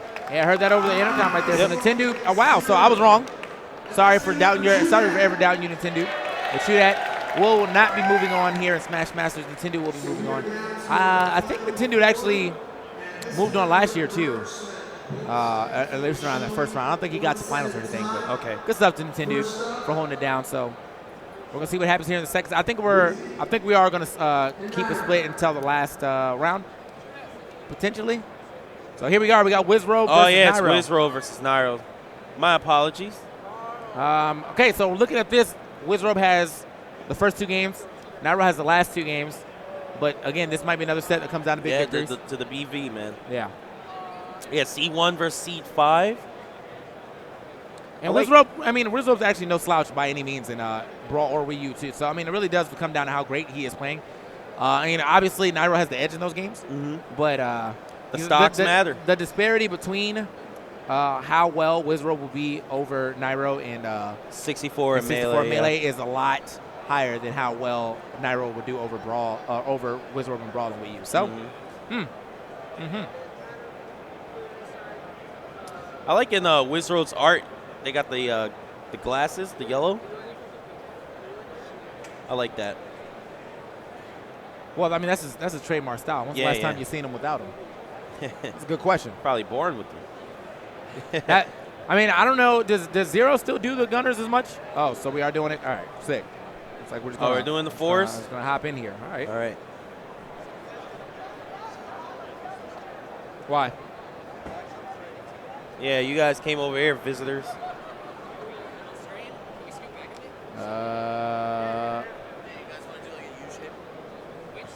See these people coming over here, man. Over here demanding like yeah, like.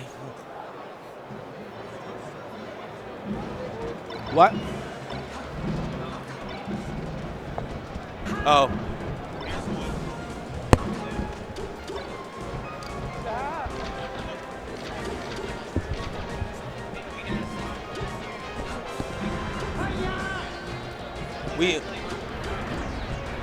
All right. Are these mics hot? I feel like they might be. Yeah, they are. Yeah. What's up, everybody? It's Max. Hold up your finger.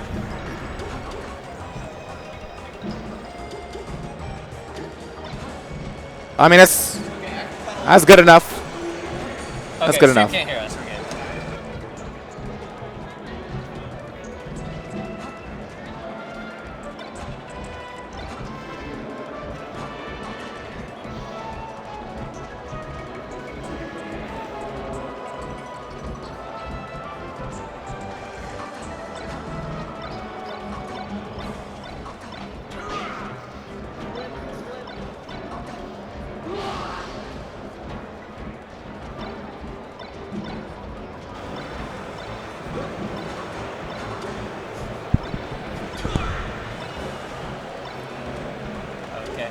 Welcome back.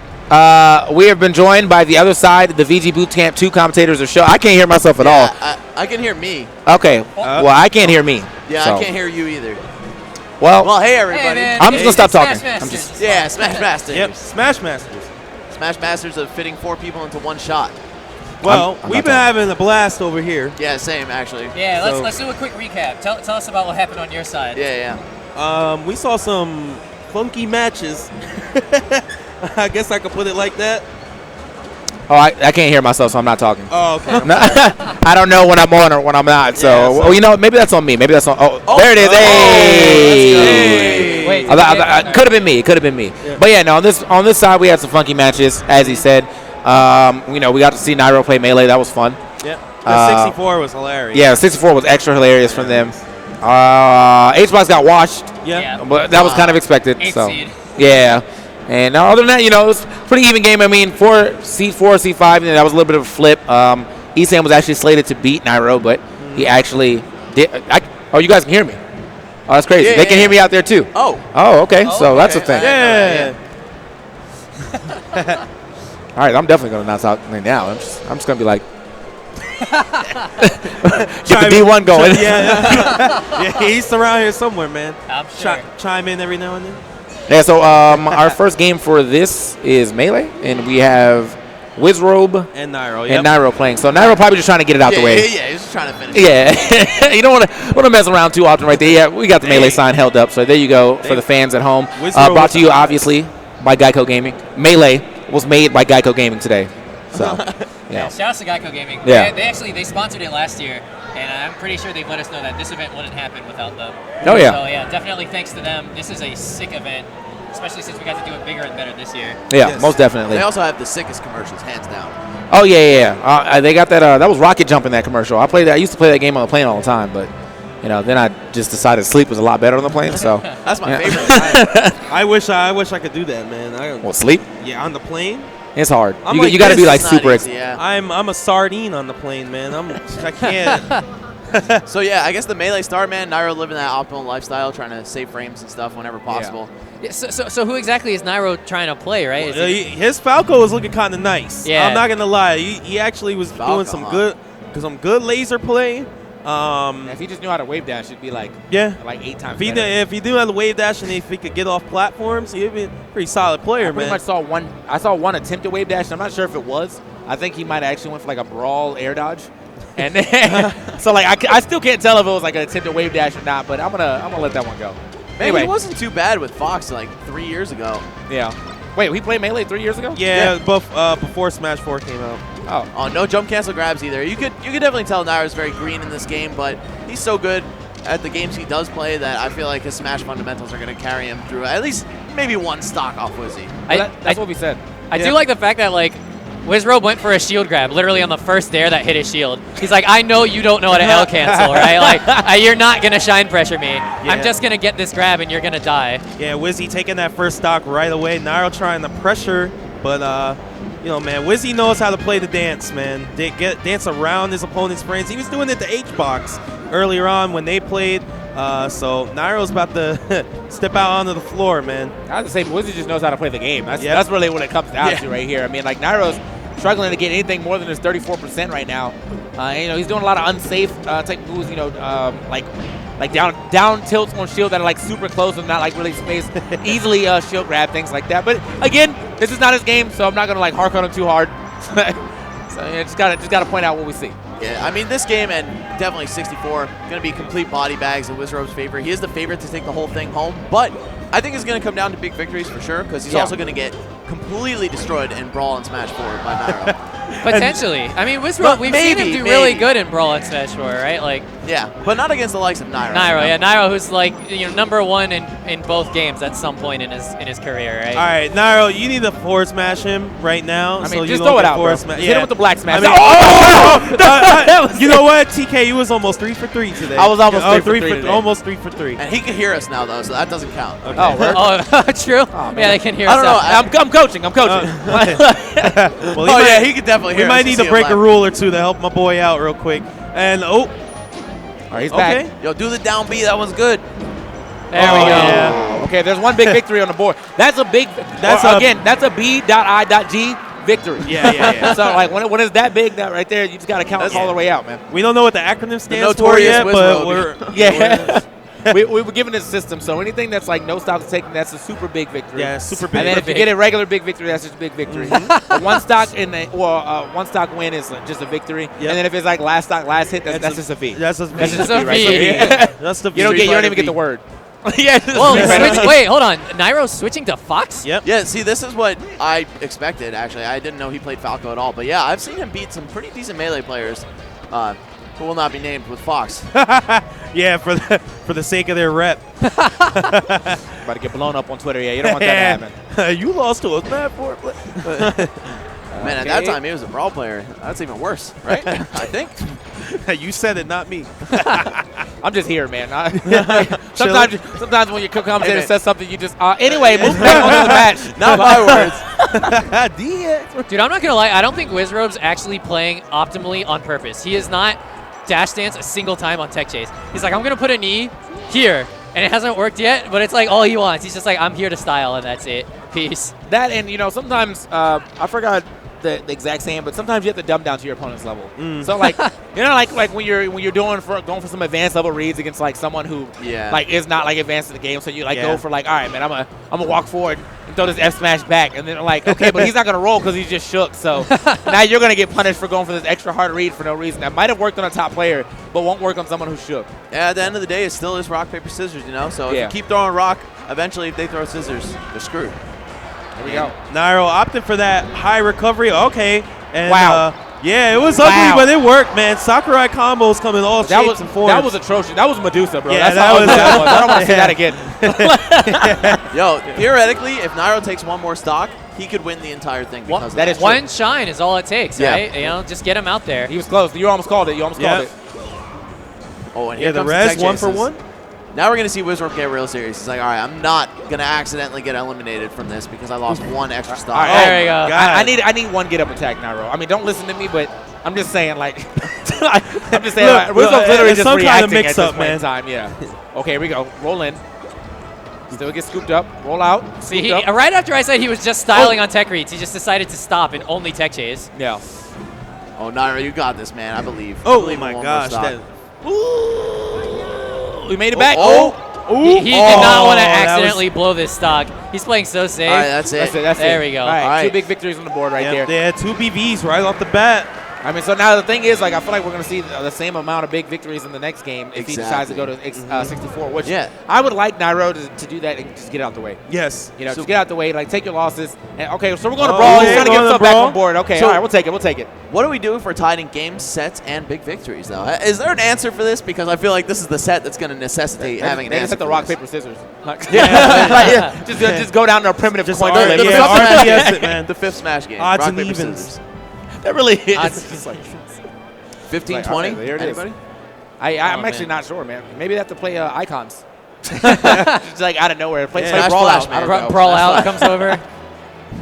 That guy would definitely do it, too. Like, you guys need another game? So, earlier on our side of the stream, we saw Plup versus Zero play Brawl, and Plup actually played Marth, which I was not expecting. I thought it was going to be Meta Knight Dittos. But, Zero kind of had his way with it, man. And I know that Wizrobe is a little bit more competent in Brawl than Plup is. Yeah, he went in.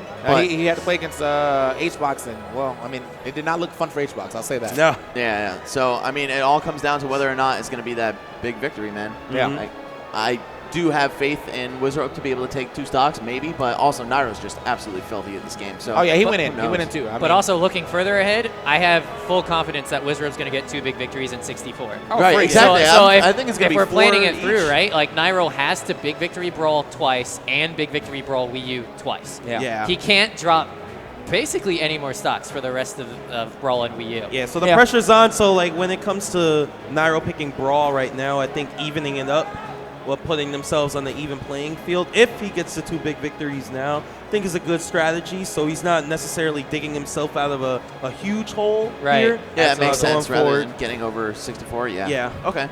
And he's hearing all of this over the loudspeakers now. So. Yeah. No pressure. No pressure, Nairo, I promise. But, you just remember that you can't drop any stocks. No pressure. Well, he can actually drop 1 stock.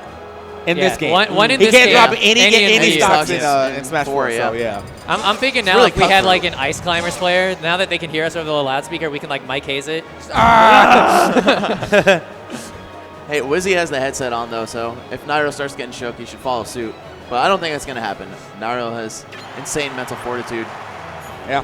Yeah, and this is definitely a matchup that it's really hard for Marth. I think Nairo's also not struggled much in it. He's played against Gunblade all this time. He Yeah, knows the other Marth day when matchup. we practiced Brawl, my mark got put on the shelf. I bet. Yeah, but it's So, on the better side of characters that like you can pick against Meta Knight. Yeah, right? and, like, there's only like fundamentally 3 sound, but, too. you know what I mean? But like, hey, it's alright.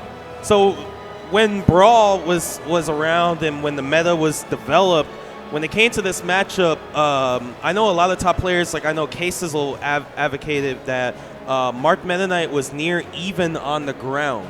Both of the Marth had options to fight Meta Knight on the ground. Very solid options, especially with that grab game, down smash, Dancing Blade to cover defensive options. It was just in disadvantage and in the air where Meta Knight totally annihilated Marth, which made the matchup in his favor. So let's see if Wizzy can try and keep this in a ground game, get these grabs in. See, Marth can up B out of shield right there on that NATO and get that damage in. Yeah, I actually really want to see how well he can deal with NATO. We saw in Plup versus Zero that Plup never up-beat out of shield. We Yeah. never saw him counter the NATO. We never saw him try and Dancing Blade it. You know, Marth has the ways to deal with it. It's just very difficult and frame tight. Yeah. Oh, I mean, he's stuffing a lot right now. I mean, I definitely just saw him stuff another shuttle loop right there with just a forward air. But yeah, man, shuttle loop's such a good move in this game. Like just like for free, one of the best moves in the game. So And that was if not sick. the best. Yeah, that was nice. Hey, he used the shuttle loop to both Edgehog and Killer at the same time. That was one move. Yeah, and you want to say if Marth struggles in disadvantage in this matchup, Nairo is the master of pushing his advantage state Oh, yeah. to the absolute maximum and just making sure, even in a game like Brawl that doesn't have a lot of raw hit stun, that he can turn one hit into a kill whenever possible. Look at that, 31% right off of a straight hit. Yeah, forward throw to up air. Yeah. I swear I never saw that when Brawl was popular, man. I'm saying. Wow. It was a 4th throw to up air and then a back air. I mean, that some would even call that a combo. In this game, whoa, hold on. Oh, that was close. Okay, Wizzy out here just making sure he's not landing like he should. Got to put out a hitbox sometimes. And Wizzy right now has been pretty brave, man. When Nairo's gliding at him, he's not afraid to swing. It's actually worked out for him twice. Oh, man, Nairo letting go of the ledge real quick. That's actually what you want to do against Meta Knight when he's gliding That's at you it. too. Yeah. Glide What a attack is one of crazy his hit few score. non That's Meta Knight transcendent privilege moves. right there. Just I will be anywhere that you are on stage, so have fun. That's mad funny, man, because Nairo glides into people. He glides in the top players, and they get shook. And Wizzy was just like, nah, I'm out of here. And landing a forward air tipper and getting the KO. So, man, Wizzy's on the board. Yeah, and again, this is scary because all Wizzy needs is one more stock. And we saw he's not afraid to go for grab release stuff. So if we see like a grab release there after like 40%, that's a dead Meta Knight. Yeah, and it's also an extremely frame-tight link, though. So I don't know if Wizzy has that ready to go, but this guy, he impresses me pretty much every time I see him play any game. That's it. So I wouldn't be too surprised. And Oh, well, he actually got his jump still. Nice. Okay. I was wondering why Nairo kept going out there. Yeah. He knew that you know, Wizzy was being really smart saving that jump. And this could pretty much all be over if Nairo loses the stock. Oh, no. He's got to get back on stage here. Yeah, this is kind of scary right now. I'm feeling it. Yeah, this is super scary for Nairo. Gets the F tilt, has him off stage. Ah, and that time, no way. Just on reaction, like he has nerves of steel. Oh, if that's Hipper. Oh, yeah, that was definitely it. And All right, we're so looking now gonna at go for the safe recovery right there, the down smash. And we're looking at potentially another 10%, I'm going to say. And down smash will KO Meta Knight. Tipper. Not again, Well, not we're again. Back, we're back. No way. Wizzy's recovery is a bit All right, that one wasn't that hype, but everyone's looking Yeah, hype. And oh, he misses the Wow, backside of there, that but was like- bad DI. That DI was... That was atrocious. Yeah, that was some Was that abysmal? gross stuff. Yeah. Gross. How many adjectives did we throw out? We were before? going in. We were going in. Abysmal. Foul. Abysmal. An abysmal DI. That is not correct usage of that word. I love it though. We just making stuff up now. Oh my And goodness. Wizzy managed to get a stock and 96% in his first game playing against Nairo and Brawl. This is a player who has probably one of the most unique play styles in this game ever, Yes. and that he's so ridiculously aggressive. So maybe if Wizzy can figure something out, we could see that second stock get peeled off in this next game, man. And that Oh, yeah. literally is going to send Nairo crashing and burning out of Smash Masters. And not to mention, this is his counter pick. Wizzy can take him to whatever stage he wants. Yeah. And it looks like we're going to Battlefield. Yeah, and this happened in hold Zero up. Club I would as like well. to see. Yeah, I needed this only because the stage doesn't exist anymore in Smash. Yeah. Oh yeah. You're Bring right. back Yoshi's Island. Why couldn't they have kept this and left Lilat in 2008, man? Sakurai just wants to make decisions. You know, He's a To cool make guy. everyone He has a upset. very messed up Cool sense guy. of humor. All right, here we go. Now, there is, of course, one game where you can play on Yoshi's Island, and that would be a Smash for the 3DS, Yes. where they brought it back. Great game. So here we are, man. Out to game 2 again. Nairo needs to avoid losing 2 stocks just to get the big victory to tie it up. He's already got 1 big victory on board. But, I mean, it was very close to him losing that second stock. I mean, that one tipper F smash at the ledge when he got, okay, we're making some stuff up right now. I like it. Yeah, that's about all you can give that. Yeah. Well, he's definitely custom combos. Imagine he missed that bad and he was like, dang, I missed a cancel. Like, he wasn't even close to that platform. Man, I referenced it with Resolute before the 0. Oh, it was supposed to be Tornado. The The Skator. timeout. Oh, wow, just continuing that Dancing Blade on shield. No fear from Wizrobe. Sometimes you just got to do it, man. That's true. You That's just commit. a Mar thing. You're like, look, man, I'm either going to get punished or I'm going to end up getting some type of shield stab right here. I think Nairo's being thrown off of how brave Wizzy is, man. Yeah. Just before we saw that Nair hit, that down there is going to get the KO. But we saw Wizzy fighting his way back onto the stage with that nice neutral air. There's been multiple situations where Wizzy has just met Nairo in the middle here with an attack and gotten the best of him. And Nairo, historically known for being aggressive, too. And there he goes. He's dead. Wow. I mean, Wizzy only needs 1 stock, and I think this might be a wrap, but we'll see. Here we got the chain grabs. We got the F smash. And to my knowledge, that actually does not work. That's definitely correct. Anyway. Oh, the fear actually Wait. coming into play for the first time. Nairo scaring Wizzy by gliding at him, and then Wizzy's like, all right, man, I just got to respect I was this thinking shield." of this one. Okay. Oh, I mean, Is off he the dead? wall. That was. Does he have a jump? Yeah, he did. Yeah, we playing Streets Fighter Yeah, too. My man was off the for Heezy. real. Yep. Off the Wheezy. That's Marvel, yo. Special delivery You get dinner serve, man. 1 wall bounce per combo. Yeah, did they ever come up with a name for those clouds? The platforms? Well, yeah, Black Wall. The Black Waltz, dude. That's Black Wall. Oh, For Black the Wall? chillin' dude. You remember that, TK? Oh my God. Man, Good those times. were the Live days. in infamy. Yes! Anyway. Oh, the that edge was- cancel on the Nair. All right, man. Wizzy, if he lands 1 well-placed smash attack, it could be curtains for Nairo right now. Yeah, Okay. you can tell it, man. He wants to play perfect right now, but he's taking a couple too many risks. Man, I'm really starting to see how weak that F smash was in this game. Holy Yeah, shit. dude. He went absolutely nowhere. Especially if it's not fresh, man. Yeah. When it's fresh, sometimes you can do some weird stuff with non-tipper S smash. But yeah, you gotta tipper that stuff for it to be good. All right, so smart usage right here from Tornado, just kind of or from Nairo, just kind of tornadoing out of that situation. Saw multiple spot dodges, like I might as well just scoop it up. Oh, scary. Yo, roll on would have been it. That's it. Wow. Problem I for think Nairo Nairo right knows here. This now, might yeah. actually seal the deal. We'll have to Yeah. see what happens here in the next 2 games. I mean, we'll have to see what happens in It's 64. It really does come to 64 now because even if he wins Wii U, I mean, there's already 1 big victory taken away from him that was kind of huge. So Basically, he has to take 2 stocks off of Wizzy in a 64 game, which I see as completely unlikely, but still possible, I guess. Oh. All right, back throw. Yeah, he's been catching Wizzy with that same edge guard a lot. That's probably gonna be Did he it. tech that platform? Oh, no, he did not. All right, yeah. I was gonna say, I If thought he still had his jump, that would have been nice. Yeah. Yeah. But no, he does end up losing the set 2-0 to Nairo. Yeah. But only 1 big victory. Yeah, that BV was definitely needed for Nairo. So now this puts a lot of pressure on Nairo. As you guys mentioned, going into 64, he's got to take at least 2 stocks. Yeah, man. I also wouldn't be terribly shocked to see Nairo lose 1 stock throughout a best of 3 to Wizzy in Smash 4. Yeah. Honest- yeah. Expect it. Honestly, But with Wizzy's face, Wizzy's man. level of skill, I'm expecting this to be like double 4 stocks. I Like, mean, it's- I saw a shield break earlier on a Jake, so I mean, Yeah. we're just neutral layers. There was 3 of them. Ooh. Yes. Yeah, he just He knows jump his cancel shield neutral pressure. layers. He Like, knows all right, you got it. everything. Like, Yeah. So I here it don't is, know. man, on the board. 2 sets for both of them, but only 1 big victory here for Nairo. Mhm. While So Wizrobe has a 2. Now that's a really big determining factor because big victories are actually the determining factor for ties. Yes. I'm still trying to figure out what happens if everything was a tie, but looks like we might yeah. not even get a chance to see that depending on what happens in this next game. So I think Justin is thanking Nairo right now. He's like, oh, thank you for giving him that stock. We don't have to come up with a rule on the spot. yeah, like nothing planned. Like yeah. Get your friends to play dubs. Like. I think RPS would be the way to go, man. RPS would definitely It's like be the way you're to so evenly matched throughout the entire Smash series that the only way to figure out who's truly better is a raw rock, paper, scissors. But that might take forever because they might just keep picking the same option over and over and over just because they're evenly matched. Well, the then you double gotta rock, figure, the double paper. then you gotta wait until you get a big victory in RPS. Which will also take forever.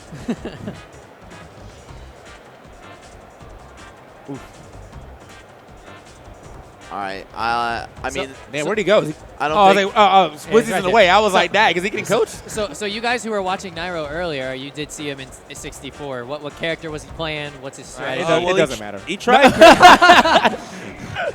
He tried Kirby, and that didn't work out. So he went Falcon. Okay. And he was moving. Yeah, the Falcon. Honestly, he almost got a game. I think if he did, actually, like, so they were all both off stage, and he went for an up air. But he didn't get the double jump, and Samus was like falling on him with an air. I think if he would have hit the up air, it would have been the reverse hit, and he would have actually killed him off the side. Yeah. But he didn't get the double jump, so therefore he just died. Oof. Unfortunate, but let's see what happens here. Again, you saw that Yoshi pressure coming in from Wizrobe, who's most likely going to be in top 8 for this game anyway. If you keep watching SmashCon, Super SmashCon here, powered by Geico Gaming, by the way. Anyway, but yeah, we'll see what happens. He has to take 2 stocks. That's it. He has to only take 2 stocks in one game too to not avoid the super big victories. You say that's it, but against a guy like Wizrobe, oh my goodness. Yeah, The I mean, I'm crowd saying cancel? that's it, but I mean, I don't really mean. You don't mean that's it. Wow, okay, he actually died Zaga. off the side with an up smash, Like, at, right like, away. 10 seconds in. Yeah, I was gonna say that was like an 8-second stock right there, man. I don't know if Nairo has what it takes. Yeah, so Wizrobe already imposing his will here on poor Nairo's Falcon. Oh, God. Yeah, dash attacks are the way to go on these edge guards. Well, there's 2 stocks down, 28%. I mean, I still got faith. No. You never know, man. That's like, what's Hate that? to break That's it like, to you, TK, that's like but- 2 Falcon punches, man. Oh, that could be no, he actually pokes through the shield. I'm expecting to see like a shield break as soon as Nairo starts putting that up. And I think a dash attack is coming. Yep. And that should be it for the edge guard. Man. So Wizrobe making quick work right now of Nairo. Oh, we got the movement though. Here we go. What are you gonna do with it? Falcon just the perpetual body bag in Smash, man. If actually- you're trying to practice your combos, you find this guy. I missed that Falcon forward smash. I kind of do. Oh my gosh. I'd probably take his up smash back too, just the elbow. Yeah, Hook elbow. Put a little range on it. And Making a nice we like got- Ryu anti-air, So a 4-stock 54%. Wizrobe just kind of body bagging Nairo here. Yeah, I mean, he's handling business as expected, but let's see what happens. We're going to get a switch back maybe to the Kirby. I would like to see the Fox. And I'm not saying that the Fox is going to win. I just like seeing Fox as a character. Mm-hmm. Get that heavy laser coming out. I'm saying. That pew, that laser has some real bass on it. That long line laser. Oh! All right, Nairo. If you got my games like that in the game, he might be able to take 2 stocks. I'm just saying. I will point out that if Wizrobe does actually hit the big victory on this game, there is no way for Nairo to bring it back in Wii U. Yep. So it actually does all come down to this. Wait, so is that over then? We They'll- just kind they'll of took play it this out. one for They'll play it out, granted. okay. Yeah, like we were assuming this was going to be a complete shutout by Wizrobe, so it was really that second brawl match that mattered. All right. Oh, Just to add insult to injury. It's like, oh, maybe the egg will save me. No, them eggs Not are- this game, bro. Eggs have he's mad sitting out like range and mad everything. range and mad a stunt. Yeah, look at that shield DI off of the platform. Just getting pushed off. Reverse hitbox and up smash right there. He actually has taken no damage. Like, are we going to see a JV5? If it happens. That's like that needs another name. That's a huge victory right there. Yeah, that's an ultra combo finish victory. Yeah. Ultimate victory. Nairo looking real let's go. 20%. And the crowd The goes crowd wild. goes wild. And Nairo looking back to the crowd, man. Saying, let's go. I'm doing this for y'all. Uh-oh. That is the Down- most painful What? hug. 20%. He got nothing. Yeah, he got nothing. Out of down or forward throw. It's 17 in all the other games, yeah, I fourth think, throw. so that's still Forgot pretty to do solid. forward and back now. Oh, Only man. 90s kids remember. Lights Whoa, over. let's That, go. that was mad Oh. disrespectful. Angled up big toe twice, one for each foot into the spike. That was crazy. Oh, no. Okay. Is he going to up smash again? Yep. Goodbye. These are like the most bread and butter combos. Yeah, but oh, it's he enough. remembered. He remembered a Falcon Punch on the last stock. All right, I've never seen Nairo look so helpless before in a Smash game. Yeah, that was a body bag if I had never Yeah, seen that's that. one of those situations you just can't do anything but laugh. You're like, So, I can't so do they are anything. going to play out the Wii U set. We're going to see how that goes. Unfortunately, as we pointed out, the big victories don't come into play anymore. Yep, Nairo has already. There we go. It happens, man. I mean, it's not his game. It's not his game. I can't even be mad. I'm so happy that you have that. Oh my God! Oh! Nairo came. Yeah. Gumblade's like, it's mine, it's mine. Don't worry. He showed up. He showed up. I mean, it would have been for you if you didn't lose that big victory. Nairo came out with a pistol drawn. I'm saying, oof. Oh well, man, it happens. Yeah, but we're gonna see what happens here in this Wii U. I mean, he can still get the body bag. He can still make it look good. Yeah. Oh, You yeah, know? yeah. And make it close. Go out swinging. You gotta pad your stats. However, if Wizard gets a stock in Wii U, then this was an extra deserved win. Oh, yeah. You Oh, know? yeah, yeah. That one stock in Brawl won't seem like such a big deal if he's able to take one. Most likely in going to Wii U. see the Zero Suit versus the Samus. But yeah, here you go. Oh, wow. What the? Anyway. Well. Yeah, that one is just floating in space. That was basically like Nairo's chance to win it. Anyway. Nairo. He about to come over here. He about to come over here again. He's like, I thought you were This time prepared. he's going to Calvin. I was a little worried. I saw the Pikachu. I was like, does Wibro have a secret Pikachu to counterpick Zero Suit? No, it's just left over from ESAM. I was like so excited. I was like, oh my goodness. Yeah, so we're gonna see ZSS versus Sheik. Yeah, there we a go. matchup that Sheik gives ZSS a lot of problems in Smash 4, but You got to have a ZSS lot of matchup in that. I mean, matchup experience. Yeah, yeah, for sure. But ZSS, when that damage grows, all she needs is that up air, up B, and she could really cheese Sheik. But Nairo has so much experience. I don't know if Wizrobe's going to be able to handle it. I'm sure Nairo could probably save 15% on those stocks, though, by switching to Geico Gaming. So, Yeah, you're right about that. Featured at the bottom of the screen right there. That's their power in us. It says it right there, man. It's Without powered them, by. this event literally wouldn't exist. That's true. Super Smash Con, powered by Geico Gaming. Thank you guys for coming out. Thank you guys for watching, by the way.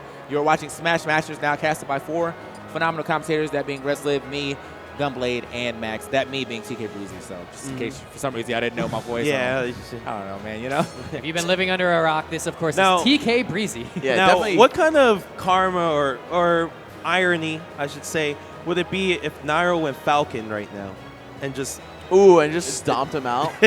That would be amazing. Beat up Wizrobe with Yo, his real own- rap, man. Nairo, let me Nairo's get that Falcon is the most clip-worthy Falcon I've ever seen. Yeah. You Yo, watch that jab, perfect pivot jab. Yeah, the perfect pivot jab. Like, can I see Falcon? You can hear us. I think he's thinking about it. No, Nairo, give me that Falcon. Let me get that Falcon, man. Let me see Falcon. Oh! That's good too. I'm cool with that. No, I don't like this. I'm cool with that. I'm cool with that. Yo, break his shield. I don't like this. Yeah, I don't bring it like right back. Bowser, but I Bring like it right the back. pick. I think this is the safe move because if you just get a couple grabs, which inevitably you will, if you're better at the game than somebody, to read them with a grab, not the hardest thing in the world. And of course, we all know Nairo has leagues more experience in Smash for Wii U than Wizrobe does. I think he's going to be able to just close this one out. He's literally like 3-4 grabs of stock, and Wizzy's toast, man. I think Nairo likes playing this character because he gets to twerk with the character. Every time he gets a KO, he just crouching and does I mean, little- also, I think honestly, people are just believing that Sheik has a problem with heavies now. You know, and I could see it. You Which know, is- yeah, which but, is you know, really DK weird. has been a matchup that people have been counterpicking a lot against Sheik, and now you have Bowser, you know, who can essentially do pretty much the same thing. Yeah. So you know, It's very similar to the dynamic between Zero Suit and Sheik as well, where on paper it looks like Sheik should absolutely mop the floor with these characters. She wins the neutral. Her pokes are so safe. But it only takes one, man. Exactly. Just a couple mistakes, and inevitably you're not a robot, so you're going to make those mistakes. And then it just takes a super easy kill confirm or something that takes Sheik out way before her time. Also, all those light hits, you know, the death by 1,000 cuts method is going to leave your opponent with a ton of rage. Yes, for sure. And Nairo welcomes it, man. Nairo has a knack in this game for knowing how to not get KO'd, especially with Bowser. We've seen it in a lot of tournaments lately. especially with his win over Zero recently. Yeah, that was a big one too. You know, Game 5 and everything. You know, you saw some situation where you thought he was about to get pineappled in that last game. Everyone was in the crowd, extra shook. Next thing you know, Nairo managed to clutch it out, get the win. So let's see if he can clutch it out and at least get 2 big victories here, just to pad the stats again. Yeah. Because I think Wizzy's already got it in the bag, but I really want to see Nairo get these big victories with these Bowsers. If you're going out, you're going out swinging, man. Yeah, go out swinging, man. Yeah. If I ever taught you anything, Nairo, is that, man. Go out swinging. Don't look at me like that. What else have you taught him? Wow. That's the only thing. I mean, I think he taught you more. Chill. Dang. Man, I love watching gunplay, but sometimes, man, you know, we were talking about how, like, here we go. We were talking about how, like, in Stream, like, you know, he gets beat up by Nairo a lot, which a lot of people would. You know, you're playing against Nairo, one of the best in the world. But then, like, he streams himself, and people come in and take the same jokes that they take in Nairo's chat over to his. And I'm like, that's a totally different atmosphere, man. Can't be doing that, man. You gotta come with something else. Yeah, people be coming through, man. When I be streaming my little Final Fantasy or whatever, and they be like, you got wrecked by that enemy, just like when Nairo spiked you with Falcon. I'm like, yo, get that out of here, dog. Like, yo, but I mean, hey, if you get bodied by Nairo on a stream, you must be a trash player, right? Yeah. Like, you know, I think- just a commentator, man. Yeah, same. Yeah, it looks like we're having some mild technical difficulties. Oh, here No, we we're go. back in it. We're back finally in it. back. Gimmer was on Geico the scene, Gaming has man. fixed it. That's what Yeah, happened. we had to pull up make Geico. sure. Yeah. Lower our rates a bit. Yeah. Speaking of, I actually might need to change my rates. So. I did that. I hit up Geico. My rates went hella down. I actually already have Geico insurance, so shout outs to those guys. Keep me in the game. So here we are, man. Let's see what happens here. It's the first game on Lilat. You know, not a very common start to a set, but you know, obviously a starter by any means. Until Sakurai gives us more stage. Please, Daddy Sakurai. Anyway, Max and I quite vocal about how we feel about this stage. Oh yeah, but you know what? If you get Geico spaceship insurance, Yeah, then you the won't- tilts aren't gonna screw you, man. Yeah, you won't magically phase through matter.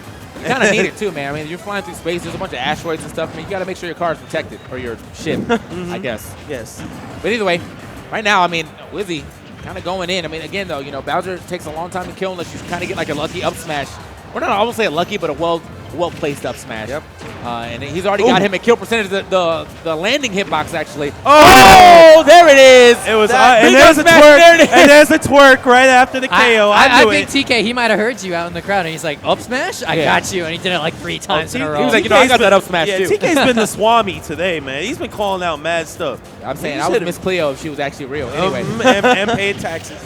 You just hit him for 21 with 1 up B, by the way. Yeah, that's great. Yo, whenever you get hit with up throw to neutral air by Bowser, and you just kind of like, man, why am I already at like 60? Yeah, mad damage. It's actually ridiculous. There was actually a trade there with the Fortress and Bouncing Fish. Crazy. Big grab right here. that could Up be throw, it. up air. And that There is we going to go. do it. Dagga. So Nairo making sure he got that Game 1 big victory. Yeah. Yep. That's big for him, but at the same time, man, that was great for him to even get that. Well, I feel like Wizzy might have been able to recover to the ledge if he really wanted to, but it was just, you know, maybe he was expecting Nairo to look for that. Nairo was like, oh, you're on stage, you have a lot of lag. Let me go ahead and get this full raged up air to finish the stock. Big victories right there. Big rage, big victory. I think that's precisely why Nairo went Bowser too, man. It's like, I know you're not going to be able to land the finishing blow on me with Sheik. It's not too easy. Yeah, sure, you could build that first 100%, first 150%, no big deal. And then I grab you at 70, and it's over. And FT, man, I don't know if I like this counter pick from Wizrobe. Yeah, sure, it's great. You get a lot of room to run around and throw the needles, but you're wide open for grabs on landing. You don't have platforms as a fallback. Yeah, especially when you do an unsafe needle like that, man. It's just going to get blocked. And, oh, yeah, Nairo playing that nice ground game. That's one thing this kid's good at, and that's getting grabs. He main's a character that doesn't even have a real grab. Yeah, he still gets them all the time. And now he's playing a character that has a busted grab, and this stock is Oh my gosh. Deleted right there. I'm talking about immediate, like nothing on the board right there. Finally gets his first percent with some needles. I was like, Man. desperation percent right there. Like, just please hit. I feel like a JV3 should have counted as like an extra big victory, and then we would have a true tie between Nairo and Wizzy. Oh my God. Oh, okay. Dropping the up tilt is Yeah. what he was looking for. Yeah, definitely looking for the up tilt. I mean, if that up smash would have hit, though, I would have thought he was a genius. Works versus Bayo. Oh, it does? Wow, Yeah. that's crazy. Here it is. Okay, another neutral air right there. My man Nairo actually looking like a Geico insurance agent himself. Oh, yeah. Giving you all the coverage. Yeah. Let's go. These are the holes in your current plan here. Let me grab them. Yeah, I noticed you don't have up throw up air insurance. Yeah. Sorry. Oh, he tried to end his soul. He's trying to take his soul. Oh, he's gonna go for it again. All right, peace. Oh, just a fair. All right, so again, Nairo with the 2 big victories, but either way, we're gonna have Wizzy moving on. And you know what? Just for Nairo, man, just because I got to give it back to him. He did quite well right there. Let me give him one time. So he is going to be moving on as well. Man, against the first seed of the tournament too. Yeah, against the first seed of the tournament. So I mean, it's unfortunate, how it went down. All he needed was that extra big victory, and we would have had a pretty much a tie game. They probably would have had to rock paper scissors it out. But unfortunate for him, Wizrobe managed to take 2 stocks in that brawl match, and thwarted the chance of a big victory. So Wizrobe will be moving on to finals here in Smash Masters. Kind of expected as he is first seed. And then here up, we're going to see what happens between our next competitors, between Nintendude and Zero. Yeah, this one should be a good one coming up, man. And not only is Wizrobe the first seed this year, he was the finalist last year. Yeah. Barely losing to Mewtwo King. So this is kind of his comeback tournament. There we go. That's for you, Nairo. That's for Nairo. You got it. You did it. Okay.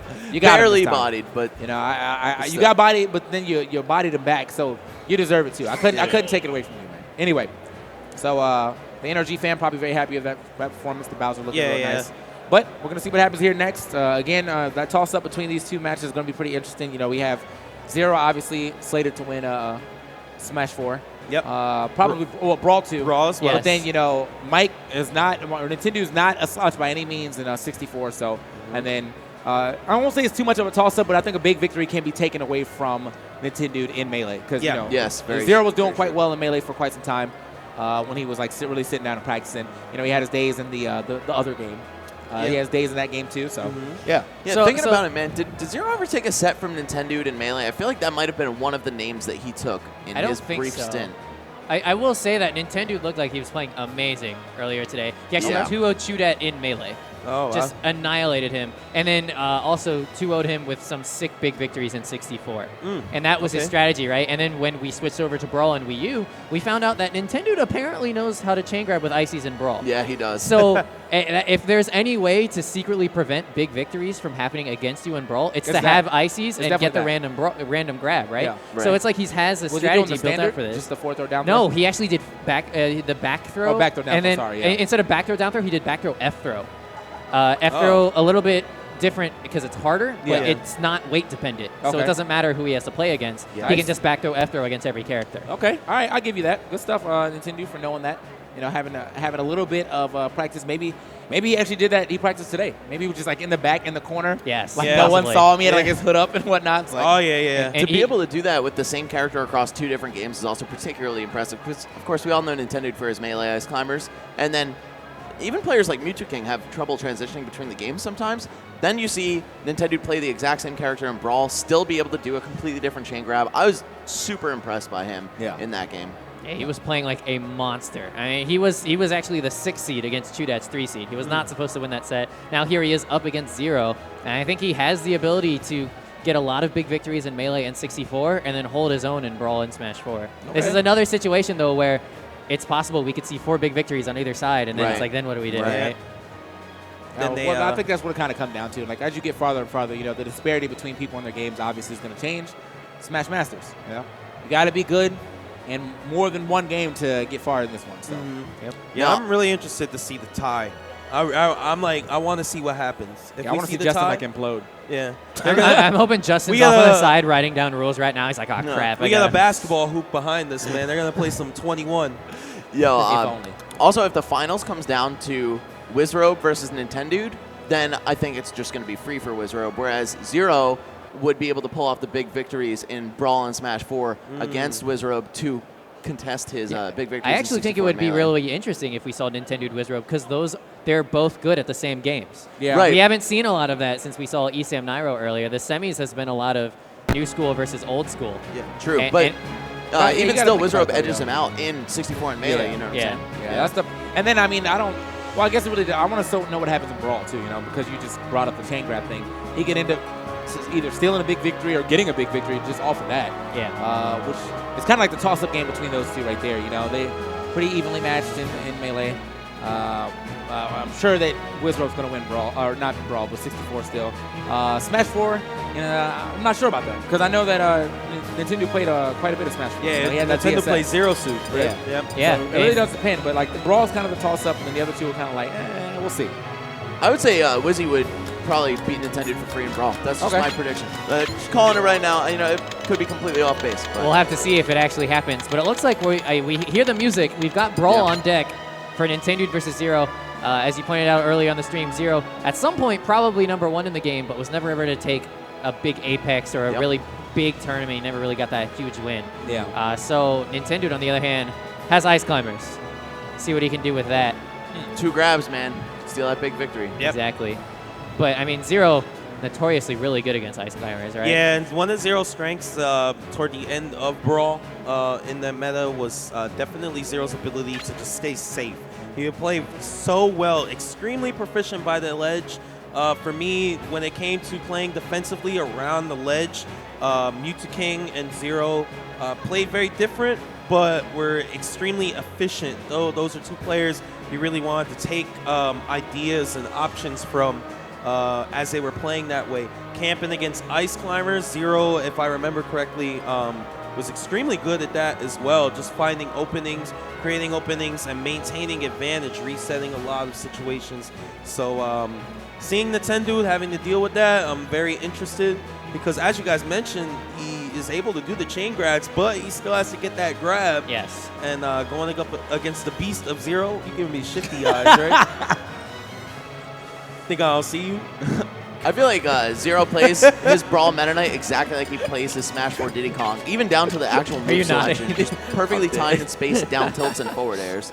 And that's really all you need to do against Ice Climbers. Not necessarily down tilt and fair, but space them out in a very frame-tight way in which you're not leaving any of these openings for grabs. Yep. I want to say something else, but I don't know if TK will approve this time. I told you I was chilling, man. All right, so we're starting with Yo, Brawl. you killed me, man. I told you, I'm just chilling, man. I was doing the D1. That's what it was. Just Yeah, this is the agree D1. with everything. Oh yeah. D1 kills me, man, when I'm watching at home, and his co-caster speaking, and he looks right into the camera, and I feel like he's looking right into my eyes. That's exactly what it feels and, like. and I'm like, taken aback. I'm like, dang, man, the connection. All right. So yeah, man, here we go. Meta Knight versus Ice Climbers right here. Again, Zero was very proficient in this game. We're just pretty much every game he's ever set his mind to. But it only takes 2 grabs to get that big victory out the way, and then 3 grabs to win. So we'll see what happens. Yeah, I think if Nintendo was able to get a win in a set here, that would be huge. Absolute crazy upset. I mean, I honestly don't foresee him taking a game in Brawl or Wii U, and it's going to come down to the N64 and Melee. But I mean, anything's possible when you're playing Ice Climbers. If you can get the grabs, man, it's anything's possible. I'm hoping they strike to Smashville, man. I really think they should, like, if there ends up being a tie, I think they should just bring in another game. Bring in Icons, Smash Flash 2, Brawl out. Just bring up something. Just set it up real quick. Bring in Splatoon, Mario Kart. I don't know. If you guys had to make a prediction right now, who do you have taking this particular Between these set? 3 or between this set? I don't know. I want to give it to Zero. Same. I think Zero can make it closer in the other games than Nintendo can in these games. Yeah, that's pretty much my basis for saying that, yeah. Well, here we go. We got Zero and Nintendo. Once again, this set powered by Geico Gaming. As all the other ones have been as well. Yep. And this is actually a stage that Zero used to really like in this matchup. I remember that set from Apex 2014. He did this. Yep. He sat there shuttle looping to that top platform over and over. That's what we used to call the Shadow Loop. Made famous early on in Brawl by the Meta Knight Shadow from New York City. Why are you saying it like that? Throwback Thursday, man. The Shadow, made famous by the Meta Knight Shadow. Shadow. All right, so Nana's already gone. And he's done no damage to Meta Knight. I mean, again, it's all up to the grabs at the same time. If you never get him, then why are we even talking about it? Like, that's basically what it is. Yeah, of course it's going to be the stage pick because there are so many options to avoid the grab. You can only grab somebody when you're on the ground, of course, and if there's 3 things that aren't the ground, you're going to be hopping all over them as much as possible. Well, rip the dream on the JV. Yeah, you know that Blizzard meme? coming through. The meme about the ground, man? The ground is the ground right now. Yeah. What? I don't question it, man. It was too stupid. Smile, nod, and wave, man. That's all you got to do. The weird thing about like this strategy on Battlefield is that it's actually all beatable. ESAM kind of famously messed Zero up on this stage at Apex 2014 because he found out you could pivot grab the Shadow, and you can also do things where you nair ice block, or you use nair to knock Meta Knight off the platform, and then ice block and get the jab reset. This definitely this right here is bringing Chibo back, man. This is CT0. Oh yeah, it's the CT0 gameplay right here. The T-shirts on and everything. I'm saying, man. If it wasn't for that scarf right now, it's probably blocking. There's like a little CT emblem like right under the scarf right now. Little badge. Oh, he didn't even need to do all that, man. Oh well. All right. We're on track for a big victory here. I mean, Nintendo would have to take 2 stocks. Yep. And it's not looking good right now. Yeah, Zero just playing this textbook, man. Dare camping. Trying to get these pokes in with NATO. Also, I mean, like to be real, man, like I just now noticed like the choice of music right now. This is like such calming music to what's going on. Like, like not a lot of action popping off, and you just have this like calming like background track going on as Meta Knight's just in the air, like stay away from me. All right, well, that first game, straight up dominance. I mean, that was a big victory right there. What? All right, well. Where did this come from? Yeah, I didn't know. Hey, remember when this was a counter pick for like 6 months? Yeah, the first like week of the game, maybe. I mean, does he know the tricks? Can he throw out an up tilt? Like, oh, well, he can Dacus. I think that's all he wanted to do. That's So, all he like, do wants I to do. still know how to attack us? Yeah. Okay. Cool. All right. Can we play Smash 4 now? Yeah, Man, watch. bring Snake back, man. I wanna see more people getting stuck. Yeah, that was same, hype, man. man. Actually, not Smash 4. Smash 64 is what he's probably going to counterpick. Yeah. Unless he wants to get all the big victories out the way, so he knows exactly how much he has to do. Yeah, that's Then kind of what can I was see him thinking. doing that, Yeah.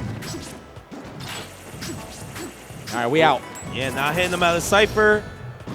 NATO not going to fully connect, man. You got to watch out because Snake's grenades just blow up immediately when touched by NATO. Goodbye. And there's the shuttle loop to the Cypher, man. And this guy's out of here in the jiff.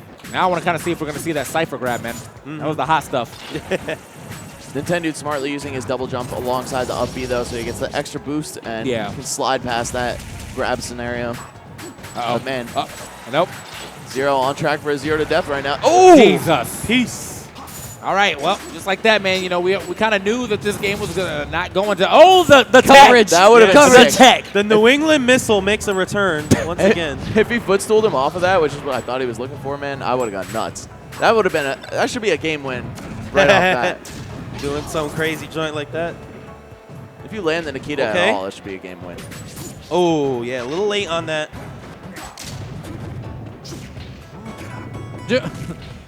There's your footstool, Max. Yeah. No, I mean, has to be side B into the footstool. Ooh, Going back, man, Snake looks so clunky. Oh, there we go. And there's a like going back to seeing this game for after like not seeing it for so long. Snake just looks so clunky, dude. Yep.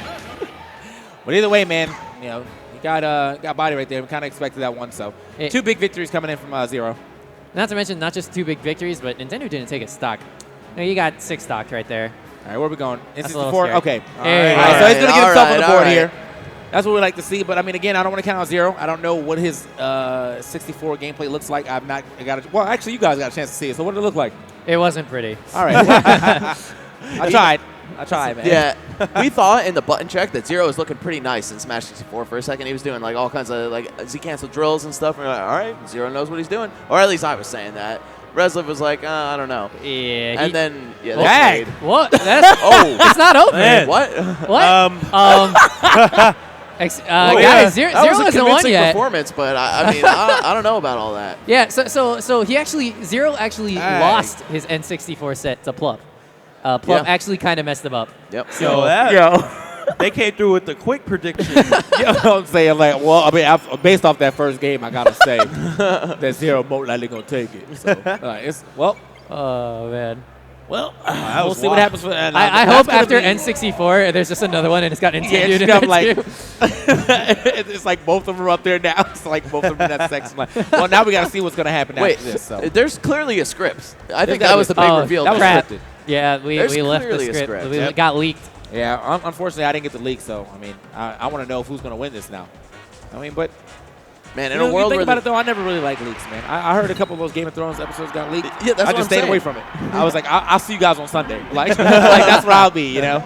Yeah, they leaked Game of Thrones, but not Smash for all this time. So yeah, this is actually really interesting that they're both going to go Fox. We saw Nintendo go all Fox against Chudat earlier, and Zero went all Fox against Plup. I'm really excited to see the Fox Ditto because these are like the campier characters in this game. We're going to see just a lot of like short hop, double laser, and hopefully Nintendo's combo game is on point because Zero's combo game earlier was not pretty.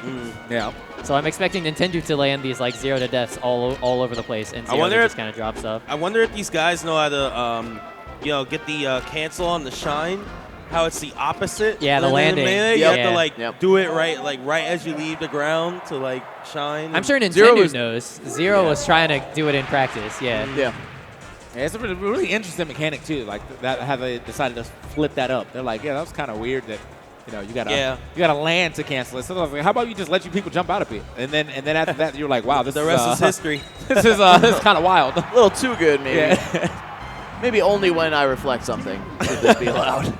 So here we are, into game one here. A Fox Ditto, And a then hype. the blue fox would be Nintendo. Green fox will be Zero. These are the longest lasers I've ever seen. Yeah, oh, the but actual laser itself? Yeah, it's The huge. But the longest, most hitbox is basic only laser. right on the tip of it. Oh, really? Yeah, Oh, you, nice. can, you can fall through those lasers if you're not paying attention. Oh, and he locked him in that shield, but he's not able to get a confirm off of it. And one So thing Blue we Fox saw. is Nintendo, right? Yeah, Blue Fox Okay. is definitely Nintendo. Okay. Well, are you saying that because he's going in, or are you saying No, because he used these were the colors they used earlier. Okay, but I was also, like- you can tell from his movement, right? He's not Yeah. sitting in shield as much.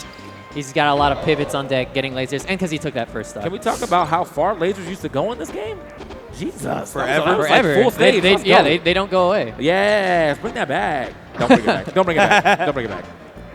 Yeah, one thing we saw from Zero in his previous set on the other stream was that he overshielded a lot, and that is just not good in 64, man. You can get your shield broken pretty much for free in this game. Yeah. And even if you don't, you're not going to get any punish just because of how much shield stun there is. Laser snipe. Oh, trying to drift back just to avoid that F smash, but I think that drift back actually would have stopped him from grabbing the ledge. So. Oh, well. not like Max was mentioning, man. Over shielding in this game definitely not good. The old adage that I've heard many years: if you shield, you die. If you get hit, you die. So hit them instead. Oh my goodness, this combo is so sick. Oh, I thought he was gonna Nice. finish with a forward air. Oh, if he sniped him with the laser, man, that could have been the real ender to something beautiful. Yeah. All right. Oh, okay. Trying to go for the angles, but a little off of that angle right there. Might Got see a mangled. big victory coming in here from Nintendo. Pretty easy. Yeah, this is definitely a battle to prevent big victories at this point. Oh my goodness, this pressure is so legit for Nintendo. Yeah, Nintendo looking real sharp right here. Zero, man, not able to get the KOs when he needs them. That's crazy. Ooh, okay. Managed to get through there just barely. I'm about to start hitting y'all with the Jordan K commentary. Just pass it to everyone. Like 113 right here. And Gunblade, what do you feel about what Zero needs to do to get back into the game? Well, he definitely doesn't need to do that because he just got 4 stock. That's Now, unfortunate TK, right there. what do you think about this matchup? Well, this matchup's clearly a 50-50 because both of them are playing the same character. But when you bring it down, okay, to the skill level, it turns into a pretty much an 80-20. It's not looking too good for here for Zero. And you know what, Reslived? Now the countdown, what do you think about that color blue for for the go here? The purple boots going with those blue pants. This is kind of unfortunate right here for Zero, but I expect. He wasn't able to pull it off. That was close. Man, I feel like he could have just up smashed at the end of that and probably broke the shield. Just I any think smash after he's he just landed trying to the be a last little time. stylish. Yeah. That's the real multi-shine, folks. The original multi-shine, literally. But yeah, I'd like to point out that in these two games, no one's taken a stock in the game that they supposedly don't play. And right as I say that, Zero finally takes his first. If he gets one, that basically seals the deal for him. All right. I know it's a little preemptive to call it, but I mean, the way I see this going, Zero literally needs to take one more stock off Nintendo. That was nice down tilt to up air right there. Didn't get too much off of that, but still carrying him across. Man, I missed that forward air, man. Yeah, it's a sick forward air. I'm so sad they replaced it with the multi-kick. Yeah, the torpedo. Up smash? Oh, he doesn't go for it. Can't get it on Fox at this percent. All right. Okay, they're clean back air. Just going to go ahead and steal that stock as well. So right now, Zero, though, might be able to avoid a big victory here, or a second big victory if he gets another stock off. That's all he needs. Lands in there, doesn't get a Z cancel, though, so doesn't get to follow up off of that at all. Could have been like an up tilt or anything. Just pretty much anything. I keep seeing him get caught in the shield. The Z cancel in this game was pretty much imagination, so. Nice. Actually confirmed a laser on shield into a grab. Oh, he's dead. Yeah, Zero pineappling himself. One stock remaining. He desperately wants this kill. Just a single chance, but it is 64, man. To take one hit into death is not too hard as long as you're aware of what your follow-ups are supposed to be. That's really the question here. All right, trying to look for another dash attack there. I think that might have pushed him off stage. Oh, this is Zero's chance. Oh, great angle from Nintendo. Yeah. A little steep up high, and Zero was not ready for it. Gets another chance. He misses the up smash. Man. Wow, did you see the lag on that? Yeah, that was crazy, right? He is Damn, fishing for this up my smash. man flip and then dust off his shoes and everything. Like, You got to make sure. And that should that do might be it. Yeah, that's it. Edge Yeah. Couldn't avoid not taking a second big victory there. So looks like they both have 2 big victories on the board and 2 games, 2 sets for both of them. Got a tie game right here. Let's see what Zero's going to opt to go for. Most likely what you looking at, Zero? I don't know if he's looking at me or he's probably looking at Apostle. Most likely Wii U. I'm guessing Wii U. Yeah, I don't think he'd counterpick himself to melee. Yeah, we're going there with we Wii U go. real quick. Let's see what happens. So just kind of get it out the way just in case. If he doesn't get a big victory here, then it really comes down to avoiding the big victory in melee. Yep. So, yeah. Yeah, so clean 64 play by Nintendo. I know you guys said that he was looking pretty good, but man, I thought Zero was going to take that last stock. I did too, man. I was feeling it. He turned it up, man. And honestly, we saw Nintendo kind of get a little lazy. Not as many lasers, not as much waiting. He was like, I can just finish this. And it ended up paying off. I mean, he got the big victory. He got everything he needed from 64.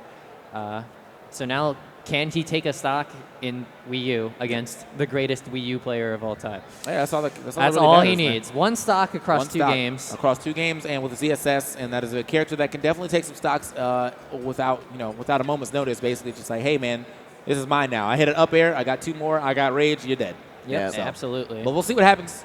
Obviously, Zero's had to play quite a bit of ZSSs, but also, one of his longtime rivals, Nairo, being one of, if not the best Zero suit in the world right now. So, yeah, see what happens. Yeah, I don't think Mike actually has a secondary. So, no, I think he only plays Zero suit. Yeah, but he is pretty solid with her, man. Like, definitely a lot better than people would expect for someone who you envision as a melee and kind of 64 player as well. I could see him kind of like, just opting for the Mario, just a straight fundamentals character if it comes down to it. Just, hey, man, like this works and I need to do this, and if you land here, I'll up smash it. True. So we'll see what happens. But we're going to obviously start with the ZSS here, a button check here. Button check, yeah. Yeah, of course, Nintendo not exactly playing in his native format here. Zero is just like right at home. Just no button check necessary for him. Yeah, you see Zero with the peanut pop gun cancels. Yep, not even the immediate one in the air. This time he's actually holding the gun and then canceling with shield when he lands. It's 2 different cancels. Boop. Look at his tech skill. So impressive. What's crazy is, man, people don't know, but, people on surface will see, like, oh, Diddy Kong just detilted to up smash and stuff. But Diddy has a lot of inputs to him, man, when it comes to some of his more crazy movement options and kind of technical things. Diddy's inputs on a person's hands are kind of crazy. I think he has one of the highest tech ceilings in the entire game. Yeah, he's a little nuts. So much you can do. Also, he's an item character, so basically anything you can do with items is also automatically included in his tech repertoire. I mean, this looks like an actual game. Yeah, right? I'm starting with one okay, stock. all right. I was like, I need to, like, hold up, man. We're on a different, different little aspect ratio here. I need the full game.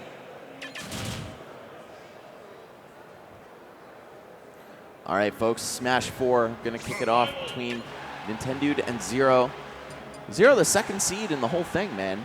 So very interesting. Yeah, pretty crazy. All right, here we go. Of course, Nintendo's goal here just wants one stock in each of these games. He wants to minimize the big victories against them.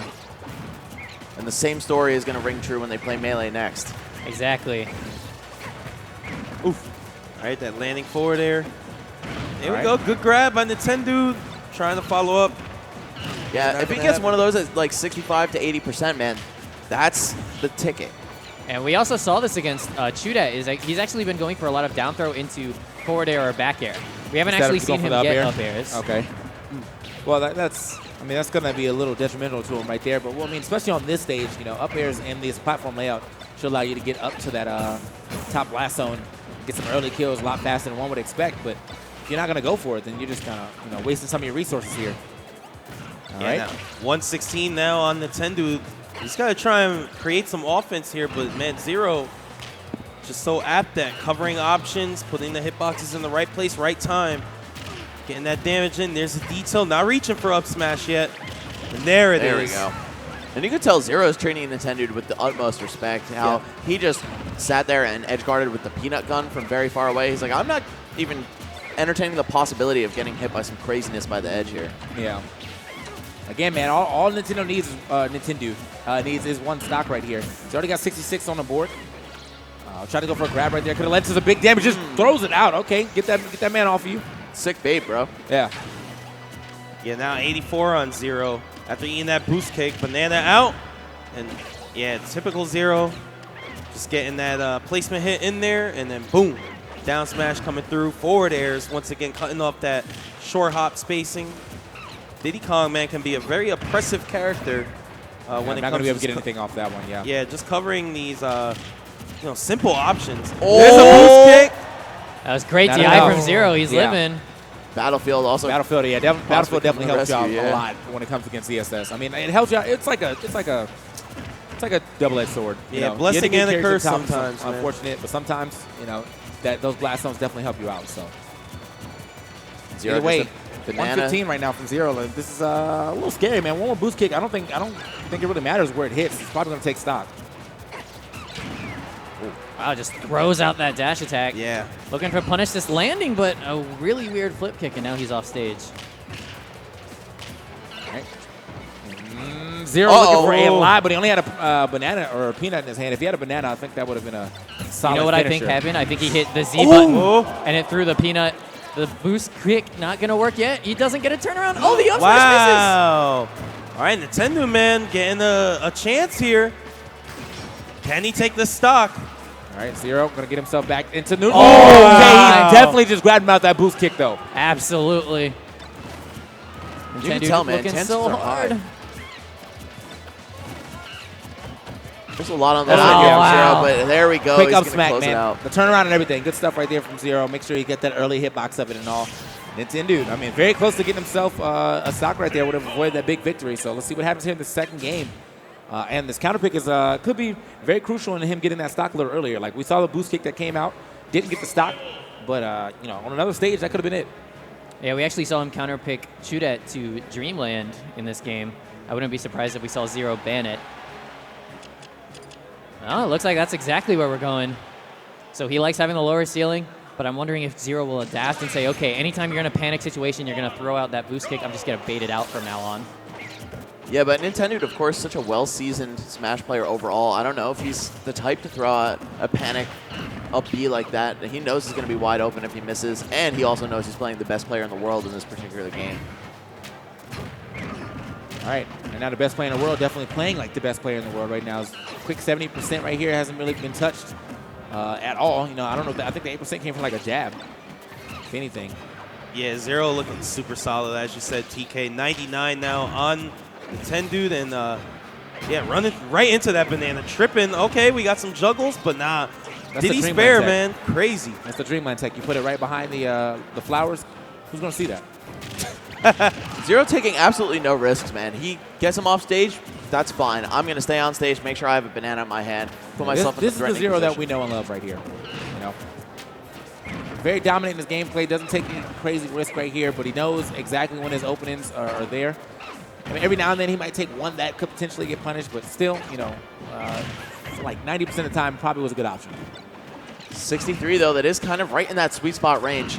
A grab from Nintendude, especially on the platform, could be the end of everything for Zero here. Well, not necessarily everything, because we still have yet to see what's going to happen in Melee, but I don't know, man. It really does come down to 2 big victories on his side for Smash Wii U. Uh-oh. Oh, and up smash, not enough, not yet. So one more placement hit, and that's going to be it for Nintendude. Yeah, that's it. There it is. Yep. Clean stuff right there from Zero, making short work of Nintendude on that second game right there. The first game looking a lot closer, but unfortunate for Nintendude. I mean, obviously Zero just remember how to play or something like that. So, nope. Obviously, our last game is Melee. Yep. I would like to definitely see a scoreboard so I can remind you guys that Nintendude has to big victory twice here to tie it up. And, I mean, it's possible. It's it's not. Yeah. It's definitely in his realm of getting the big victory outside of more than just losing. But I mean, I can clearly see Zero taking 2 stocks. Yeah. So. Same here. Zero with the way he plays and just how he goes about playing, very smart. If his execution is up to par, then he really can do some work attempting to split the Ice Climbers up with Fox and getting these shines in, getting the KOs on Nana, and taking away that chain grab and wobble. That's actually what I'm most afraid of is his execution. He really needs to be, on top of it, especially because all the timings are different when you're hitting 2 characters. Yeah. And that's what throws a lot of people off when they switch. Getting grabbed by Ice Climbers, instant death. Yep. And Nintendude, known for that, known for doing that, being the wobble master, he was, so mad. He's definitely going to need to turn up the lameness, too, because every time he rushes in, he's posing himself in the risk of getting grabbed by Nintendude No, he and can't immediately do it dying. anymore. You right? can't. So I think we're going to see a lot of just run away, shoot lasers. If he has the lead, make Nintendude want to come to him, which, of course, is very unfavorable for the Ice Climbers. And any good hit is going to split them up, and if he just guns for Nana immediately, then, hey, we've got something going. Zero's tech from 64 was looking a little sloppy, though. I didn't really see too many Z cancels from him, so I'm kind of wonder if that's a prelude to what we're going to see here in this Melee. Are we going to miss a decent amount of L cancels? Is it going to really affect him? Is he going to get scooped up for that? Not being able to do like L cancel into shine, things like that, making his attacks and stuff, or his pressure safe. And you miss that, you can grab. Yeah, the crazy thing is you don't even have to time a Z cancel in 64. As long as you have pressed Z before you touch the ground, you're good to go. So in this game, it's a little bit tougher. But we saw him play before against Plup. It was a Fox Ditto for the whole set, and Zero actually held up pretty well. I believe it was 2 big victories anyway. Or no, I think he prevented one of them. He might have prevented one of them, but it was definitely like Plup. It was at the end of a set where Plup had already lost. Okay. So Plup decided to go Fox Ditto, and they were playing it out. That's pretty impressive still. Yeah, Zero was still looking great. He didn't get like shine spikes, anything crazy. He just kind of played textbook. Okay. And so Plup kind of exploited that in certain situations. He's like, I know what you're going to do. I know what the textbook response is. Let me just kill you real quick for it. So Zero going over to change his rumble off. I was like, I was just like, man, how do I change controls? How do I turn tap off? Yeah. Tilt Can I stick? turn tap jump off? Fox with tilt stick and melee would be pretty nasty. Oh my god, it'd be so amazing. All right, so yeah, we're getting all right. Zero's looking kind of good right there. I like this movement at the very least. He's definitely slick. Maybe a little bit rusty, but he still knows what's up in this game for sure. He's still a very technical player just across all the titles, so I don't think he's going to be sloppy really at all. Yeah. I do like to point out that a big victory in Melee is actually very difficult. Yes, A 3-stock victory in Melee? I mean, we've seen Wizrobe get a few of them, but I mean, he's a very dominant top 20 Melee player. Yeah. Nintendude has the ability to make it happen, but it might come down to getting wobbles. And I mean, we saw Zero in Brawl. He can play safe against Ice Climbers. He knows the idea behind it. Okay. Yeah, so these guys SDing now after the button check. And that Nair worried me. That last one he just threw out. Yeah. That was definitely like a missed L cancel and a half. All right, but let's see how it goes. We are going to Yoshi's Story for game 1. All right, man. I'm actually very interested to see how this goes. We might actually see. Okay, the well, no. to be fair, that setup was sick. That setup was sick. was I've ice actually cold, never man. seen that. With the double desync ice block into Blizzard into shielded into grab. That was a really sick setup. Low. I'm just sitting here shaking my head. He's got to go for the chew that strat right here. Now, I only saw the call it chew that strat because we went to so many Xanadus. This is how I saw him beat Ices. Chew that literally didn't hit another button that wasn't a shine until Nana was gone.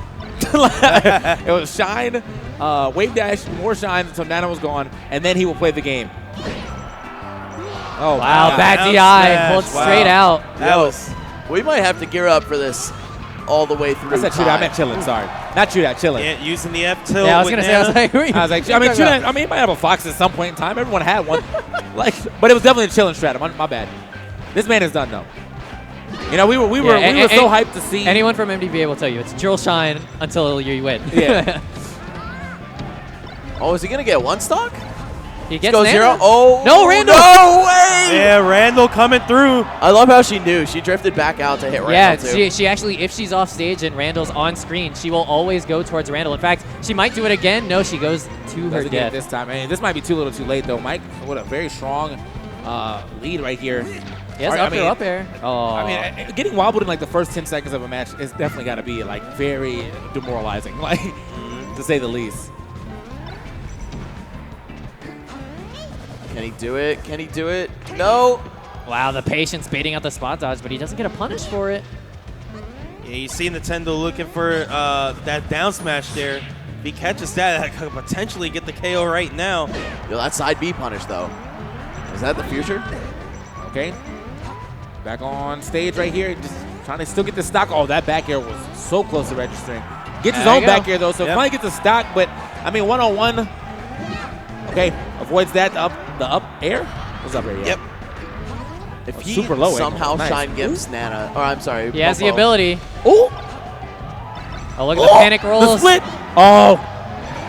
Still looking at the drill shine right there. He's looking good. Oh, and he gets the block as well. Oh, Zero might actually be able to get a stock here, folks. Can he do it? Zero. He's at 126%. Oh! And he did actually L cancel while hitting both shields right there. So that shows that he knows what's up in this matchup. Man, he really started to turn it up. I think he just needed a little bit of an adjustment period. Also cooling down from getting wobbled. Zero really showing that this might actually be possible. Is he going to be the breaker of ties right now? That was a big victory. Oh, that was a BV right there. Yeah, that was the big. Yeah, he got a stock off. Extremely good option too at the end right there by Nintendo doing that back air out of shield, really low back air as well. Catching Zero in the past, so he probably was DI in that way. Yeah, well, Zero was definitely trying to. He's trying to dash dance his way back out and back in. So he caught that dash dance out. Definitely caught that man with the bad DI as well. So. Okay. Oh. Yeah, go for the platform cancel and the turnaround grab right into the wobble. About 20% more, and he is out of here. All right, so Nintendo strikes first here in game 2, and dag, Nana went flying. Nana living forever, but there she goes. This is actually huge because Wobble's not on the table anymore so early. There's 3 stocks left for Zero. Man, aside from just a few small little errors, Zero's box is looking pretty clean, man. Yeah.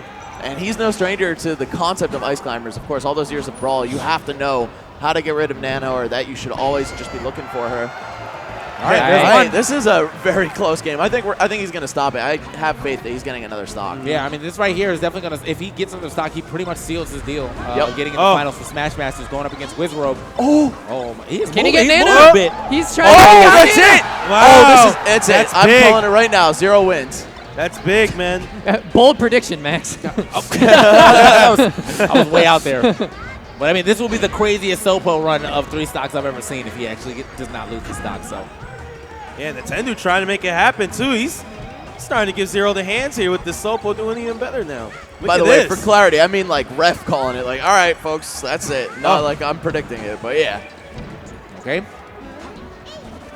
Nice, good patience by Zero. Yeah, check the programming on that controller, man. Someone pry it open. Where you at? Yeah, well, I mean, I think we got shook because the last time someone ended up under there, they actually didn't make that angle. That was Nairo. He didn't make that angle, but we got Zero over here with the angles, man. Yeah, as the great Prague would say, that was protractor perfect, man. All right, shout out to Prague, the coach.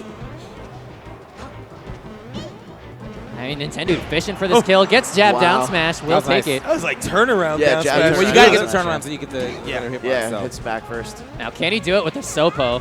Dude, if he takes 3 consecutive stocks off of Fox, already That's the beating real this high script. percent. Yeah. That's the real script right now.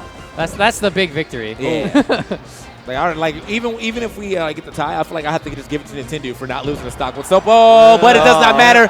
And there goes his big victory, and there goes his chance actually of being a Smash Master in the Smash Master Finals. So, yo, I'd have so much respect for Zero if he just ran off the stage twice. That's how you know you're a real Zero. They'd have to play game 3, man. That'd be mad The rude. worst.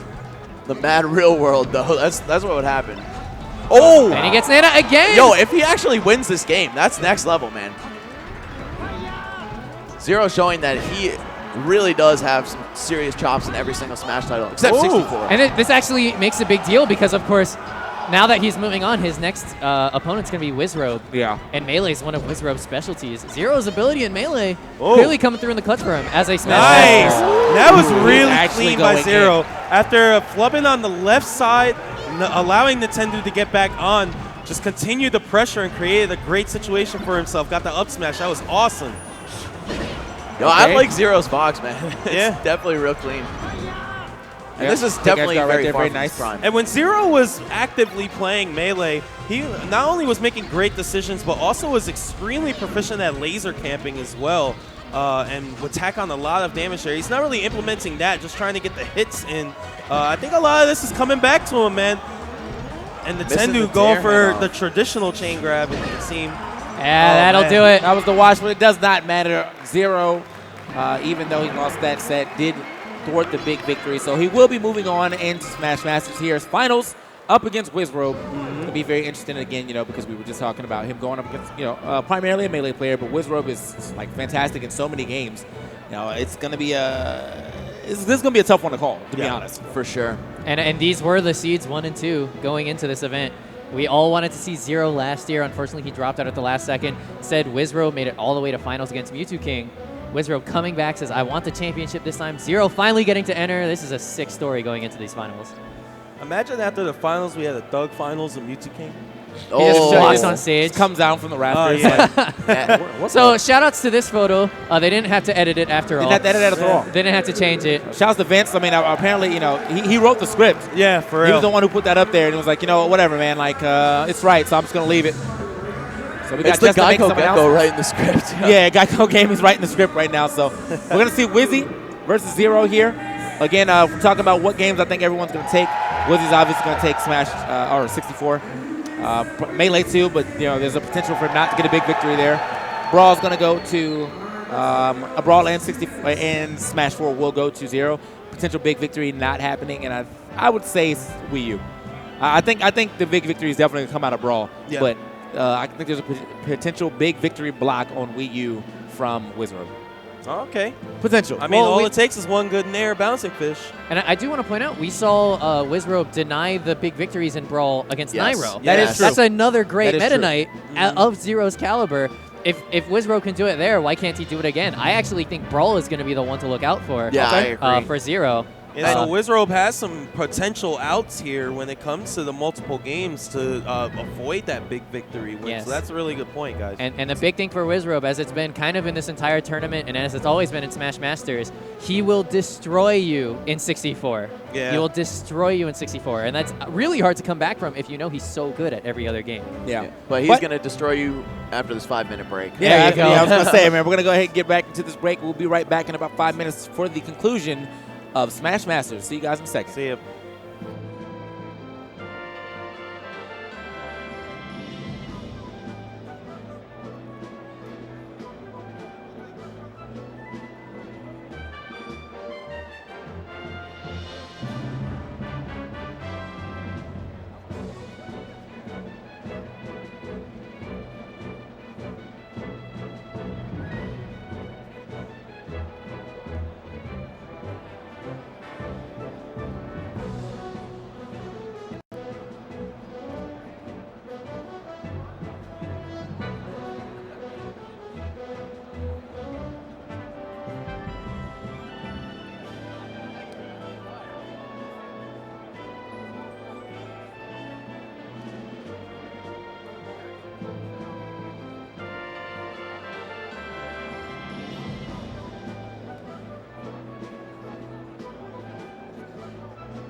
When I signed up to be a game tester, I never thought I'd be in the game. But while I'm here, I might as well let you know that you can save on renter's insurance with the Geico Insurance Agency. Because you never know when you'll need it. Renter's Insurance at geico.com. Oh, I love playing Jetpack Joyride, but I never thought I'd be in it. Oh, hello there. You know, you could save even more coins by switching to Geico. Probably easier than this, mate. You're gonna wear yourself out. Geico. Switch, save coins.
And welcome back to Smash Masters, guys. What's going on? We are coming into finals right here where we have Wizrobe facing off against Zero. I mean, I won't say it was unexpected. You know, it could have been, it was kind of a little bit of a toss-up between Zero and Nintendo, but he managed to clutch it out with a huge block on that big victory, and therefore that's why he's sitting here right now in finals. Seemed like the scriptwriters knew what was coming, though. Oh, yeah, of course the scriptwriters definitely knew. Yeah. Not only are they seeded 1 and 2, but we got that HBO leak showing Zero advancing. And so we're going to see, actually starting with 64, which you can probably hear in your headsets if you're happening to be using the HyperX Cloud Stingers, best gaming headset under $50. Or whatever other headset you try to use that for some reason not the HyperX Cloud Stingers. Anyway, best under $50. Yeah. But yeah, man, we're going to start there. Also, most Geico, likely, best contracts. Going to be a big victory right here for Wizrobe. However, you know, I think it's good probably to get it out the way just so you know what you're going up this is against, definitely the get it out the way game right now because Wizrobe, we all knew it going in against any of the other competitors. Wizrobe was just going to put him in a body bag. Oh, my God. So many body bags have been given today. Wizrobe has been putting on a show. Looking like a mortuary out here. Not to mention, Zero's actually lost 64 against every single person he's played so far today. He somehow lost to Plup, and then he got decimated by Nintendo, who, of course, is the other 64 player in the bracket. Wizrobe 64, again, made by Geico Gaming, but also there's that one guy who gets hyped every time you see the 60. That's my guy, man. Wizrobe's face kills me every time he holds the thing up, and he's like that. Like, that gives the eyes. It's mad funny. He's like, do I have to keep holding it? Yeah, that's definitely the do I have to face. It's like, Wizrobe, man, what game did you want to play? Like, come on, they can hear the sound. You know what I want to play. So it looks like after all of this, Zero is actually planning to stick with Fox. I'm sorry, but we have Gimmer in our ear. That's my stuff, and it is rocking my world. There we go. Do I have to? So we have Zero sticking with Fox. That's a great Wizrobe impression. You got to throw a powered by Geico Gaming. Powered by Geico Gaming, of course. Definitely put it in like little words at the bottom. The fine print. But yeah, man. So I'm expecting Zero to get comboed, like when Wizzy played against Nairo. Okay. He's just like, I'm just gonna touch you once, and you're gonna die, and it's gonna be using, 4 up air. He was using definitely. You don't know how to play this game combos. Like those are like you could probably DI and maybe save yourself and get out the combo a little bit, but he's just like, all right, man. I'm still shook over up tilt, up smash. Goodbye. Yeah, I'm still shook over that disrespect combo. He ended with the big toe on each foot, the angled up F tilt, and then each foot. Man, I used to love that move, the man. dash attack edge guards, it's like, you're not going to sweet spot the edge. I know you're not. Yeah, so I'm nice just going to dash simple. attack easy. Yeah. All right, well, may the Lord have mercy on this Fox right now. Let's see what. Oh, I don't think Wizrobe's going to have any mercy. He's definitely looking like the Lord of 64 right now. All right, over under on how many stocks are being taken. I've got 0. Same. You know what? Well, no, it's Wizrobe. If it was anybody else, I'd at least have one on the board. But Wizrobe is on. He's like in a totally different level, planet man. when it comes to this game. And there it is. I mean, everyone has the same nervous smile when they look they're at like, oh boy, here we go. There's definitely like a little piece of him went in. He's like, okay, I'm gonna do something this game. And then as soon as it starts, 10 seconds in, it's like, oh right. Oh my God! Did you see that?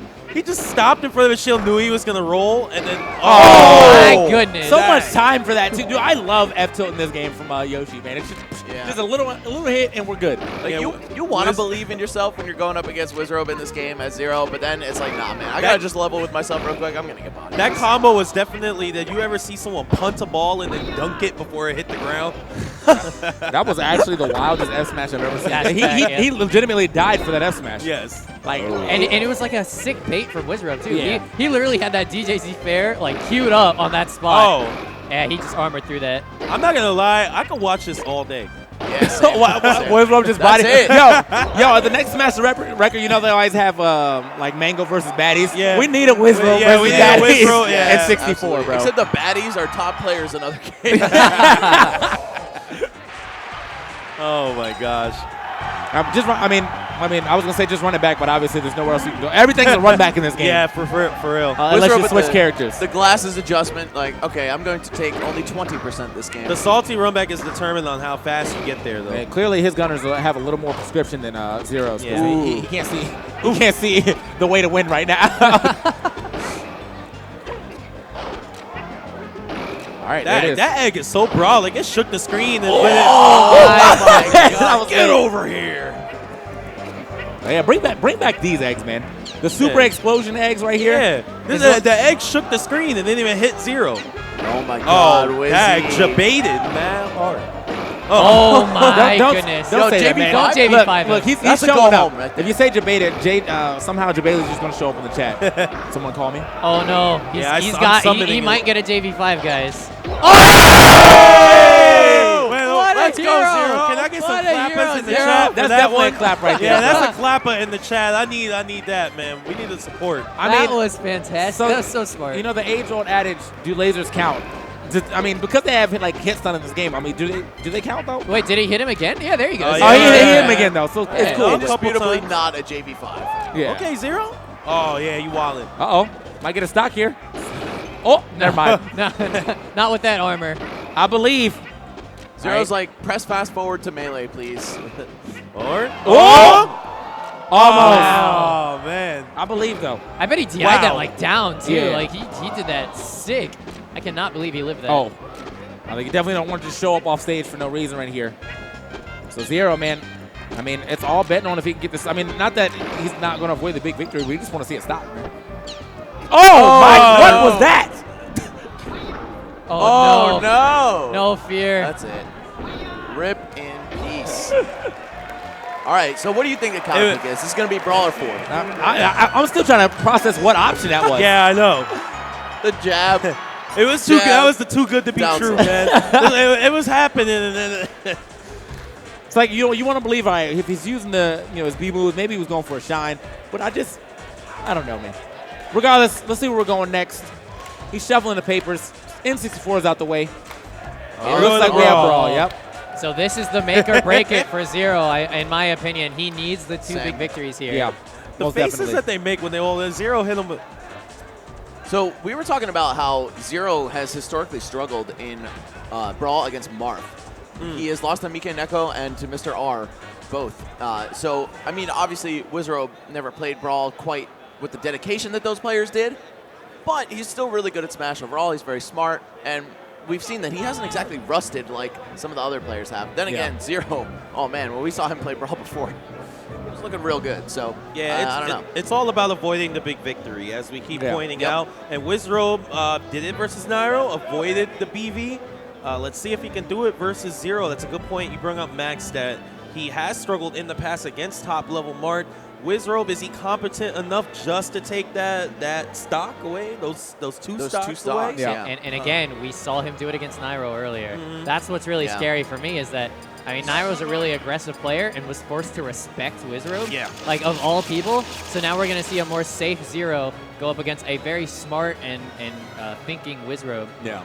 And it was crazy, very man, scary. because we saw a lot of situations, as we pointed out, Wizrobe versus Nairo, where Wizzy was very brave in a lot of situations where most players would pick a defensive option, try and go up and around, Nairo's Meta Knight. But he met him in the middle with attacks a lot of the time. Yeah, he landed with a lot of hitboxes. Yeah, I mean, man. You're not used to seeing that because air dodging in this game was so significantly safer than every game ever. Yeah, you're right. But you got to mix it up sometimes. So here we go, quick warm up. I will say, I'm not really going to call it a button check. I think these are pretty much just get acclimated to the game engine again. I'm sorry, but seeing that up air. Yeah, that up air is bringing back flashbacks. I'm not going to lie. If you guys... If I didn't play that character myself, I would be hurting on the inside. Instead, I'm like, I missed that. I mean, it's still kind of nice. Man, Meta Knight is like the best ever. This character's ridiculous. It's actually crazy. Frame 2 up air. Oh boy. Ends on 13, man. That's like the fastest move ever. You can do 4 in 1 second. Yeah, this character is wild. What were they thinking? Well, they weren't, but... Well, look, Sakurai, I think it was really just a plan because, I think this is what really happened, okay? In Melee, Sakurai had a good Kirby, right? And then he, pissed someone off, right before the game came out, and so they changed the coding to make Kirby, terrible. Yeah. So that's why he was like, I'm making Brawl by myself. Yeah. And then he was like, you know what? You tried to mess me up last time. I'm going to make one of my characters the best character. They So there it was. definitely had the game made, and then they're like, all right, well, here's a character roster and all the files and everything. And Sakurai was like, no, there's one more. You know, I'm bringing in the link file. And he tried to be sneaky. He literally masked it. Like, oh, it can't be Kirby that's broken. I'm masking this up, and it's going to be Meta Knight. Yeah. All right, so here we go on Smashville for game 1 here, Brawl. All right, here it is. We're going to see exactly how this goes. As you said, you know, we got the Brawl right here, and last time this is where Wizzy actually thwarted a big victory that actually allowed him to get here. So let's see if he can do it again here against Zero. So he did it against the Apex champion at that. So, you know, another good Meta Knight here. Obviously, my man knows his matchup, or well enough to not get 2 stock. So. Now, one thing that's going to be a good test for Wizzy right here is definitely, even though Nairo and Zero, you know, 2 of the best in the business ever when it comes to MK, but very different styles, I feel. Extremely different, like fire and ice. And Nairo is definitely fire. Yeah. Okay, going for dash attack, not tipper. It's one of the easier follow-ups, actually, out of grab release. Yeah. I'm surprised he's not getting, like, tipper fair out of it. Yeah. At least. That's a pretty easy one as well. Wizzy, I applaud the patience here in neutral, for sure. You know, just not running into Zero. And then he Chopping him approaches up. with Dancing Blade, but... All right, I like the idea. Yeah. I like the idea. I mean, you got to throw it out every now and then, just kind of keep him in check. Yeah, I think once Wizzy processes up out of shield on NATO, it's really going to start making Zero change up some options here. Yeah, or just block it and chase the landing. Yep. Interesting choice of up B. I think he actually still has his jump, unless he blew it on that first up B. Yep. And it looks like he did. God, these sounds are so, like, nostalgic. I forgot exactly what Shieldbreaker sounded like. That joint sounds terrible. That joint sounds terrible in this game. Yeah, they definitely buffed the sound effects Yeah. in Smash 4. And just the move in general. I do miss tipper hit sound effect, though. Oh, yeah. That sounds like dumb. Man, Wizzy has kept up. This is absolutely not out of the question for him to prevent the big victory here. Did he actually just spot dodge 3 times and then got a grab? He might have actually been able to tipper fair for the kill if that platform wasn't swinging by. Yeah. Well, so does he get anything out of grab releasing outside of dash attack? Yeah, you can Yeah, get he gets short dash hop. attack, you can do fair, you can do down nair, Okay. you can do up B as well. You can get down air, Yep. but it's Down very air. tight. The big one. Or you can be Mr. R and you can get rising first hit of You dancing also blade, can do first ru- hit of nair, up yeah, smash. You can also do run up dancing blade on the ground too. That's really hard to do, but you Okay. can do it.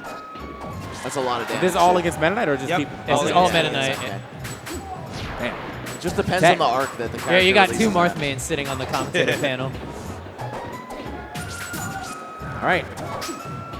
Here you go, kind of whittling away down in Wizzy's second stock, but at 165, you know, Yeah, could be a that's- little bit of a problem right Oh. here. The shuttle loop sending him all the way to the left. Should be able to make this one back. If that was Smash 4, though, he was done. Oh, yeah. Yeah. Smash Say, 4 all shuttle full rage shuttle loop, please. Like, Imagine, jeez. loop. Imagine Smash 4 MK with this up air. Gosh. Ooh. I don't want to. yeah, I'm done imagining right now. Yeah, you know. I'm not hungry anymore after That's the thinking Pierce, about man. Yo, imagine. Classic. There it is. All right, so Zero in a great position because, of course, a big victory only happens if he loses 2, or it doesn't happen if he loses 2 stocks. Yeah. He's managed to hold on to the stock for so long, he can definitely make something Up happen. throw. That should Oh, be wait, Fair. No, that's Oh, Smash dash attack 4? again. Sorry. Does that not kill at all? No, Yeah, like, it does it's at like 200. 300, 200, yeah. 200, Come on, yeah. Come on, man. He was at like, Yeah, I mean, he's like I'll 180. give- Couple I'll give you a pummels, benefit you know what I of mean? the doubt, yeah, you know. Okay. I just oh, There we go, There we yeah. go. I- Get some I damage in remember here. that. Yeah. I remember that. Good times. I actually don't remember if that's real. It is. It is, yeah. 2 forward those F smash? I remember. Yeah, you can get F smash. You Because shouldn't have gotten I the know at tipper. 0 you can do down throw Yeah, F smash. He tipper. shouldn't have gotten the 25. tipper. That was the weird part. He shouldn't have? Yeah, Yeah, you I can don't DI in and it won't tipper. Oh, okay. All right. So got 69 on the board right here. Only to this 19. Scoots him up off that ledge. Good tornado right here. Wow. And Dude, again, Wizzy- Wizzy with the aggressive options getting Yep, down. exactly. He's been winning this stock for all intents and purposes. Just one good read, Wow. man. Could And close look at it all this. out. Look at this, Ooh. Wizzy. Wow, doing a lot better in neutral than 95% of Marv mains these days. Walking. like, No time to walk when the dash looks so cool. yeah. Like- Yeah, especially how terrible Marv's dash shield is. Well, who cares, right? Dude, this might happen. Actually, that could have This killed actually if he might did the happen. upward one. Yeah. Well, possibly. Yeah. Well, see if he. I mean, well, you might coach him. If he does it again, that's your fault. He has no jump. He has no jump. Oh, back on Down stage, smash though. will do it. Down smash will definitely KO. Oh, no! Oh, no And the way! BB That's is it. gone. We've been talking about the Skatar side B of all day. All day. But yo, Zero just Well, throws this actually, it all yeah, away. he might have blown it. He might have blown it. It depends on what happens in Melee now. Yeah. I feel like it really definitely depends on what happens in Melee, and that's definitely going to be the counter pick coming up after this is over. I mean, Wow. I could imagine Wizzy deciding, hell, well, let me see what happens in Wii U real quick. Like, just get it over with, see if you're going to win. But that is unfortunate for Zero. I mean, just the what did y'all call the Skatar side B? Yeah. Skatar Oh, right, side right, B. because he lost. Yeah, Because he good lost times. to ADHD and he Good meant times. a tornado. and I mean, you're just giving yourself more work at this point because you go into game one N64, you know you're going down 2-0, you know you're giving away 2 big victories, and you're just giving yourself a mountain to climb. Yes. And game 1 of Brawl, this happens, you can't even get a big victory. That's tough. That is really tough. Wizard really backing himself up as the best overall Smash Brothers player, man. Of course, Mewtwo King. I'm still waiting for absent, Mewtwo notably King Thug absent. finals. Yeah, man. yeah, Sam, that would be hype. He's playing friendly somewhere. Comes to the door with this like Yeah. Steve Austin. Oh, yeah. da, da, da, da. With his sweatpants and his box of controllers. Oh, what, do I play up here now? Mewtwo King special. Here it is, game 2 here. Unfortunately for, again, Zero, got his big victory blocked. Yeah, Or see, I won't say he actually gave it up. I won't say he got blocked, but yeah, he See, kinda that's gave it up. why at 0 you usually want to do down throw F smash tipper because it will do 25. If they DI Right, in, you only exactly. get 22. Yep. The simple Hey, mathematics. dang. This man did up air, reverse up air. That was Out the nuts. shield right there. That was the original Shore You out of shield, man. I don't think he has a Oh, jump. the tap. Yeah, that was a dirty trap right there.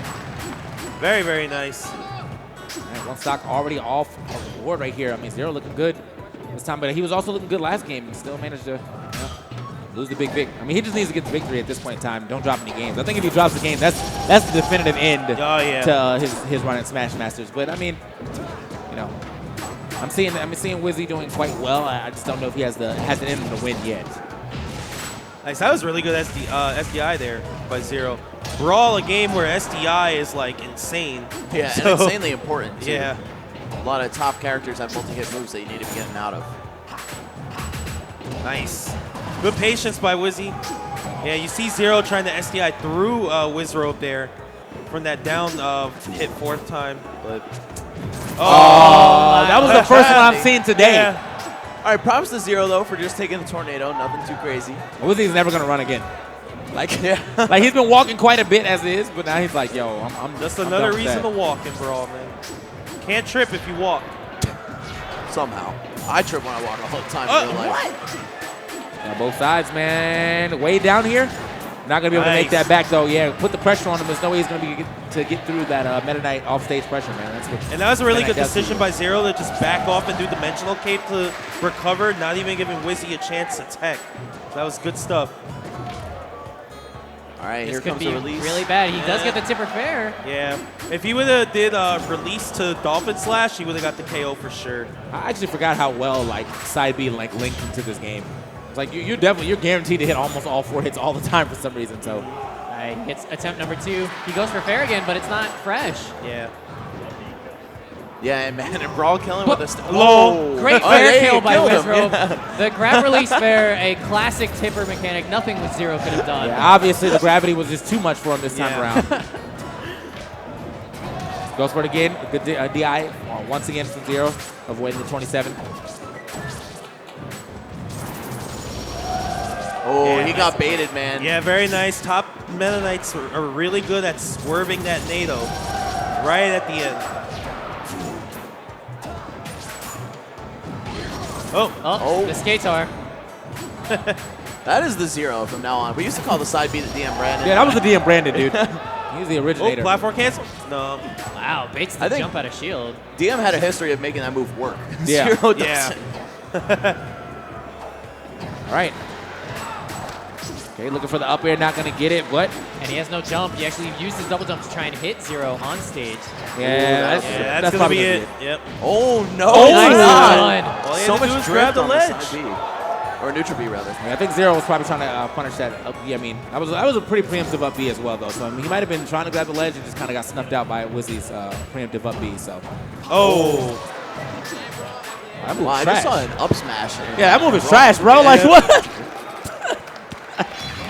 So there it is. No big victory. Oh, no. One big victory.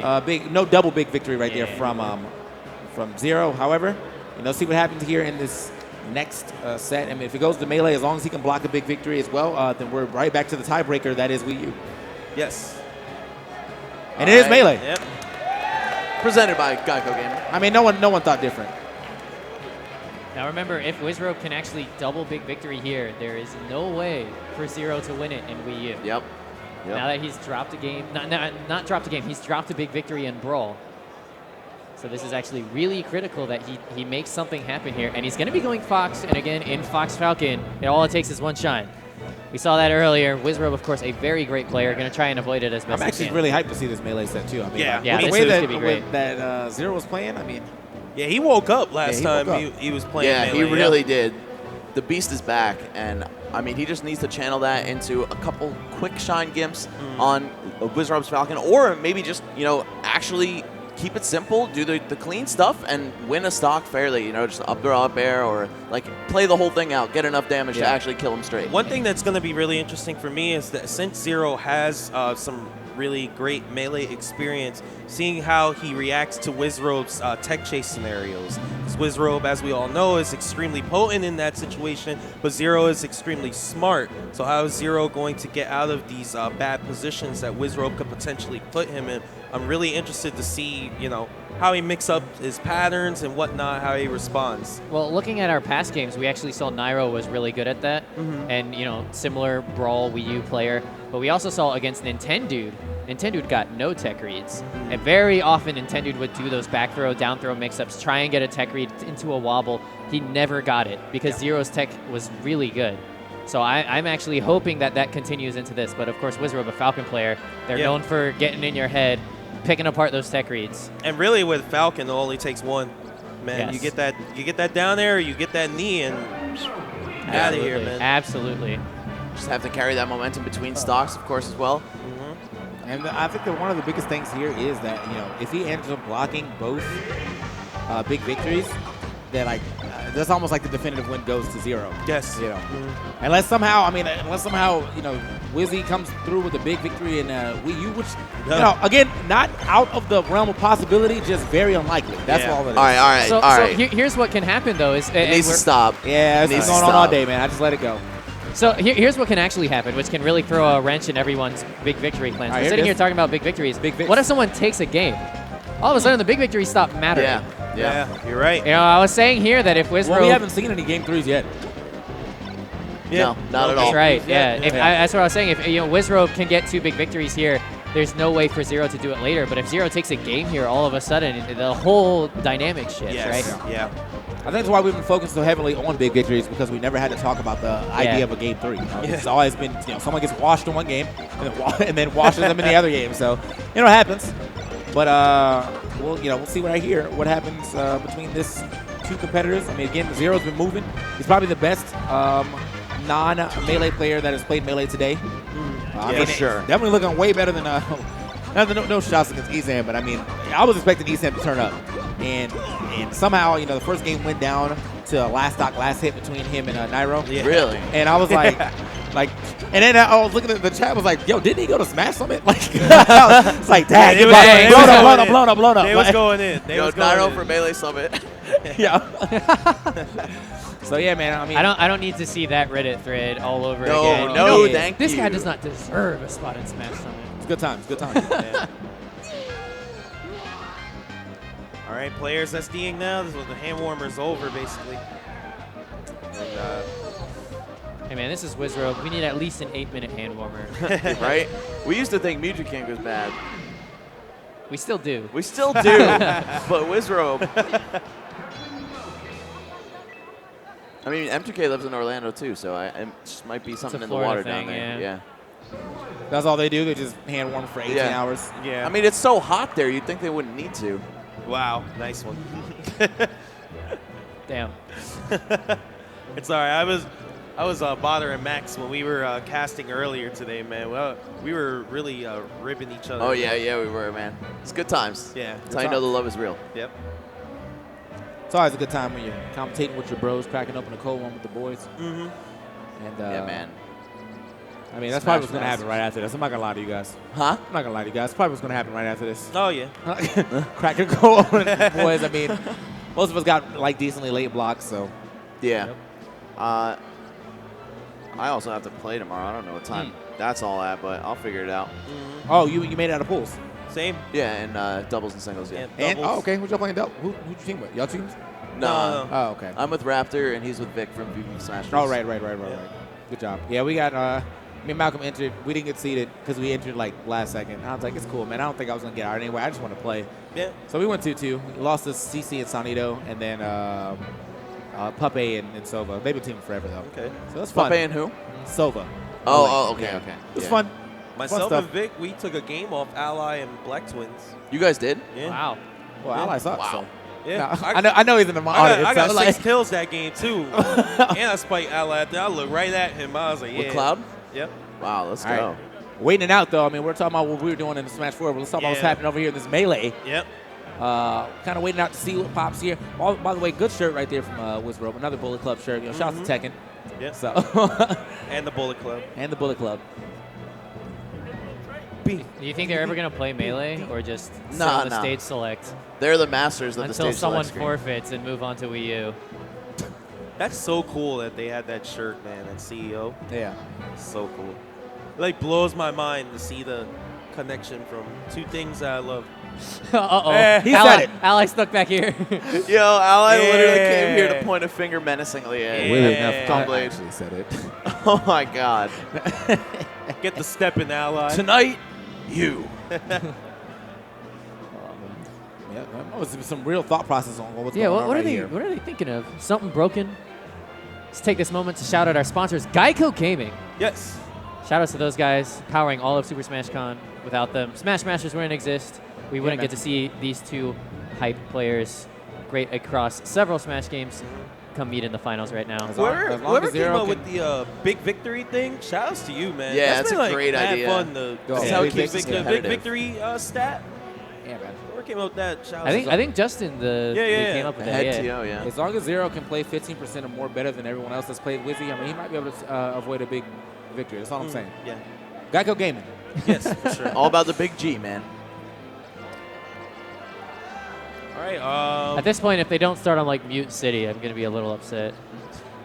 All right. Oh, Dreamland. No, I Shaking feel like his- they're about to soft reset. It is Oh, no? a practice round. I thought we just did this.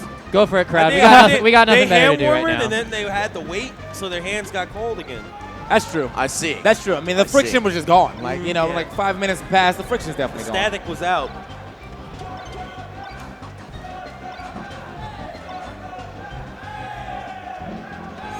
Someone's back there cheering for something. Is that guy who wants 64 back? 64 again. 64 again. Bring it back. Yeah, 64. I love 64. That's my guy. That's my guy, man. I hope he shows up for 64's top 8. Just says that. Says that between every set. I love this game. Thank you again. Sometimes, man, you just gotta express yourself.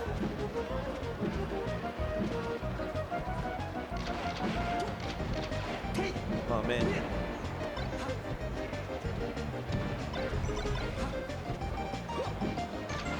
Seven minutes left on the clock. Damn. Don't encourage him. Listen, I mean, at that point when the hand warmer actually just becomes a match, like apologize to everyone in the crowd and people at home. We actually, the commentators don't know what's going on. There's a bit of a hold up. Some sort of technical difficulties, I'm sure. On each other and stuff. Smash Masters, man. Yep. Brought to you So, by man. Geico Gaming. Like how you announced it before. It's time for some. That was nice. That was nice. Master. That was nice. I came through It the was curtain. like I the gave you intro, thumbs up. yeah. I like it. And then we had to wait for like 15 more minutes. So maybe I should do that a little later. But You know, hindsight's 50. Well, it's 50. Hindsight's 50-50. 50-50. Not even 20/20. My hindsight's that good. No, your hindsight is one or the other. You're never sure. It's a coin toss. Hindsight is up or down. Everyone can say it's 20/20, but your hindsight is abysmal. It's actually a toss-up. Yeah. That needs to be the real quote because I mean, even sometimes people's hindsight is pretty cheap. So. Oh my goodness. Okay. We're getting some frame drops. I'm assuming on the stream. So that's why we're taking a little break. Make sure the stream's all good for you guys at home. We don't want you to miss out on this fantastic Smash Masters action, especially as we get into the really clutch sets, Melee and Wii U. Yeah. Yes. This is down to the wire pretty much. I can't wait for this part to be in the YouTube VOD. All the Oh, comments that's like, can I jump ahead to where the Melee starts? Like, it's my favorite, man. It's my favorite. I just want to see all the Melee parts. Same. Look, Wizrobe's foot isn't even on Dreamland. He's pretty strong there. All right, yeah, I actually got the shout-outs over here on Twitter. People saying the stream is choppy, so they're trying to fix it. Or as my one guy, Ventilers, put it, they might be delaying it because the stream is laggy as hell. That makes sense. So, but, yeah. How bad has it been? Like, how long? Do you know? About 5 minutes, he says. All right. The perfect time to interview EE. Hey, EE, come back over here. No. He was just over here. Just like, he's so just how you chilling. feel about Smash Masters? I'm out. Just one time. All right. Should just be a couple. Oh, wait. Was that it? Did I see Still getting the thumbs up? hands warm. You know, now that the frames are back, we need to warm the hands. And it looks like we All are right, yeah, finally here we go. Let's getting go. on into it. Game number 1 between Wizrobe and Zero in Melee. We were losing power, so we called in Geico Gaming, and now we're back. Yeah. That's exactly it. They gave us 15% or more power. So anyway, here we are, trying to see what exactly happens here. Again, we're trying to see a potential big victory block or you know, just a victory. I mean, from the other side, not a block. Yeah, right now Zero, of course, down 1 big victory. He needs to make something happen, especially in a game that's considered, you know, Wizrobe. Wizrobe is supposed to win this. All right. That well, might be the worst DI that I've DI ever needs seen. its rates adjusted. That right was there. absolutely nuts. That was crazy. Okay. Oh, Dead okay, so even we can game. talk about his DI, but we can also talk about the fact that he's taking stocks right here. Yes. Even game already. One more stock and he's avoided big victory, but I don't even want to count him out because of, oh no. Wait, he got it. Nah, he was too close that time. He had to go a little farther down. He would have missed his He could have fast spelled it, I think. Oh, possibly, But Wizrobe possibly. too good just goes right on the ledge. Man, forget about angles. It's all about these Zero angles today. These are actually nuts. Oh, Wizrobe so good at this tech chasing scenario, man. Giving Zero Get up 88 attack, now. the back air. Yeah, tapping him up, and he's done. That SD That really was a biting soft him. tap right there. Now, Right. yeah, this SD might have haunted him right now. I mean, again, he Wow. needed the big victory here. He gave up a stock way earlier than he needed to, and now, you know, I mean, he still needs to take one more stock, but he's only got one stock. Oh, no! We call Two SDs in a row. We call that the Skator. Yeah, that was Skatar side B again, just in a different game. Zero has a bad history of side Bs, man. All right. Well, unfortunately, gives away the big victory. He looked so good for that first kill. Yeah, that was nice. I mean, he just gave up a lot of capital right there. So Yeah, hopefully Zero can adjust here, man, because we don't want to see him go out like that, man. We want to see a very competitive set here in Melee. This is his chance. Again, This game, if Wizrobe takes this big victory, this tournament is over. Yes. There's Yeah. nothing Zero can do in Wii U. Yes, for all intents and purposes, it would be over. all right. Okay, he's got a little bit of a lead right here, but Wizzy always great with the tech chasing right here. Oh my God, the soft knee. Oh my goodness, Wizrobe. That's unfortunate. He could have just not done that, and they both would have died. But I mean, Wizzy probably accounted for that. You know, the panic right there from Zero, trying to get back to stage. Ooh. Oh my gosh, Falcon spot dodge takes 9 years. Jeez. A little mix up on the recovery too. Though. You saw him actually go for the shine stall before he jumped up. Try to get back there, maybe with a wave land, but or just an air dodge. You know, one or the other. Oh, back air, no. Wizzy He's was close. back. There's another back air though. Gets him back off stage. Yeah, very nice. Yeah, Oh, that was good nice. coverage though. Yeah, that was like the up air to cover if he went too high, and then because he had to land on stage anyway. Yeah, we're covering high with Falcon gives you more options because you have the drift, the classic. That was nice. Try to get that desperation laser, but no. He didn't get that N64 laser this time. Not this time. Zero has 2 more chances, though, to take 1 stock. This is huge right here. Oh, man. Of course, he finds himself off stage immediately. Okay. Needs to get some damage here on the board right here. He's about to lose his stock in record time. 88% already to the only 3% on Wizzy's second stock. And the big knee. Oh, no. Yeah, Wizzy, Could be a man, problem he here. is moving. Zero in some trouble. Oh, yeah, reset on the jab. I think it's over, Here it is, and This might Wizzy, be- the oh, tech chase, Oh, man. he missed it. That was the first time he actually missed a tech in place grab. Oh, and now nice. Zero turning it up. Yeah, I saw the 4 there into the shine right there. Yeah, a but- little DJ Nintendo action right there with that fair. Shouts to DJ. Yep. Oh, he's so close, man. He's on the verge. Oh, these jabs, though, where I feel like Shine would have been Oh, that's it. going. The big victory has been taken twice, and that is going to seal it for Smash Masters. But we're going to see what happens here in Wii U regardless. Unless he elects not to do that. Let's see what happens. Oh, is he just Oh. wrapping it up? Or does he have a separate We're controller going for to elect not to Smash do 4? that? Or is it just a different controller? They gotta switch it into the Wii U port. Oh, yeah, there they're we switching go. up. I think he has a different controller. Or maybe they're not playing. Can't completely tell yet.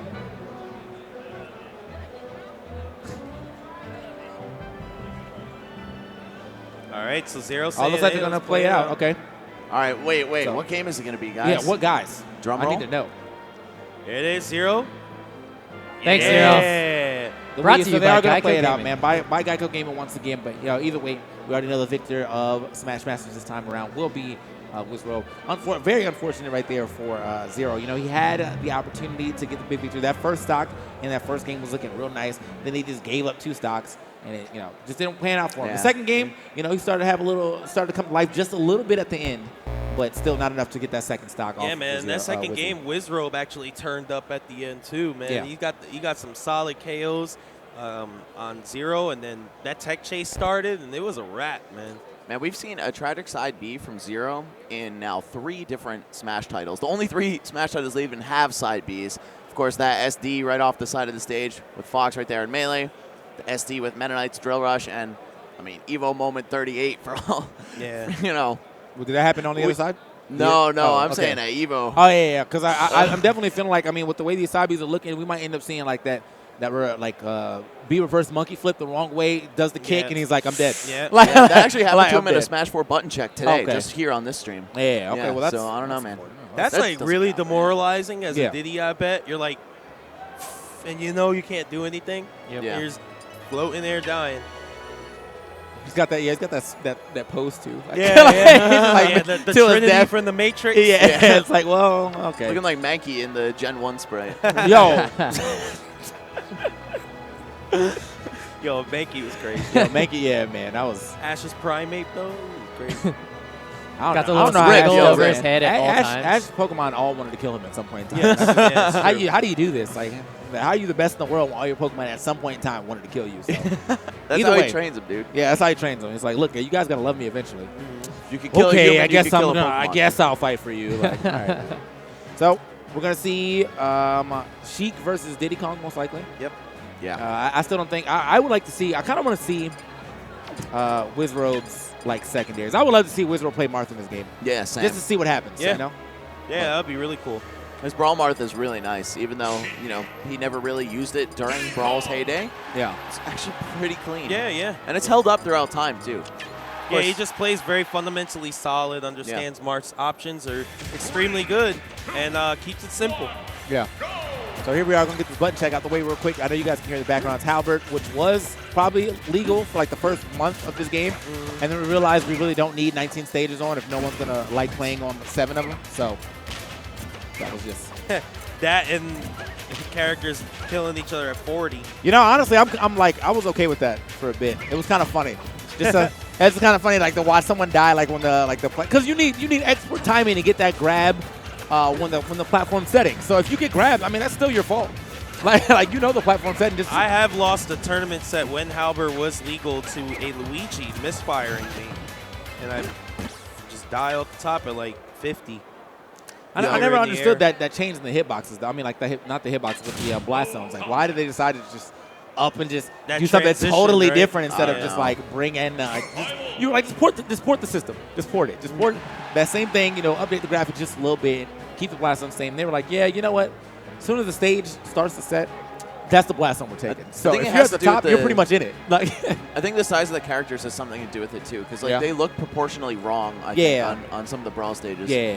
But then they ported Dreamland beautifully, like perfect. But tiny. It's not huge. Yeah, well, it's tiny on the top. It's a mix up. I mean, it's Yeah. because they made Battlefield so big, they couldn't just have two big stages like that. So the sides are huge, but the top is normal. honestly, they could have just patched in and made Battlefield small and then Dreamland big again. And I was like, True. you know what? I'm okay with that. True Like, life. oh well. Good times. I'm not telling you how to do your job, Sakurai, but I mean, just happy to be watching. Yeah, have you ever made a game? Yeah, 2K? one of us did. I don't Hey, know. I suggested that I may have been able to offer some good input, all right? And then I just want to point out that in the first 3 weeks of the game, I got something patched with the Pikachu Game & Watch bucket thing. So I'm just saying maybe they should have brought me on. Let's get back to this Smash Masters match. Get outta here. This is, of course, just a bit of a formality. Wizrobe has won Smash Masters, but Zero wants to make sure he lets him know that he would not have messed with him in Smash 4, given the opportunity. Yeah. There it is. Up throw double back air coming out from Zero, and here's where the game begins. Zero has Wizrobe on the ledge. Wizrobe gets back on. But the majority of the time... You sound so uninterested in what just happened right there. Yeah, well, I was And he's disappointed. back. I was disappointed. That's why. Oh, yo, that's Wizrobe right, has a that's the lead. left Run side away, Gucci. run away. I was trying to point out that Zero keeps people on the ledge, and Wizrobe just immediately is like, nah. I mean, honestly, man, if Wizrobe actually gets a game here, like he's the definitive Smash Master. He's the only Absolutely. person to take a game off of Zero this time around. And on top of that, like he blocked multiple big victories on Brawl, and then he finally gets a win. Like, oh, That he's banana looking catch close. was crazy. Remember Oh, yeah, when we that saw was Wizrobe almost take Foe out at, I want to say, PAX Arena? Yeah, it was PAX Arena. Yeah, actually, Foe almost lost to H-Box at EVO too, so maybe he's just got a bad history against Melee players or something, but I think it really speaks to Wizrobe's general level of competence in Smash 4. He's already tacked on basically a stock's worth of damage to Zero, just needs to get Did a he clean enter all kill the setup. games outside of Brawl?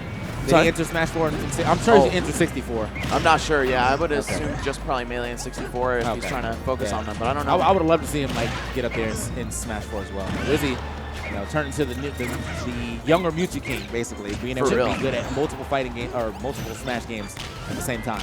You know, it's crazy, though, because his peak in all of those games is definitely lower than what M2K's has been.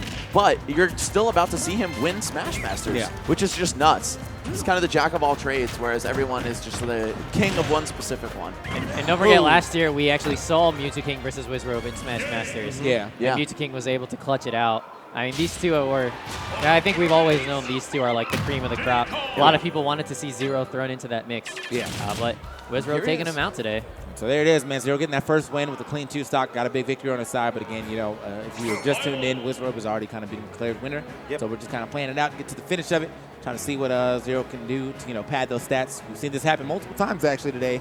And not big victories, but in Smash Masters altogether, where someone has already won 3 games, but you let them play that 4th game, pad the stats. I think last year, Mike might have elected to not play. Someone elected to not play that last game. They quit out in the grand finals Okay, last year. It's once Mewtwo King had taken a game in Smash 4, they didn't play out the rest of them. Yeah. Okay. Well, Wizrobe wiping the glasses off. I'm expecting that little anime shimmer as he puts Yeah, him back right? on, pushes him up with one finger.